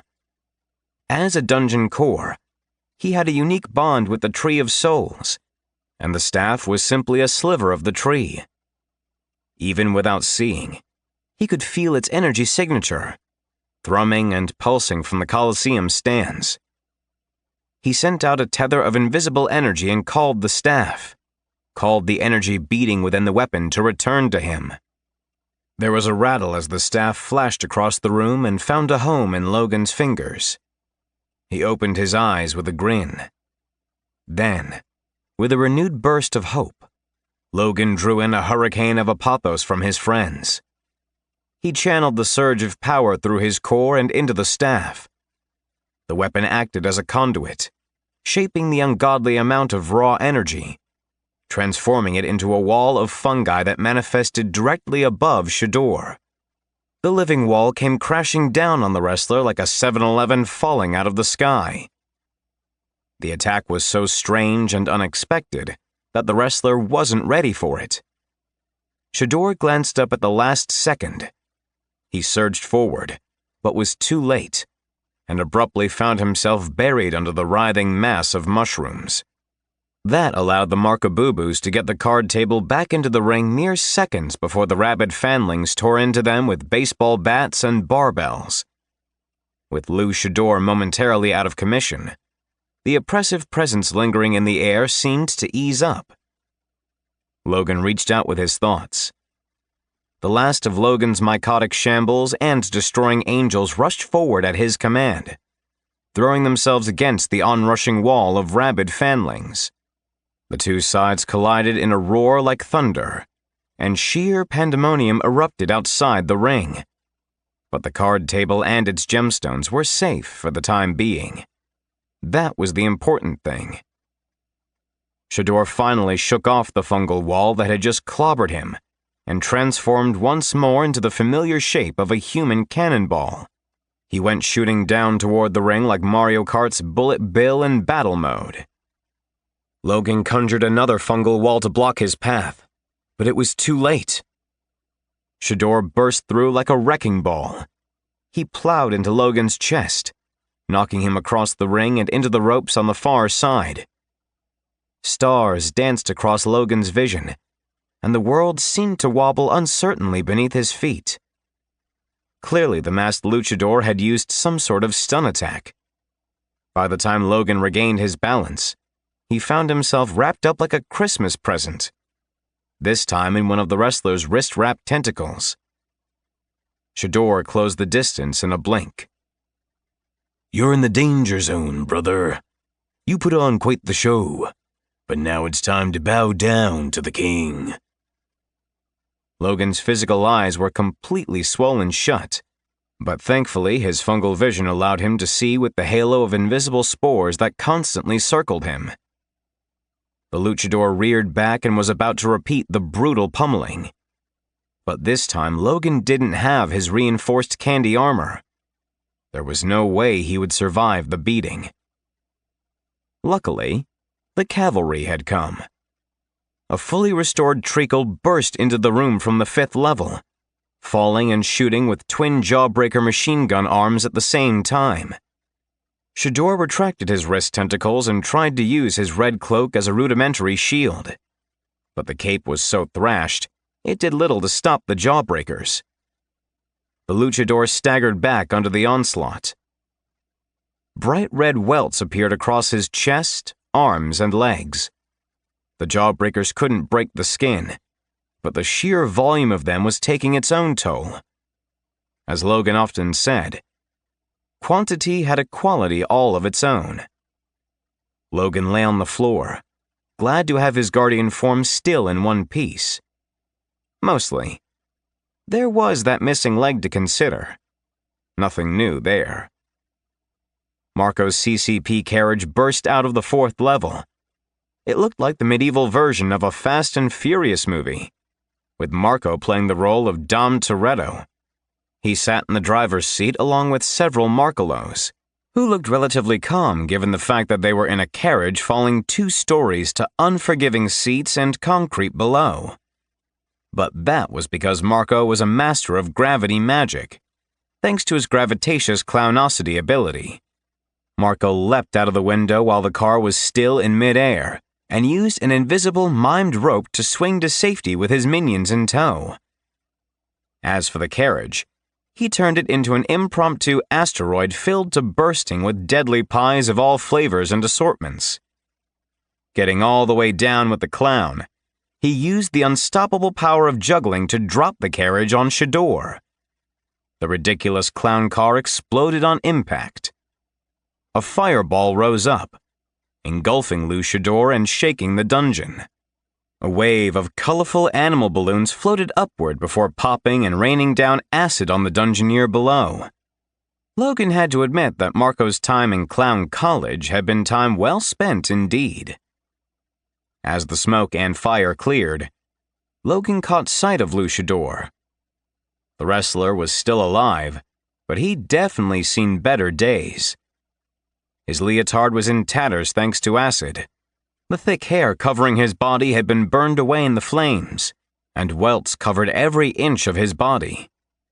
It honestly looked like he'd gone 10 rounds with a swarm of angry wasps. And speaking of angry bugs, Inga fluttered out of her level via a secret tunnel, her body restored.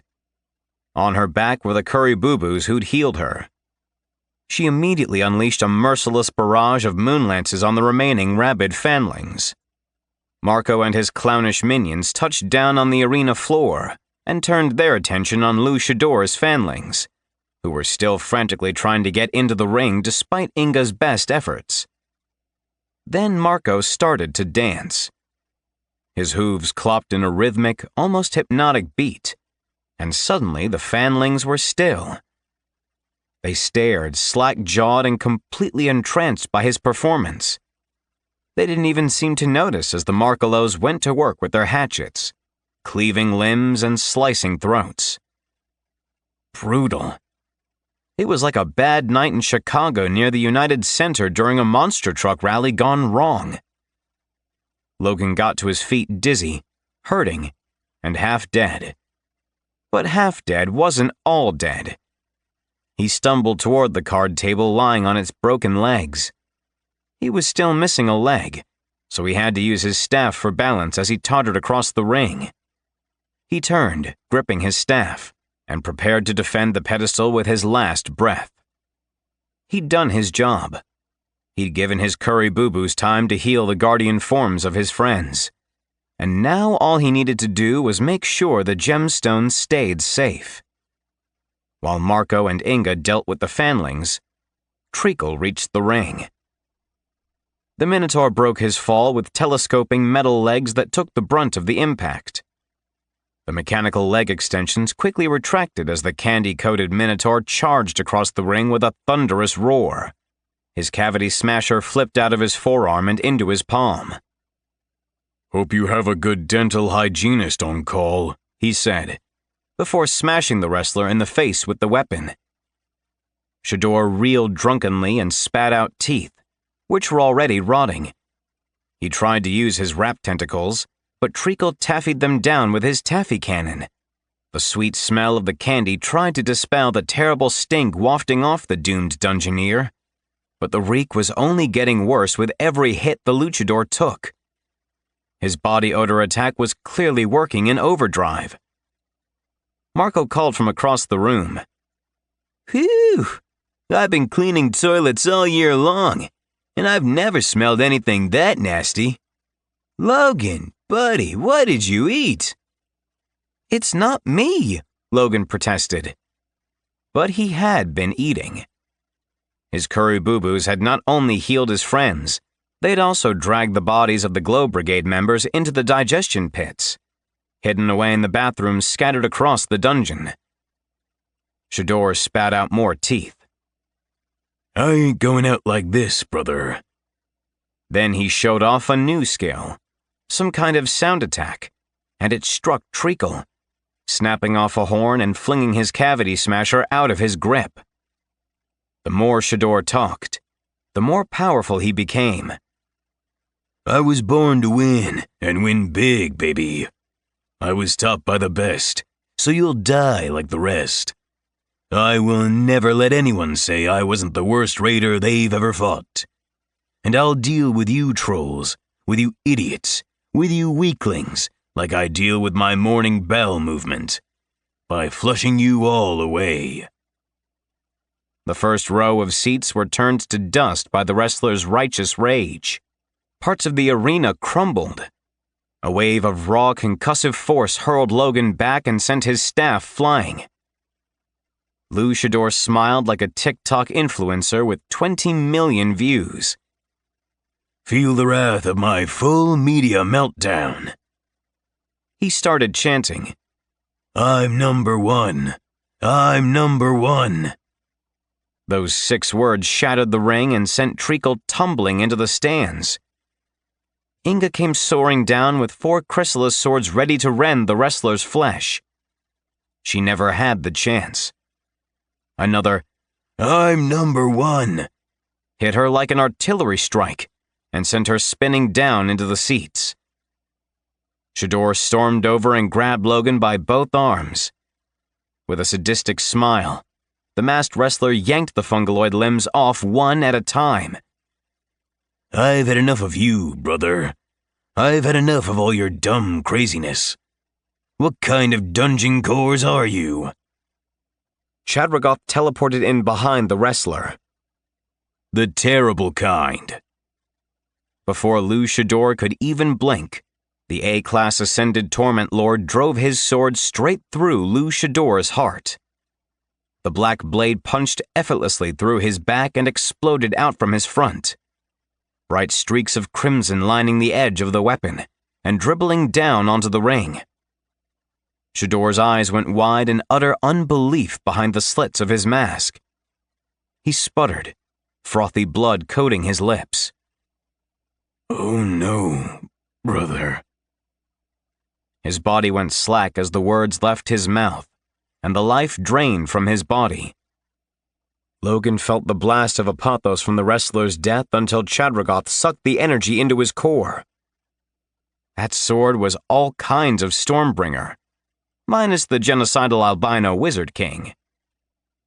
Even as an A-class Jade Leaf cultivator, the raw surge of apothos would have destroyed the Ascended Torment Lord, burnt his core to a crisp. But thankfully, Chadragoth wasn't alone. The energy passed through him and into Logan's core.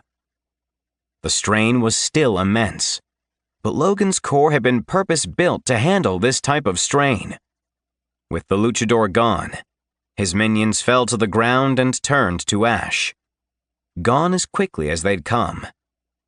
In the distance, there was the last few notes of his hype song, a sad minor chord version, before it too vanished. All the bad smells vanished as well. A sweet relief even for Logan. The man's BO had been epic and easily the nastiest fight of Logan's life. The entire dungeon was quiet for a minute. Thanks to the surge of apothos roaring through him, Logan had already regrown his missing legs. He was also elbow-deep in the process of regrowing his arms. Little stumps with wriggling baby fingers were already taking shape. He pointed a tiny new finger at Marco. Hey, I heard what you said before. Why didn't you like the title of our dungeon? It was a slam fest, baby. The ultimate slam fest. Marco sauntered up, flanked by the survivors of his crazy clown posse. Some notes, Logan. First, you can't do both slam and fest. Is it a slam or is it a fest? Doing both? Show some restraint. Secondly, not sure if the fest part was accurate at all. Was there festing? Was there feasting? A little, thanks to me, but this in no way was any kind of festival. The name was inaccurate, but everything else was so amazingly awesome. The satyr danced a little jig, the happy kind, not the murdery kind. Inga glided in and swept Logan into a tight hug. Treacle trudged over from the stands and joined them in the ring, looking alive, though a bit worse for the wear. Chadragoth sheathed his black blade and joined them. Pretty good, Fungus, he said with a lopsided smile. Pretty good. And that whole quip I did before I killed the bad guy?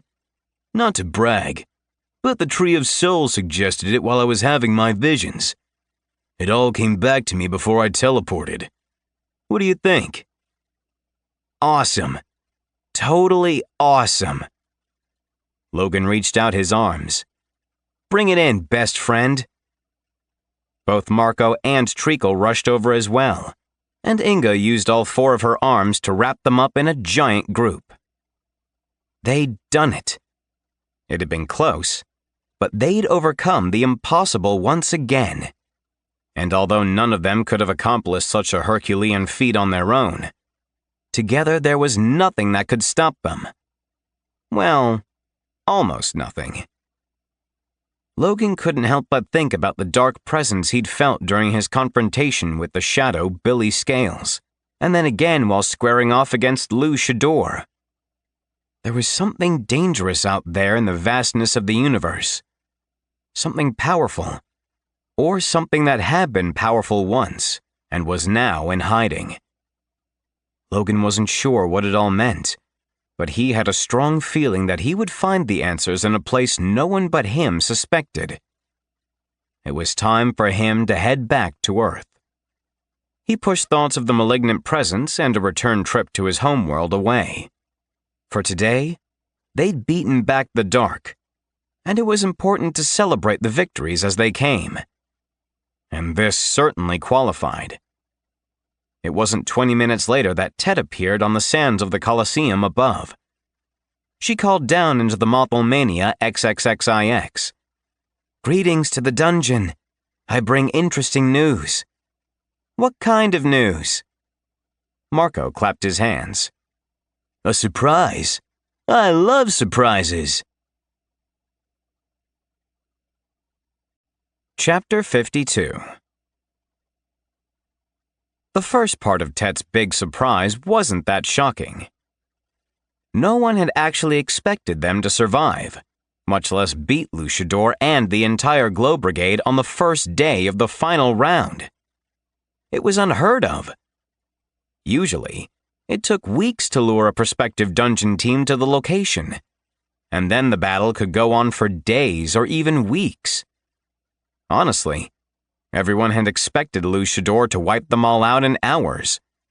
And if Logan and the others somehow managed to hold the masked dungeoneer at bay, everyone had expected to see Logan and company wage a long, protracted defensive campaign before, you guessed it, dying horribly. No one, not one person, had expected a total rout on day 1. The second half of the surprise was a bit more pointed. Tet kindly informed them that no one in the administration had actually prepared for an inter-school tournament victory party. Most of the schools were still in the middle of year-end exams, and it would take days, if not weeks, to prepare the Arena Suprema for any kind of celebration. Plus, there had been significant supply chain problems, given that so many dungeon cores had died during the competition, and there had been so many funerals. Everyone had written Thanris off completely. There was no dungeon core lined up to protect the Celestial Node, and so Logan and his friends couldn't leave. The Council of Dungeons, however, was busy looking for the perfect guardian to come and set up shop. Until then, someone had to man the fort, and who better than Logan and his friends? After all, they had protected the node from an S-class Heartwood cultivator and his team. The verdict was that Logan and his friends were going to have to wait to be crowned the victors and get their party. And they had no idea how their final exams were going to work, since supposedly, the tournament finals was basically the ultimate test. Good thing they'd won. After filling them in, Tet wished them luck and headed back to Shadowcroft, leaving them to mop up the bloody mess from the battle. So instead of only spending a week on Thanris, it ended up being quite a bit longer than that, though time didn't mean much once they got everything set up. Logan and the others spent the next couple of days resetting both dungeons, real and fake, while Logan's digestion pits continued to, well, digest the dungeoneers. It was a slower process than usual since Luchador and the Glow Brigade were all-powerful cultivators with an unnatural amount of apothos stored away. It was certainly worth the effort, though, both because they were able to reclaim and cycle all of that apothos and because Logan gained 2, yes, 2, new abilities, thanks to his muscle memory and arcane memory features. From Cruelli de Kill, he received a physical ability called Unbreakable Blocker. When hit by a melee attack, the ability redirected 25% of kinetic force back at the attacker. Marco had taken to calling it the "stop hitting yourself" aura.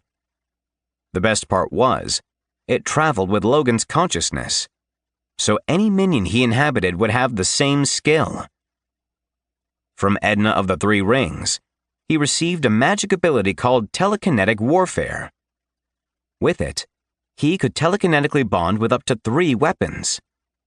The weapons would draw power from his core and fight on his behalf, so long as they stayed within line of sight of his guardian form. It was the very same spell that Edna had used to control her 3 rings. The Thanris node turned out to be extremely powerful, and Logan used all that apothos to make additional improvements to the dungeon. More traps for Treacle's Candy Punk Roller Rink of Madness. 562 more circus attractions for Marco's Circus Disaster. More books for Inga's Dewey Decimator system. Plus, they added an actual elevator to Chadragoth's Hellevator that took passengers to the ground level, or back up to the surface if they lost their nerve. It was always a good idea to give raiders an escape route once they realized they had 0 chance of destroying the dungeon. Logan added extra fungi to the main arena, and a few mannequin waddlers and mannequin angels, which turned out to be very unnerving. The dummies alone were creepy. Moldy mannequins covered in glistening mushrooms were exponentially more terrifying. By the time they were finished, the arena truly was a fungal madhouse. It totally matched the kind of dungeons that Logan thought he'd be creating just 3 short years ago. To think, he'd gone from a weak little fungaloid to being a moral sovereign with mushrooms of mass destruction at his disposal. He loved it when he saw hard work paying off. Not just hard work, though, but other principles as well. Gratitude, acceptance, and service. And of course, esprit de corps. There was no way he'd have been successful without his friends. Tet returned several days later and graciously took the elevator down from the tailgate chamber to the main floor of the underground arena. She hurried up to the ring, where Logan was relaxing, sitting cross-legged on the mat in front of the repaired card table where the gems circled. Tet frowned. I need to speak to Inga. There's been an emergency. Where is she? Inga, you have a visitor, Logan sent, trying to maintain his focus as he cycled apothos through his core using the boundless wheel technique. Inga responded at once. Simply reshelving certain volumes that I wanted to add to the library on the nature of gladiators, arenas, and yes, your professional wrestlers. It seems Edna's 3-ring notebook generates information on its own. Inga wasn't going to stop playing around with her new toy anytime soon. Logan may have inherited Edna's telekinetic warfare spell, but Inga had inherited her massively powerful notebook. It was kind of made for her. Logan honestly couldn't think of a better prize.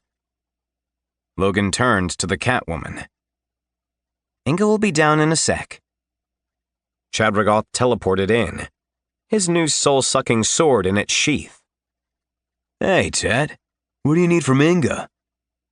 Tet shook her heads, her whiskers turned down in what mimicked a frown. I find it rather frustrating that I'm the messenger, but the entire school is otherwise engaged. There is a victory party to plan, and our exams, and the audit. Right then, Logan knew what this visit was all about. The audit. Tet pointed. Nice sword. I'm assuming it has a name? Chadragoth shrugged. Not yet, though I've been playing with a few names. I got it when I ascended to A class. I've been calling it the Midnight Blade, but I don't know if that fits. I think it needs to be something more diabolical. The Soul Eater? Mornbringer? The Hell Hacker? Marco piped up. We talking about the sword again? I still think the meanie blade is perfect. Or how about the spirit of slash? Or maybe the big ouchie? Logan didn't share any of those ideas. Marco was currently cleaning the bathrooms on his level, which were already sparkling. Inga came flying down from her level, wings kicking up a small puff of dust as she landed. What is it, Tet? Is everything quite all right? Tet sighed and shook her head. Professor Neckbet sent me. The Mothwoman's antennae went crazy. Is Bart okay? Oh, is it his heart? He's so excitable. He works so hard. Tet raised a hand to forestall her. No, nothing like that. But he had questions about a loophole in the tax code that's 2 centuries old. Something about faded receipts. Inga's face completely drained of color and lost all emotion. I was going to read more about that. I didn't have time. Bart needs me, doesn't he? I suppose he does, Tet agreed, though she sounded very indifferent about the whole ordeal. And Rockhart would have come himself, but he's currently overseeing first-year cultivation exams. Inga stood there, looking confused, until the gleam in her eyes hardened into steel. Her antennae pulled in tight. No, I'm staying here. I'm done with the audit. I don't care if I fail that class. I don't care at all. She marched back and forth across the ring, prowling like an angry lion. They saddled me with an impossible task, and I killed myself to complete as much of it as I could. I am finished with that. Forever. Tell them I have a celestial node to protect with my friends. Next Monday, my schedule is free in the evenings. They can book an appointment with me. She then thought twice. No, scratch that. The deadline is this Sunday at midnight, so I suppose Monday won't work at all. Well, that's not my problem, she declared. If I flunk out of school, so what? I've learned what I needed. I could easily take over my own dungeon. Chadrigoth nodded, and a thoughtful expression flashed across his handsome, chiseled face. It looked like he had made his mind up about something, though Logan wasn't sure what. Tet took one of Inga's many hands in hers and gave a firm squeeze of solidarity. I understand. I will tell them what you have said. Inga blinked as her eyes glowed. Yes. Tell them. For the first time in my life, I'm going to fail a class. I feel so free. More than that. Logan felt the shift in Inga's core. Her gem, still floating above the pedestal, brightened like a sun-going supernova as it spun around and around. The glow became blinding as her power doubled, then tripled. She was ranking up, and at an alarming rate. 1 rank, 2 ranks, 3. Inga laughed merrily, free of stress for the first time in ages. Yes, I feel free and powerful. I don't need to do everything perfectly. I don't even need to do my best. Showing up and doing the right thing is all I ever really need to do. And rest. These past few days have been so restful. Logan couldn't agree more. They'd been ready for another dungeon team to come calling, but no one had shown up. It had been fun tweaking things, adding a flourish here and a trap there. If this was going to be his life for millennia, just hanging out and guarding a celestial node with his friends, well, it would be a great life. And like Inga said, it was very restful. Tet's smile brightened. It was kind of odd for the Catwoman to show such elation. I will pass along your message. However, I don't think I shall be your last visitor. There was talk of moving the victory party to after the graduations. You might be here for another couple of weeks. I hope you don't mind. Marco came ambling out of the elevator, pushing his cleaning cart, which Treacle had tricked out with all sorts of gadgets. Marco had modified his normal janitorial grays so they looked more mimish. Stripes, a red scarf, suspenders. That's where his name tag was clipped. He was using less makeup these days, though he liked the little triangles under his eyes, done in black. A couple more weeks here? I'm fine with that, as long as there's a huge rager afterward. I've been drinking something called Fago with my Markelos. Good guys. It's been fun. Have to say, they are way more fun than Steve. Tet bowed before Marco. I would love to hear about this Fago, but unfortunately I must return to Shadowcroft and deliver Inga's message. The instructors were quite insistent on its importance. I'll escort you out, Inga offered. The two left, and Treacle came down. He set down an orb, and it immediately sprang into a chair. He sat down, and with a switch of a lever, extended out a footrest. This is the good life. Don't need any more haikus. I embrace the peace. You just did another haiku, bro, Marco pointed out. Treacle smiled. The party was pushed out another week. Logan didn't care one bit. In nearly 3 years, this was the first true break they'd been given. He was going to enjoy it. Saturday morning, though, all of the professors from across the world showed up on their doorstep with clipboards in hand, ready to grade them for their final evaluations. The worst by far was Professor Suresh the Merciless. That Rakshasa came with razor-sharp claws and an axe to grind. That axe had Logan's name on it. Chapter 53. Saturday morning, Logan and his friends were all in the ring, sitting in a variety of plush, comfy chairs when the professors marched into the arena. The Rector Prime, Ulysses Rockhart, led the way down the aisle with nearly a dozen other professors in tow. Professor Suresh the Merciful came next, followed by Professor J.J. Kobold, who fervently clutched a briefcase with his screenplay tucked away inside. Logan was surprised to see Professor Arakunam Gilligan in the lineup. Gilligan twitched, then took nips from a rune-inscribed flask he'd pulled from a denim jacket that matched his filthy bell-bottom jeans. The Raccoon Man's tie was one huge splash of tie-dye that reminded Logan of the Grateful Dead. In complete contrast was Professor Darnell Zaganishvar, who was clean-shaven and as squared away as a soldier going before a promotional review board. He wore spit-shined black boots, crisply pressed camouflage bottoms, and a black muscle shirt that showed off massive beef slab arms. Their professors from Shadowcroft had come, but their teachers from their off-world classes were there as well. Inga's cosmic insect teacher, Professor Slim Thinnerman, a stick insect in a suit. Professor Donald Crucible from Treacle's armor class.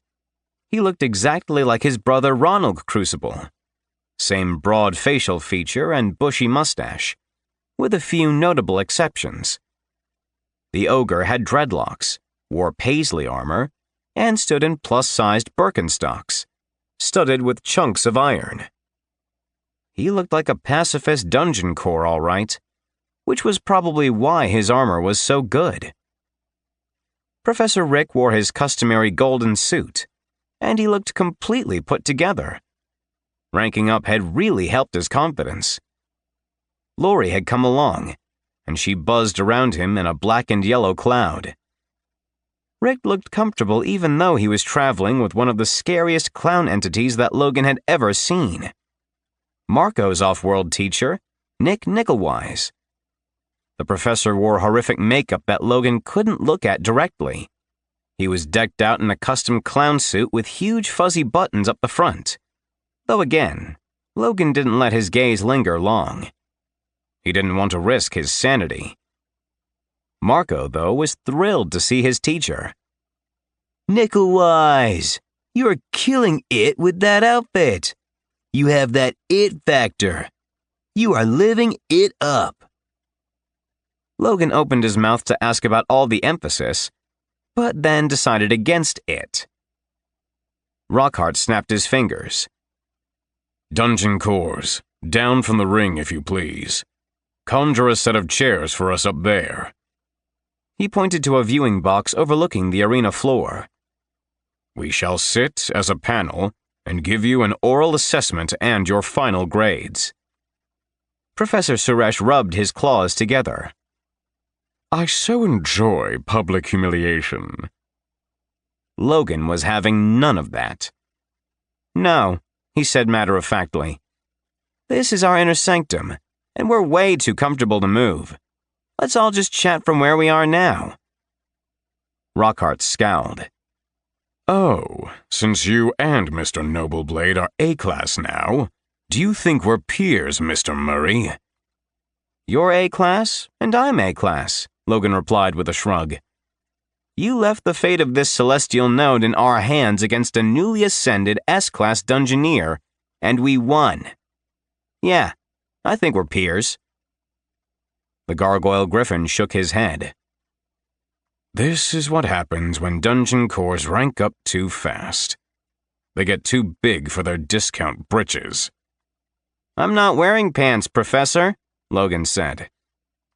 Marco gasped. By the party god's odoriferous vomit, you aren't wearing pants. Have you been naked this entire time? Nick Nicklewise giggled. Oh, Mr. Lascarellas, you are a pistol. A lot of this is for show because it's being broadcast as we speak to the Arena Suprema. I, for one, just wanted to see the FCCC Slamfest for myself. It's wonderful work. Truly marvelous. Your pies were on point. You literally used the acid flower to defeat your enemy. And I've never been prouder of a student. Was the clown professor sitting or standing? Logan didn't know. When he glanced from the corner of his eye, it almost looked like old Nicklewise was composed of otherworldly lights. Deeply unsettling didn't even begin to cover it. Professor Suresh rose into the air, his cape waving behind his three-piece suit. I, on the other hand, have never been more disappointed. If it were up to me alone, I would fail you in a heartbeat. Every one of the fights came down to the wire. Why, if any of the Ninth Circle had been here, the whole event would have been far less fraught with drama. For shame. F- for you all. Professor Darnell glared at the Rakshasa and flexed a powerful bicep. A thunderclap boomed across the stadium in response. Hear me now, and believe me later, Professor Suresh. These students have ranked over and over, and they were put through the ultimate workout. The workout of the mind. They did what many certified dungeons could never do, and they deserve our respect for their endurance and commitment. Rockhart crossed his arms and scowled at both professors. This evaluation was unorthodox, and he loathed unorthodox. Professor Rick stood up on chairs in the third row, making him a little easier to see in the throng of towering guardians. I know, Laurie, I'll tell them. But I want it on record that Logan Murray is the best student I've ever had in my class. He's helped fungaloids who have been stuck for years. He's an A-plus student, as are his friends. I'd go to bat for them any day of the week. The floating Suresh's chuckle was cruel and dismissive. Well now, Professor Rick, despite your tacky suit, you're not exactly the gold standard when it comes to academics. You're not even a real professor. You're just some dirty adjunct who teaches because he can't protect. Logan jumped off his chair and took a step toward the Tiger Man. That's enough, Professor Suresh. I don't know why you're gunning for us, but keep the comments focused on our performance, and not on any of the esteemed faculty here. Whether you like it or not, Professor Rick is your peer too. and I wouldn't have been able to beat Luchador without his help. At the word esteemed, Professor Gilligan scratched his ears and then swung at insects that weren't there. He sat there, twitching, and then took another nip from his flask. Professor Kobold also got up on his chair, but not before retrieving the screenplay from his briefcase. Have to agree with Professor Rick. I'll admit, I've been a little distracted this year. I may have even had them watch the entire Devil McClure collection. In truth, it was Inga who basically taught the class. If the dungeoning doesn't work out, that Marco Lascarellas has a future in voice acting. Believe you me. As for Logan, he's the plucky hero destined for greatness. No, Professor Suresh, it's A+ city for these kids. Even the ascended Torment Lord, who spent most of the year slacking. Inga lost it. He wasn't slacking. He spent the year ascending to A-class. And he has this sword, the Soul Slayer, that he crafted while he was in his ascension cocoon. Chadrigoth then risked his life to come and help us, which no one else was willing or able to do. Chadrigoth nodded. The Soul Slayer. I love it. He came here against the school's orders, Suresh shouted. He pointed a claw at the Mothmancer. And you, Inga, turned your back on your school when it needed you the most. Because of your ineptitude during the audit, we were fined. Luckily, we have had an anonymous donor who handled the penalties. How much was it? Logan asked. Does it matter? You wouldn't care, Suresh sneered. Inga counted off on her fingers. If I understand the tax codes correctly, the minimum penalty would have been 11 ounces of gold, a live chicken, 2 tablespoons of paprika, and 17 dragon leather belts of various sizes. Unisex. 26 belts, miss, Suresh thundered. And we did have to pay the 11 ounces of gold, along with 3 ounces of silver, uncut, still in the rock, along with 1 medium-strength healing potion. We're lucky we didn't close, no thanks to you. Gilligan snapped his fingers. Rat farts. I gave him an extra-strength healing potion. The anonymous donor wasn't so anonymous. The Rakshasa wasn't done. And I've noticed that you're not saying much, Professor Gilligan. During the tournament finals, this lot didn't use any form of potion, tincture, or powder. Not a single thing from your class. Surely you'll have to flunk them. Gilligan grabbed a vial of something fizzy and purple from inside his dirty jean jacket. He chugged it down in a single gulp. The air crackled around him with a pathos as he floated upward, twitching and blinking, until he was even with Suresh. He sniffed the Rakshasa. Smells like teen spirit. These jokers, they came to me because the mushroom made his blue divine tincture a bit too well. Then, I had them formulate the lotion, which in turn helped the crochet pervert and the conspiracy theorist psycho goat boy ascend to Azure Branch.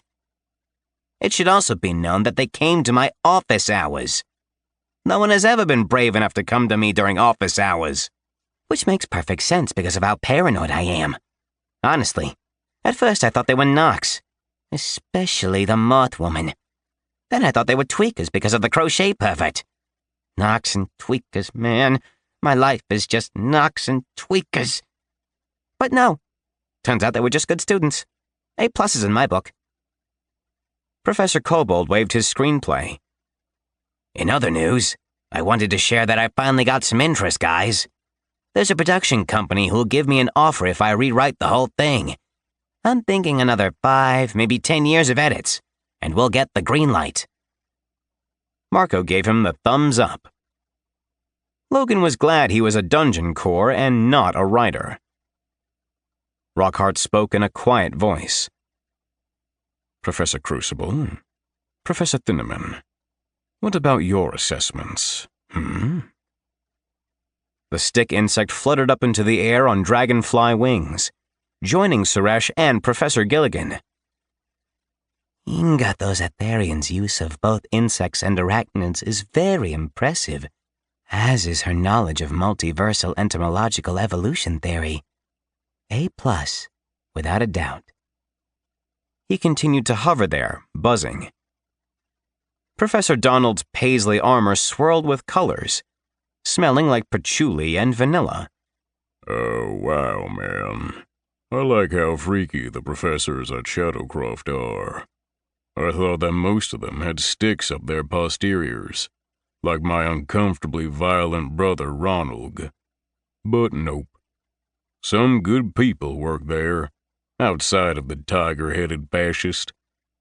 I enjoyed Treacle's armor and the runic augmentations. Not much for haiku myself. I prefer song lyrics. Hey, where's Treacle's poetry professor? Did he not make it?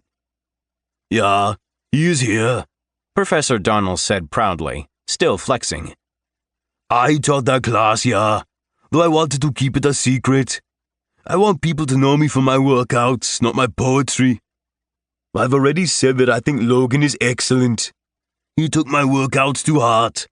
He spread the word and let people know how awesome the MCAP workout is. It will pump up your core like never before. Logan tilted his head. Why didn't you tell us Professor Darnell was your haiku teacher? Treacle shrugged, took out a stalk of wheat, and started munching. You never asked. Please, professors, take your seats, Rockhart said with some authority. We are all impressed with your flying powers, but we have nothing to prove here. That includes Professor Suresh, whom I believe is out of line. However, he has made this grading more dramatic, which helped our viewership. Not that the Council of Dungeons and the Interschool Tournament Committee needed any assistance on that front. The heroes won. The villains lost. Now, little boys and girls everywhere will want to be fungaloids. Yay! Professor Rick raised a fist. Mushrooms rule!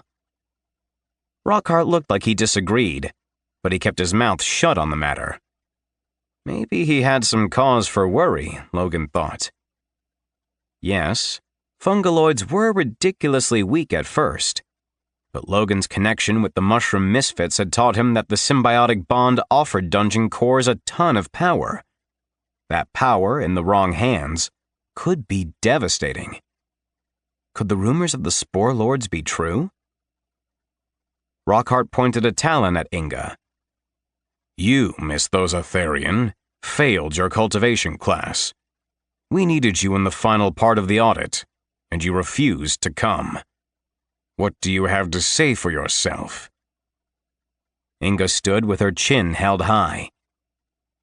You gave me an impossible task. Impossible tasks are not meant to be completed. The minute I decided to fail the class, I ascended to B class, rank 6. It was effortless. Obviously, I made the right choice. Rockhart nodded and smiled. Indeed you did. That was the lesson we wanted you to learn.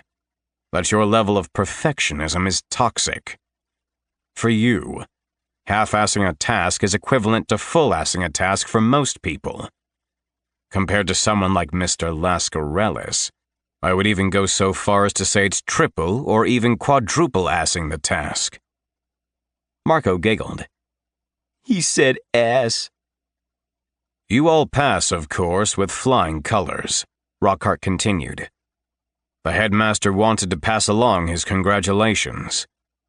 You all have earned the party of a lifetime, and we fully intend to give it to you. Professor Suresh shrugged and lounged back, his furry feet on the row of seats in front of him. Well, it was worth a try. Anger flashed across Rockhart's face. You had your year last year, my friend. This year, it's the Azure Dragon clan that wins. And I'm glad. For next year, Logan and the Terrible 12th will need the boon for their work-study program. If they survive, Professor Suresh spat. That was why Professor Suresh came at them so hard. Of course, the Azure Dragon would shoot to the top of the leaderboard. Both Chadragoth and Logan had ascended to A class, and the rest of the terrible 12th had made amazing gains that had even outmatched the backstories. "What are the final leaderboard scores?" Logan asked. Rockhart undid a few buttons on his vest and coat to reveal his core. The final scores flashed into the air above them. The Azure Dragon, 2,711. The Crystal Tiger, 2,702. The Onyx Tortoise, 2,650. The Vermilion Phoenix, 2,641. Rockhart went on to explain that there had been an unfortunate death. One of the backstories, Stu Stirwater the Swamp Dragon, had been killed. In a truly unfortunate and tragic turn of events, some random monster had managed to crack his core. A freak accident that only added to the tragedy of the backstories, though they were all working through the trauma and trying to find someone to replace Stu. Logan thought Yee's Tea just might be the perfect addition. Rockhart said that the entire Azure Dragon clan would get a boon, but he didn't say what it was. They were trying to make a deal with some powerful entities that year. Marco leapt to his feet. "Okay, we got the boring stuff out of the way, so tell me we're on our way to a party. This has been fun and all, but I gots to get my goat on." Nicklewise's painted grin split wide, revealing rows and rows of twisted yellow teeth.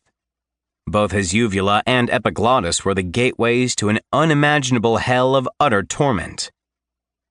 "All these teachers did some floating today, but not like we can, Marco. Tonight, you and I are gonna float. Everybody is gonna get real floaty." He cackled as red balloons emerged from his mouth to hang over the assembly. It all made Logan nauseous. He wasn't the only one. Rockhart covered his mouth with a silk handkerchief. The gargoyle sniffed. "We found a Spartanic spew to take over protecting the celestial node.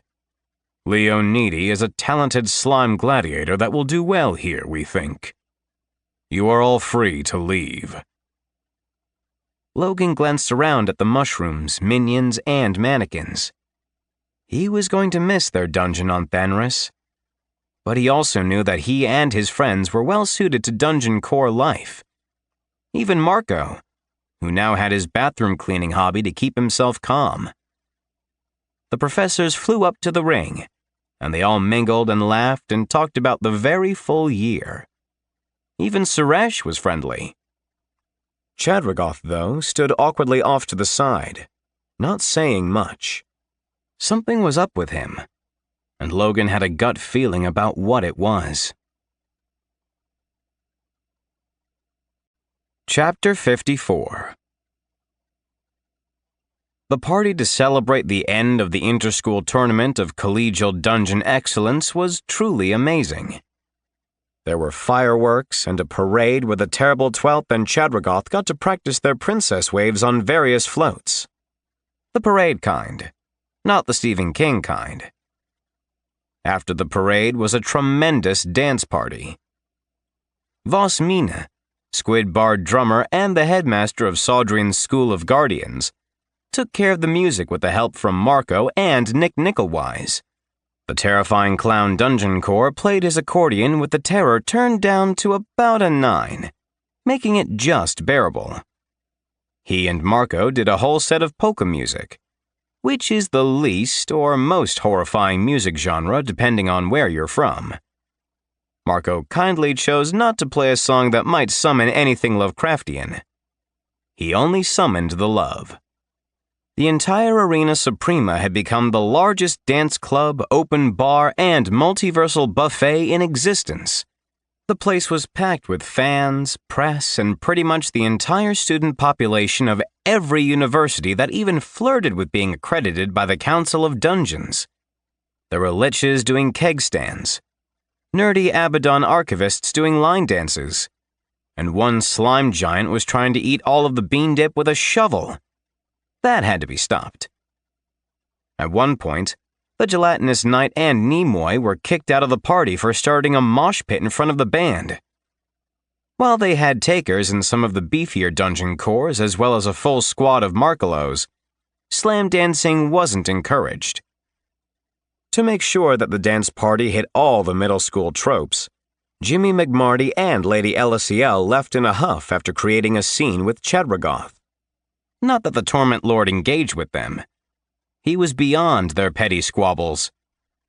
Either way, the Earth Golem and the undead Elven Queen did this big dramatic exit and made sure everyone saw them because they were so important after all. Logan had to admit, if there were prizes for Douchebag Prom King and Nightmare Prom Queen, those two would win.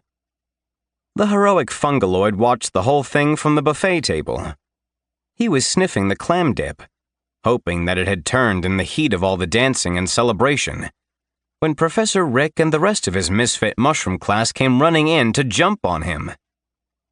Yee's T had changed outfits. He wore a black suit with a tie, no hat, and no cape, and he was looking good for a bald Fungaloid with trust issues. He had a big smile that showed brown teeth. You did it. You even helped me when I didn't want your help. You have done the impossible. Logan hugged the troubled mushroom man. It was nice to see someone on the right end of their character arc. He planned on talking to both Shadowcroft and Rockheart to see if they would accept Yeez as a transfer student. He'd be perfect for the backstories. Paywig Bulge came over to hug them both. As a fungal basilisk, he'd grown by at least 30%, had some nice chitinous scales, and his breath smelled divine. To Logan, at least. Most people would have had to do a saving throw versus gross, or else they'd lose their lunch. Logan also thought that Paywig would be a good addition to Shadowcroft. Amanda Pears was blinking, mouth open, embracing her perpetual state of shock and surprise. Can you believe this party? Can you believe you won? Can you believe we all ranked up like 5 slots? Gary Bernardi had one hand in a veggie tray and one hand on a fruit plate. His hand mouths did the rest. Not 5, Amanda, but a budge. This has been the best and most productive misfit mushroom class we've ever had. Leucopaxillus, who was mostly cap and nose, removed Gary's hands from the table. Come on, Gare. Use a plate like the rest of us. No one wants your spores in their food. Trio wiggled its pale, mottled body over next to Logan. Trio's reddish head was smiling. I love spores in my food. Bring on the spores. The second blackish head narrowed its eyes. In the end, spores in the souffle won't matter at all. We're one of the most powerful forces in the universe for death and decay. We're going to eventually eat all these people anyway. The pinkish head swayed left and right like a confused snake. Yes, I look at them, and all I see are death. Gary's greasy fingers are the least of their worries. All shall know our sweet kiss. Pinky grinned. Kissing is hard if you don't have lips. Logan found that whole exchange a bit disconcerting. Okay, Lori, I'll ask him. Sheesh. Professor Rick hooked a thumb at the black and yellow spores around him. Logan, are you going to have time to help tutor me and the Fungaloids next year? Logan wasn't sure of his schedule for the next year. All he knew was that he had a work-study program, which seemed like an internship for an established dungeon. Logan had definite plans for that. He only hoped the mysterious boon would help him and his friends survive whatever murderous shenanigans the universe had to throw their way. When Logan didn't answer right away, Professor Rick's face fell. Oh, well, I'm sure you'll be busy. He shuffled his feet awkwardly. I'm just glad that we had you this year. Logan grabbed Rick's arm. No, Professor. I just don't know what I'll be doing. But I'm pretty sure I can squeeze you and the rest of the class into my schedule. It'll be fun. See, Laurie? I knew he'd say yes. He pumped an arm in celebration. And you thought he'd forget all the little people now that he's big time. The spore cloud buzzed angrily around the professor. Professor Rick waved her away. The old ball and chain is frisky tonight. That didn't make Laurie any happier.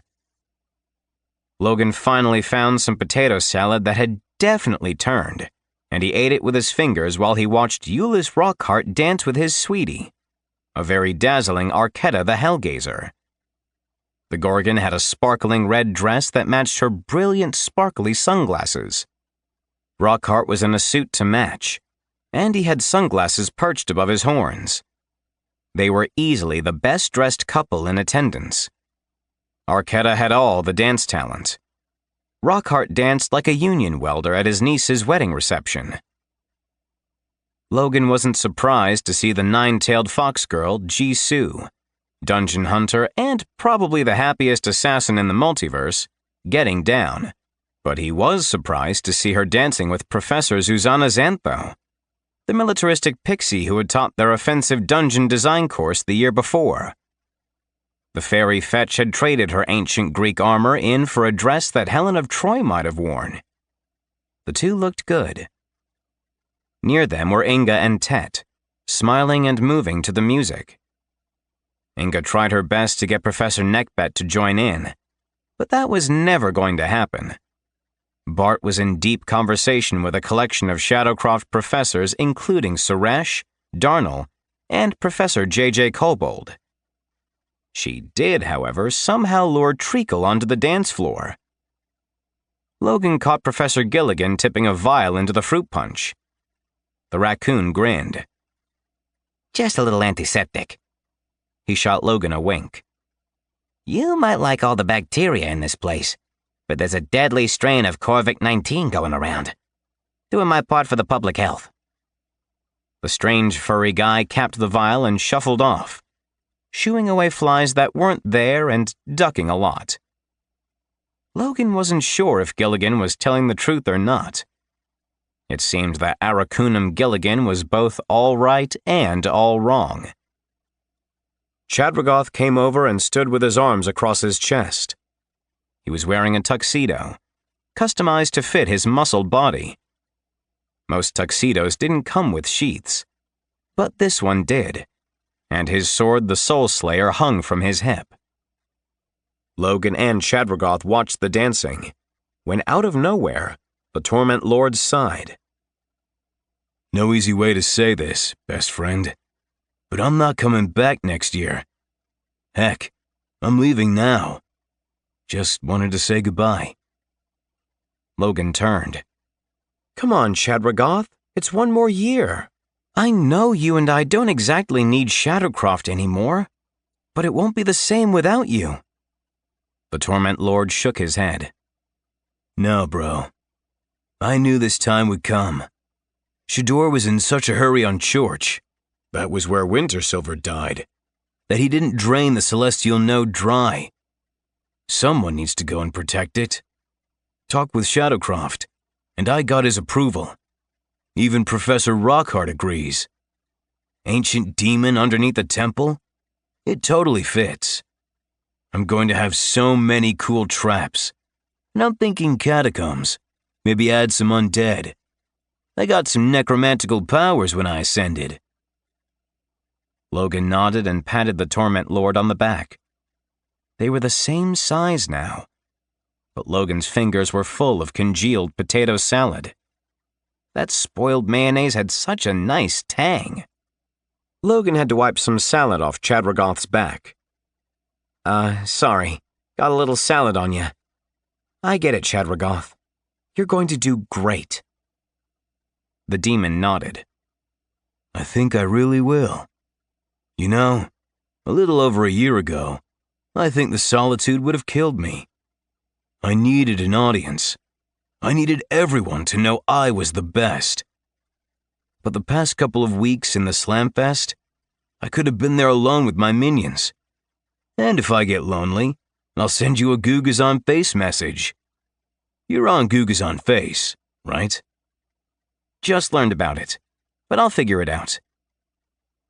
Logan knew things were going to change, but he'd wanted to enjoy the status quo a bit longer. That wasn't going to happen. Thanks for sharpening me, best friend. Metal sharpens metal, Chadragoth replied. A single man-tear trickled down the Torment Lord's face. Metal sharpens metal. Chadragoth vanished in a cloud that smelled vaguely of polo cologne and sulfur. He'd upgraded from the Axe body spray. Logan was sad, but he knew that the Torment Lord would do well. Of course, their paths would cross again. From what he understood, every century or so, there were conferences for working dungeon cores, kind of like Dragon Con for Guardians, except it wouldn't be Atlanta in September. It would be someplace cooler, like one of the levels of hell. Logan ate more potato salad while he reminisced about the rocky relationship road he'd walked with Chadragoth. However, no end-of-the-year party would be complete without Skip Shadowcroft shuffling over to him with a knowing smile carved into his wizened face. Logan Murray, I so apologize for not coming to your aid. If this Luchador fellow had killed you, I wouldn't have been able to forgive myself. Well, that's a bit much, he mused. I would have gotten over your death eventually. It would have taken a long time, however, because I've grown surprisingly fond of you. You're very plucky, you know, and I quite admire that. Logan had to chuckle. You all certainly have a cavalier attitude toward life and death. Skip swept up some pita chips and hummus in his stick fingers. It is not cavalier at all. I simply have the benefit of perspective. For we shall be united in the Tree of Souls, which means there are no real goodbyes. Do you want to know a secret, Mr. Murray? What's that, Headmaster? Even in death, we can do wonderful things. Shadowcroft waggled his grassy eyebrows at Logan. But let's you and I stay alive a bit longer, shall we? Let's, Logan agreed. You know, next year, I want my work-study program to be on Earth. Earth? Shadowcroft shrugged, chewing on his pita chips. I've never heard of such a place. Uroth, Logan grumbled in resignation. Shadowcroft's face lit up. Yes, Uroth, of course, the Marvel movies. Did I mention that Thor the Dark World is the most historically accurate of those films? I have a special edition of the video crystal. Logan wasn't going to let himself get sidetracked. Yeah, I know, but I'm serious about going back to Uroth. There's some weird connection between my homeworld, Billy Scales, and Luchador. He and his Glow Brigade got most of their powers from Earth. I'm sure of it. Shadowcroft scowled, and the flowers on his head drooped a little. To even mention Billy Scales puts a terrible damper on this celebration. We shall speak of next year next year. I will say this, though, Logan Murray. On Uroth, I believe you will find mysteries unknown. You will unravel secrets that have been hidden for millennia. You'll embrace a destiny undreamed of by mortal dungeons. Yes, I do believe you will return to Uroth, but there will be some who will not like the idea. Why won't they like it? Logan asked. The headmaster rolled his eyes. Because Uroth has a laughable, minuscule amount of apothos. If there are celestial nodes there, they are so weak as to be undetectable. To send an A-class jade-leaf cultivator to such a world is beyond foolish. Logan wasn't surprised there would be pushback, but his mind was made up. Why did you say all that prophetic stuff? About secrets and destiny and all that? What do you know that I don't? Not a thing, Shadowcroft said. But doesn't it sound better than promising you a Mexican pizza from Taco Bell? I hear they brought them back for a limited time. However much Logan liked the Mexican pizza, he had to admit that the prophetic words were much more fun. Shadowcroft patted Logan on the shoulder and got some hummus on him. Sorry, but as I said, we shall deal with your 4th year in your 4th and last year. As for the summer, Rockhart has once again requested your services. Our bathrooms will never be cleaner, thanks to Mr. Lascarellis, and word has it that Mr. Glimmerhappy is opening a candy shop in Vrolcag. Madame Origami has requested Inga again, but I want her to take the summer off. She did well with her cultivation task. Also, my office has never been more orderly. Admitting you can't do the impossible makes all things possible. Well put, Logan mused. He and his friends had come so far. Inga was B-class, rank 6, only 1 rank away from unlocking more of her astral moth powers. Both Marco and Treacle had ascended to Azure Branch rank 10. Logan still couldn't believe he'd made it to Jade Leaf.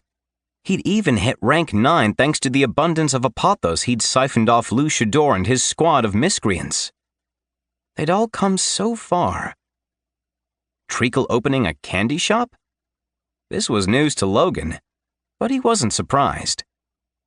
Treacle Glimmerhappy had truly embraced his past, which had allowed him to waltz into the future without a care in the world. The Losey Webbs came over and enticed Shadowcroft into a dance. The headmaster left to boogie like a Tolkien ent with disco fever. Marco came rushing over. It's time to cut loose, Mushroom. You might be all fancy and A-class now, but that will only make your moves sweeter. Marco was sweating, and he was holding hands with a cute clownish girl, decked out in more Harley Quinn cosplay, though less murdery than the Grand Jester. I'm Punchy Anella. It's a pleasure to meet ya. Her grease paint was a little moist, but she seemed nice enough. And at least she didn't emit an aura of absolute terror like Professor Nickelwise. The pleasure's all mine, Logan replied. Marco waved a finger. Don't fight me on this, Logan Murray. You're dancing. Logan grinned. I think I got a little extra agility thanks to digesting a certain roller derby archer we all knew and hated. Let's do this. Logan dazzled the party as he grooved over to Inga, Treacle, and Tet. Marco and his girlfriend for the night joined them, and they all danced to the music of the multiverse. Logan wondered at Shadowcroft's prophecy. He felt like there was some truth to it. But who knew for sure? Only time would reveal some mysteries. Tonight was for partying, for relaxing, for embracing life and celebrating its victories. Tomorrow, he and his friends could delve deeper into the untold secrets of the universe, and maybe grab a little Taco Bell. Taco Bell always sounded good, even to a mushroom. Logan didn't know what their final year would bring, but he'd face it with his friends at the best and weirdest dungeon academy in the entire Ashvata multiverse.